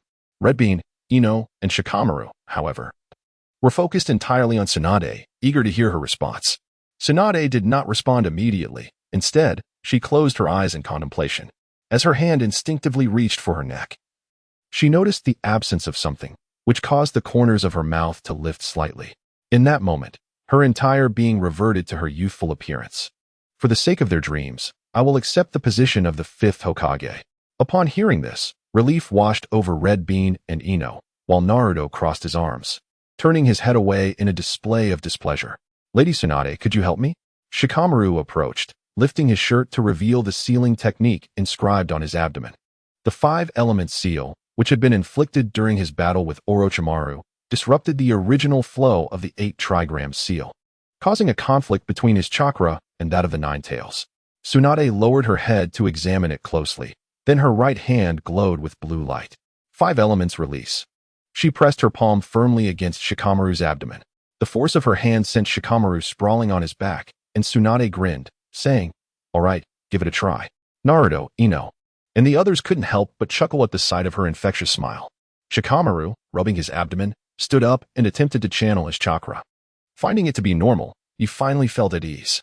After addressing these matters, Tsunade recalled what Orochimaru had mentioned and turned to Red Bean, asking, by the way, what is this Akatsuki all about? Upon hearing Tsunade's inquiry, Hondo pondered before responding, I do not possess extensive knowledge about the Akatsuki, but I am aware that their targets must be Yuan and Naruto. Upon hearing this, Naruto's face lit up with joy as he exclaimed, so, does that mean enemies will be coming after us? Sasuke, too, seemed intrigued, clenching his fist unconsciously. Indeed. Orochimaru just informed me that members of the Akatsuki are already in pursuit, Yuan remarked with a hint of exasperation as he supported his head. Upon hearing Yuan's words, Shizune asked with confusion, are there only 2 enemies? Only 2? Then I shall handle them with the help of Naruto Uzumaki. Naruto declared confidently. Sasuke, standing nearby, retorted coldly, TCH, just don't embarrass yourself when the time comes. However, Tsunade was not as optimistic, knowing that if Orochimaru was concerned, their adversaries would undoubtedly be formidable. Hondo nodded gravely, stating, although only 2 have arrived, they are both elite ninjas. I will send word to the village requesting reinforcements. Even if the enemies are strong, there are only 2 of them, whereas our numbers far exceed theirs. Additionally, we have Lady Tsunade among us. By all accounts, we should not be at a disadvantage in a direct confrontation. Sakura reasoned with a rational analysis of the situation. Not quite, Yuan interjected. One of them is likely stronger than Orochimaru, and the other is also an exceptionally powerful individual. If we were to engage them, our chances of losing would be significantly higher. Tsunade, intrigued by Yuan's statement, inquired, oh, who is this person?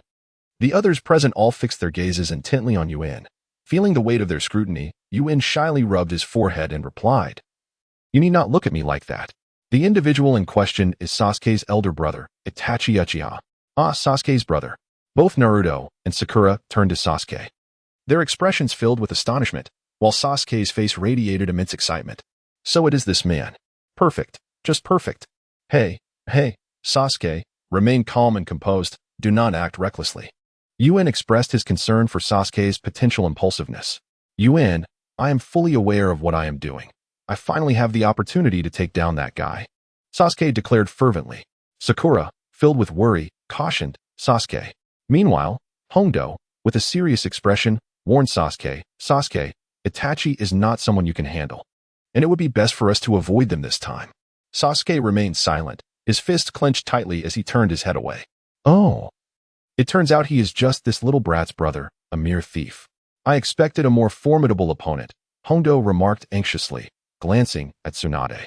To have me, soon to be the 5th Hokage, avoid 2 mere thieves would be a disgrace to the village. I have decided to confront them head-on, Tsunade declared. Upon hearing this, Sasuke, who had been displeased, suddenly smiled and turned to say, leave Itachi to me. Naruto's face brimmed with fighting spirit as he added, everyone must possess this determination. Those guys aren't all that impressive. Seeing this, Hondo could only agree. Fine, let us create a ruckus together. With clenched fists, Sakura silently motivated herself, while Yukumo cast a hopeful glance towards Yuan, anticipating the battle. The atmosphere was charged with determination, and Yuan, unable to dampen their spirits, could only shake his head in resigned amusement. Observing Yuan's demeanor, Tsunade approached and gently patted his shoulder, remarking, you seem frightened. Yuan managed a bittersweet smile, responding, perhaps. Tsunade then lifted his chin with her hand, her alluring eyes fixed intently on him. After a moment, she withdrew her hand and said, you appear quite knowledgeable about them. Enlighten us with what you know about our opponents. About the intelligence? Yuan began. As I mentioned earlier, our adversaries are 2 individuals. Uchiha Itachi's partner is the rogue ninja from the mist, Kisame Hashigaki. Tsunade waved her hand, interrupting, let's focus on Uchiha Itachi for now. I am particularly intrigued by this young member of the Uchiha clan. Uchiha Itachi is undoubtedly a genius, proficient in shuriken techniques and possessing formidable illusionary skills. His jinjutsu might even surpass that of Yugao. Upon hearing Yuan state that Itachi's jinjutsu was superior to Yugao's, Yakumo was taken aback. Ignoring Yakumo's astonishment, Yuan continued, moreover, his eyes are not merely ordinary Sharingan, but rather the advanced Manjiki Sharingan. What exactly is the Manjiki Sharingan? Sakura inquired, perplexed. Yuan explained. It is a more advanced form beyond the 3-tomo Sharingan, endowed with powerful, unique techniques. Itachi's eyes possess Amaterasu and Tsukuyomi. He elaborated on the capabilities of Amaterasu and Tsukuyomi. As Yuan spoke, Sasuke's fists unconsciously tightened. It was clear that one must never gaze into his eyes. Never gaze into his eyes? Sakura murmured. Tsunade chuckled lightly. Now? Tell us about his partner. Kisame Hashigaki, one of the 7 ninja swordsmen of the mist, wields the great sword Samahata, which can absorb chakra. Due to his extraordinary chakra reserves, he is referred to as the tailed beast without a tail, and he excels in water techniques. After absorbing this information, Tsunade formulated her own strategies, realizing that she could not rely on these young ones for significant assistance against such formidable foes. It would ultimately be up to her. After further discussion, the group, under Tsunade's guidance, returned to the inn in the small town. On a hill overlooking the town, Orochimaru stood with hands clasped behind his back, gazing into the distance, while Kabuto respectfully stood beside him. It seems Lady Tsunade does not intend to accept your proposal, Kabuto observed. An expected outcome, Orochimaru chuckled. Are you looking forward to us joining forces against Akatsuki? He turned to Kabuto, his tone nonchalant. One might say so. As a medical ninja, I hold her in high esteem. After all, only the two of you together can contend with Akatsuki, right? Joining forces? My sole aim is to eliminate the Jinchuriki. That boy's existence is ultimately a liability.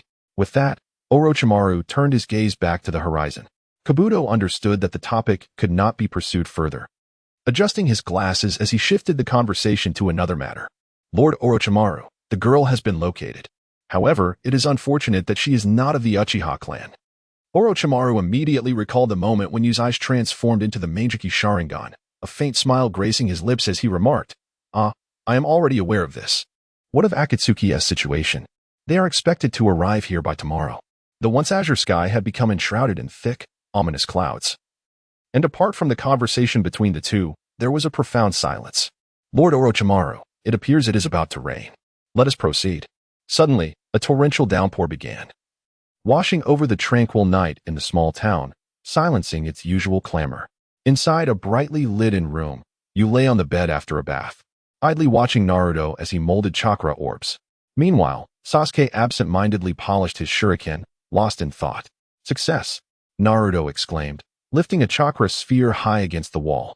This caught Sasuke's attention, who glanced coldly at Naruto before returning to his task. Naruto, with his other hand, gestured to Sasuke, saying, Hey Sasuke, let us have a contest between your Chidori and my Rasengan to see which is superior. No need for Chidori. A single shuriken will suffice to deal with you. The shuriken that had been in Sasuke's hand suddenly flew towards Naruto's Rasengan. Haha, you can't hit me. Naruto dodged with a wide turn, but unfortunately, the Rasengan struck the wall. Boom. The Rasengan exploded, sending Naruto tumbling to the ground and creating a large hole in the wall. You, lying on the bed, chuckled at the sight of the gaping hole, remarking, Your Rasengan has proven adequate. At that moment, a head peeked through the hole, looking over at you. Naruto, still on the floor, scratched his head and greeted the head. Hey Sakura.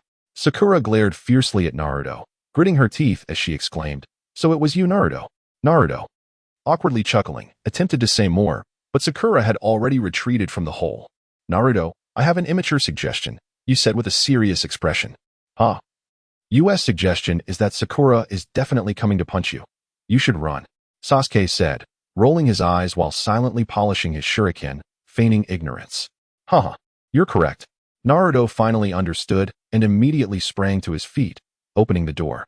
As he stepped out, the door next door swung open simultaneously, revealing an enraged Sakura. Sakura, let me explain. Explain what? Sakura raised her fist and charged at Naruto. Seeing this, Naruto turned and dashed down the nearby staircase, with Sakura in hot pursuit. Sakura, wait. As Naruto rounded the corner of the staircase, he turned to speak to Sakura but failed to notice another person ascending the stairs, resulting in a collision that sent them both tumbling down. Upon seeing this, Sakura quickened her pace to catch up. Naruto and the other person landed in the lobby on the first floor. Senior DBU, Naruto exclaimed, rubbing his sore spots as he recognized the individual before him with delight. As Sakura descended from the back, she exclaimed in astonishment, Senior Kabuto. This person is indeed Yakushi Kabuto. Kabuto adjusted his crooked glasses, rose to his feet, and inquired, Naruto and Sakura, what brings you here? With a sense of pride, Naruto patted his clothes and declared, We are, of course, on a mission. Sakura approached the two, her gaze fixed intently on Kabuto as she asked, By the way, why are you here, Senior Kabuto? Just as Kabuto was about to explain, he was interrupted by an unusual sound. A series of wind chimes, accompanied by the rain, resonated softly throughout the hall. Two figures clad in red cloud-patterned black cloaks, adorned with wind chime hats, entered the lobby from the inn's entrance. This is impossible. They arrived sooner than I anticipated. Although Kabuto was internally shocked, he maintained a calm exterior, casting a casual glance at the two newcomers. Upon entering the hall, the front desk attendant, maintaining professionalism, asked, Are you two guests? The duo remained silent but synchronously removed their dripping hats. It was none other than Uchiha Itachi and Kisame Hashigaki. Itachi glanced sideways at the receptionist, causing him to faintly slump over the counter in a stupor. Sakura's eyes widened as she stared at Uchiha Itachi, her expression frozen in awe. With such a striking resemblance to Sasuke, this must be Itachi Uchiha. Those eyes possess an overwhelming intensity.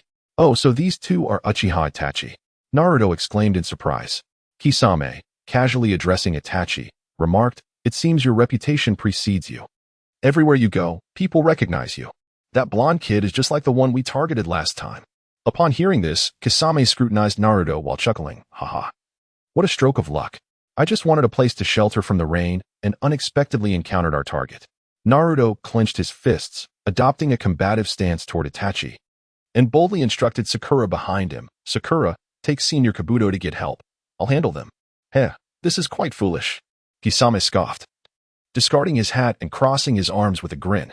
"Naruto, I can't move," Sakura warned with a troubled expression. A mere glance into his eyes had ensnared her in a genjutsu. Uchiha Itachi was indeed as formidable as rumored. "Naruto, both Sakura and I have fallen under the illusion. You must run." While verbally urging Naruto, Kabuto discreetly gathered chakra to dispel the genjutsu. "Why am I unaffected by the genjutsu?" Itachi responded, "Because you are our target." With that, he extended his palm from beneath his cloak toward Naruto, lightly beckoning with his fingers. Instantly, Naruto's body stiffened, and he began to mechanically stride toward Itachi. "Naruto," Sakura called out anxiously, her body hastening the flow of chakra, yet unable to immediately break the spell. "Damn it," Naruto cursed, feeling the compulsion to move forward. "It appears this young fool cannot escape the genjutsu, as the previous individual did with the tailed beast." Release. Two shuriken whizzed past Naruto's head, hurtling directly toward Kisame and Uchiha Itachi. Kisame swiftly drew his sword, the Samahata, and countered the incoming shuriken with a single sweeping motion. Suddenly, a shadowy figure landed beside Itachi, its right hand, charged with chakra, slicing toward Itachi's waist. "Go for it," Naruto exclaimed, recognizing the newcomer as the genjutsu breaker, Kabuto. The bandaged Samahata perfectly blocked the strike. In an instant, the chakra amassed in Kabuto's hand was absorbed by Samahata. Kabuto swiftly retreated, and Kisame did not pursue, instead hoisting Samahata onto his shoulder with a grin, saying, "Kid, show me all your tricks." Indeed, members of Akatsuki are formidable adversaries, rather than engaging in a prolonged fight. It might be wiser to eliminate Naruto outright. Kabuto's mind raced, and a smirk graced his lips. "All right then, you'd better watch closely." With a sudden surge of power, Kabuto lunged towards Naruto, flipping his palm to reveal a pitch-black kunai, a murderous intent emanating from him. Naruto, observing Kabuto's approach, initially thought he was coming to help dispel the genjutsu. Not good. Kisame, dragging Samahata, swiftly leaped after Kabuto. "Naruto, be careful," Sakura shouted, realizing Kabuto's true intentions and attempting to warn Naruto. "Don't blame me, Naruto." Kabuto thrust the kunai towards Naruto's head. Clang.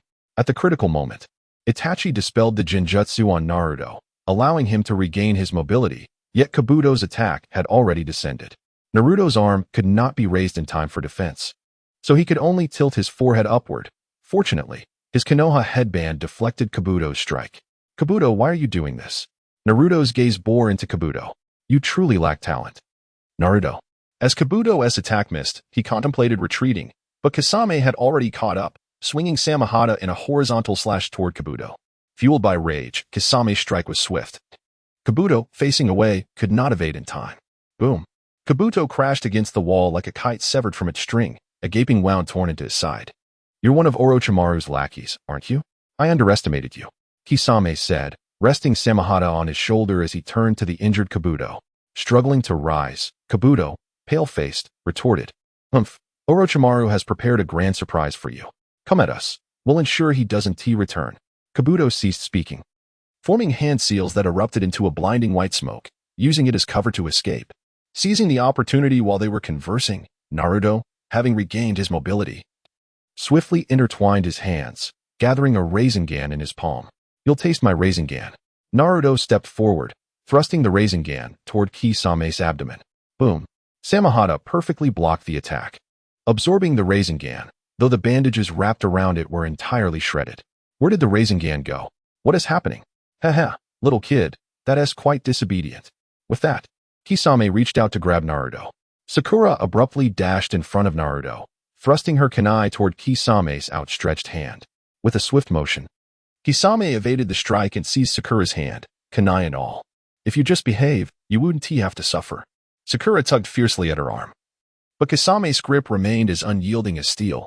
"Let go of Sakura, you brute," Naruto shouted, charging forward with a spiraling sphere in hand. Humph! Kisame flung Sakura aside, sending her crashing against the wall, rendering her unconscious, while Naruto was sent sprawling to the ground, gasping for breath. "This little brat is truly a handful," a voice called from behind Kisame. He turned in surprise to see a woman clad in a green robe, drunkenly leaning against Itachi, a bottle of liquor in her other hand. "Oh, who might you be?" he inquired. The woman merely hiccuped in response. "One of the legendary three of Konoha, Tsunade," Itachi remarked, casting a sidelong glance at her. "Care for a drink?" Tsunade replied, raising the bottle above Itachi's head and allowing the liquor to cascade down over his indifferent face. "Regardless, we must take this brat with us. Let us see you try," Kisame declared, lunging at Tsunade with his sword, Samahata, in hand. In a swift motion, Tsunade hurled the bottle at Kisame and then clenched her fist, aiming a powerful strike at Itachi. With a resounding impact, Itachi's form shattered into a swarm of cawing crows. A clone. Tsunade's expression shifted to one of concern as Samahata, now exposed, slashed towards her. What on earth? Where has Naruto been for so long? Yuya, still lying in bed, wondered aloud. Sasuke, polishing his shuriken, furrowed his brow and responded. Naruto has returned looking worse for wear. Suddenly, rhythmic knocking echoed at the door. Yuya and Sasuke exchanged glances, both puzzled. Naruto wouldn't he knock like that? But at this hour, who else could it be? Yuya mused, rising from his bed and making his way to the door. Sasuke halted his actions, focusing intently on the entrance. With a swift motion, Yuya swung the door open. "Ah, Lady Shizen." Outside stood Shizen, dressed in dark gray attire. "Yuya, I just spotted some strange figures in the corridor." "Strange figures?" Just then, the door to the adjacent room opened, and Ayam peered out, curiously addressing Shizune and Yuya.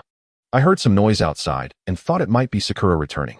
Yuya's room was adjacent to Ayam and Sakura's. The others resided on the upper floor. "How dare you refer to me as strange, you woman? This is unforgivable." Two figures emerged from either end of the corridor, flanking Yuya and his companions. These individuals were peculiar in appearance, one with 6 arms and another with 2 heads, none other than the Sound Four, subordinates of Orochimaru. These are the Sound Ninjas. Shizune immediately assumed a defensive stance, while Yuya remained vigilant.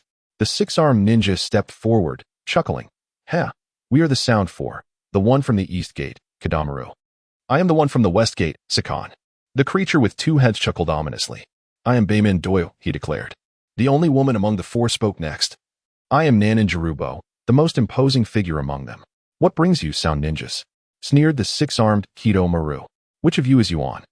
We just encountered each other atop the roof of Konoha, but it seems you've forgotten about the 4 of you." Kido Maru was well aware of who Yuan was.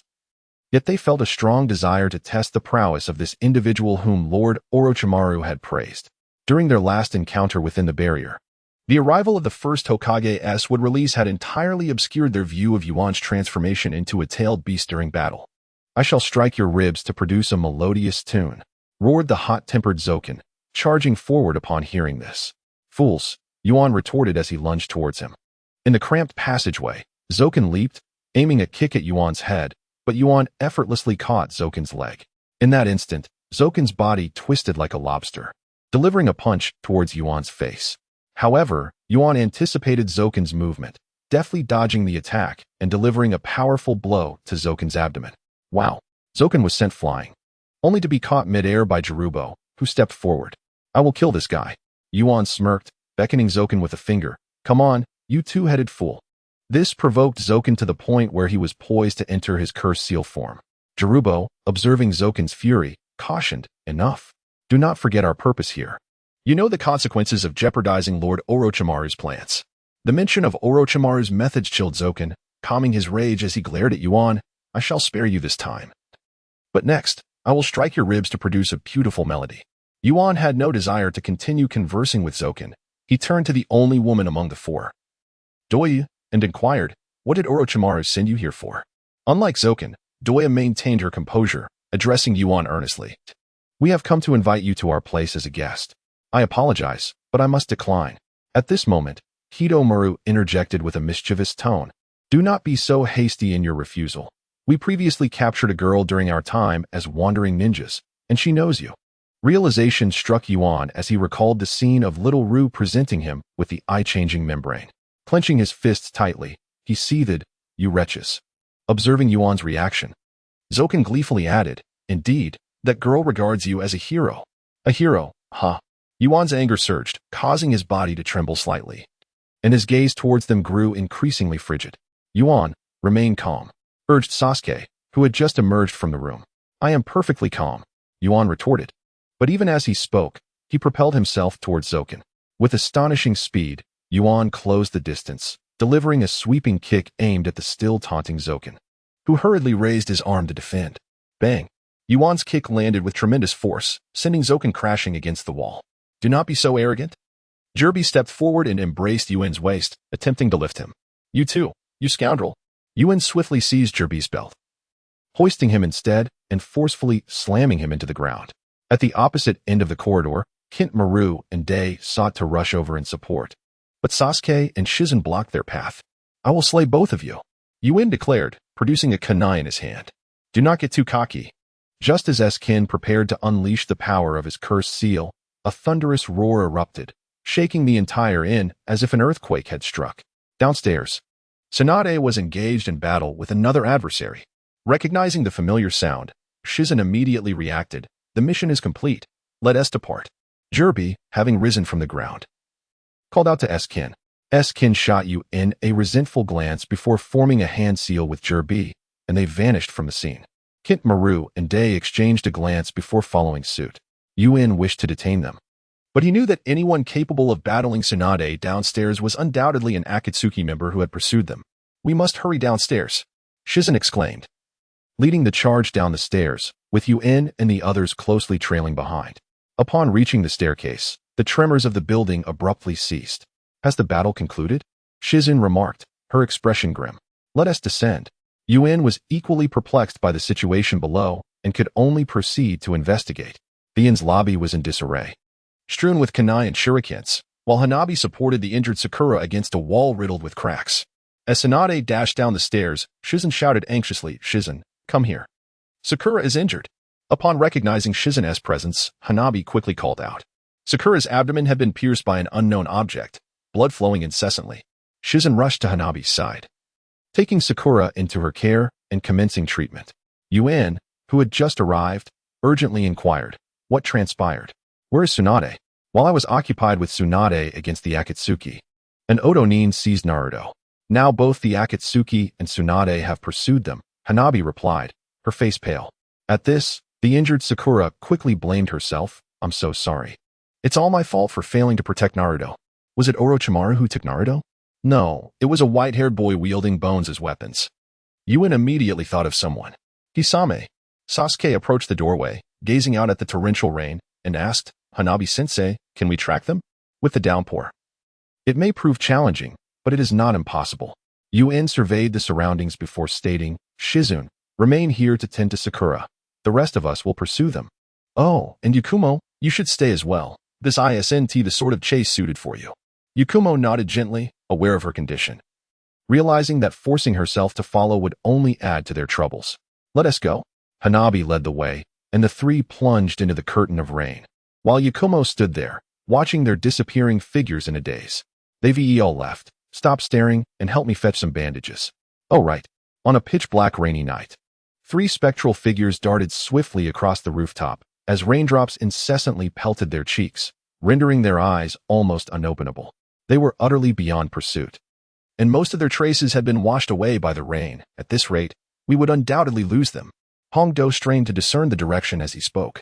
Although the purpose of Orochimaru remained a mystery, I was undeniably a cog in his grand design. Yuan wiped the rain from his face and pressed onward. Gradually, they left the town's confines and entered the woods, where the thickets were far more intricate than the orderly streets, complicating their pursuit and causing them to lose their bearings. The three stood in unison upon a branch, Yuan gazing around in confusion, while Hongdo too struggled to find a way. "What shall we do now?" Sasuke expressed his helplessness. "It appears we have no choice but to wait." Yuan leaned against a nearby trunk and waved his hand dismissively. Suddenly, an acute pain pricked at his neck, and his hand instinctively reached up to grasp it. It seems Orochimaru could no longer wait. "Over here." Hongdo, clutching his neck, darted in a particular direction, prompting Yuan and Sasuke to exchange glances before following suit. At last, a concealed manor, nestled among the trees, came into view. This estate, aglow with light, belied Yuan's expectations of chaos. Only the sound of raindrops striking the tiles broke the silence, revealing no signs of conflict whatsoever. The trio bypassed the front entrance, scaling the walls to leap atop the central building of the manor. Sasuke surveyed the surroundings and remarked, "Although the manor is illuminated, it appears uninhabited. Is the real base situated underground?" "Yes, Lady Tsunade should be below. However, it seems someone has come to greet us."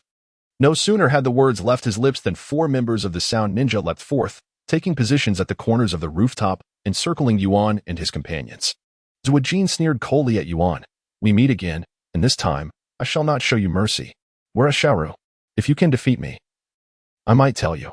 Zuojin's skin began to erupt with strange patterns, and his aura shifted, becoming more bloodthirsty and sinister. Witnessing such a transformation in Zuojin, Yuan's lips curled into a smirk as he prepared to strike first, only to be restrained by Hongdo's grip on his shoulder, who cautioned, "Be careful. That is Orochimaru's cursed seal. It will enhance his strength. Rest assured, Teacher Hongdo."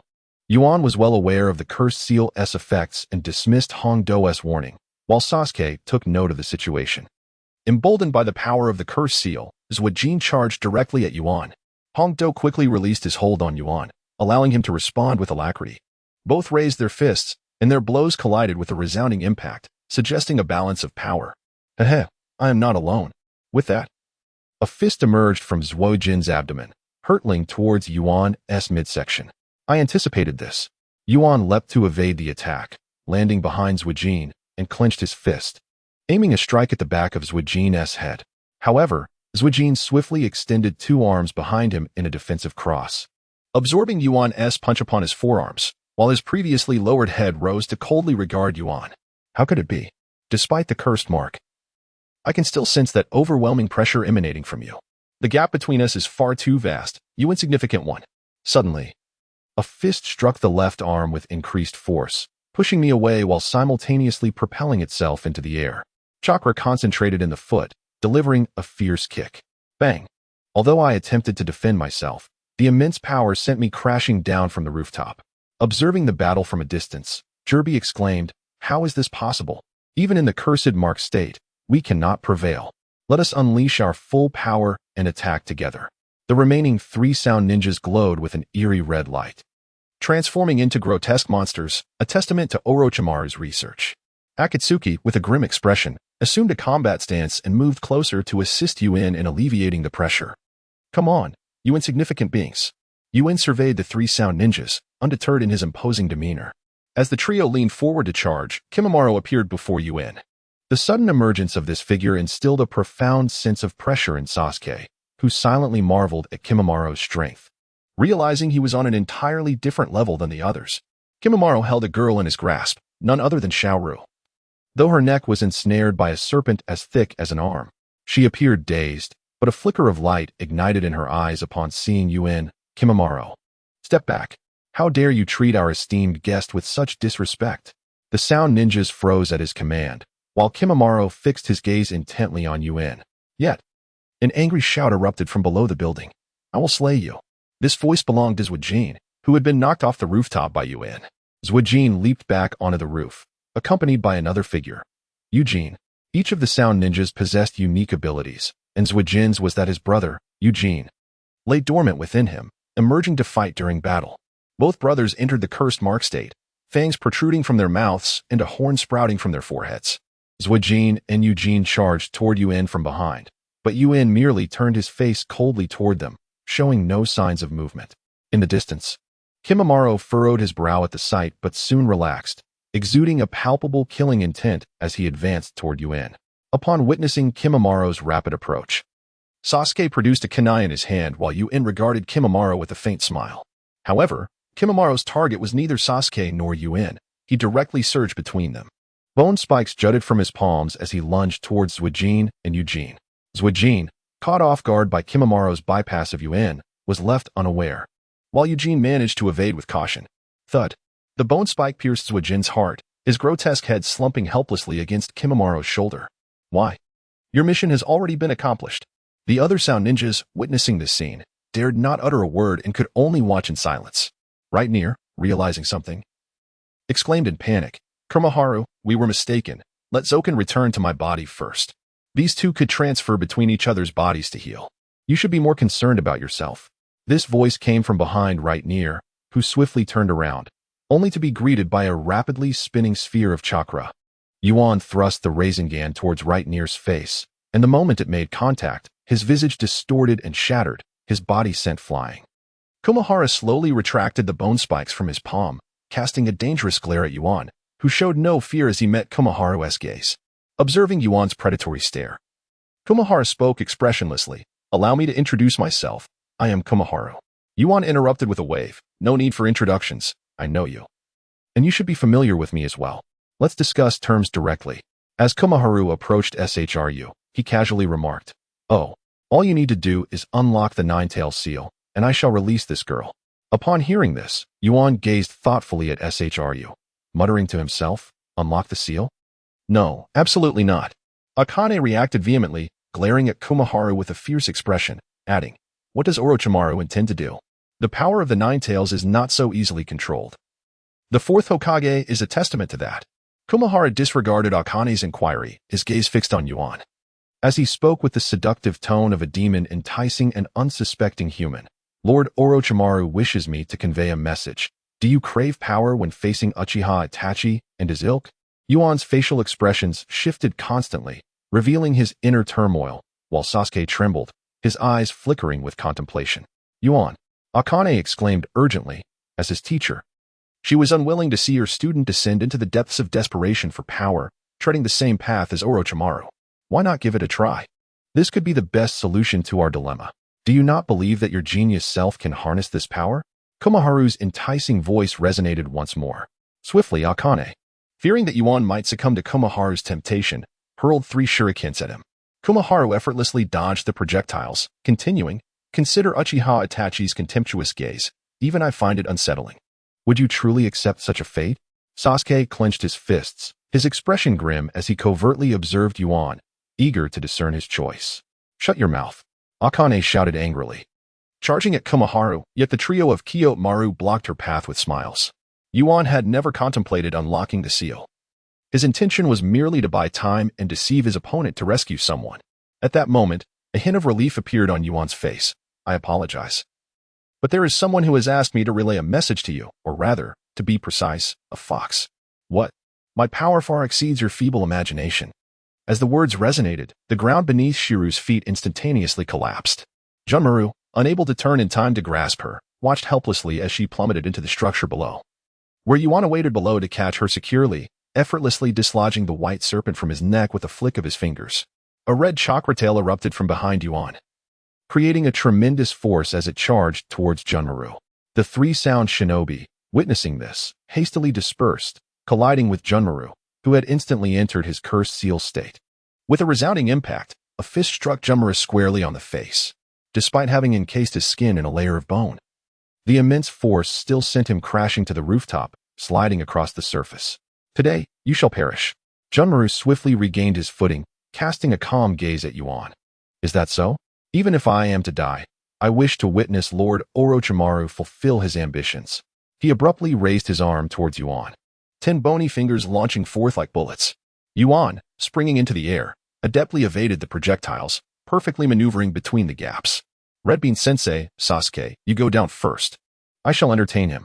"Understood, be careful," Red Bean replied, dragging a reluctant Sasuke down from the rooftop.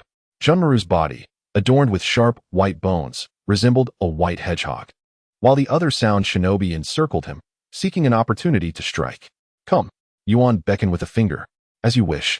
Junmaru transformed into a white phantom, charging directly at Yuan, while the sound shinobi gradually surrounded him. Observing Junmaru's approach, a cruel smile crept across Yuan's face as he suddenly retreated, his hands moving with agility. Wind release, great breakthrough. Yuan leapt backward, unleashing a powerful gust that lifted half the rooftop, crashing down upon Junmaru and his companions like a tidal wave. "Junmaru, I shall shield you. Quickly hide behind me." Sukar, in Cursed Seal Level 2, stepped forward, attempting to position himself in front of Junmaru to absorb the blow. Junmaru disregarded Sasuke's words, not halting his advance. He leaped towards the incoming debris, spinning at high speed like a colossal white drill. Buzzing, Junmaru tore through the structure. Yet behind it loomed another rapidly spinning chakra sphere, the Rasengan. The two spiraling forces collided, producing a deafening screech. Yuan, bracing against the Rasengan, felt a slight tremor in his arm, while Junmaru gritted his teeth, determined not to yield. Cracks resembling spider webs appeared on his white bones. Blood oozing from his mouth as he murmured, "I cannot lose. I absolutely cannot lose." A crimson light enveloped him, transforming his physique. His once fair skin darkened. Black markings appeared around his eyes, and a tail sprouted from his back. With a thunderous explosion, the Rasengan Yuan was holding detonated, sending him crashing into the building, while the monstrous Junmaru descended before Yuan. "To compel me to exhibit this form, you must possess considerable prowess." Junmaru's palm protruded with a bone spike as he lowered his head to gaze upon the figure of Yuan, sprawled before him in a cross-like position. Indeed, that fellow stands no chance against Junmaru. The other sound ninja descended to Junmaru's side, casting sympathetic glances at the defeated Yuan. "I merely wish to assert that employing a cheat is something anyone can accomplish." A surge of crimson chakra began to emanate from Yuan, causing the dilapidated structures around him to tremble slightly. Impossible. Upon sensing the overwhelming chakra radiating from Yuan, a look of terror crossed the faces of the trio. Kidomaru and his companions. So this is the power of the Nine Tails. Junmaru's brow furrowed deeply as he gripped the bone spike tightly. Yuan slowly rose from the ground, three red tails swirling behind him, and spoke in a calm yet ominous tone. "I shall make you recall the terror once governed by power. How much suffering have we endured to acquire this strength? You must be deceiving us." In a sudden burst, Jirobo leapt forward, swinging his fist toward Yuan. "Finally, you remember the fear of being dominated, do you not?" Yuan raised a hand, effortlessly blocking Jirobo's punch. Jirobo strained to exert more force, muscles taut and veins bulging. Yet the hand before him remained unmoved. "Get down, Jirobo." Reluctantly suppressing his indignation, Jirobo fell prone as a massive web shot overhead, ensnaring Yuan entirely save for his head. Yet Yuan did not struggle. Instead, he turned his head slightly, regarding Kidomaru with fox-like eyes, and nonchalantly remarked, "It seems you are unaware of the monstrosity you are up against." With that, his arm began to exert strength, and Kidomaru's prideful silk threads tore apart as if they were mere paper, offering no resistance. This fellow's power is indeed formidable. Fear etched itself onto Kidomaru's grotesque visage. At that moment, a long bone chain lashed out, wrapping around Yuan several times, with Junmaru holding the opposite end. Junmaru braced himself against the ground, gripping the bone chain firmly, and urged quickly, "Do not panic. Take this opportunity to unleash your most potent attack." Yuan shifted his gaze to Junmaru and remarked, "Without your strength, they are unlikely to succeed. Do not underestimate us. Let me demonstrate our might." Doi boldly pointed his flute toward Yuan's face, feeling the sting of being belittled by his adversary, which greatly wounded his pride. "Is that so? Then prove it to me." As Yuan spoke, he began to exert force and shift backward. The bone chain tightened instantly, and a grave expression settled on Junmaru's face as he stomped the ground, embedding himself firmly, while white bones sprouted from his arms, interlocking with the chain. Jirobo also rose to assist Junmaru in securing the chain. "Act swiftly." Doyu stared intently at the bound Yuan, calmly positioning a flute near his lips. Kitsunemaru, too, continuously expelled a repulsive, viscous gold from his mouth, which swiftly formed into the shape of a grand bow. The resilient threads of silk served as the bowstring. While Forearm shot forth strands of silk to secure himself mid-air, his legs spread apart to wield the golden bow. A spiraled arrow, glimmering with gold, was knocked onto the bowstring. From atop the surrounding wall, Akkad and Sasuke observed the unfolding battle. "Teacher Akkad, do you truly believe that Yuan can manage this alone? Remaining here might only hinder his efforts. Indeed, I fear he has surpassed me in strength, and he poses an even greater threat. Die. Listen to the final melody of your demise, Dream Melody Lock." Mayo sounded the flute, and Kitsunemaru launched the golden arrow towards Yuan. At that moment, a faint smile graced Yuan's face as the arrow whirled through the air, propelled by a powerful current, hurtling towards his head, accompanied by a bone-chilling melody. Roar. Yuan bellowed, his voice resonating with a surge of chakra that shattered the chains of bone encasing him. Witnessing this, Kimimaro reacted swiftly, his body emanating a dense mist of white bone. The entire building trembled violently under the onslaught of chakra, completely suppressing the haunting flute melody. The approaching arrow slowed dramatically within this chakra until it halted before Yuan, only to be deflected away by the sheer force of his energy. With a thunderous crash, the entire structure collapsed in ruins, leaving Sasuke and Akkad on the distant wall in utter shock. Standing amidst the debris, Yuan bore 3 tails of chakra, and before him loomed a semicircular barrier forged entirely from bone. Swift reactions, Kimimaro, Yuan declared, appearing above the bone barrier and crashing his foot down upon it. The barrier shattered into fragments, while Mayo supported the bloody Kimimaro. Kitsunimaro, drawing back his bow, aimed at Yuan. Do you not yet sense despair? With that, Kitsunimaro released the bowstring, sending forth another golden arrow. Yuan extended a hand, gripping the arrow firmly, but suddenly, a sound erupted from behind him. Earth release, earth burial. Jirbi hefted a massive boulder, preparing to hurl it at Yuan. Alas, such a noisy ambush. Do you think I wouldn't hear it? Yuan nonchalantly redirected the arrow he held, infusing it with chakra and launching it at Jirbi. Thud. The arrow struck the boulder, causing it to shatter into pieces, burying Jirbi beneath the rubble. Observing the entombed Jirbi, Yuan feigned a sigh. Ah, throwing is indeed my Achilles heel. Suddenly, a bone spike erupted from the ground behind him, piercing through his shoulder from below. You let your guard down. Seeing Yuan injured, Sasuke instinctively rushed to assist, only to be halted by Akkad's grip. Teacher Akkad, Yuan, he has never been wounded in this state. No, to be precise, as long as the injury is not fatal, he will heal completely. Such is the formidable regenerative power of the tailed beast transformation. Upon witnessing the bone spurs pierce through the depths, the confident expression returned to Gitanmaru's face. He knocked an arrow to his bow and, with a laugh, addressed Yuan. Ha, I see it now. You're nothing remarkable beyond having a bit of extra chakra. Oh, is that so?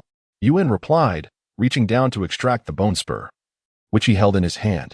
Turning to face Junmaru, he crushed the spur, causing wisps of white smoke to emanate from the wound, which healed completely. Cough! What a monster! Gitanmaru exclaimed, releasing the bowstring in frustration. Just as the arrow was about to be loosed, Yuan, like a specter, appeared before Gitanmaru.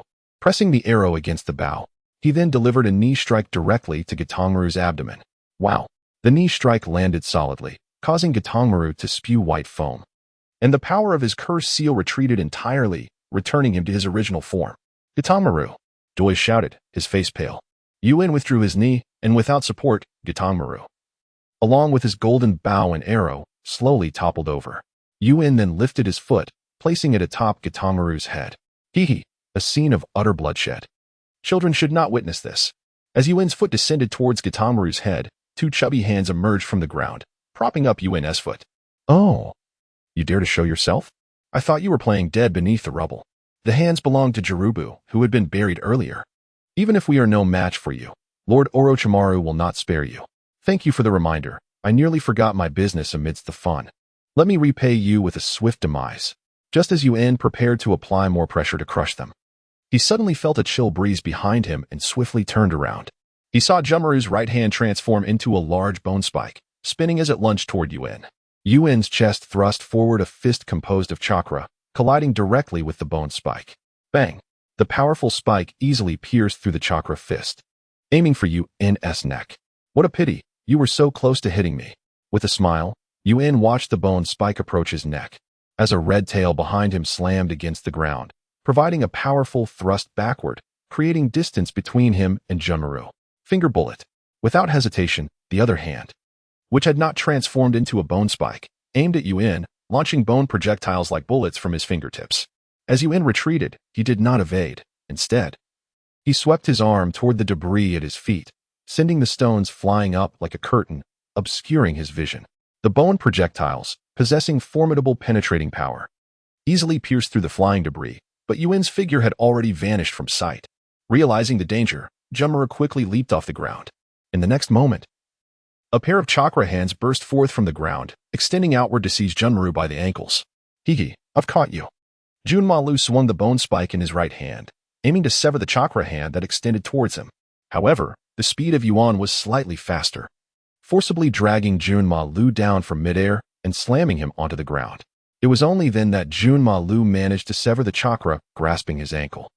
Come out. He drove the bone spike into the earth, causing it to branch out like a tree. Yet, just as the bones had dispersed, they shattered completely.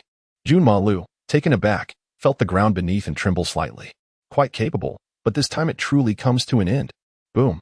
Behind Junma Lu, Yuan, cloaked in crimson chakra, leaped forth, wielding a blue Rasengan. Junma Lu spun gracefully, and in the midst of his rotation, the bone spike in his right hand cut through Yuan, who was unable to unleash the Rasengan in time and was struck in the chest. It's far from over, Junma Lu coolly remarked, though a flicker of unease crossed his mind. Boom. The corner of Yuan's mouth twisted into a strange smile, and in an instant, he exploded into a cloud of white smoke. Simultaneously, the ground beneath Junma Lu and the surrounding area shattered completely, with countless clones of Yuan, infused with bright red chakra, leaping up relentlessly. What? Awaken! The dense throng surged towards the center where Junma Lu stood. He wildly swung the bone spike in his right hand, dispersing the first few Yuan that approached into white smoke. However, faced with the overwhelming tide of clones, Junma Lu was ultimately engulfed by the sea of bodies. Let it dance. Boom, boom, boom. Just as Junma Lu was on the verge of collapse, spikes of white bone erupted from his body, not only from his form, but also from the ground beneath him, piercing through the Yuan clones who simultaneously turned to smoke. Leaning against a protruding bone, Junma Lu coughed blood, yet there was no sign of Yuan around him. Junma Lu, do you remember the descending palm technique? Coughing, Junma Lu raised his head sharply as a figure descended rapidly from the sky, bearing a chakra sphere. Humans are born for a purpose. I firmly believe that to live is to fulfill an important mission. Junma Lu slowly raised the bone spike in his right hand, mumbling helplessly, but, Lord Orochimaru, I cannot. Junma Lu, what despairing words are you uttering? I will not allow you to die now. Upon hearing this voice, Junma Lu swiftly turned his head as if reinvigorated. There stood Orochimaru, a smile adorning his face, as he held the unconscious Naruto high above in front of him. Just at that moment, Yuan's Rasengan vanished, but his palm still struck down with tremendous force, hitting Naruto in the abdomen, pressing him against Orochimaru's chest. Wow!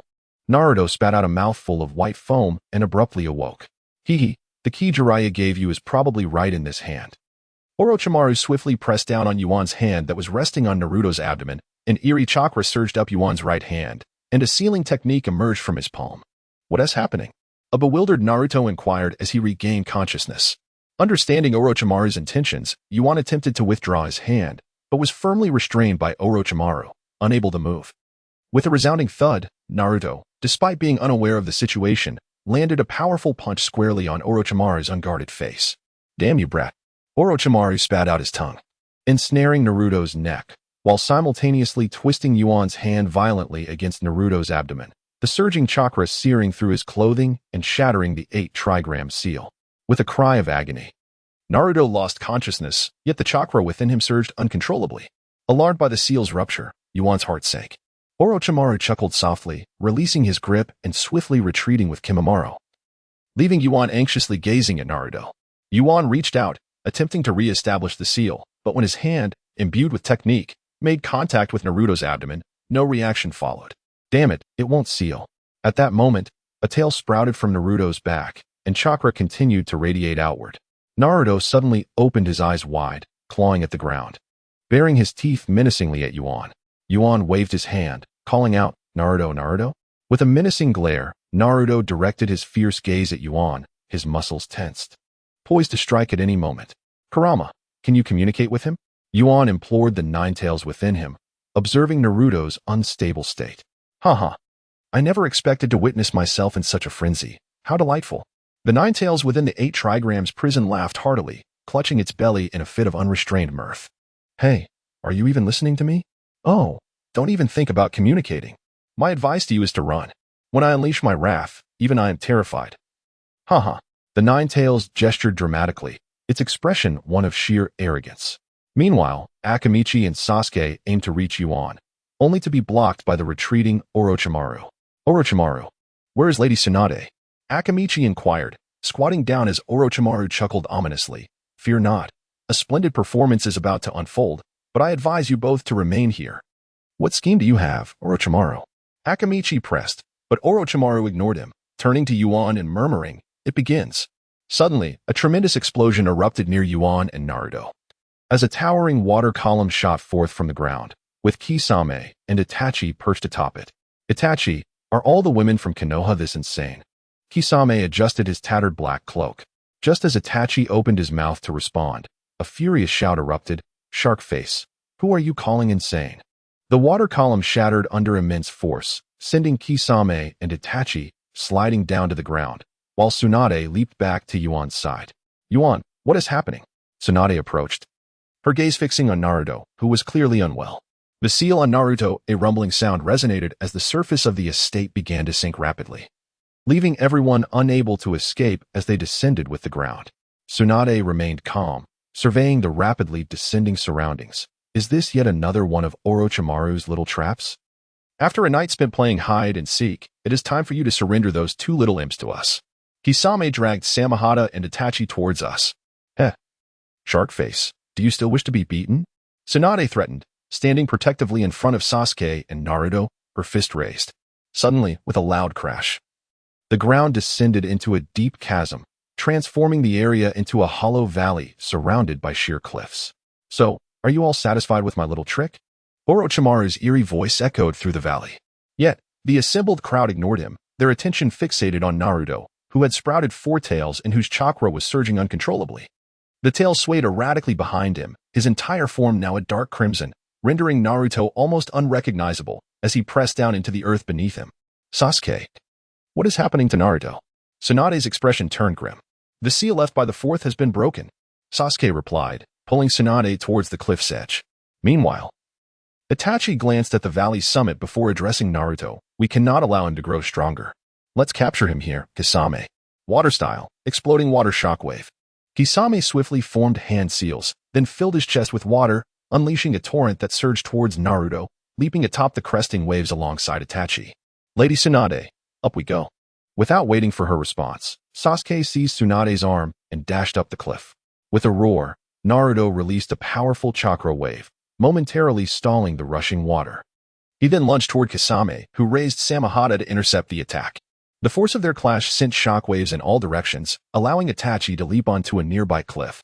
Fire style, fireball jutsu. Itachi unleashed a blazing sphere toward Naruto from his elevated position, as Kisame ducked beneath the water's surface to evade Naruto's counterattack. Naruto retaliated with a swift slap, dispersing the fireball into a shower of sparks. Extending his crimson chakra arm, he aimed to strike Itachi on the cliff. But Kisame emerged from the water, severing the chakra limb with a single swipe of Samehada, devouring a portion of Naruto's chakra in the process. "It seems your journey ends here," Kisame declared. With a furious roar, Naruto, despite losing some chakra, ascended to a new level, his chakra erupting into a brilliant red light that pierced the sky. Observing this radiant display from atop the cliff, Orochimaru murmured, "Even Uchiha Itachi. In the face of the nine tails that once wrought havoc upon Konoha, what can he truly do? Let me go?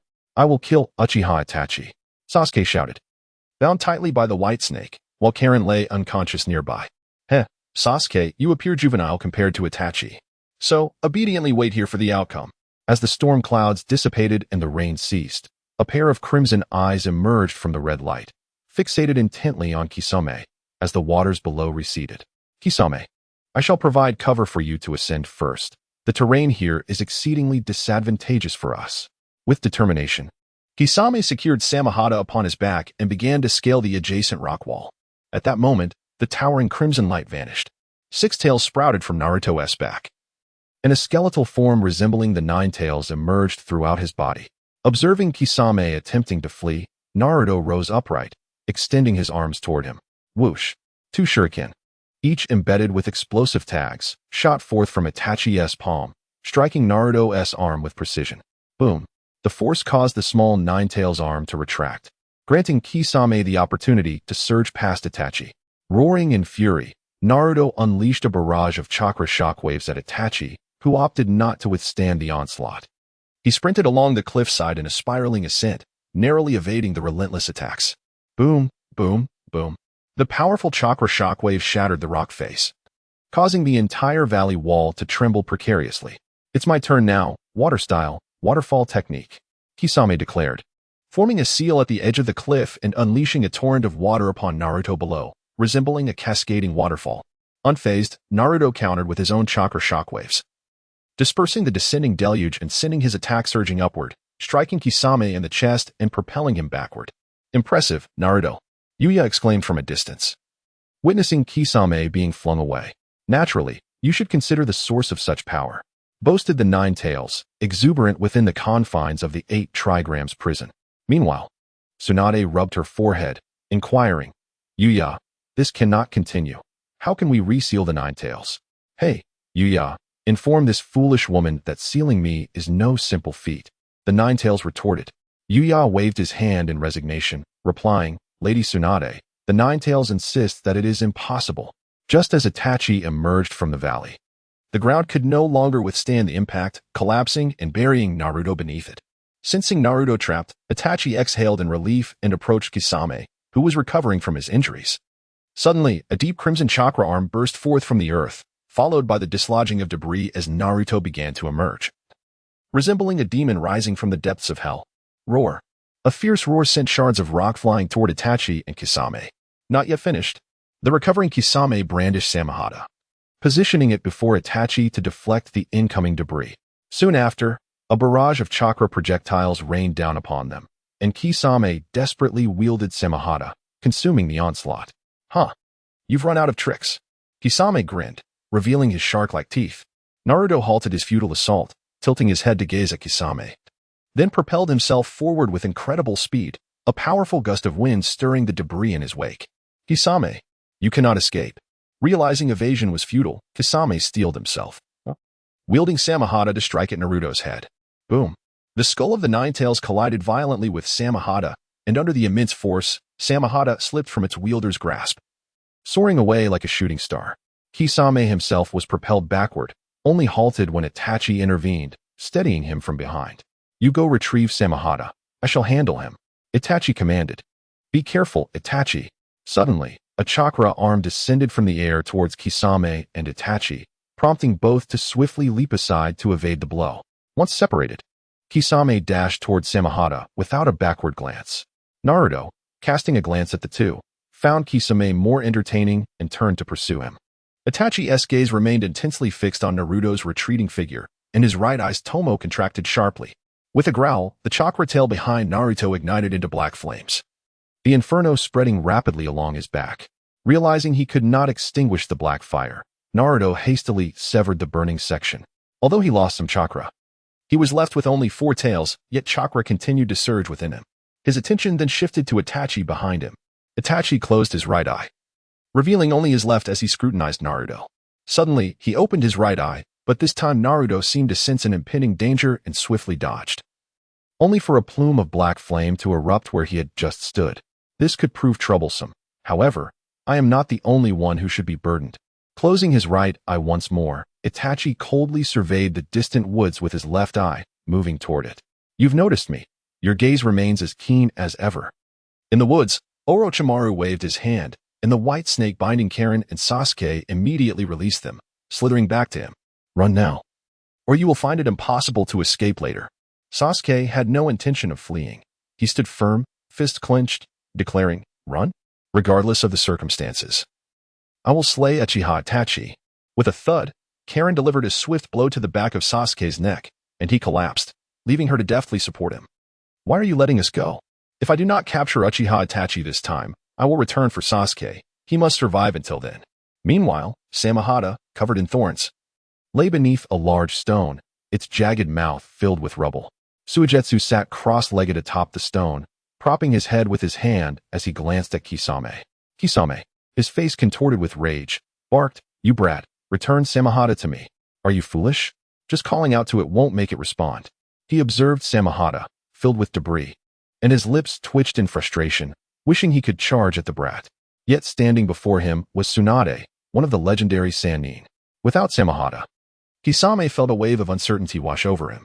Get out of my way, you shark-faced fool, or I shall not hesitate to make you regret it, Tsunade threatened, raising her fist. This detestable madwoman.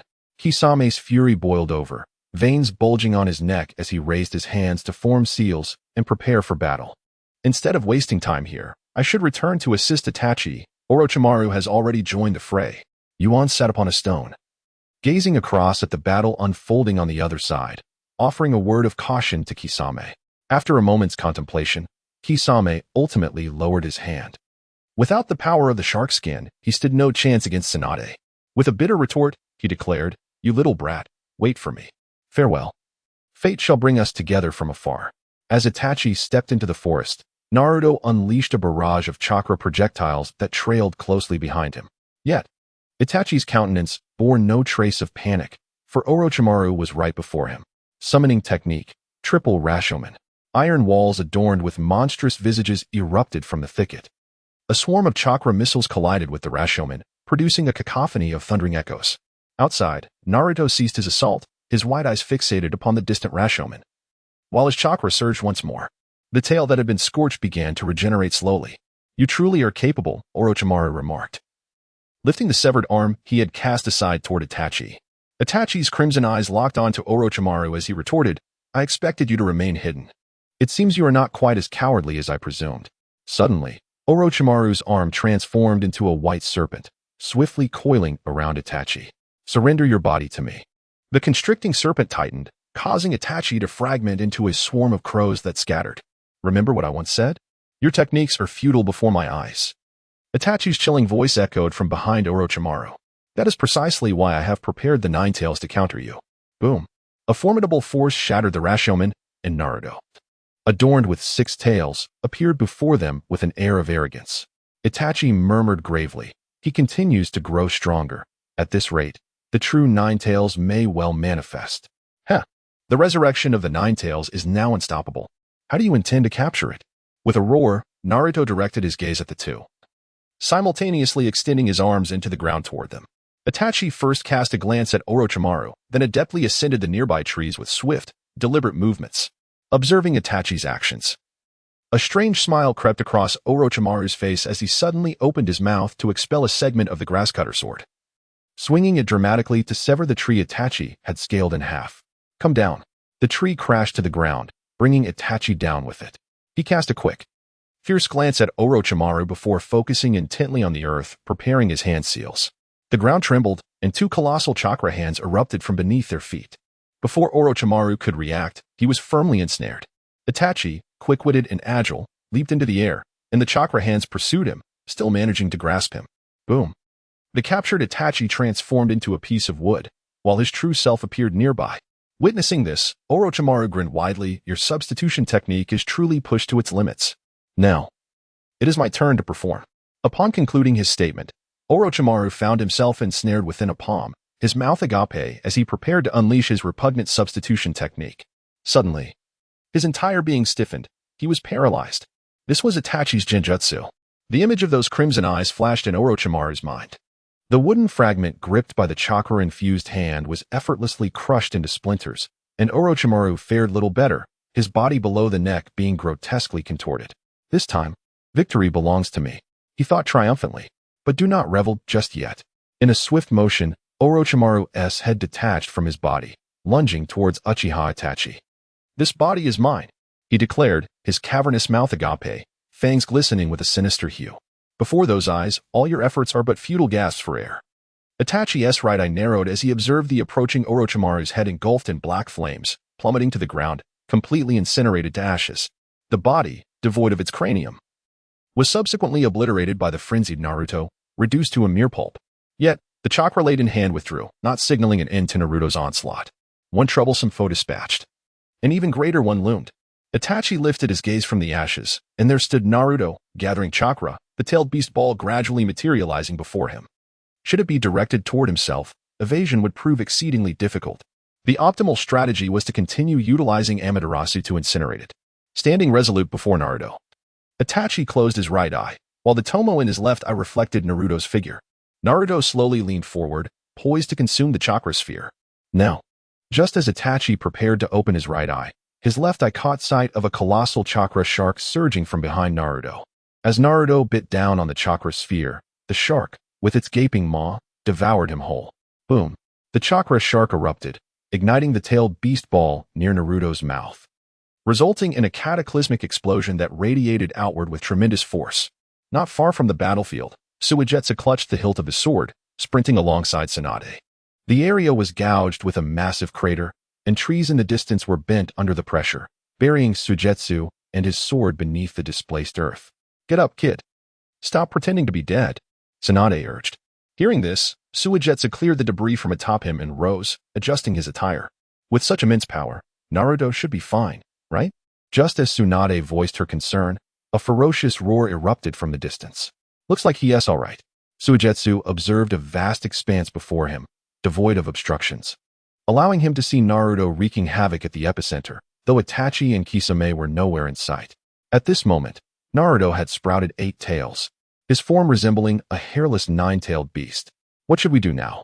We can't simply ignore Naruto," Tsunade lamented, cradling her head in frustration. "We wait. At least there's some good news. Everyone seems to be relatively unscathed. When Yuan rescued Shior, he instructed a shadow clone to take her to a nearby hiding place. Just moments ago, the clone dissipated, and from the information returned, it was revealed that Shior is now with Hdu. What does it mean to wait?" Yuan assumed the demeanor of a fortune-teller and replied, "Hiki, since you have inquired sincerely, I shall generously enlighten you. To put it simply, just now, the 9 tails sense the chakra of the Fourth Hokage. The fourth, within the mental realm of N, are 2 figures, one large and one small, both with blonde hair and blue eyes, conversed in an environment filled with radiant white light. What? I am actually the son of the Fourth Hokage? Observing NR's astonished expression, Shu-M smiled gently and continued, NR, in fact, you have a younger brother. Brother? Upon hearing Shu-M's words, NR's first thought was that this so-called brother must be Yuan. I believe you already know who it is in your heart. The separation between you was likely orchestrated by the third Hokage, perhaps as a means of protecting you. Protecting? Shu-M's expression grew grave as he elaborated. Indeed, years ago, the attack of the 9 tails on Konoha was actually the work of a hidden mastermind. NR hastily inquired, what? Who is it? A man clad in a spiral mask, but you must not dwell too much on this matter. It is still too distant for you. Feeling a bit lost, NR asked, what should I do now? I will restore the seal. But this will be the final time. The path ahead must be traversed by you alone. Shu-M pressed his palm against NR's abdomen, causing the vanished 8 trigram seal to reappear, while his figure gradually became transparent and faded away. NR. The protection of Konoha and Yuan is now entrusted to you. But Yuan is stronger than I am. NR protested, yet at that moment, Shu-M had completely vanished, leaving NR alone in the warm, luminous space. Indeed, I shall become even stronger than Yuan, he declared, clenching his fists and gazing at the spot where Shu-M had disappeared. Lady Tsunade, it seems NR has fallen silent. Is that so? Tsunade, resting on the ground, quickly rose and brushed her hair out of her eyes. Beneath the vast starry sky, the colossal monster had vanished, leaving only a bewildered boy in an orange coat surveying his surroundings. It appears NR has returned to normal. Truly, a blessing from the fourth. Tsunade leapt forward, waving and calling, NR, we are here. As NR recognized Tsunade and Yuan, he joyfully sprinted towards them. Upon reaching them, his gaze fixated intently on Yuan's face, as if there were something unsightly upon it. Indeed, Yuan's face was covered in dust, unfazed by NR's scrutiny. Yuan calmly remarked, it seems you are beginning to understand. The fact that Shu-M had left chakra within NR was no secret to Yuan, who had watched the series. It was too difficult to guess what Shu-M would convey to NR. With a fist the size of a sandbag, NR swung at Yuan's face, who reciprocated with his own punch. Bang! Their fists collided, with Yuan's strength proving superior, sending NR staggering backward. You have long been aware of this. Why did you not inform me? It is because I surpass you, and thus I have no desire to elucidate anything. You wretched individual. Initially appearing as a mere spectator, Tsunade stepped forward to mediate, stating, very well, let us discuss our matters upon our return. With that, Tsunade led the way towards the inn, while Naruto, arms crossed and head turned away in a display of anger, followed closely behind her, observing their retreating figures. Yuan dragged along the restless JG and trailed after them. By the time the group returned to the inn in the small town, it was already well into the night. The inn, along with the entire town, was ablaze with light, as the tremors from the earlier battle had led the townsfolk to believe a natural disaster had struck. Within the inn, Akkad had already returned with Sasuke and SHRU, while Ayakumo and Shizune had dealt with the extraneous personnel present. Tsunade's return, albeit delayed, was not unexpected, primarily due to JG's incessant attempts to flee. Although Akkad had briefly conveyed the events that transpired to Ayakumo and the others, Ayakumo remained somewhat uneasy until she saw Yuan escorting JG through the entrance of the inn, which finally allowed her to exhale in relief. "Hello, everyone. Are you all well?" Yuan called to the group, gripping JG by the hilt of his blade. "TCH, it's because of you that I am not well," Naruto retorted, angered by Yuan's concealment of his true identity, turning his head away in disdain. Sasuke, now awake, bore a similarly discontented demeanor. Having witnessed Itachi's formidable prowess and realized the extent of his own weakness, with renewed vigor, Tsunade declared, "Now, everyone, let us rest for the night. We shall return to Konoha tomorrow. The Akatsuki may very well come again, so the sooner we return to the village, the better." Upon hearing the plan to return to Konoha, SHRU eagerly inquired, "May I accompany you back to Konoha?" As she spoke, all eyes immediately turned to her. "My father and everyone else were killed by those fiends. I have nowhere else to go. Please, allow me to join you." As she spoke, SHRU cast a pitiable gaze towards Yuan. "Those scoundrels dared to murder my uncle and the others. I cannot believe Orochimaru's faction would stoop so low." Yuan remained silent, his intense gaze fixed upon SHRU, as Tsunade regarded her thoughtfully. Ayakumo took SHRU's hand and said, "As long as Lady Tsunade permits you to reside in Konoha, you may come and stay with me. After all, the Chizan Manor is quite spacious, and I would feel rather lonely on my own." All eyes then shifted to Tsunade, who feigned a troubled expression before conceding. Sigh. "Very well, I agree." The Chizan Manor, which served as Ayakumo's residence, had once been utilized to monitor her, but it could now serve a new purpose. In that fleeting moment when SHRU spoke, both Tsunade and Yuan were struck by the memory of the deceased Orochimaru. Yuan, however, was aware that Orochimaru was not so easily defeated, yet SHRU did not appear to be his progeny. Otherwise, with Orochimaru's capabilities, he would never have allowed Yuan and Tsunade to sense his presence. "All right, let us all retire for the night."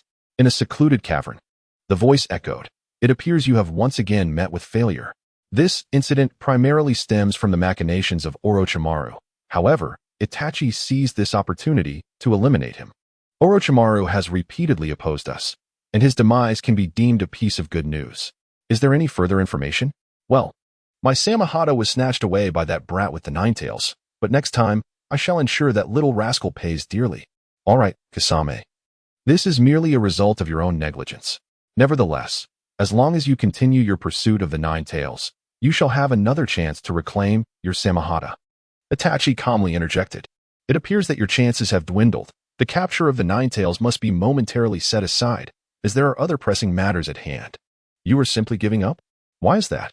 Kisame asked incredulously. "The Jinchuriki of the three tails has perished. Time is needed for the three tails to be revived. And it will not take long." On the main thoroughfare in front of the Hidden Leaf Village, a long procession of people, palanquins, and ox-drawn carts entered the village gates, including many prominent figures from various nations, as if the village were celebrating a momentous occasion.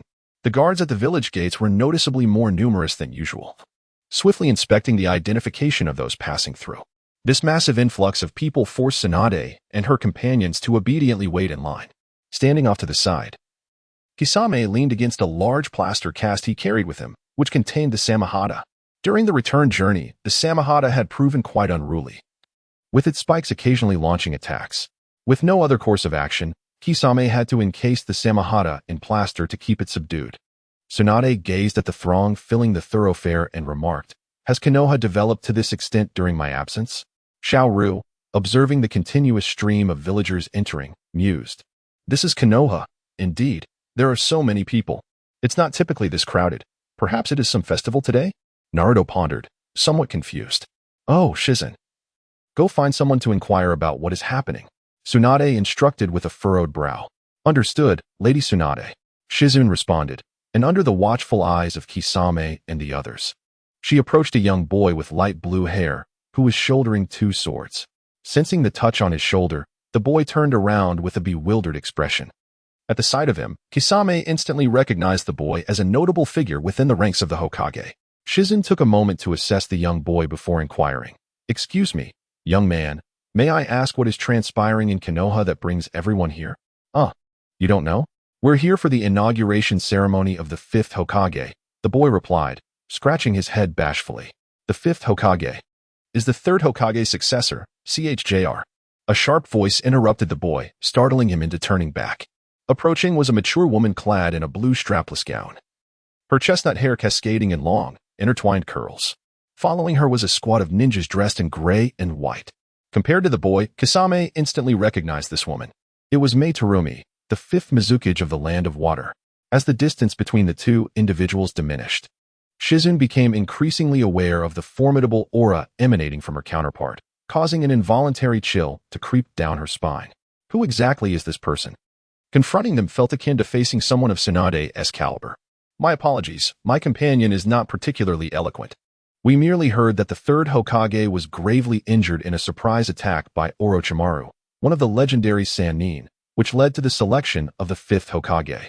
Suddenly, a hand silently rested on Shizune's shoulder, interrupting her speech. Turning her head, she was taken aback to find that the hand belonged to Tsunade. I apologize. My companion is not very articulate either, and I hold little interest in the third Hokage. My focus lies on this so-called fifth Hokage, Tsunade stated, her eyes narrowing as she and Koyuki faced each other in a tense standoff. The two powerful presences clashed, leaving Koyuki astonished. The strength of the woman before her likely rivaled her own. CHJR, standing nearby, was profoundly stunned by the unexpected emergence of this woman, feeling an oppressive force that was nearly on par with that of the Mizukage. Who, indeed, is this woman? Meanwhile, Akatsuki observed Koyuki with a keen sense of vigilance, believing that such a formidable presence could not have come to Konoha merely for the inauguration ceremony, much like Orochimaru. With a gentle smile, Koyuki brushed her hair aside and remarked, "Oh, I've heard that the new fifth Hokage is none other than Tsunade, one of the legendary Sannin." Upon hearing this, Tsunade immediately deduced that Jiraiya must be behind the inauguration ceremony, yet she maintained her composure as she replied, "Is that so? What a pity that I was unaware of this matter. Thank you for the information." "You're welcome. We shall take our leave now." With that, Koyuki disregarded Tsunade further, lowering her arm and turning to depart, with CHJR hastily following in her footsteps, and the accompanying ninjas also turning to leave. Once they had distanced themselves, Koyuki promptly inquired of the elder ninja among her entourage, "When you encountered that woman earlier, you seemed hesitant to speak. Do you possess any intelligence regarding her?" The elder ninja respectfully replied, "That was Tsunade, one of the legendary Sannin. Her appearance remains unchanged since the past, leaving a profound impression on me." "Are you suggesting that the woman we just saw is the incoming fifth Hokage?"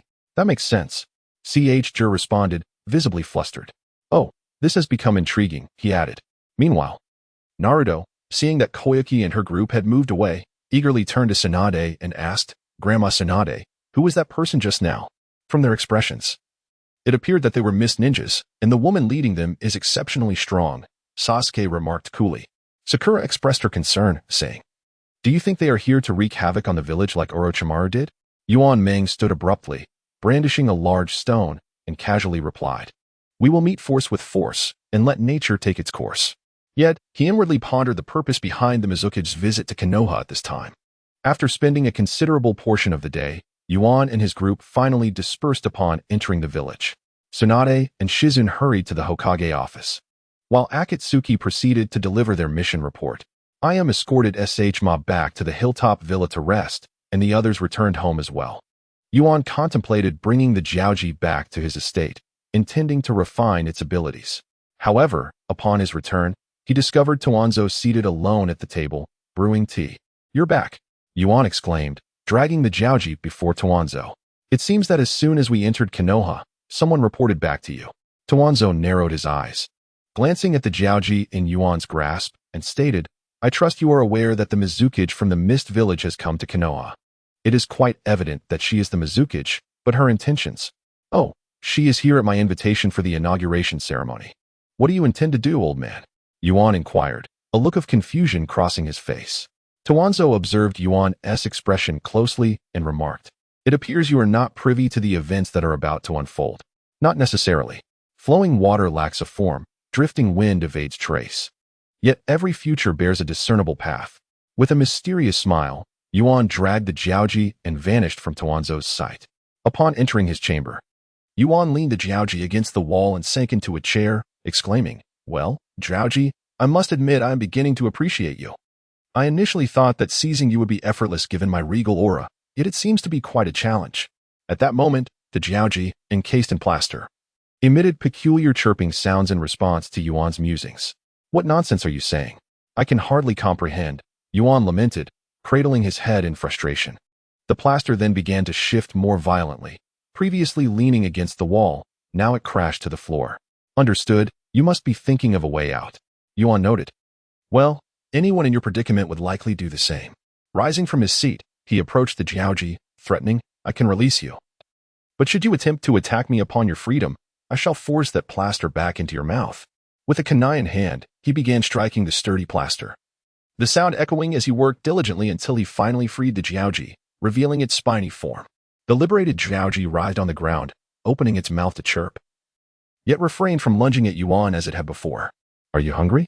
Very well, I shall provide you with something to eat.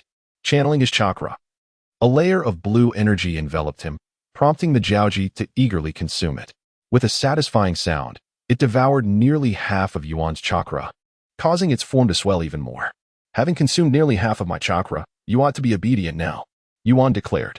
The jiaoji, however, thrust out two sharp spines to support its body, extending its long tongue towards Yuan, appearing far from satiated. Suddenly, a disturbance arose outside, followed by Naruto's voice calling, Yuan. Are you home? Upon hearing a sound, Yuan turned and opened the door to step outside, his heart filled with curiosity. Why has Naruto come? Hadn't they just parted ways? Naruto, what brings you here? He inquired. There stood Naruto not far away, perched on the wall, exuberantly waving two tickets in his hands, exclaiming with pride. As your older brother, it is only natural for me to share good things with my younger brother. These are vouchers for Ichiraka ramen. At these words, Yuan's lips twitched involuntarily, and with a resigned tone, he replied, Wait for me a moment, I'll be right there. Returning indoors, he found Jiaoji still brimming with excitement. Yuan pondered that leaving Jiaoji alone might lead to trouble if it decided to escape. No, he had to take it along, and besides, it was a good opportunity to strengthen their bond. With this thought, Yuan deftly retrieved a roll of bandages from his ninja tool pouch and said earnestly, Now, I am taking you to enjoy some delicious food, so be good and don't cause any trouble. Under the weight of Yuan's imposing presence, Jiaoji could only emit a few feeble protests, which proved futile. The bandages wrapped around Jiaoji efficiently, and while Yuan initially intended to carry it on his back like Kasame, he soon realized his height was insufficient. Outside, Naruto's voice beckoned him, urging him to hurry. With no other option, Yuan hoisted Jiaoji onto his shoulder and dashed out. The streets of Konoha were also bustling, filled with individuals arriving from various places to attend the Hokage's inauguration ceremony, showcasing a myriad of eccentric garments. This made Yuan, carrying Jiaoji, blend in rather inconspicuously as he walked down the street. Arriving at the entrance of Ichiraku, Naruto energetically lifted the shop's curtain, only to find several patrons already seated inside. Their gazes immediately drawn to the newly arrived Yuan and Naruto. Upon recognizing who was present, Yuan instinctively tightened his grip on Jiaoji, for the Mizukage, Terumi Mei, was among them, seated beside Chjr, who bore the sword Hiramakarei. Terumi Mei's gaze swept across Yuan and Naruto before furrowing her brow, lingering on the bandaged Jiaoji on Yuan's shoulder. Welcome. It's Naruto and Yuan. I am greeted with her customary cheer. 2 portions of our secret ramen, please. Naruto said while paying. Yuan you. Hee, but you all must wait a moment, as we have a rather large number of guests today. That's perfectly fine, as long as we can enjoy the ramen. Naruto and Yuan found a vacant spot to sit, leaning Jiaoji against the edge of the table, which finally allowed Terumi Mei's gaze to shift away. Naruto glanced around before leaning closer to Yuan, whispering, Yuan, that strange woman is here too. Understood, when one is hungry, they naturally come to eat. What is so strange about that? Naruto, stealing furtive glances at Terumi Mei, quietly added. I can't shake the feeling that this woman is akin to Orochimaru. Her presence in Konoha cannot bode well. At that moment, Terumi Mei suddenly turned her head, her sharp gaze piercing into Naruto's face, causing him to quickly avert his eyes. I believe I just heard you speaking ill of me, she declared, rising and striding towards Naruto. As Chjr began to utter a word, Terumi Mei raised her hand to silence him, instantly enveloping the shop in a palpable, oppressive chakra. Who is this woman? Her chakra is formidable. A group of onlookers, initially engrossed in the spectacle, found their chopsticks trembling slightly in their hands. Hey, Samahata. Delectable morsels have arrived. Grasping the hilt of Samahata at the edge of the table, a flamboyant upward motion ensued, the blade tracing an elegant arc as it steadied upon the shoulder of Yuan. In that instant, the chakra that had permeated the establishment vanished entirely, and the sound of Yuan savoring Samahata echoed softly, a rhythmic crunching. This is Samahata, the great blade. I never anticipated encountering it here. Jur murmured in disbelief. Keimei glanced at Yuan and smiled alluringly, saying, "Little imp, this Samahata belongs to us, the Mist Shinobi." "You are mistaken. It once belonged to the Mist. But now it is mine," Yuan retorted with a smirk. Keimei's expression shifted to one of grave seriousness as she declared, "Then I shall reclaim it." Upon hearing this, Yuan's countenance shifted dramatically, gripping Samahata tightly, while rapidly conjuring a strategy in his mind. However, he soon found solace. Gazing into Keimei's eyes with a cunning grin, "I implore you to choose your words with care, otherwise one might mistakenly believe that the Mist is preparing to wage war against Konoha." Instantly, the gravity on Keimei's face dissipated, replaced with a radiant smile as she remarked, "Little imp, it seems you are even more intriguing than I had imagined." Yuan laid Samahata flat upon the table and stated, "No need for such flattery. I might grow proud. Now, if there is something you wish to discuss, please be direct." Keimei lightly tapped her fingers upon the table, saying, "We shall revisit the matter of Samahata later. I wish to discuss the topic of Zabuza Momochi." Upon hearing this, Naruto tugged at Yuan's sleeve and inquired, "Zabuza Momochi? Is he not the one who fought us in the Land of Waves?" Just as Yuan was about to respond, Keimei interjected, "Indeed, Zabuza once battled you on the Great Bridge in the Land of Waves, but subsequently, he defected to your Konoha." "What? That guy joined Konoha?" Naruto exclaimed in astonishment. The grass shinobi surrounding them began to whisper among themselves. "Konoha has secretly accepted a rogue from the Mist. It's no wonder they would come here. Something is afoot."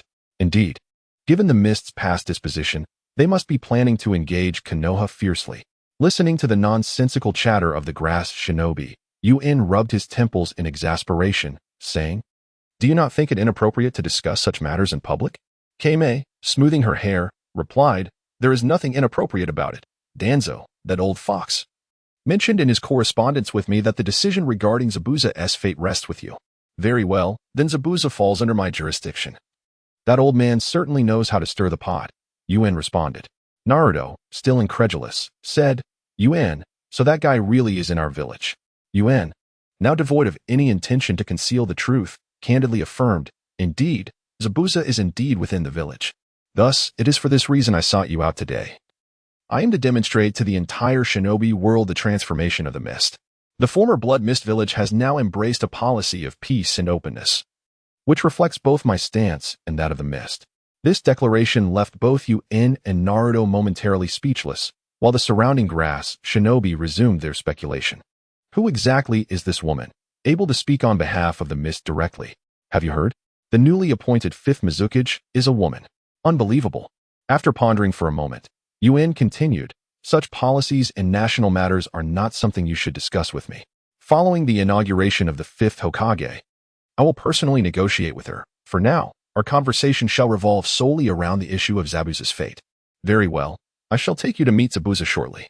The particulars can wait until after your meeting. For now, allow me to indulge in my special ramen." Startled by the imposing aura of Terumi Mei, SHBU quickly responded, "Oh, it's here. Yuan, this is your special ramen, and we even have Naruto's. Today, we have extra-large bowls." SHBU promptly brought 2 large bowls of ramen and placed them before Naruto and Yuan, while Terumi Mei returned to her original seat, contemplating how to persuade Zabuza to return to the Mist. Meanwhile, Naruto, upon seeing the delectable ramen, wasted no time in devouring it with great enthusiasm. Yuan couldn't help but smirk at the sight, hastily picking up his chopsticks as the table's shark skin drooled incessantly. In mere minutes, Naruto had polished off the entire bowl along with the broth, while Yuan, having only consumed half, felt quite full. Abruptly, he stood up, unable to eat any more. As he did so, Sharkskin managed to free its mouth from the bandages, extending its vivid tongue to slurp up the remaining ramen from Yuan's bowl. Slurp, slurp. After devouring the ramen, Sharkskin appeared elated, bouncing around on the table in sheer excitement. Observing Sharkskin's antics, Yuan inspected the now empty bowl licked clean by the creature, incredulously pondering, could this ramen truly possess some extraordinary power? Ahem. It seems it is time to seek out Zabuza.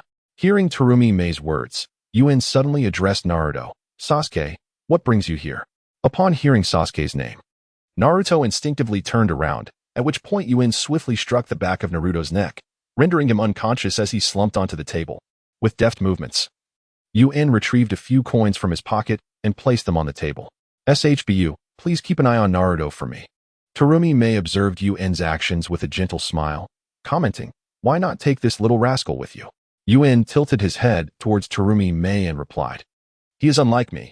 He aspires to be Hokage, and knowing too much could be detrimental to him, due to the Mizukage's influence. Zabuza had not been assigned any missions lately and had remained in Konoha on standby. Thus, upon receiving Yuan's message, he promptly made his way to the deadly forest designated for the Nin exams. Before long, the once silent forest was filled with the sound of footsteps. Shuffling as Yuan, bearing shark skin, led the way, while Terumi Mei and Jur sauntered leisurely behind. Mizukage-sama, isn't this a bit perilous? What of Konoha? Fear not, the people of Konoha do not wish to instigate war, at least not at this moment. In the depths of the Death Forest, a thick fog began to rise slowly, enveloping the surroundings and advancing towards the group. As they beheld the mist, a faint smile crept onto Yuan's lips, prompting him to halt his steps. We have arrived. Let us pause, he declared. Jur, puzzled, inquired, but where is Lord Zabuza? Wind release. Great breakthrough. Yuan thrust his weapon, the Samahata, into the ground and swiftly formed hand seals, unleashing a powerful gust directed at the dense fog. The howling winds rattled the trees around them, dispersing the obscuring mist entirely. Suddenly, a massive executioner's blade flew out from the depths of the forest, hurtling toward the trio with alarming speed. In response, Terumi Mei smirked slightly and called out, Jur. Receiving the command, Jur swiftly moved past Mei and Yuan, drawing his dual blades, the Hiramakiri, to counter the incoming weapon. Hiramakiri, release. He declared, sending a radiant projectile that collided fiercely with the approaching blade. With a resounding crash, the executioner's sword was deflected and lodged into a nearby tree. Yuan strode forward, clapping Jur on the shoulder, and called into the forest's depths, Zabuza, must you be so ruthless? I'm not here to fight. Humph, if you seek me out, it will not bode well for you. Zabuza retorted, retrieving his blade from the tree and swinging it a couple of times before sheathing it at his back. Ah, not necessarily. This time, it might actually be fortuitous. Zabuza dismissed Yuan's comment, his gaze fixated on the Samahata in Yuan's possession, muttering incredulously, is that the Samahata? Have you defeated Kisame? Regrettably, Kisame is still very much alive. Please don't change the subject. I have come bearing good tidings for you, Yuan replied. Zabuza then turned his attention to Mei and Jur behind Yuan. Jur, feeling a chill from Zabuza's gaze, stepped forward respectfully and said, Mr. Zabuza, we hope you will return with us to the Mist Village. We are in dire need of your strength. Zabuza did not respond to Jur's request, but instead asked, are you the heir of the Hiramakiri? Upon observing Jur's naive demeanor, Zabuza's eyes glinted coldly as his executioner's blade shot forth, aimed at Jur's head. Caught off guard by the sudden descent of the blade, Jur had no time to react. However, a delicate, pale hand reached out before him, fingers curling to firmly grasp the descending weapon. Following the hand's trajectory, Zabuza found Terumi Mei staring at him with an icy gaze. With a slight exertion of her hand, she deflected the executioner's blade away. Yuan, now at ease, moved aside with the Samahata and sat down, intrigued to observe their negotiation. Zabuza Momochi, having fled the village after orchestrating the assassination of the fourth Mizukage, I, in the name of the fifth Mizukage, hereby grant you amnesty. Will you accompany us back to the Mist Village? Indeed, this woman was the newly appointed fifth Mizukage. Zabuza planted his executioner's blade into the ground and, with a serious expression, addressed Mei, if such a tool still holds great value, would you cast it aside? Absolutely not, Mei replied without hesitation. Upon hearing this response, Jean no longer tilted his head askew, his gaze piercing as he looked towards Yuan, casually stating, then he naturally shares the same sentiment. Perceiving the incoming stare, Yuan shrugged and remarked, to be honest, I intended to express other lines, but since you've said so, let it be as you wish. Jean insisted, I must take him away. Now, speak your terms. Komein feigned an expression of ruthless determination as she addressed Yuan beside her. Yuan grasped the Jiao Ji and slowly rose, nonchalantly responding, I am quite magnanimous. taking Zhan is not out of the question. Provided you from the Mist Village can present the Ghost Lantern Full Moon S Ninja Blade Summoning Scroll. But do you possess such a thing? Upon hearing this condition, a faint, almost imperceptible smile graced Koumei Yin's lips as she beckoned to CHJR. CHJR promptly retrieved the scroll from the ninja tool pouch at his back and solemnly handed it to Koumei Yin. This is the summoning scroll you seek. With that, Koumei Yin tossed the scroll towards Yuan. Extending a hand, Yuan caught the scroll and swiftly unfurled it. The scroll unveiled the 7 prominent characters: cut, great, long, blunt, explode, thunder, and double. Indeed, it was an authentic item. However, should it not be in the possession of Ghost Lantern Full Moon? When CHJR inherited the fish, I had him acquire this scroll as well. The scroll is now yours. As per our agreement, Zhan belongs to me. Initially, Yuan had no intention of relinquishing such a talent as Zhan, thus he casually mentioned something that Mist Village once possessed but likely no longer did. However, he was unprepared for Koumei Yin's reaction. Observing Yuan's anxious demeanor, she ominously threatened, "Little brat, if you dare to backtrack, I shall bestow upon you a kiss that sears the soul." Haha, how could I possibly retract my words? By the way, if you all have this item, why not summon all the ninja blades back? As he spoke, Yuan surged his chakra towards the scroll. Boom. The parchment, a pale yellow, erupted in a cloud of white smoke, yet no weapon emerged. Witnessing Yuan's actions, Koumei Yin, with a playful smile, elucidated. This scroll does not possess the ability to summon the ninja blade. Rather, it allows you to store the blade within the scroll and summon it when needed.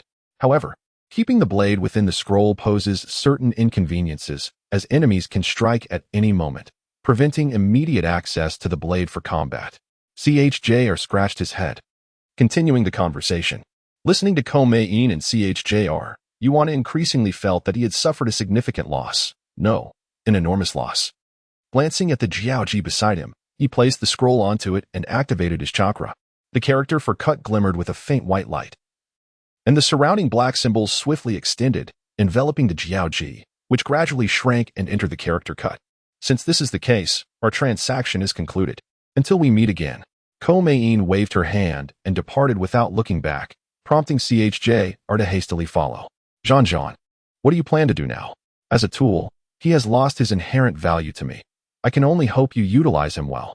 Having finished speaking, Zai Buzhan followed the footsteps of Koyomi Mei, leaving Yuan alone to watch their receding figures until they vanished from sight. To be honest, do you truly intend to let Zai Buzhan go?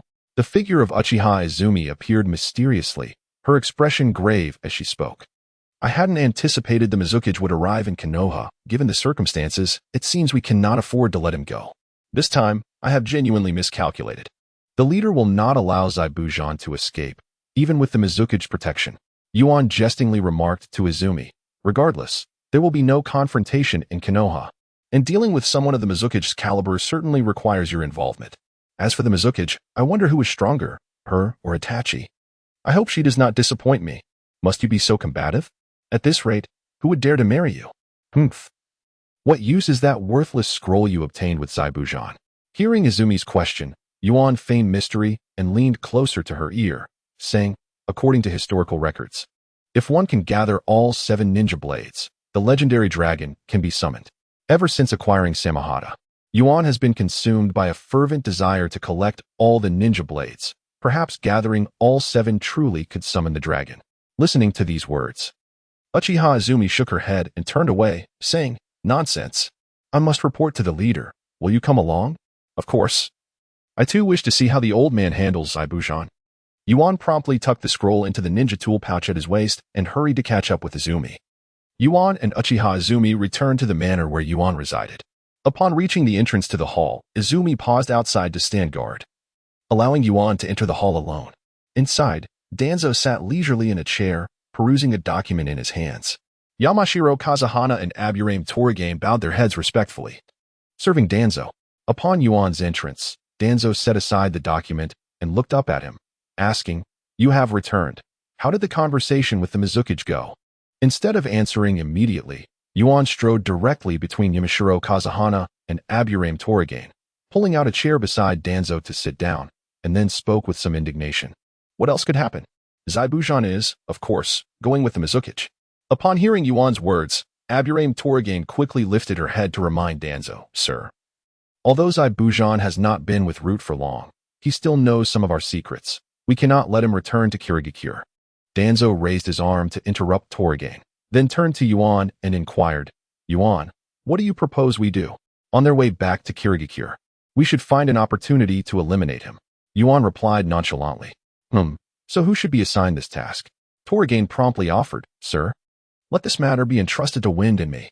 However, Danzō, seemingly preoccupied, continued to shuffle through the documents in front of him, saying, "Yuan, you will handle this matter alongside Toragain and Wind." Me?" Toragain spoke with a tone directed pointedly at Yuan, saying, "Not you. The leader said you would handle it with us. You are permitted to utilize all available resources, especially considering the potential interference from the Water Shadow. Furthermore, refrain from engaging in any confrontations within the village, as Sarutobi is still watching closely." After delivering these words, Danzō rose from his chair to stretch his limbs. "Very well. This matter will be entrusted to you." Having assigned the task, Danzō departed from the estate, leaving behind Oil Woman Taki and Yamashiro. As soon as Danzō left, Taki impatiently threatened Yu, saying, "You, in our inaugural collaboration, I hope you won't hinder us, for it could lead to dire consequences." Seated in his chair, Yu crossed his legs and retorted, "Oh, should you dare to disregard my commands, I shall eliminate you both." Taki was about to remove her gloves when Yamashiro swiftly intervened. "Taki, refrain from displaying that technique here. Yu, I hope that when the mission commences, you continue to converse with us in such a manner." Yu flashed a grin, saying, "Then let us wait and see." With a scoff, Taki and Yamashiro turned to leave, but as they did, a pair of crimson eyes caught their attention. Uchiha Izumi, who had been lingering outside the hall, entered at that moment, passing by them with an air of indifference, much like a gentle breeze. Consequently, Taki and Yamashiro hastened their departure. "The Lord has instructed you to collaborate with those two. However, this is not merely a partnership. Your authority within the Root is not on par with theirs, and your subordinates may not heed your words, which could lead to an embarrassing predicament." Yu stood up from his chair, shaking his arms, and declared, "There is no need for such complications. Did you not cast an illusion on them earlier? As long as those two listen to me, that will suffice." Time passed swiftly, and Tsunade's inauguration as the Fifth Hokage was successfully concluded. Following this, the Fifth Mizukage engaged in peaceful negotiations with Konoha, culminating in the establishment of several peace agreements between the Mist and the Leaf. After spending some time in Konoha, the Mizukage commenced the journey home. Simultaneously, a messenger hawk soared across the sky. Meanwhile, in the woods along the distant roadside, Yu, adorned in the attire of the Umbu, was crouched beneath a tree, entirely engrossed in his painting, while Sai stood beside him, continually offering critiques on Yu's artwork. "What is this you are painting? Make the strokes bolder. Why does the mouse's tail resemble lightning?" Yu paid no mind to Sai's trivial remarks. He tossed aside the brush, lifted his completed masterpiece, and, forming hand seals with his other hand, exclaimed loudly, "Super Beast imitation, arise." Pikachu. Instantly, a peculiar black and white Pikachu emerged from the paper, adorably circling around Yu in a playful manner. Yu waved the scroll in his hand, his face radiating excitement as he shouted, "Ha, it worked." Sai succinctly evaluated mediocre. Just as the two were conversing, the forest was filled with the sound of rustling leaves, indicating the arrival of numerous uninvited guests. Shadows swiftly entered the woods, converging towards Yu, all clad in Umbu uniforms, encircling him like ravenous wolves closing in on their prey. In response to the unfolding scene, Yuan had long since made ample preparations. He lifted his gaze, surveying the multitude of figures encircling him, before slowly uttering, "Humph, you are late. There is no stipulated time. So how can one speak of tardiness? Perhaps it is more accurate to say you arrived early." Oil Woman Tori approached Yuan, removing her cat-faced mask. Her voice sharp and authoritative. "When I say you are late, you are indeed late. My words are the decree." As Yuan spoke, Uchiha Izumi appeared behind him. At that moment, a flicker of crimson light flashed in Oil Woman Tori's eyes, causing her to shudder momentarily, yet her gaze remained clear and resolute. Surprised to see that Tori had not succumbed to the illusion, Yuan felt a twinge of astonishment within. "Did you think no one in the Root could discern the illusion you've cast, Uchiha Izumi?" With that, Oil Woman Tori gestured towards the back. In response to Tori's signal, Yamashiro Kaze, who had been observing from the sidelines, removed his mask, leading four members forward. "You didn't expect this, did you?" After Itachi defected from Konoha, the Root specifically formed the Mongoose Squad to deal with him. As for their capabilities, it's rather inconvenient to disclose. Yamashiro Kaze introduced these four with a hint of pride. Each of the four wore cat-faced masks and donned matching uniforms. And Yuan discerned that there were 3 men and 1 woman among them. However, most notably, each possessed the 3-tomo Sharingan. It seems they are not merely for dealing with Itachi, Oil Woman Tori remarked ominously, casting a cold glance at Uchiha Izumi. If necessary, I could eliminate Uchiha Izumi. Is that so? I would be quite interested to see what they are capable of to achieve that, Uchiha Izumi retorted coolly. With that, he strode forward confidently, exuding an aura of danger. The 4 members from Yamashiro Kaze swiftly spread out, encircling Uchiha Izumi, their hands poised firmly on the hilts of their standard-issue long swords, effectively sealing off his escape routes. Simultaneously, Uchiha Izumi crouched low, conjuring a shuriken in his hand, his Sharingan rapidly scanning the surroundings. It appears that before the official mission commences, it would be prudent to let some individuals experience a taste of hardship. Oil Woman Tori observed Izumi's movements, waving her hand to signal the members behind her. The other members, upon receiving the signal, swiftly brandished an array of weapons, closing in with an intensity akin to ravenous wolves scenting their prey. Are you attempting to rebel? Yuan bellowed from his position, halting the encroaching Root members.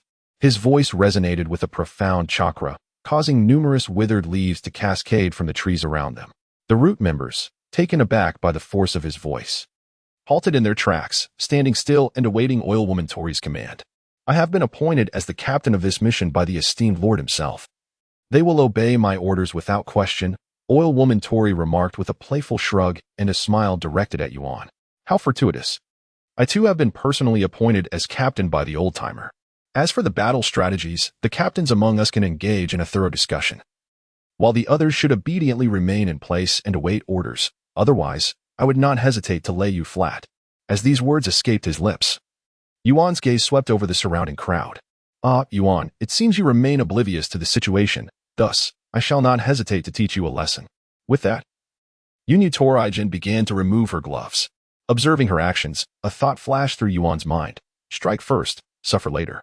Before her gloves could be fully removed, a fist, the size of a sandbag, rushed toward her, accompanied by the swift sound of wind. Anticipating Yuan's sudden attack, Yuan Toraijin lowered her body and lifted her palm to intercept the forceful blow, gripping Yuan's fist tightly with her fingers. However, she had yet to remove her gloves. In school, you may be a genius, but the tasks here are no mere ninja games. Rest assured, I want to kill you. As Yuan Toraijin spoke, a dark purple liquid began to seep from the gap in her gloves, slowly creeping toward Yuan's fist. This liquid was actually a swarm of nano-sized insects, all laced with potent venom. Yuan Toraijin possessed an immunity to the toxins, but anyone else who came into contact with these insects would certainly face dire consequences. Although Uchiha Izumi was cornered by the Mongoose Squad, his attention remained fixed on the ongoing confrontation with Yuan. Upon seeing the insects emerge, Izumi immediately called out, Yuan, you must not touch those insects. Yet, the venomous creatures drew ever closer to Yuan's fist, while Yuan Toraijin remained completely unaware, feeling an inexplicable sense of unease. A slight smirk appeared at the corner of Yuan's mouth as he declared, Pikachu, use Thunderbolt. The previously stationary ink Pikachu, which had been adorably lingering on the ground, suddenly leaped forth like a bolt of black lightning, firmly landing on Toraijin's face. What is this? The sensitive skin of her face reacted instinctively to the unknown intruder, causing Yuan Toraijin to panic, abandoning her grip on Yuan's fist. With a powerful push, she swiftly turned to retreat, her hand instinctively reaching up to remove the creature from her face. As her palm made contact with the ink Pikachu, a crackling sound of electricity erupted, scattering black arcs across Toraijin's visage. This arc was not genuine electricity but merely black ink. However, it obscured her protective goggles, completely shrouding her vision in darkness. Bang! The ink-rendered Pikachu was crushed by Toraijin's single hand, yet her underlying anxiety only intensified, for she could no longer see Yuan's figure. Fear not. I have no intention of killing you. A chilling voice echoed from behind her, and Toraijin had no time to clear her vision of the ink. With her arm, now crawling with venomous insects, she executed a sweeping motion backward. Her arm sliced through the air, failing to make contact with anything. Below he was Shadow Dancing Leaf, Amidst the serene mountains, Shan Zhongfeng keenly observed Yuan's movements. As a member of the elite root organization, he recognized the technique and promptly called out to Tsugen for a warning. Just as Tsugen began to prepare, a sharp pain surged from his chin, lifting him into the air with overwhelming force. Cursed be it, do not presume victory. Though suspended in midair, he deftly tugged at his clothing, causing his upper garment to slip off, revealing a peculiar dark purple torso. His skin was infested with minuscule, dark purple poisonous insects, creating the illusion that his flesh was inherently that color. Gazing at the exposed dark purple skin, Yuan's smile remained unwavering as he brought his index and middle fingers together, crossing his hands in a gesture of contemplation, shadow clone technique. A flurry of figures erupted from the white smoke, soaring towards Oil Woman Tsugen. Earth style, earth wall. With this exclamation, a wall of earth rose abruptly, cleaving through the foremost clone that leaped towards Tsugen, while the subsequent clones, unable to evade in time, collided directly with the earthen barrier, dissipating into white smoke. A venerable man with silver hair, clad in a deep gray kimono, appeared atop the newly raised earthen wall. Meanwhile, Tsugen, now safely grounded behind the wall, swiftly removed her ink-stained goggles. Upon seeing the elder on the wall, she slightly bowed and respectfully inquired, "Lord Jiraiya, what brings you here?" On the other side of the wall, Yuan scrutinized the unexpected interruption with a skeptical gaze, mentally rifling through his memories of the Hokage, realizing he had never encountered this individual. "Hey, who are you?" This esteemed gentleman is named Saratobi Jiraiya, an advisor for the Root Organization, who has always been engaged in external missions. Naturally, someone like you, who has never participated in Root operations, would not recognize him. Tsugen stepped out from the side of the wall, her demeanor laced with a hint of superiority as she elucidated to Yuan. "Oh, so you are merely a character devoid of even a minor role. No wonder I do not know you," Yuan retorted, prompting a sinister expression to cross Jiraiya's face. Suddenly, he leaped into action, causing the earth wall beneath him to rumble violently towards Yuan. Caught off guard by the elder's abrupt aggression, Yuan hastily extended his hand to meet the advancing wall. The force of the impact pushed him back 2 or 3 steps before he managed to steady himself against the wall. A slender crack appeared in the wall he held, and as if struck with tremendous force, it shattered completely in the next instant. Boom! The wall disintegrated into fragments, enveloping Yuan in a cloud of debris. Yet, rather than falling to the ground, the particles adhered to him, infused with the elder's chakra. Yuan struggled to free himself from the earth, but the sheer volume was overwhelming, soon completely encasing him, leaving only his head exposed. At this moment, Jiraiya materialized before Yuan, adopting the tone of a mentor imparting wisdom to a novice. "Now you should understand the importance of respecting your elders. I must say, this mud of yours is remarkably sturdy." Yuan attempted to move his body, ensnared by the earth, and could not budge, prompting him to express his admiration. Bang! The fist of Yuan struck Yuan's cheek, causing his head to tilt sideways. "Bah, you truly are a man of few words and great ruthlessness." Lowering his head, he spat out the blood pooling in his mouth and continued to speak. Yuan raised his hand, grasping Yuan's hair, and remarked, "It seems you have not learned your lesson." With that, his other hand tightened into a fist and swung towards Yuan's head. Just before the fist made contact, the mud enveloping Yuan's body shattered, revealing a right hand pulsating with vibrant red chakra, which intercepted the incoming blow. "It appears you are eager to find your resting place." With the heavy hand pressing against his forehead, Yuan lifted his head, his gaze icy as he regarded Yuan, his once round pupils narrowing into elongated slits, exuding an eerie ferocity. "This is the power of the 9 tails." Yuan's expression turned grave as he quickly withdrew his arm, intending to distance himself, but Yuan seized this opportunity to close the gap. Whoosh! Yuan's scarlet arm pierced through Yuan's abdomen, and an expression of disbelief appeared on the elder's stern face. "Nicely dodged." Yuan retracted his arm, yet it remained pristine, untainted by blood, while Yuan transformed into a heap of mud. Simultaneously, a thunderous rumble erupted beneath Yuan's feet, and the ground quaked violently as 2 stone slabs shot up from either side, rushing towards him. "Earth style, I see." Yuan cast a glance to either side and extended his arms, bracing against the stone slabs to prevent any further movement. "Bring forth whatever you have. Let us make this more exhilarating." No sooner had he spoken than Yuan emerged from behind, wielding a massive stone. "You shall pay for your arrogance." Yuan swung the stone down upon Yuan's skull, but Yuan's hands were occupied holding the encroaching slabs, leaving him no time to defend. Arrogance requires skill, and I possess it in abundance. With a mere thought, the 3 chakra tails behind Yuan surged with energy, transforming into 3 arms that rushed to meet the threat. One arm deflected the descending stone, while the other 2 darted past it towards Yuan. The chakra arms moved with astonishing speed at this distance. Yuan had no time to evade, and he was firmly grasped by the shoulders. Quick to react, Yuan immediately began forming hand seals. Earth-style, stone. Bang, bang. Yet, Yuan had already mustered his strength, lifting the 2 massive stone slabs that threatened him and spinning them towards Yuan. With his shoulders captured by the chakra arms, Yuan could not escape, and before he could complete his seals, he was slammed to the ground by the first stone slab. Though he fell, Yuan grit his teeth, resolutely continuing his hand seals. For he understood that another attack was imminent. Indeed, the second slab followed closely behind the first, but Yuan successfully completed his seals. Transformation technique. At the moment the technique was completed, Yuan's entire body turned to solid rock, and the slab that struck him shattered upon impact. Ah, he has transformed into stone?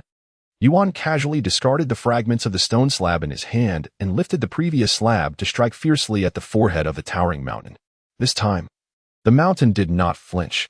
The slab met its brow with a resounding thud, shattering upon impact.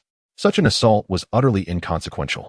My body is now more resilient than rock, the mountain proclaimed with great pride. The debris from the shattered slab fell away from its line of sight, revealing that Yuan's figure had vanished. Ah, with a body like yours, I dare say you lack agility. Upon hearing a cold voice emanating from behind, the mountain did not hasten to turn but instead swiftly swung its palm down heavily upon the ground. Earth-style, crumbling earth palm. The ground, struck with force, fractured outward in all directions from the mountain's center. Having lost agility, one must rely on wide-ranging ninjutsu to vanquish the foe. Yuan exerted a slight force beneath his feet and leaped upwards, evading the continuously shattering surface, landing firmly atop the mountain's head. How infuriating, this little imp. Being stepped upon by an opponent is a deeply unsettling experience for someone of the mountain's stature. With hands as solid as stone, it swiped at the tiny figure above, where space was limited. In no time, it grasped Yuan's ankle and yanked him down, crashing him onto the fractured earth below. Little brat, faced with my stance, you are utterly powerless. Resign yourself to defeat. The mountain gazed down at the sprawled Yuan, speaking with the tone of a conqueror. Alas, I had anticipated witnessing the extent of your surprises, but it seems you have reached your limit. Thus, let this end. Yuan lay on the ground, speaking in a flat tone, his hands continuously intertwining and rubbing together. Upon noticing Yuan's movements, the mountain quickly raised its immensely heavy leg to stomp down on him. It was too late. Spiral sphere. Yuan, who lay on the ground, sprang upward, deftly evading the descending rocky limb, his right hand wielding the spiral sphere. Crashing into the mountain's form. Boom. The spiral sphere erupted with astonishing force between them, propelling the mountain backward. At that moment, the mountain's stony body was riddled with countless tiny cracks, yet it stood firm, refusing to fall. The renowned spiral sphere is nothing remarkable. Upon hearing the mountain's words, Yuan gently shook his head, and the nine-tailed chakra enveloping him gradually dissipated. The mountain seemed to suddenly sense something. Its petrification technique was instantly undone, and its wrinkled visage twisted in pain. How could there be such formidable after-effects? The mountain clutched the area struck by the spiral sphere, heavily toppling backward, motionless thereafter. Lord Mountain actually lost. Guijin, watching from a distance, murmured in disbelief. Feng stepped beside Guijin and patted his shoulder, saying, Guijin, I never imagined this lad could wield the nine-tailed chakra with such finesse. Lord Mountain's defeat is not unjust. I see now. Today truly marks his resurgence. Gazing at Yuan's figure, Guijin spoke with a tinge of resignation. In the midst of everyone's gaze, Yuan, after tidying his disheveled attire, leisurely remarked, I trust you now understand whom you ought to heed. As the words fell, the members surrounding him withdrew their weapons and knelt before Yuan, who stood resolutely at the center. Indeed, the adage of to the victor belong the spoils was particularly apt in this moment. Among you, there must be medical ninjas. Come forth, lest this old man truly be consigned to his grave. Upon uttering this, several root members hastened to surround the incapacitated Shan Guanfeng, their palms glowing with a verdant light directed at him. A gray messenger hawk descended from the heavens, deftly navigating through the trees to land upon Shan Guanfeng's shoulder. With alacrity, he retrieved the scroll affixed to the hawk's leg. Zabuza and the Mizukage have already set forth. Should we not commence our preparations? Shan Guanfeng spoke, alerting Yuan after perusing the note. Yuan, momentarily taken aback by this statement, recalled his lack of experience in commanding battles, and thus inquired, what do you suggest we prepare? Chigan, observing Yuan's nonchalant demeanor, was greatly vexed and retorted through gritted teeth. Our adversaries are not solely Zabuza, but also formidable figures like the Mizukage. A single misstep could lead to our demise. Yuan, dismissing Chigan's outburst, shifted his focus to the still treating Shan Guanfeng. Hey, old man, stop feigning unconsciousness. To share your insights. Although Shan Guanfeng had been struck head-on by a Rasengan, his body, fortified by ninjutsu, had undergone substantial recovery thanks to the diligent efforts of the medical ninjas. Being vanquished by a younger rival had significantly tarnished his reputation within Root. Initially intending to maintain his ruse of unconsciousness, he found himself called out by Yuan. No longer able to feign sleep, he flipped over and stood upright, lightly waving his arm, prompting the surrounding medical ninjas to respectfully withdraw. Ahem, there are not many experts from the Mist Village present this time. We merely need to restrain the Mizukage and create an opportunity to eliminate Zabuza, he declared, stroking his white beard with a sense of assuredness. Let the performance commence. On the forest path, a hastily moving team of ninjas, led by the fifth Mizukage, Terumi Mei, was flanked by Zabuza and Chojuro. Chojuro, do you feel fear in the face of an imminent attack? Terumi Mei inquired with a light laugh, glancing over her shoulder. I might indeed feel a touch of fear, but I am resolute in my duty to protect you, Lady Mizukage, Chojuro replied. Finally, you have arrived. A figure cloaked in a dark robe stood defiantly in the middle of the path, blocking the advance of the Mist Village team. Terumi Mei halted first, followed suit by her subordinates, all eyes fixated on the enigmatic figure before them. I must admit, I overestimated you. Arriving at this juncture is rather inefficient, Terumi Mei remarked, crossing her arms with a hint of amusement dancing on her lips. The figure cloaked in black remained silent, slowly lifting its head to reveal an exquisite mask resembling a feline visage. Yet, behind this mask lurked a pair of blood-red eyes, strikingly different from the norm. Upon meeting this gaze, Terumi Mei felt a slight rigidity course through her body, prompting her to urgently shout to the others, "Do not look into her eyes." Alas, it was too late. Most of the Mist ninjas who beheld those eyes became entranced, though a few seasoned shinobi struggled to move their fingers, attempting to form the seals to dispel the genjutsu. Zabuza, however, found himself unexpectedly ensnared by the illusion. Chojuro, standing beside Terumi Mei, fell deeply under its control. With a swift motion, Terumi Mei slapped her palm against Chojuro's face, forcefully redirecting his gaze, and, in doing so, liberating him from the genjutsu. Ah, Lord Mizukage, that is the Uchiha clan's bloodline limit, the Sharingan. Be cautious not to gaze into her eyes, lest you fall victim to her illusions. Understood, Lord Mizukage, Chojuro responded, adjusting his stance to face the cloaked figure with a tense demeanor. Truly worthy of the title of Kage, ordinary Sharingan genjutsu seems ineffective against you, remarked Uchiha Izumi, as he tore off his black cloak, revealing the dark attire of the Umbu beneath, his tone unassuming. Terumi Mei cast a glance at the immobile Mist ninjas behind her before turning to Uchiha Izumi, saying, "You are quite impressive as well, with merely a glance. You have ensnared my subordinate, but that alone will not suffice." As her words fell, both Terumi Mei and Uchiha Izumi moved their hands in unison. Fire style, Great Fire Dragon Technique. Water style, Water Dragon Bullet. Uchiha Izumi unleashed a torrent of flames towards Terumi Mei, the fire morphing into a colossal dragon's head that hurtled toward her. Just as the fire dragon reached its midpoint, a slender water dragon emerged, spiraling around the flaming head. And upon contact, a hissing sound erupted. At that moment, shadows emerged from the surrounding thickets, figures clad in Umbu uniforms swiftly appearing, their hands also forming seals. Observing this, Terumi Mei altered her hand signs and intensified her chakra. Boom. The fire dragon, unable to withstand the pressure, exploded, scattering the water dragon into droplets, as if rain were pouring from the sky. The droplets struck the faces of those present, and the Mist ninjas, momentarily ensnared by the genjutsu, found clarity through this deluge. Wind style, Wind Cutter. Fire style, Fireball Jutsu. Wind style, Great Breakthrough. Fire style, Flame Bullet. The root operatives completed their seals, unleashing a barrage of wind blades and fireballs toward the Mist Ninja ranks. The recently awakened Mist Ninjas had no time to form their own seals in defense. While Terumi Mei's hands remained in motion, water style, water barrier. Terumi Mei expelled a massive volume of water, conjuring an all-encompassing wall around the Mist Ninjas.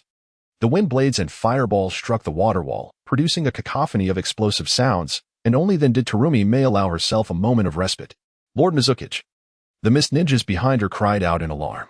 As Terumi Mei maintained a hand seal, her head instinctively turned towards the source of the sound, only to find a young boy standing behind her, seemingly emerging from nowhere. What a surprise! While the masked figure, Yuan, spoke, he simultaneously thrust a kunai towards her back. With a sudden thrust, blood gushed forth, staining Yuan's hand that held the kunai, yet it was Chur who had taken the blow. In that critical moment, Chur, positioned beside Terumi Mei, could not raise his blade in defense and instead leaped forward, using his own body to shield her from the strike. A hero's act of gallantry.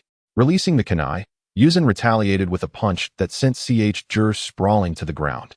Chur, Terumi Mei, filled with fury, turned to face Yuan, an aura of icy resolve emanating from her, her hand seals shifting in response. With the initial attack failing, Yuan lost the upper hand, and the tide of battle swiftly turned. We are all civilized beings. Perhaps we should sit down and have a proper discussion? Water release. Water flow whip. From behind, a Mist Ninja unleashed 5 tendrils of water that coiled around Yuan's limbs and waist, binding him tightly. Old man, why aren't you making a move? In an instant, the chakra of the Nine Tails surged forth, snapping the water whips that bound him. Die. Wool release. Skilled mist technique. Just as Terumi Mei prepared to unleash a spray of acidic mist at Yuan, the ground beneath him rumbled as a massive rock pillar erupted, propelling him skyward. The acidic mist struck the pillar, corroding its base and causing it to tilt ominously backward. Evading the mist attack, Yuan leaped from the top of the pillar, charging down towards Terumi Mei with tremendous speed. With a thunderous impact, the surrounding water barrier shattered as both sides collided head-on. Empowered by the Nine Tails chakra, Yuan surged forward, rapidly closing the distance to Terumi Mei. Water Shadow Lord. A figure wielding a large blade sword passed Terumi Mei, colliding with Yuan, none other than the infamous Zabuza Momochi. Yuan's downward momentum was formidable. As the blade and his fist collided, the sword shattered into 2 pieces, while his punch pierced through Zabuza's chest. In that moment, a thought flickered in Yuan's mind. This man was not Zabuza? The foe Zabuza, enduring the pain, released his grip on the sword and firmly locked onto Yuan's body. Realizing the danger, Yuan exerted all his strength to break free. But the figure's body was torn apart by the immense force, yet the arms remained secured around him. Water Shadow Lord, a prime opportunity. The imposter Zabuza cried, blood pouring from his mouth. Tita, the village will remember you. Boil release, skilled mist technique. Terumi Mei, undeterred, directed a dense cloud of acidic mist towards the entangled pair. Just as the mist wafted into the air, it was suddenly engulfed in black flames, incinerating the acidic cloud entirely. What is this? A look of apprehension crossed Terumi Mei's face as she turned to see Uchiha Izumi closing his left eye, aiming directly at her. A profound sense of crisis surged within me, compelling my body to instinctively respond as I abruptly rolled to the left. Uchiha Izumi's left eye snapped open, and a sphere of black flames emerged from the very spot where Terumi Mei had stood moments before. Realizing the significance of this apparition, Terumi Mei's lips curled into a subtle smirk as she murmured to herself, "So, it relies on focal distance to lock onto the enemy. That simplifies matters." Mist concealment technique. With her exhalation, the battlefield was enveloped in a thick fog, obscuring Terumi Mei's figure from sight. Meanwhile, Yuan managed to break free from the fake Zabuza. Confronted by the impenetrable mist, he hastily began forming hand seals. Wind release, great breakthrough. A fierce gale surged through the area, yet it failed to disperse the obscuring water vapor. It was evident that the mist conjured by the Mizukage far surpassed the quality of Zabuza's technique. "Yuan, it's me," came Uchiha Izumi's voice from within the dense fog. Suddenly, Yuan felt a grip on his wrist as Izumi pulled him in a specific direction. However, after only a few steps, an intense heat radiated from above. Crimson lava descended through the mist, resembling a vast red cloth descending upon both Yuan and Uchiha Izumi. Water release, water barrier. Uchiha Izumi twisted his body and conjured a wall of water, but the lava, akin to a vibrant tapestry, crashed against it, producing a hissing sound. In an instant, the water barrier faltered and shattered, yet Yuan and Uchiha Izumi had vanished without a trace. Escaping from my grasp unscathed is no simple feat. Terumi May murmured to herself as she approached the spot where Yuan and Izumi had disappeared. In the subterranean chamber beneath the battlefield, Uchiha Izumi leaned against the rock wall, resting to regain his strength, while Yuan, panting heavily, rested beside him. He glanced at the mountain, which sat comfortably across from them, and remarked, "While we toil outside, you seem to be enjoying a leisurely time, old man. You foolish child. Do you believe war is merely a child's play? I bear the responsibility of commanding the entire team, and all of this is to accomplish our mission." The mountain suddenly stood up, puffing and glaring as it shouted, All right. For the sake of the mission, have you spotted the real Zabuza yet? I am aware of your elimination of the fake Zabuza, and there is no one resembling him within the entire Mist Ninja squad, which implies that our intelligence has been erroneous from the outset. Oh, so you mean to say all our efforts here are in vain? Not at all. At the very least, we have confirmed that Zabuza did not leave the village alongside the Mizukage. Prior to the Mizukage's departure, the village maintained a high state of surveillance. Zabuza could not have left prematurely. Are you suggesting that Zabuza is still behind us, perhaps even has not yet left the village? The likelihood of him hiding within the village is slim, but we are certainly positioned ahead of him. As long as he remains within the Fire Country, his movements will be impossible to conceal from us. Listening to the old man's analysis, Yuan lowered his head in contemplation, feeling the searing warmth radiating from the rock wall against his back. As I received you, I had already ordered the troops on the ground to retreat. It is now our turn to depart. I will promptly arrange for personnel to search for Jean. Yuan, having already devised a strategy, calmly continued, Old man, do you have any other exits? What is the matter? I suddenly recalled the thought of roasting meat in a microwave. A strange cracking sound echoed from the rock walls of the cavern, followed by the emergence of fissures, through which crimson magma began to seep slowly. This is the dissolution of water shadow. Yuan murmured in disbelief, It's impossible. We are 400 meters beneath the surface. Uchiha Izumi surveyed the magma seeping through the rock and coolly reminded, Think of an escape route quickly. The surrounding walls are likely entirely covered by lava. Old man, should we descend further? Yuan replied with a grim expression, This is already my limit. Going deeper would subject us to unbearable pressure, and we might get buried alive. Suddenly, a large crack formed in one of the walls, and boiling magma surged forth. Earth release, earth flow wall. Yuan effortlessly conjured a wall of earth to seal the opening. Yet his brow remained furrowed. He knew this chamber could not withstand much longer. Before that man dies, how can I perish in such a place? Uchiha Izumi spun around, scrutinizing the cavern in search of a way out, his Sharingan eyes darting in a frenzy, unable to mask his growing panic. A series of cracking sounds erupted as the fissures multiplied exponentially, the walls now coated with viscous, searing magma, while droplets rained down from above. If only the shark skin could consume this stuff too, Yuan grumbled, deftly dodging the falling lava. There's no other way. You're on your own, kid. As he spoke, Yuan's hands moved in a flurry of seals, and the debris on the ground began to gravitate toward him as if drawn by a magnet. Old man, what are you doing? The gathered debris soon formed a massive rock sphere, encasing Yuan securely, and then propelled upward toward the ceiling. Boom! The ceiling was breached, and the stone sphere surged upward against the lava and earth, yet torrents of magma gushed into the chamber through the opening. Old man, watch out! Yuan quickly retreated to evade the lava, but Uchiha Izumi dashed forward to stand before him. Don't move. Hey, what are you doing? With arms enveloping Yuan's sides, they embraced tightly, Izumi mimicking Yuan's actions, his hands fluttering rapidly behind Yuan's back. The ground beneath them shattered, consuming the two within. The battlefield above had been swiftly tidied by the Mist Ninja, with scattered corpses gathered to one side, clearing a substantial area. In the center of this expanse, Terumi May stood with arms crossed and a subtle smile gracing her lips, her gaze fixed upon the newly cleared ground. The other Mist Ninja teams stood in readiness, encircling the open space, while Jur and the injured Mist Ninjas retreated to the edge of the nearby woods. Lord Mizukage, the fish have been driven to the surface. A sensory ninja approached Terumi May respectfully to report. Prepare the nets. I wish to see what kind of fish we can catch. Yes. Just as this sensory ninja stepped back, a violent explosion erupted in the center of the clearing, sending dust billowing and obscuring the view of the chaos. A scorched stone sphere broke through the cloud of dust, hurtling directly toward Terumi May at the forefront. Two mist ninjas swiftly leaped in front of her, simultaneously raising their great swords to pierce the oncoming stone sphere. What's this? The stone sphere halted mid-air, impaled by the swords, yet a faint sizzling sound emanated from it. Quickly, get back. Water release. Water barrier. Boom. Terumi Mei skillfully conjured a water barrier to shield against the explosion's onslaught. The two mist ninjas, their faces filled with shame, knelt before her in apology. Terumi Mei paid them no mind, her gaze fixed on the obscuring dust and murmured, "This time, let us see where you will run." Upon hearing the explosion from the Mizukage's location, Sanran dashed through the smoke from another direction, only to find a vigilant mist ninja squad awaiting him.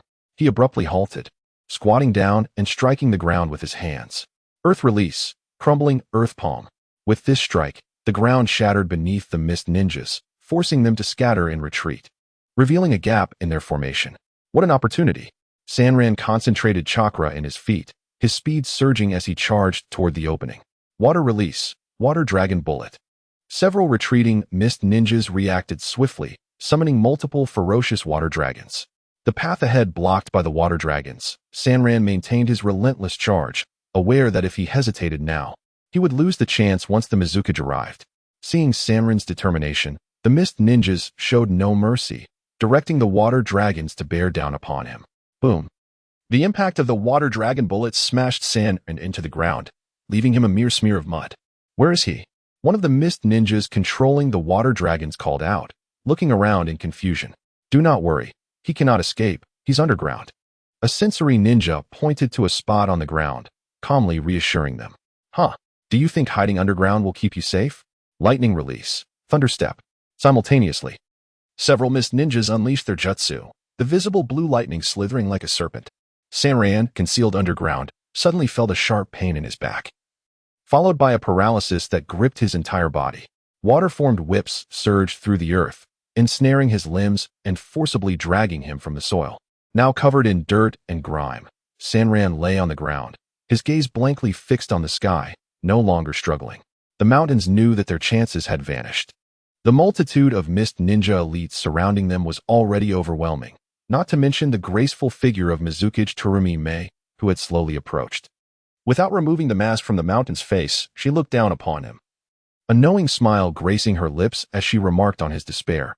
Where are Yuan and that fellow with the Sharingan? Alas, I must admit I have indeed grown old. In my prime, I would have charged forth without hesitation. It is a bitter pill to swallow. As he spoke, the mountain prepared to bite down on the poison hidden behind his teeth, for in his mind, the hidden mist remained the merciless blood mist village, a truth that would never change. Mizukage, as per your instructions, we have located them. A sensory ninja hastily reported. Rushing to Terumi Mei's side, they are drawing ever closer. He continued. At that moment, however, the smile on Terumi Mei's face froze, for she too sensed the disturbances emanating from underground.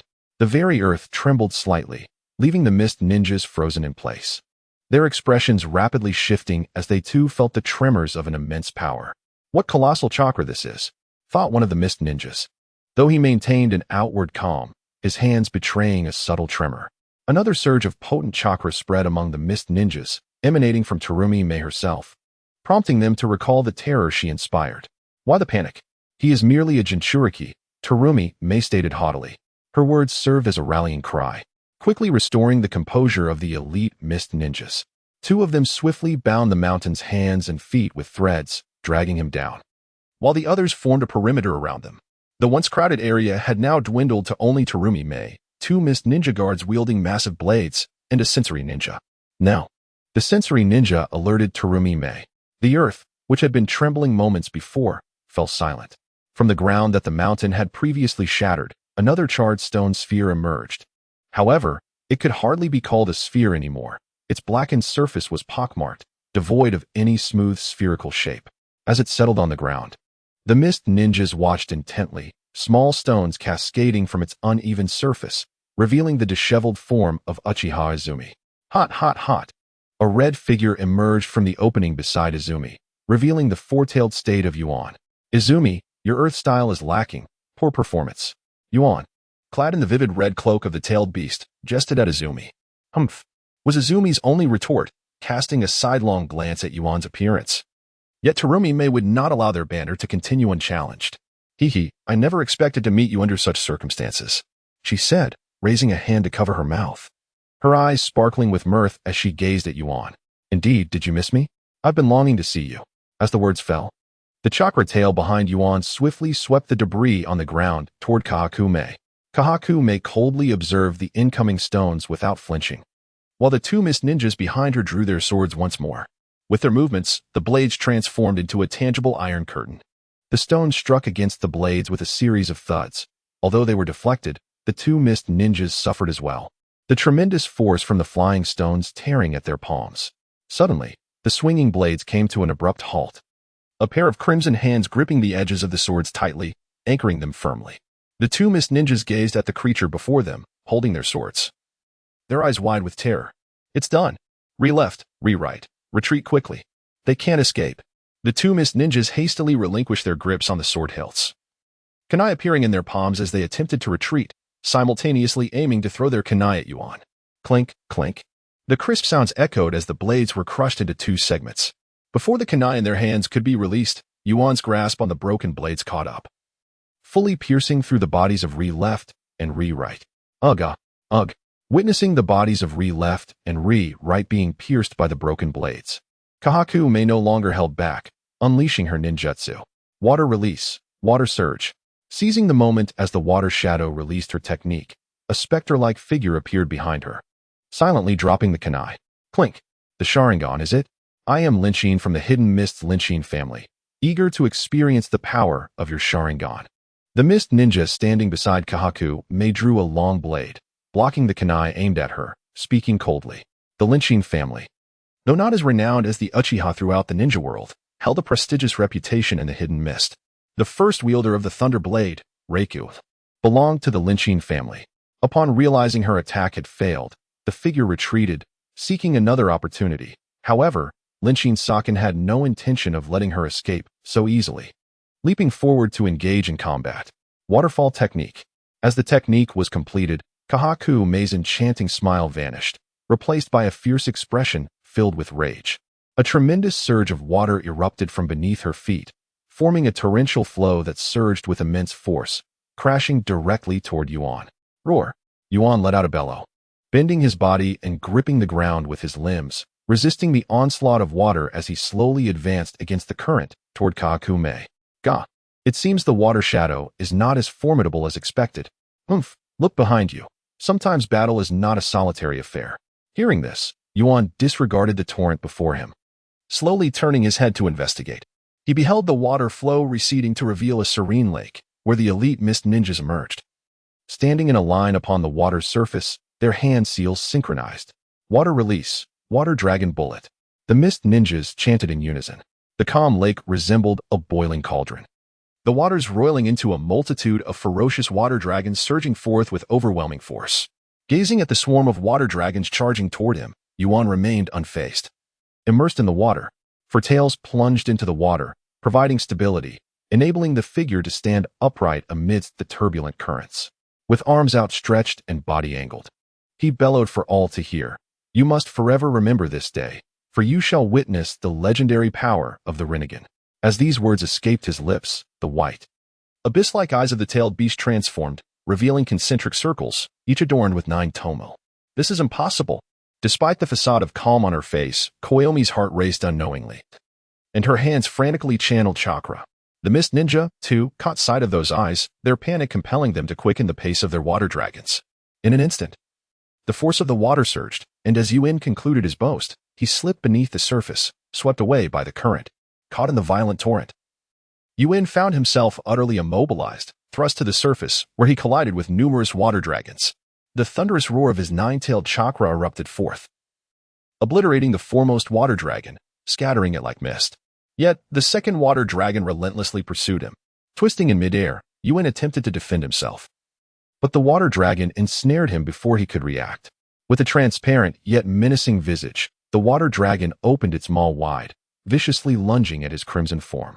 Following swiftly were the third and fourth dragons, bombarding him and driving him down into the depths below. Surely, this must be the end. Koyomi and the mist ninja fixated on the surface, eager to witness whether Yuan could withstand such an onslaught. Bubbles surged from the depths, and the shadows beneath the water expanded rapidly, as if a colossal beast were on the verge of breaking free. Could it be? The Mist Ninja murmured in disbelief. Nothing is impossible. He is a Jinchuriki like the fourth. Prepare for battle. Another Mist Ninja warned, forming hand seals. Yet, the shadow eventually surfaced. Yuan, clad in dark attire, floated lifelessly, his once ferocious nine-tailed chakra having vanished without a trace, and he had succumbed entirely to unconsciousness. Phew, we have triumphed.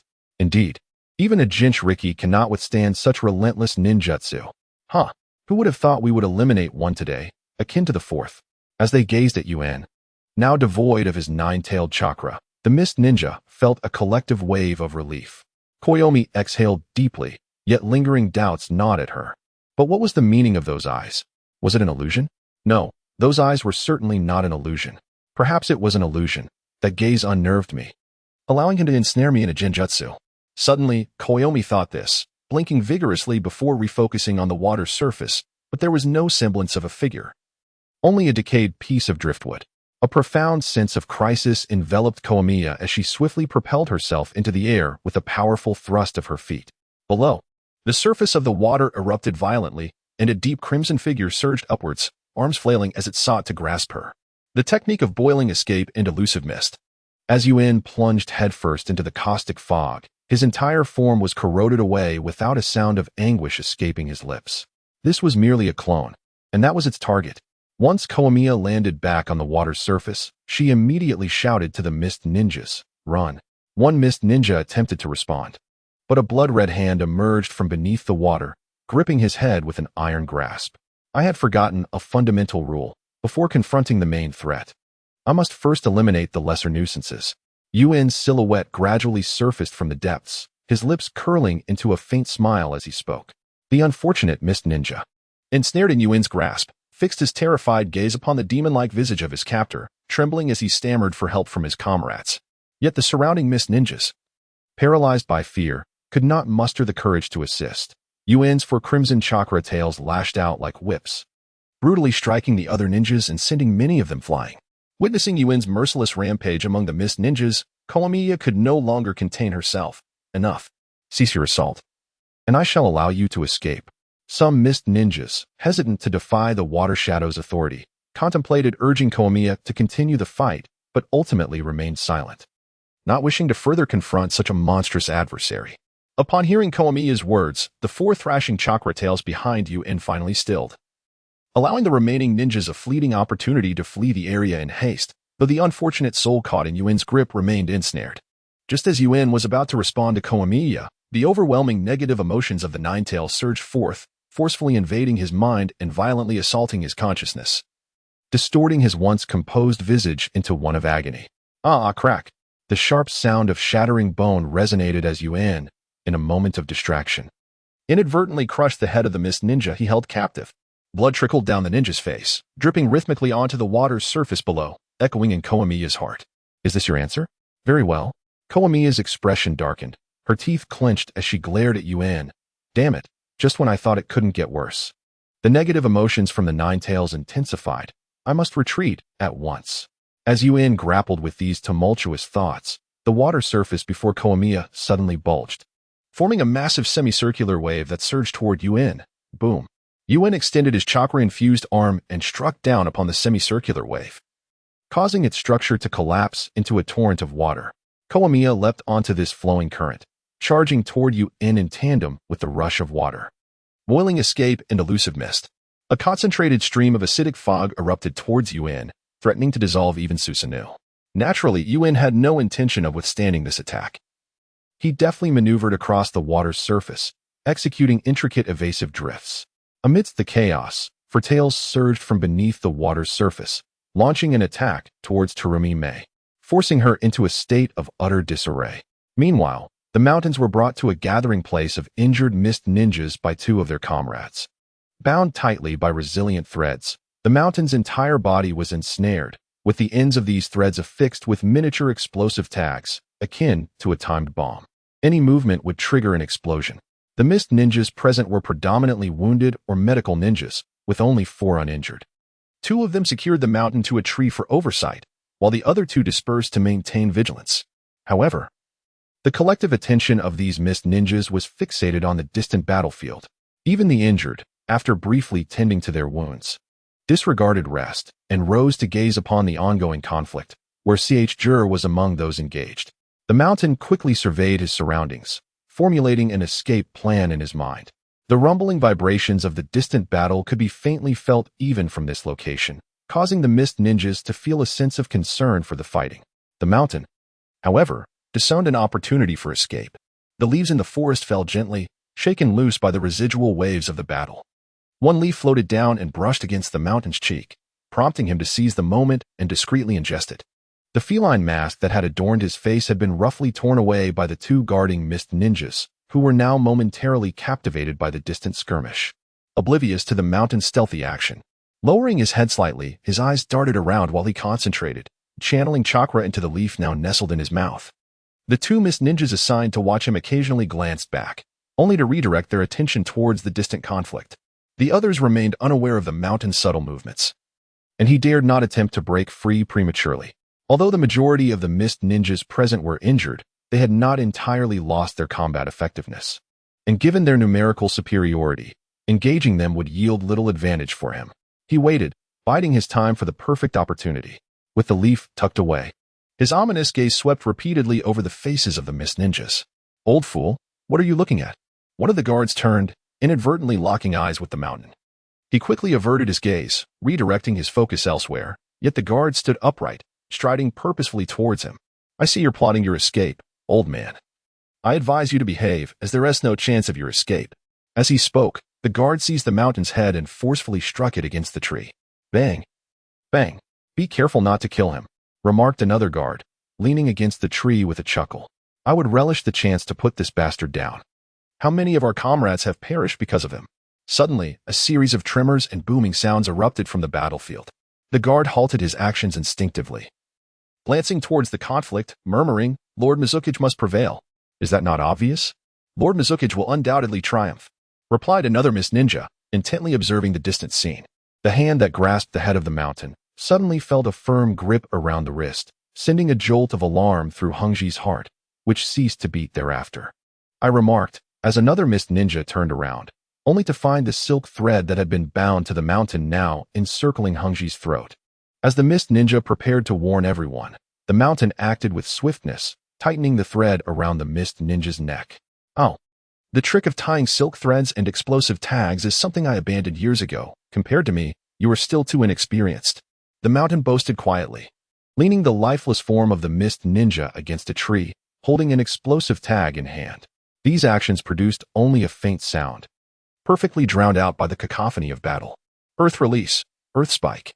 Suddenly, sharp rocks erupted from beneath the ground, piercing through the bodies of dozens of unsuspecting mist ninjas. Enemy attack. Quickly disperse and counter. Jur, resting at a distance from the mountain, was not immediately affected by the jutsu, and disregarding his injuries, seized his tanto and dove behind a large tree. "How underestimated I have been. It appears I am surrounded by mere minions," the mountain mused as he surveyed his surroundings. As Jur prepared to leap from behind the tree to retaliate, a mist ninja called out, "Jur, you must notify Lord Mizuki. I will manage this old fool." I'm off." TS interrupted brusquely. "I heard that. Fire release, great fireball technique." The fireball whistled through the forest, prompting Jur to leap out from behind the tree, only to have the fireball ignited, sending him crashing to the ground. "Ninja blade, Tanto?" The mountain gasped upon seeing the Tanto in Jur's possession. Just then, a mist ninja emerged from behind the mountain, raising his great sword to strike down upon the mountain's nape. The mountain swiftly pivoted, catching the blade with his hand, while delivering a kick to TS's abdomen, only for TS to dissolve into a puddle of water upon impact. "Old fool, your end is nigh." A haunting voice echoed from behind the mountain. Clang. The sound of metal striking rock reverberated as the sword failed to penetrate the mountain's body as anticipated. "What? Still too young." The mountain seized TS by the shoulder, propelling himself forward in a collision. TS, unable to evade, was struck solidly and flew back as if hit by a boulder, landing on the ground, blood spilling from his mouth. Now you cannot pursue Jur. Lord Mizuki will avenge me," TS remarked, his head tilted as he watched Jur's retreating figure. "Fear not, he will return to keep you company." The mountain lifted his foot, pressing it upon TS's head, beginning to form hand seals. Ninja art, mind transmission technique. This jutsu allows one to directly implant words into another's mind, originally intended for coordinating combat, but it can also be used against enemies. Little brat. This man is your friend, isn't he? But soon, I shall crush his skull. The words surged into Chur's mind, causing him to halt in his tracks. His expression tense as he turned back. A painful cry echoed in, and he recognized it as TSSH's voice. Run, run. Don't listen to his nonsense. Even if you escape, I never imagined someone as timid as you could become one of the 7 ninja swordsmen, tarnishing the name of Hiramiki. As he absorbed these words, Chur trembled slightly, his face a canvas of shifting emotions, his heart a tempest of turmoil. And you brought along such a useless companion. This generation's Mizuki must also be a fool, ha. Suddenly, Chur ceased to tremble, lifting his head with a gaze resolute, and began to sprint back. A gray-white figure darted swiftly through the woods, while the mountains ahead raised their hands, preparing to form seals in anticipation. You fool. You utter fool. Murmured TSSH from the ground, watching the figure. As Chur leaped over a large tree, he emerged before the mountains, gripping Hiramiki tightly, casting a cold gaze towards them. Without waiting for the mountains to finish speaking, he propelled himself forward as if shot from a cannon. Earth style, earth spike. The mountains swiftly altered their gestures, and sharp rocks jutted from the ground, aimed at Chur. Hiramiki, unleash. He swiftly raised Hiramiki, which ignited with a radiant blue light, releasing a barrage of energy forward. The protruding rocks shattered into fragments, and the energy bolt struck the mountains directly, sending them reeling backward. Perhaps I truly am a coward. But I will not tolerate your insults towards Lord Mizuki, warned TSSH from his position on the ground. Chur, gripping Hiramiki with determination, focused intently on the mountains as they slowly rose. I did not expect to suffer at the hands of a mere child, yet you are not the same as Suan. Otherwise, I would be fleeing right now. The mountains dusted themselves off, speaking leisurely. Indeed, I am not as formidable as he, but my opponent is not him. It is you. Besides, you are hardly a match for him either. Huh. It's because you see that the younger Suan possesses strength to rival that of the Mizuki, which makes you feel inadequate, prompting you to seek someone to validate your worth. Retorted Chur sharply. Humph. Your words apply equally to yourself. After a pause, he responded defiantly. Chur, don't engage him in idle chatter. This old man is stalling for time to recover his chakra. TSSH discerned the mountain's intentions and promptly cautioned Chur. The mountains, narrowing their eyes at Chur, sneered, Heh. There are more than just me who wish to buy time. Don't you agree, little brat? At this, TSSH froze, turning his gaze towards Chur, curious about his next move. So, I've been seen through, but I am prepared to act. Suddenly, Hiramiki blazed with a brilliant blue light once more, its blade expanding explosively. Inject all the chakra into the flounder and let us wager. I shall make you aware of the chasm that separates us. A mere flounder cannot bridge this gap. Earth release, Earth Dragon Bullet. The mountains moved swiftly as the hands of the summoner danced, the terrain rumbling with transformation, as the earth contorted into the visage of a dragon's head rising before the mountains. At the moment the mountains began to form seals, Chur also sprang into action, dragging the massive flounder like a wild beast charging forward.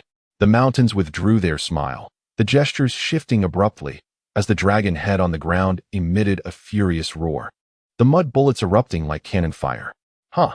A flash of blue blade light sliced through, cleaving the mud bullet in two, while the earth dragon head likewise split apart, revealing the mountains before Chur without any obstruction. I win. The mountain's gestures shifted suddenly, causing the ground to sink.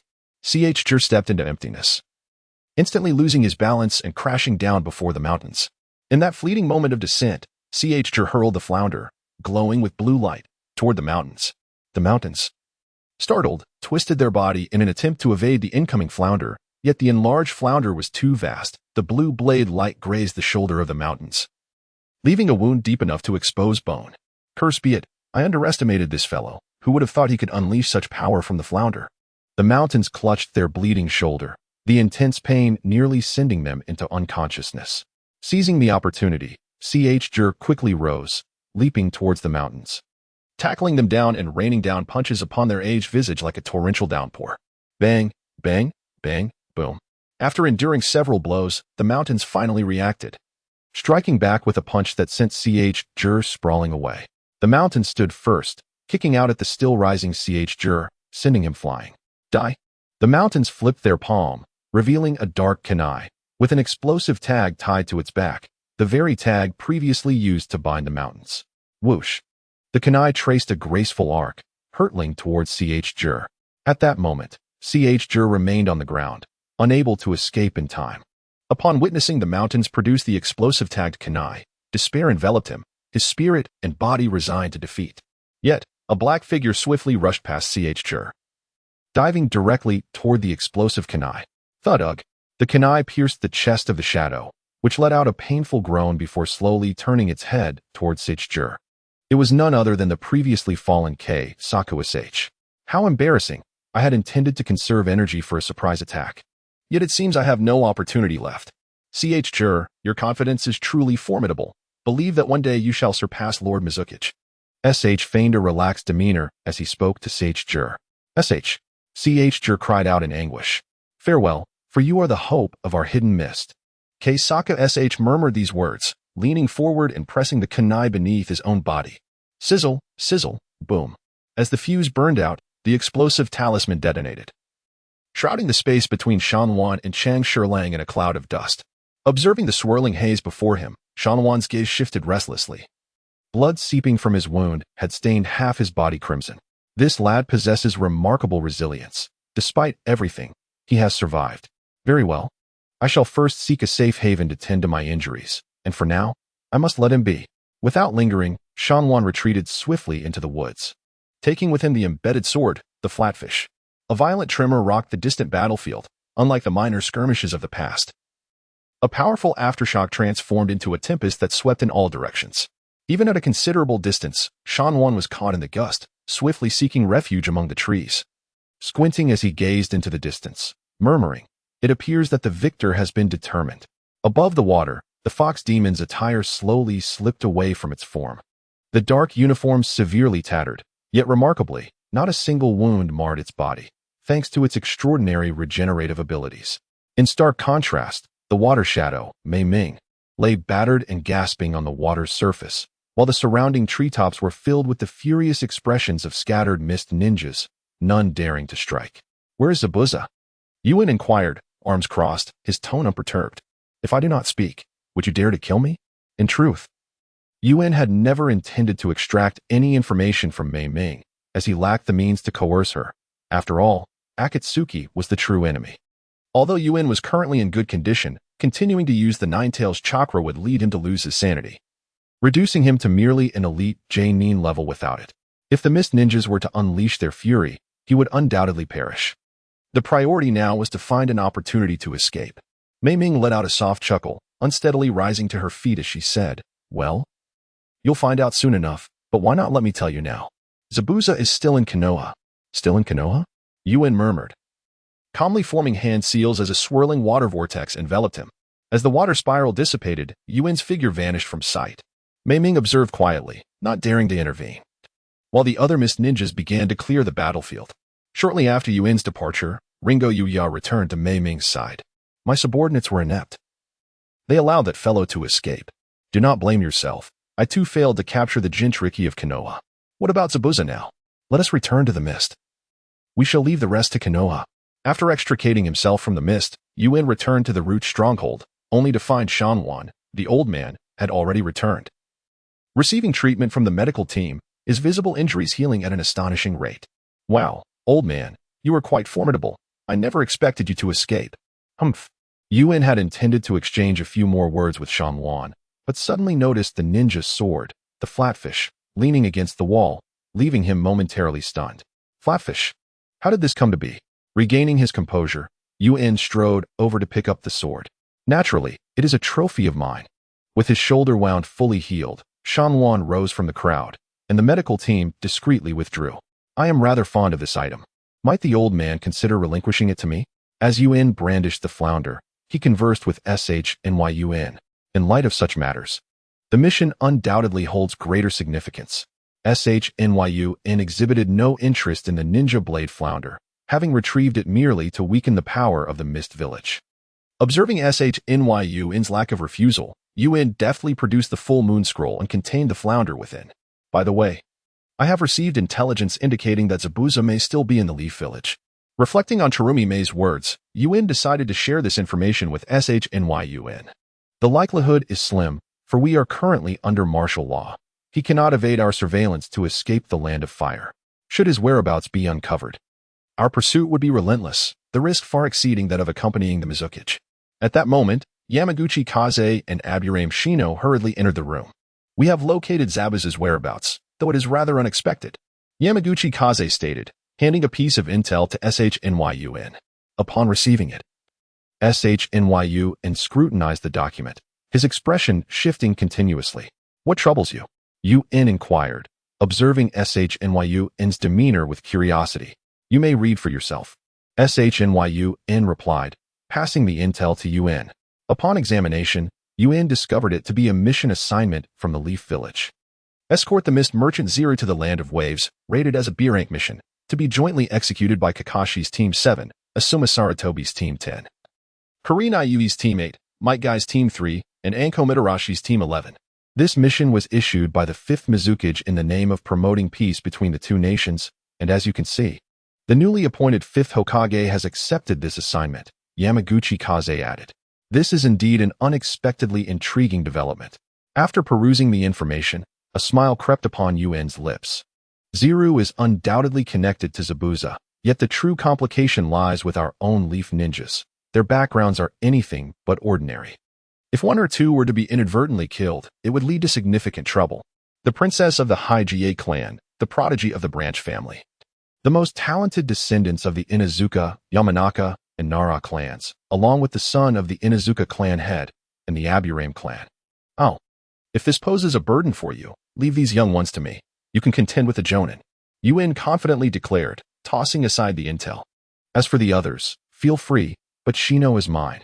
If that is the case, I should handle the Inazuka trio. Observing the eager expressions of the three, Yuan furrowed his brow and cautioned, do not overexert yourselves. 5 Jonin and 14 Shunin, accompanied by a tall figure in a black cloak, marched forth from the Leaf Village, embarking on their journey to the Land of Waves. Kurenai-sensei, since everyone is gathered, why is Yuan absent? Ayaka inquired curiously. I am uncertain. I have not seen him in recent days, but the urgency of the mission leaves no time to wait for him. Humph. He must be feeling guilty for having been knocked out by me. Upon my return to the village after completing the mission, I shall certainly tease him. Naruto still held a grudge about being knocked unconscious by Yuan. What a pity, he is just shy of being here with us. Sakura lamented. If I were you, I would hope not to encounter him during this mission. Kakashi has gleaned the details of this task from Tsunade. Why? Naruto inquired, his expression one of confusion. The others also looked at Kakashi with puzzled faces, seeking an explanation. Well, although Tsunade requested utmost confidentiality, Kakashi felt that concealing this information from everyone was not entirely appropriate. Just as he began to speak, he sensed a gaze watching them intently. Kakashi abruptly lifted his head towards the depths of the dense forest ahead, commanding, Niji, Hinata, Byakugan. Niji and Hinata immediately understood and activated their Byakugan to scan their surroundings. The members of Konoha quickly surrounded the cloaked figure for protection, while Inazuka Kiba and Akamaru sniffed the air vigorously, hoping to glean some information from the scent. Yet they found nothing. Kakashi-sensei, I don't see anyone, Hinata replied softly. Niji frowned repeatedly. He, too, had sensed a watchful presence. But his Byakugan failed to reveal any figures. Kakashi, it's the Byakugan. The opponent's vision is surely superior to these two youngsters. The previously silent cloaked figure suddenly addressed Kakashi. How did you discern it was the Byakugan? Niji asked, turning to question the cloaked individual in confusion. This is experience gained from numerous encounters with members of the Hyuga clan. If I couldn't distinguish that, I wouldn't have lived to see today.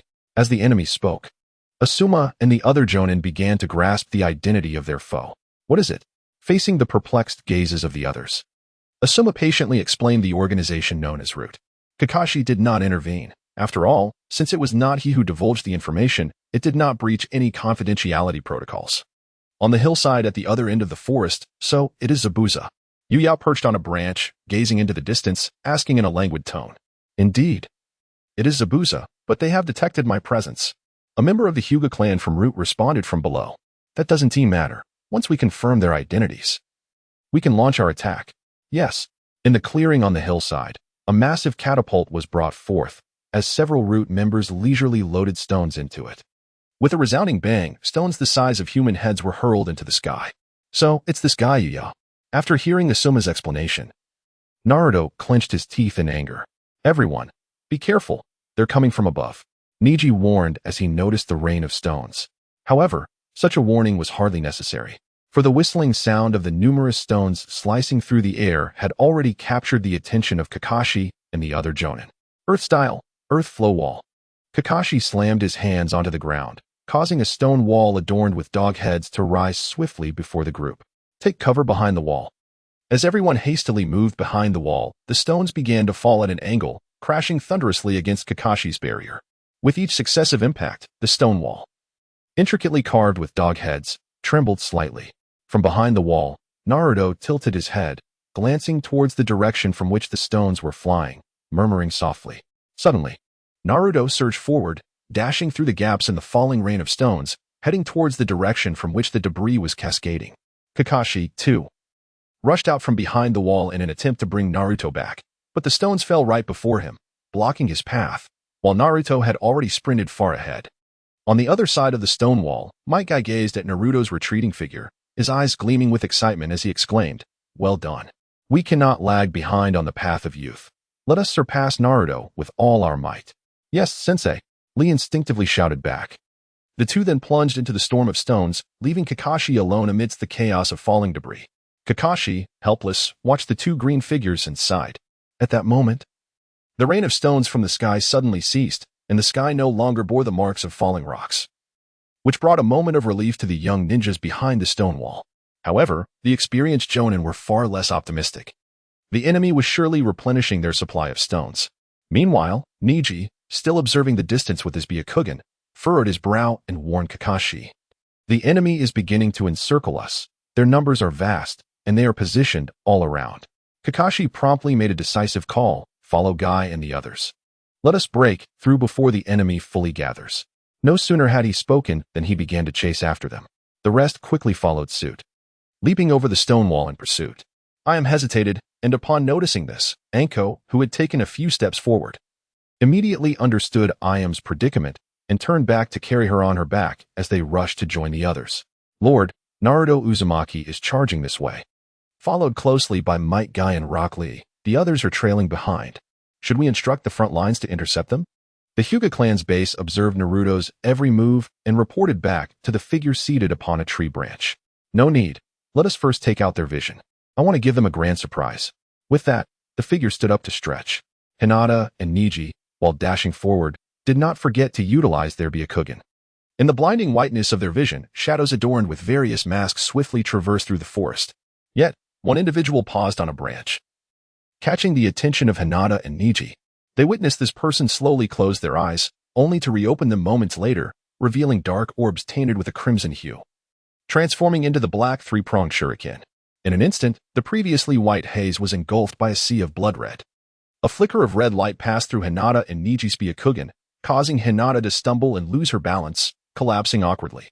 Neji fared slightly better, managing to steady himself by gripping a nearby tree, though he found himself paralyzed.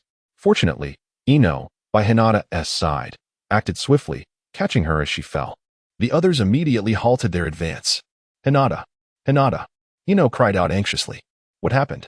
Asuma turned back to inquire. Yet, Hinata offered no reply. Her eyes tightly shut as she lay unconscious in Ino's arms. It was Neji, rigid and still, who spoke up. "I cannot move. We have fallen victim to an illusion." Having encountered the Sharingan.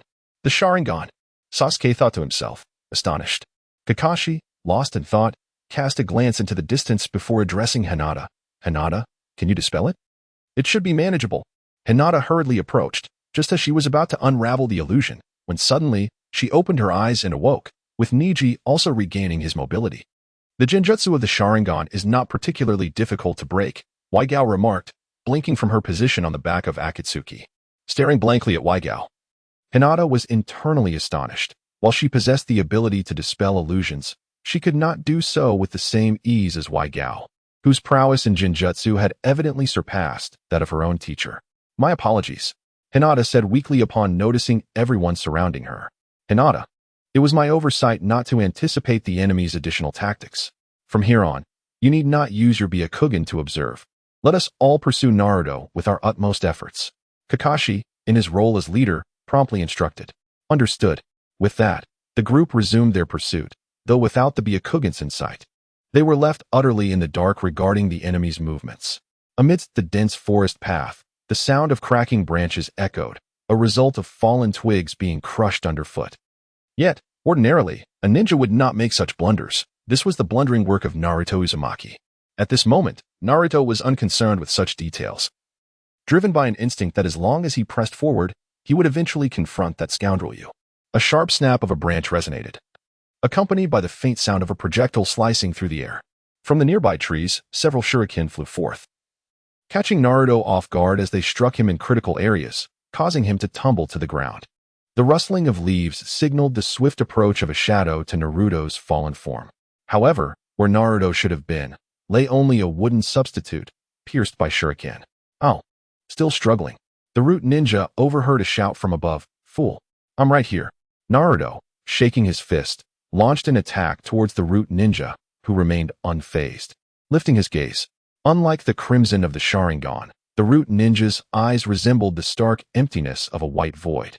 I have seen everything, he declared, as his hands moved like a torrential storm, striking upwards. Boom, boom, boom. Before Naruto could retaliate, he was met with a flurry of blows, sending him crashing into the trees. Just lie down. It will save you some suffering, the root ninja said coldly, retracting his hands, his white void-like eyes fixed on Naruto. To be honest, your fighting style pales in comparison to Niji's. Naruto slowly rose, a mocking smile gracing his face. It seems you still have some fire in you. The root ninja replied, arms spread wide, adopting a stance of gentle fist. After taking so many hits, it does hurt. But I can still gather chakra from my multi-shadow clone jutsu. Steadying himself, Naruto swiftly formed the hand seals, and suddenly, clouds of white smoke erupted, with clones of Naruto emerging to encircle the root ninja. The ninja's body sank slightly as he tensed his muscles, preparing to strike, when a voice interjected, Yin. Don't rush. Let me have a word with him first. In the world of the root, only a select few retain their names, with most adopting code names. And Yin was the designation of this particular Hyuga root ninja. As soon as the words fell, the clones of Naruto surrounding Yin were immediately assaulted, dissipating into wisps of white smoke, revealing the figure of Yuan looming behind Yin. My lord, Yuan, Naruto exclaimed, allow me to experience the might of the strongest ninjutsu, the art of mouth escape. Yuan smiled at the throng of Narutos,